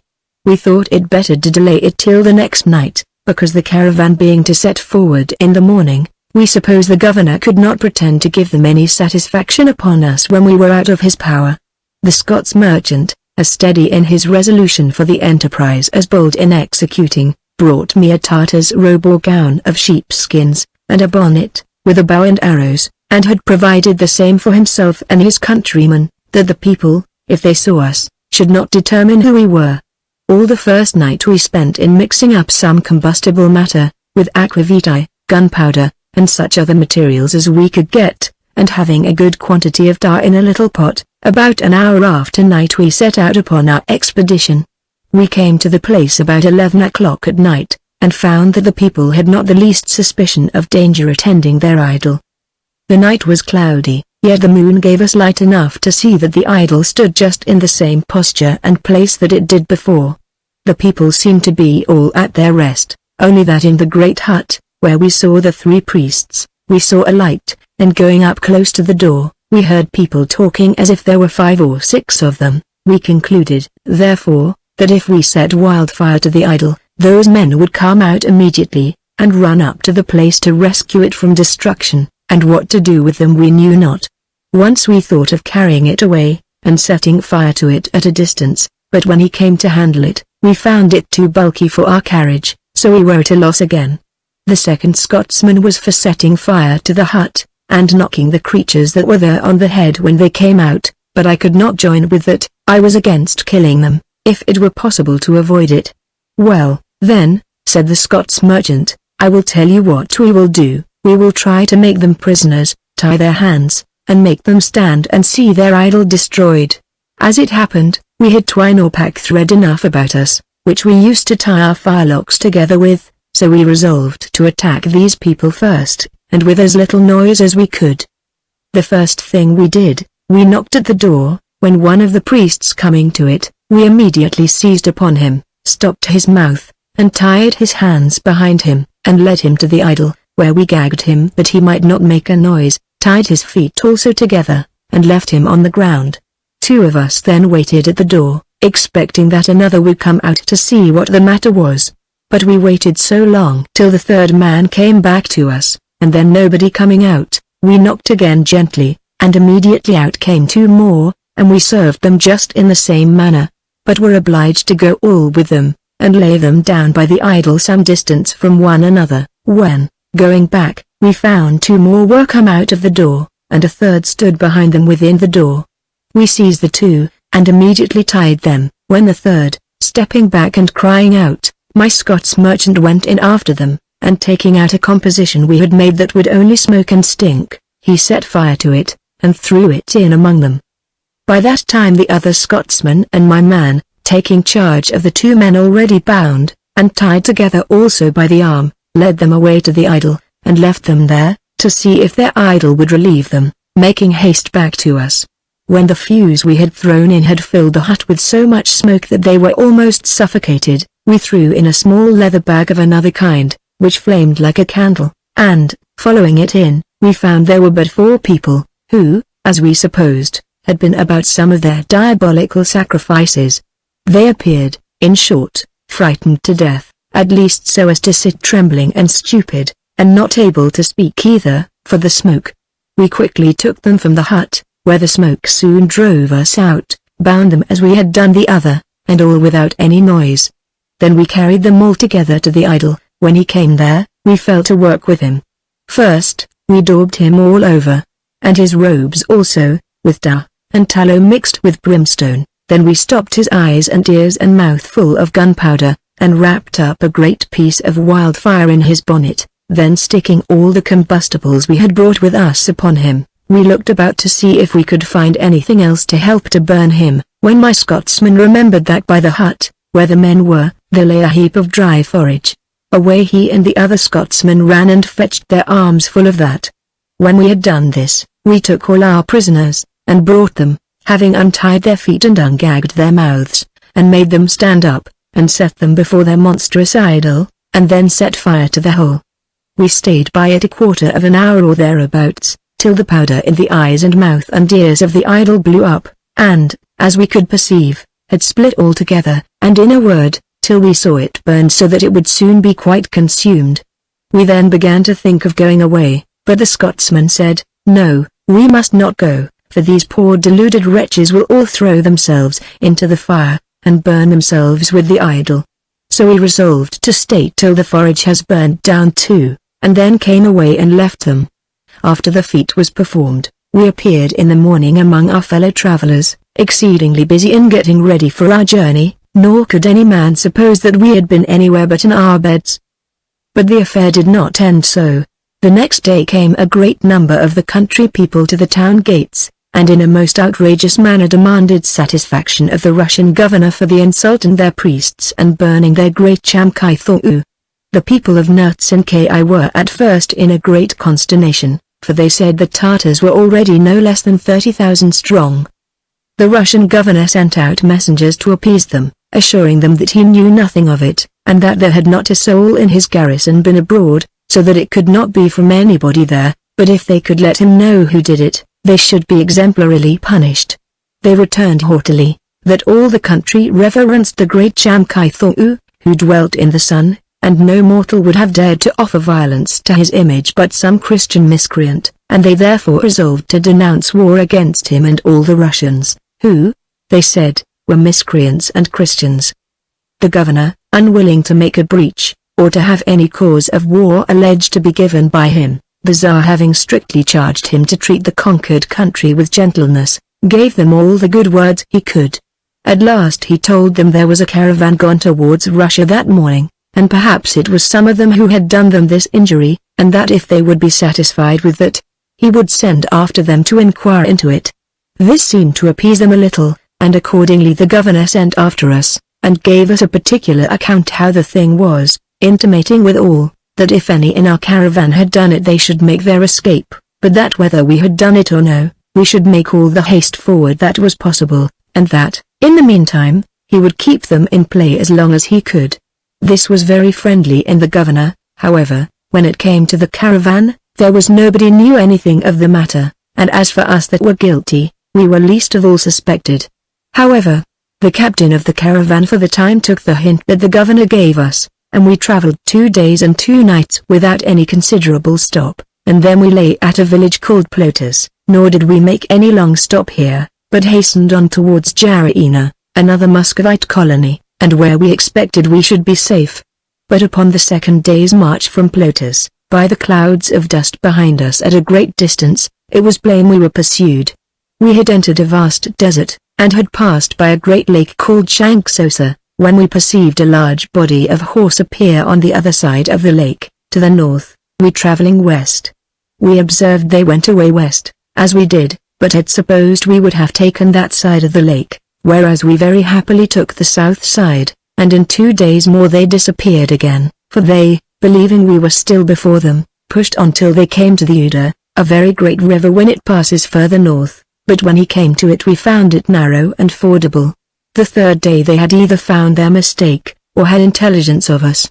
and came pouring in upon us towards dusk. We had, to our great satisfaction, just pitched upon a convenient place for our camp, for as we had just entered upon a desert above 500 miles over, where we had no towns to lodge at, and, indeed, expected none but the city Jarina, which we had yet 2 days' march to. The desert, however, had some few woods in it on this side, and little rivers, which ran all into the great Ravida. It was in a narrow strait, between little but very thick woods, that we pitched our camp that night, expecting to be attacked before morning.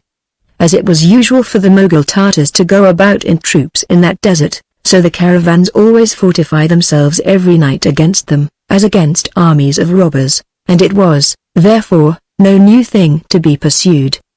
But we had this night a most advantageous camp, for as we lay between two woods, with a little rivulet running just before our front, we could not be surrounded, or attacked any way but in our front or rear. We took care also to make our front as strong as we could, by placing our packs, with the camels and horses, all in a line, on the inside of the river, and felling some trees in our rear. In this posture we encamped for the night, but the enemy was upon us before we had finished. They did not come on like thieves, as we expected, but sent 3 messengers to us, to demand the men to be delivered to them that had abused their priests and burned their idol, that they might burn them with fire, and upon this, they said, they would go away, and do us no further harm, otherwise they would destroy us all. Our men looked very blank at this message, and began to stare at one another to see who looked with the most guilt in their faces, but nobody was the word, nobody did it. The leader of the caravan sent word he was well assured that it was not done by any of our camp, that we were peaceful merchants, traveling on our business, that we had done no harm to them or to anyone else, and that, therefore, they must look further for the enemies who had injured them, for we were not the people, so they desired them not to disturb us, for if they did we should defend ourselves. They were far from being satisfied with this for an answer, and a great crowd of them came running down in the morning, by break of day, to our camp, but seeing us so well posted,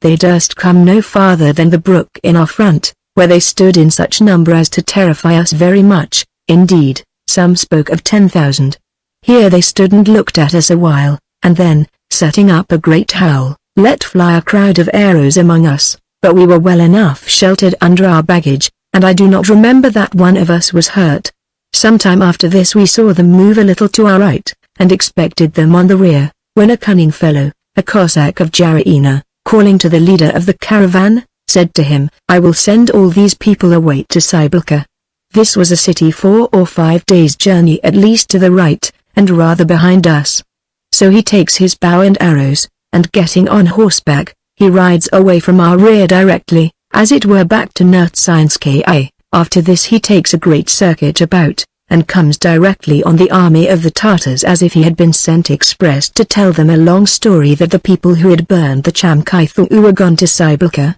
with a caravan of miscreants, as he called them, that is to say, Christians, and that they had resolved to burn the god Skalizar, belonging to the Tunguses. As this fellow was himself a Tartar, and perfectly spoke their language, he counterfeited so well that they all believed him, and away they drove in a violent hurry to Cybulka. In less than 3 hours they were entirely out of our sight, and we never heard any more of them, nor whether they went to Cybulka or no. So we passed away safely on to Jaraina, where there was a Russian garrison, and there we rested 5 days. From this city we had a frightful desert, which held us 23 days' march. We furnished ourselves with some tents here, for the better accommodating ourselves in the night, and the leader of the caravan procured 16 wagons of the country, for carrying our water or provisions, and these carriages were our defense every night round our little camp, so that had the Tartars appeared, unless they had been very numerous indeed, they would not have been able to hurt us. We may well be supposed to have wanted rest again after this long journey, for in this desert we neither saw house nor tree, and scarce a bush, though we saw abundance of the sable hunters, who are all Tartars of Mughal Tartary, of which this country is a part, and they frequently attack small caravans, but we saw no numbers of them together. After we had passed this desert we came into a country pretty well inhabited, that is to say, we found towns and castles, settled by the Tsar with garrisons of stationary soldiers, to protect the caravans and defend the country against the Tartars, who would otherwise make it very dangerous traveling, and his Tsarish Majesty has given such strict orders for the well guarding the caravans, that, if there are any Tartars heard of in the country, detachments of the garrison are always sent to see the travelers safe from station to station. Thus the governor of Adinskoye, whom I had an opportunity to make a visit to, by means of the Scots merchant, who was acquainted with him, offered us a guard of 50 men, if we thought there was any danger, to the next station. I thought, long before this, that as we came nearer to Europe we should find the country better inhabited, and the people more civilized, but I found myself mistaken in both, for we had yet the nation of the Tunguses to pass through, where we saw the same tokens of paganism and barbarity as before, only, as they were conquered by the Muscovites, they were not so dangerous, but for rudeness of manners and idolatry no people in the world ever went beyond them. They are all clothed in skins of beasts, and their houses are built of the same, you know not a man from a woman, neither by the ruggedness of their countenances nor their clothes, and in the winter, when the ground is covered with snow, they live underground in vaults, which have cavities going from one to another. If the Tartars had their Chamkaithu for a whole village or country, these had idols in every hut and every cave. This country, I reckon, was, from the desert I spoke of last, at least 400 miles, half of it being another desert, which took us up 12 days severe traveling, without house or tree, and we were obliged again to carry our own provisions, as well water as bread. After we were out of this desert and had traveled 2 days, we came to Janes, a Muscovite city or station, on the great river Janes, which, they told us parted Europe from Asia. All the country between the river Obi and the river Janes is as entirely pagan, and the people as barbarous, as the remotest of the Tartars. I also found, which I observed to the Muscovite governors whom I had an opportunity to converse with, that the poor pagans are not much wiser, or nearer Christianity, for being under the Muscovite government, which they acknowledged was true enough, but that, as they said, was none of their business, that if the Tsar expected to convert his Siberian, Tungus, or Tartar subjects, it should be done by sending clergymen among them, not soldiers, and they added, with more sincerity than I expected, that it was not so much the concern of their monarch to make the people Christians as to make them subjects. From this river to the Obi we crossed a wild uncultivated country, barren of people and good management, otherwise it is in itself a pleasant, fruitful, and agreeable country. What inhabitants we found in it are all pagans, except such as are sent among them from Russia, for this is the country I mean on both sides the river Obi, whither the Muscovite criminals that are not put to death are banished, and from whence it is next to impossible they should ever get away. I have nothing material to say of my particular affairs till I came to Tobolsky, the capital city of Siberia, where I continued some time on the following account. We had now been almost 7 months on our journey, and winter began to come on apace, whereupon my partner and I called a council about our particular affairs, in which we found it proper, as we were bound for England, to consider how to dispose of ourselves. They told us of sledges and reindeer to carry us over the snow in the winter time, by which means, indeed, the Russians travel more in winter than they can in summer, as in these sledges they are able to run night and day. The snow, being frozen, is one universal covering to nature, by which the hills, vales, rivers, and lakes are all smooth and hard as a stone, and they run upon the surface, without any regard to what is underneath.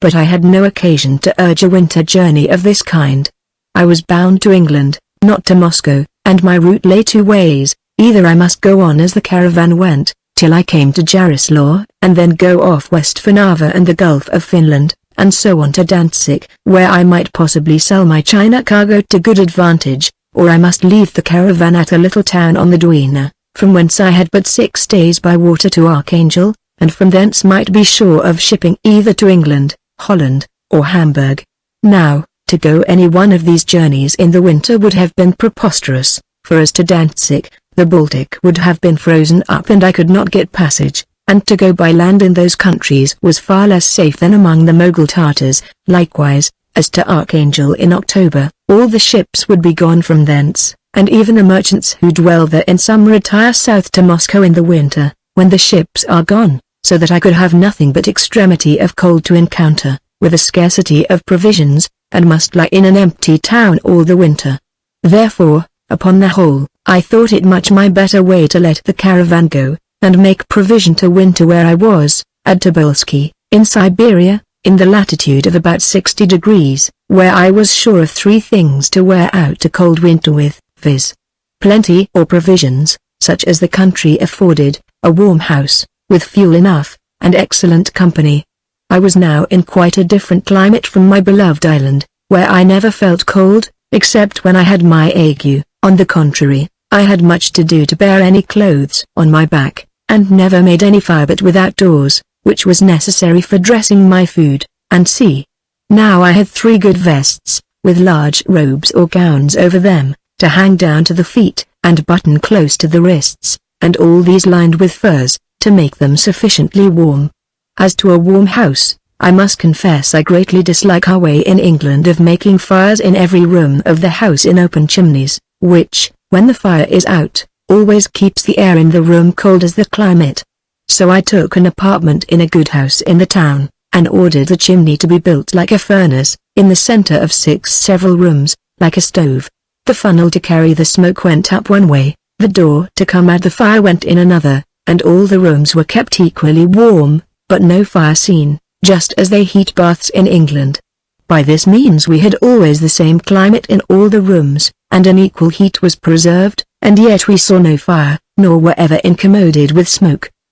The most wonderful thing of all was, that it should be possible to meet with good company here, in a country so barbarous as this, one of the most northerly parts of Europe. But this being the country where the state criminals of Muscovy, as I observed before, are all banished, the city was full of Russian noblemen, gentlemen, soldiers, and courtiers. Here was the famous Prince Galitzin, the old German Robostiski, and several other persons of note, and some ladies. By means of my Scotch merchant, whom, nevertheless, I parted with here, I made an acquaintance with several of these gentlemen, and from these, in the long winter nights in which I stayed here, I received several very agreeable visits. Chapter 16 Safe Arrival in England.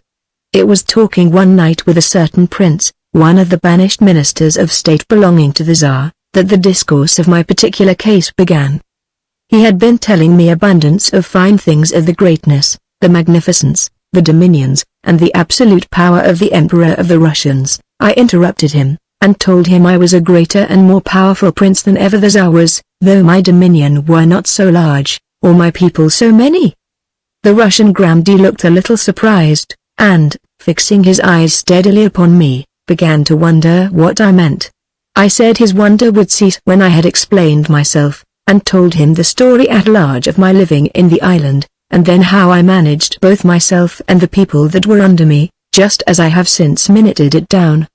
They were exceedingly taken with the story, and especially the prince, who told me, with a sigh, that the true greatness of life was to be masters of ourselves, that he would not have exchanged such a state of life as mine to be Tsar of Muscovy, and that he found more felicity in the retirement he seemed to be banished to there, than ever he found in the highest authority he enjoyed in the court of his master the Tsar, that the height of human wisdom was to bring our tempers down to our circumstances, and to make a calm within, under the weight of the greatest storms without. When he came first hither, he said, he used to tear the hair from his head, and the clothes from his back, as others had done before him, but a little time and consideration had made him look into himself, as well as round him to things without, that he found the mind of man, if it was but once brought to reflect upon the state of universal life, and how little this world was concerned in its true felicity, was perfectly capable of making a felicity for itself, fully satisfying to itself,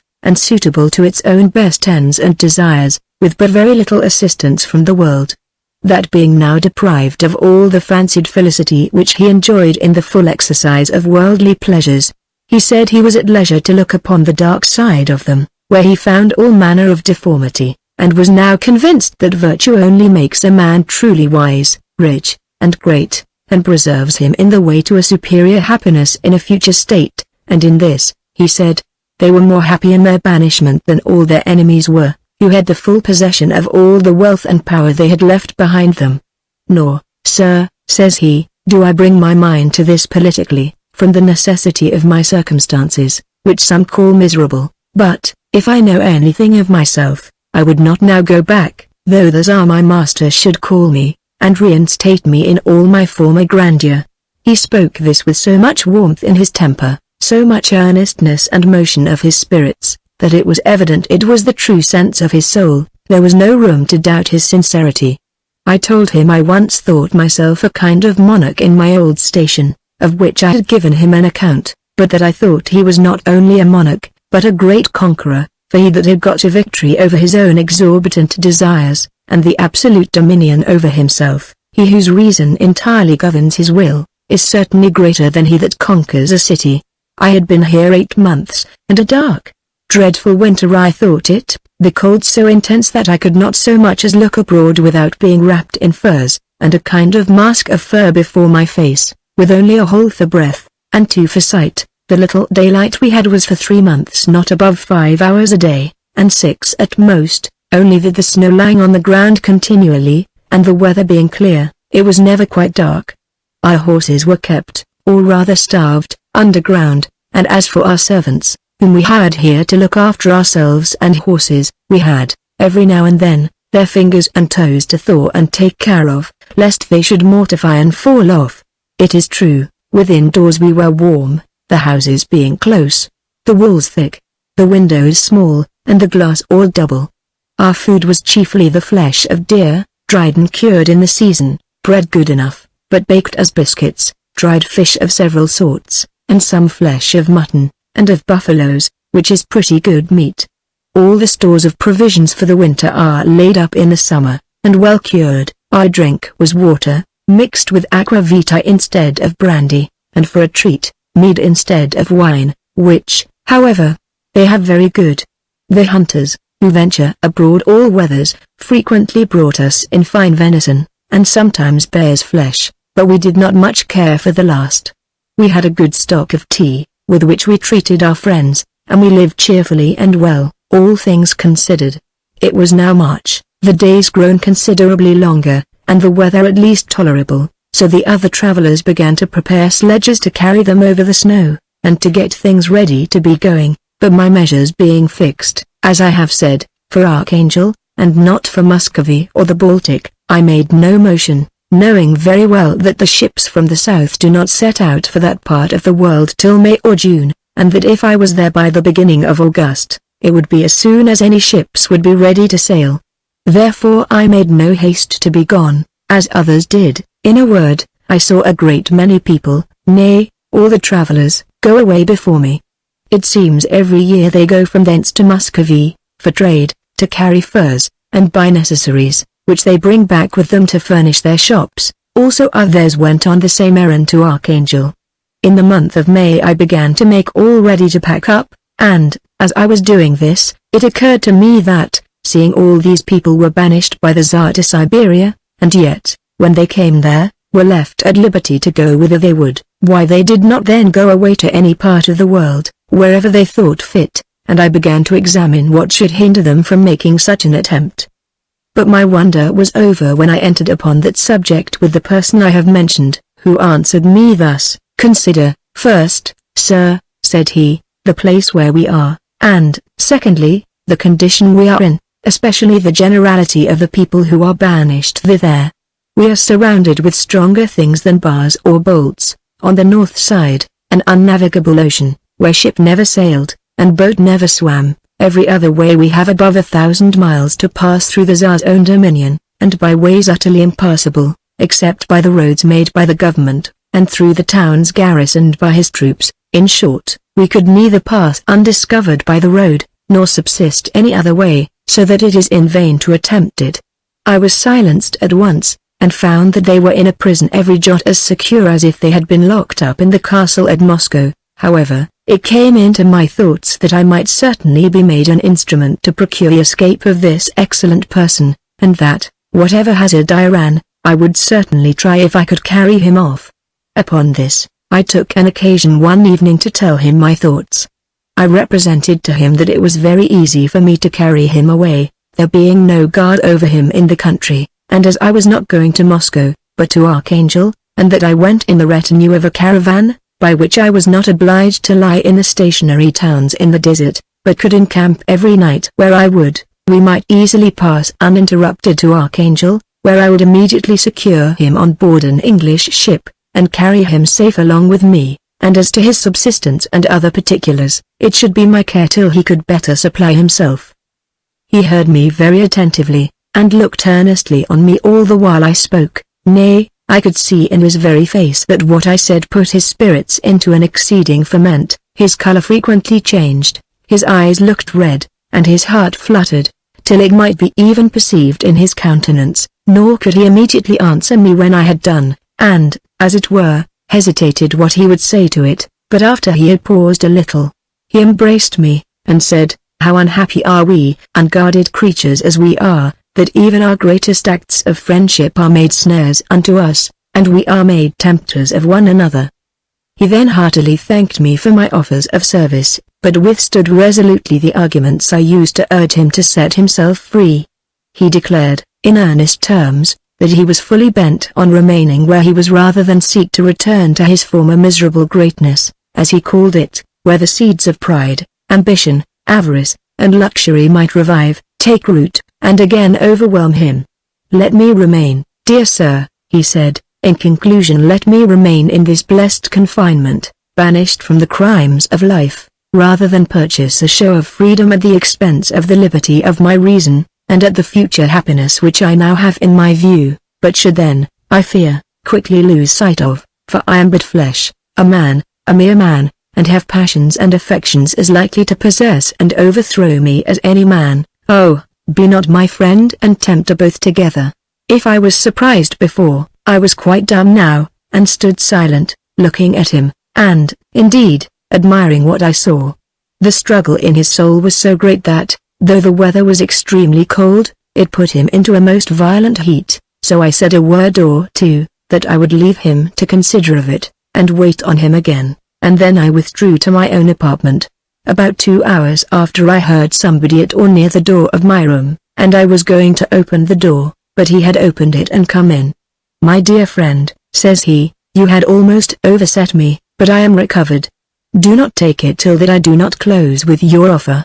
I assure you it is not for want of sense of the kindness of it in you, and I came to make the most sincere acknowledgment of it to you, but I hope I have got the victory over myself." "My lord," said I hope you are fully satisfied that you do not resist the call of heaven." "Sir," said he, "if it had been from heaven, the same power would have influenced me to have accepted it, but I hope, and am fully satisfied, that it is from heaven that I decline it, and I have infinite satisfaction in the parting, that you shall leave me an honest man still, though not a free man." I had nothing to do but to acquiesce, and make professions to him of my having no end in it but a sincere desire to serve him. He embraced me very passionately, and assured me he was sensible of that, and should always acknowledge it, and with that he offered me a very fine present of sables, too much, indeed, for me to accept from a man in his circumstances, and I would have avoided them, but he would not be refused. The next morning I sent my servant to his lordship with a small present of tea, and 2 pieces of China damask, and 4 little wedges of Japan gold, which did not all weigh above 6 ounces or thereabouts, but were far short of the value of his sables, which, when I came to England, I found worth near £200. He accepted the tea, and 1 piece of the damask, and 1 of the pieces of gold, which had a fine stamp upon it, of the Japan coinage, which I found he took for the rarity of it, but would not take any more, and he sent word by my servant that he desired to speak with me. When I came to him he told me I knew what had passed between us, and hoped I could not move him any more in that affair, but that, since I had made such a generous offer to him, he asked me if I had kindness enough to offer the same to another person that he would name to me, in whom he had a great share of concern. In a word, he told me it was his only son, who, though I had not seen him,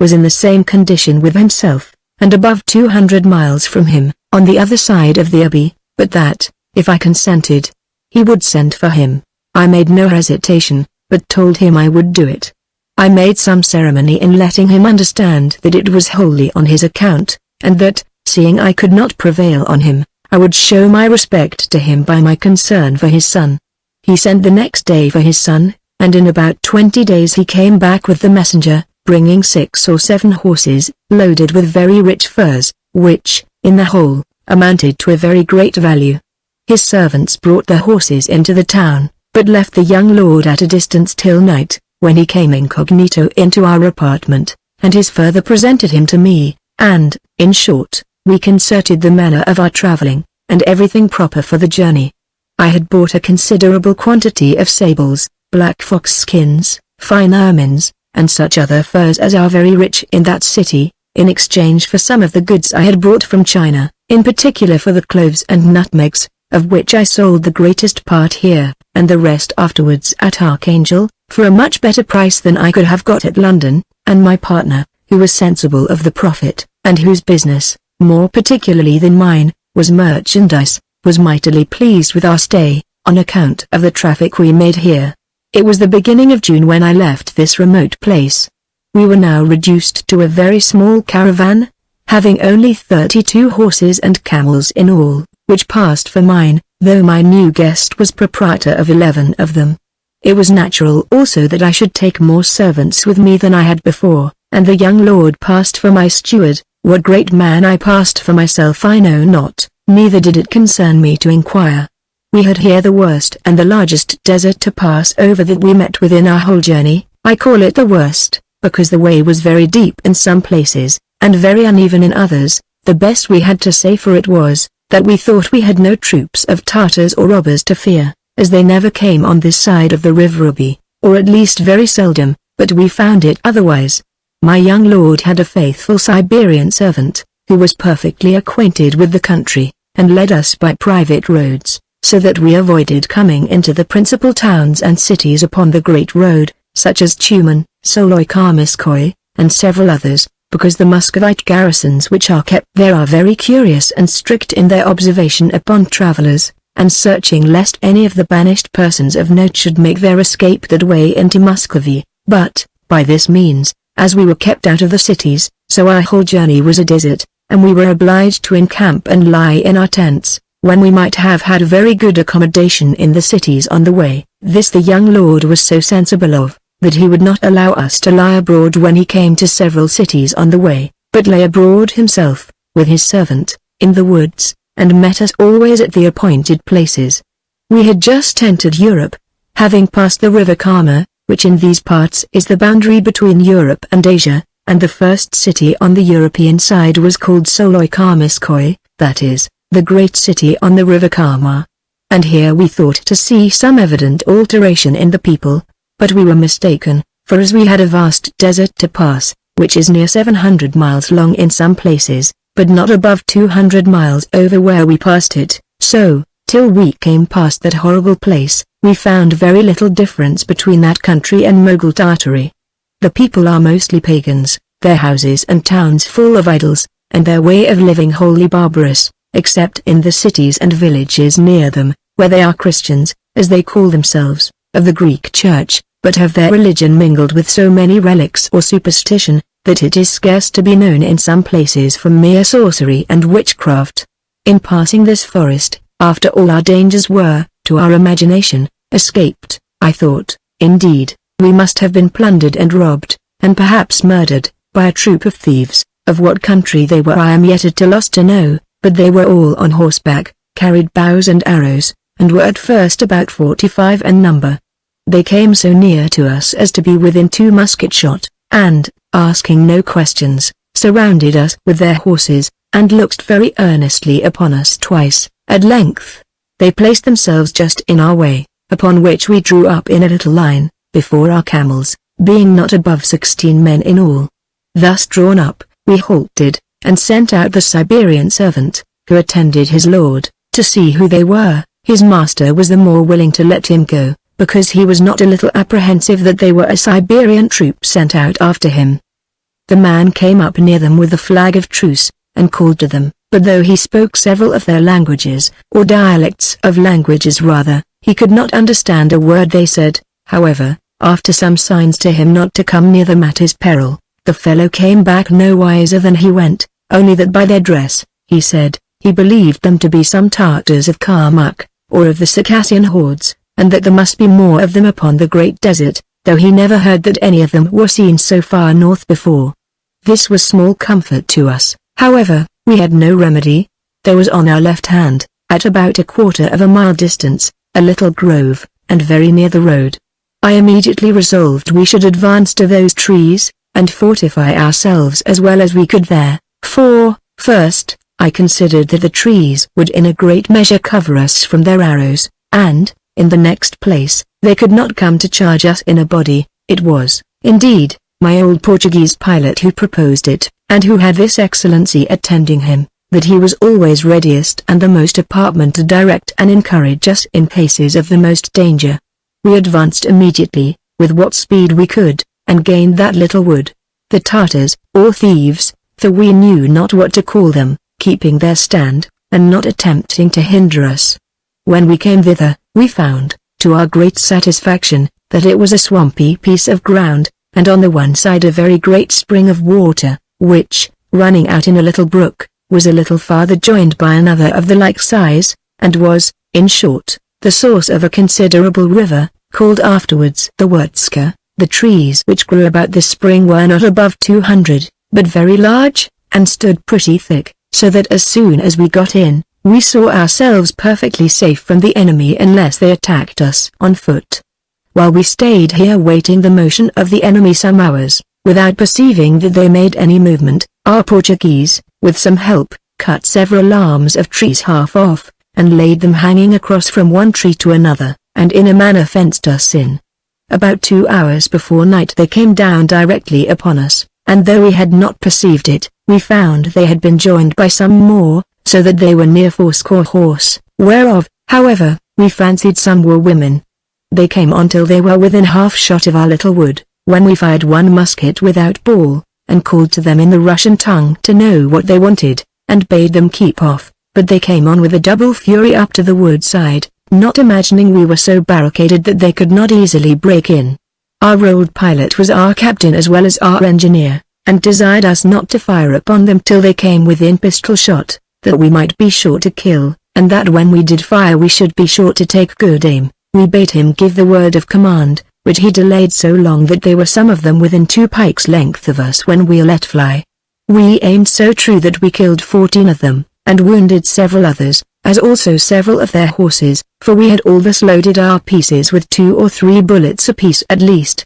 They were terribly surprised with our fire, and retreated immediately about 100 rods from us, in which time we loaded our pieces again, and seeing them keep that distance, we sallied out, and caught 4 or 5 of their horses, whose riders we supposed were killed, and coming up to the dead, we judged they were Tartars, but knew not how they came to make an excursion such an unusual length. About an hour after they again made a motion to attack us, and rode round our little wood to see where they might break in, but finding us always ready to face them, they went off again, and we resolved not to stir for that night. We slept little, but spent the most part of the night in strengthening our situation, and barricading the entrances into the wood, and keeping a strict watch. We waited for daylight, and when it came, it gave us a very unwelcome discovery indeed, for the enemy, who we thought were discouraged with the reception they met with, were now greatly increased, and had set up 11 or 12 huts or tents,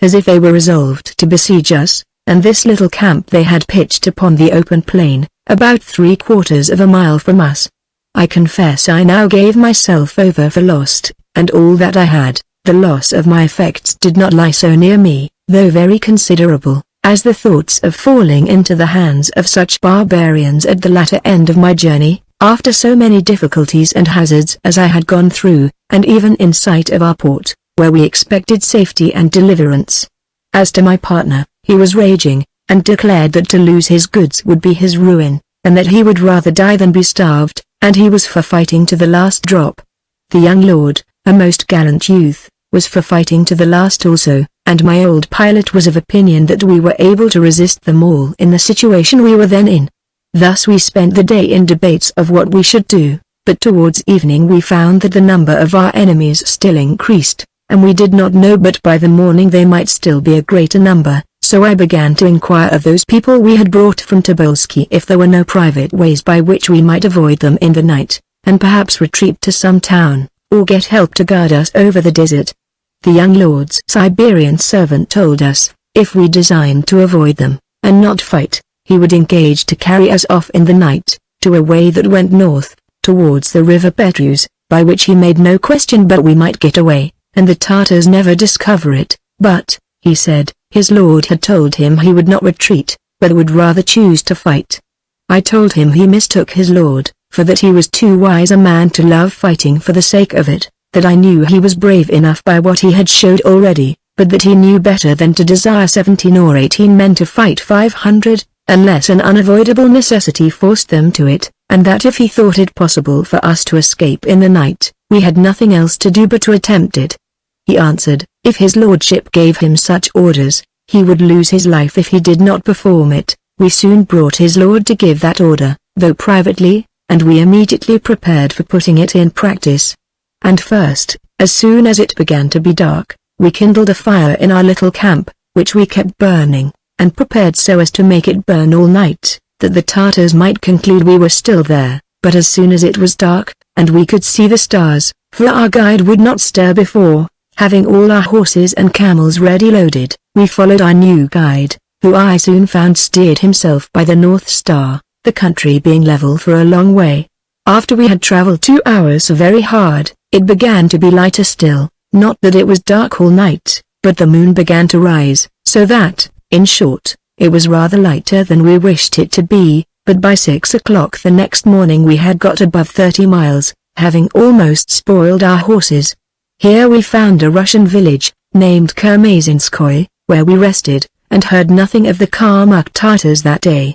About 2 hours before night we set out again, and travelled till 8 the next morning, though not quite so hard as before, and about 7 o'clock we passed a little river, called Kurtsa, and came to a good large town inhabited by Russians, called Ozomis, though we heard that several troops of Kalmuks had been abroad upon the desert, but that we were now completely out of danger of them, which was to our great satisfaction. Here we were obliged to get some fresh horses, and having need enough of rest, we stayed 5 days, and my partner and I agreed to give the honest Siberian who conducted us thither the value of 10 pistoles. In 5 days more we came to Vusama, upon the river Witsogda, and running into the Dwina, we were there, very happily, near the end of our travels by land, that river being navigable, in 7 days' passage, to Archangel. From hence we came to Loremskoye, the 3rd of July, and providing ourselves with 2 luggage boats, and a barge for our own convenience,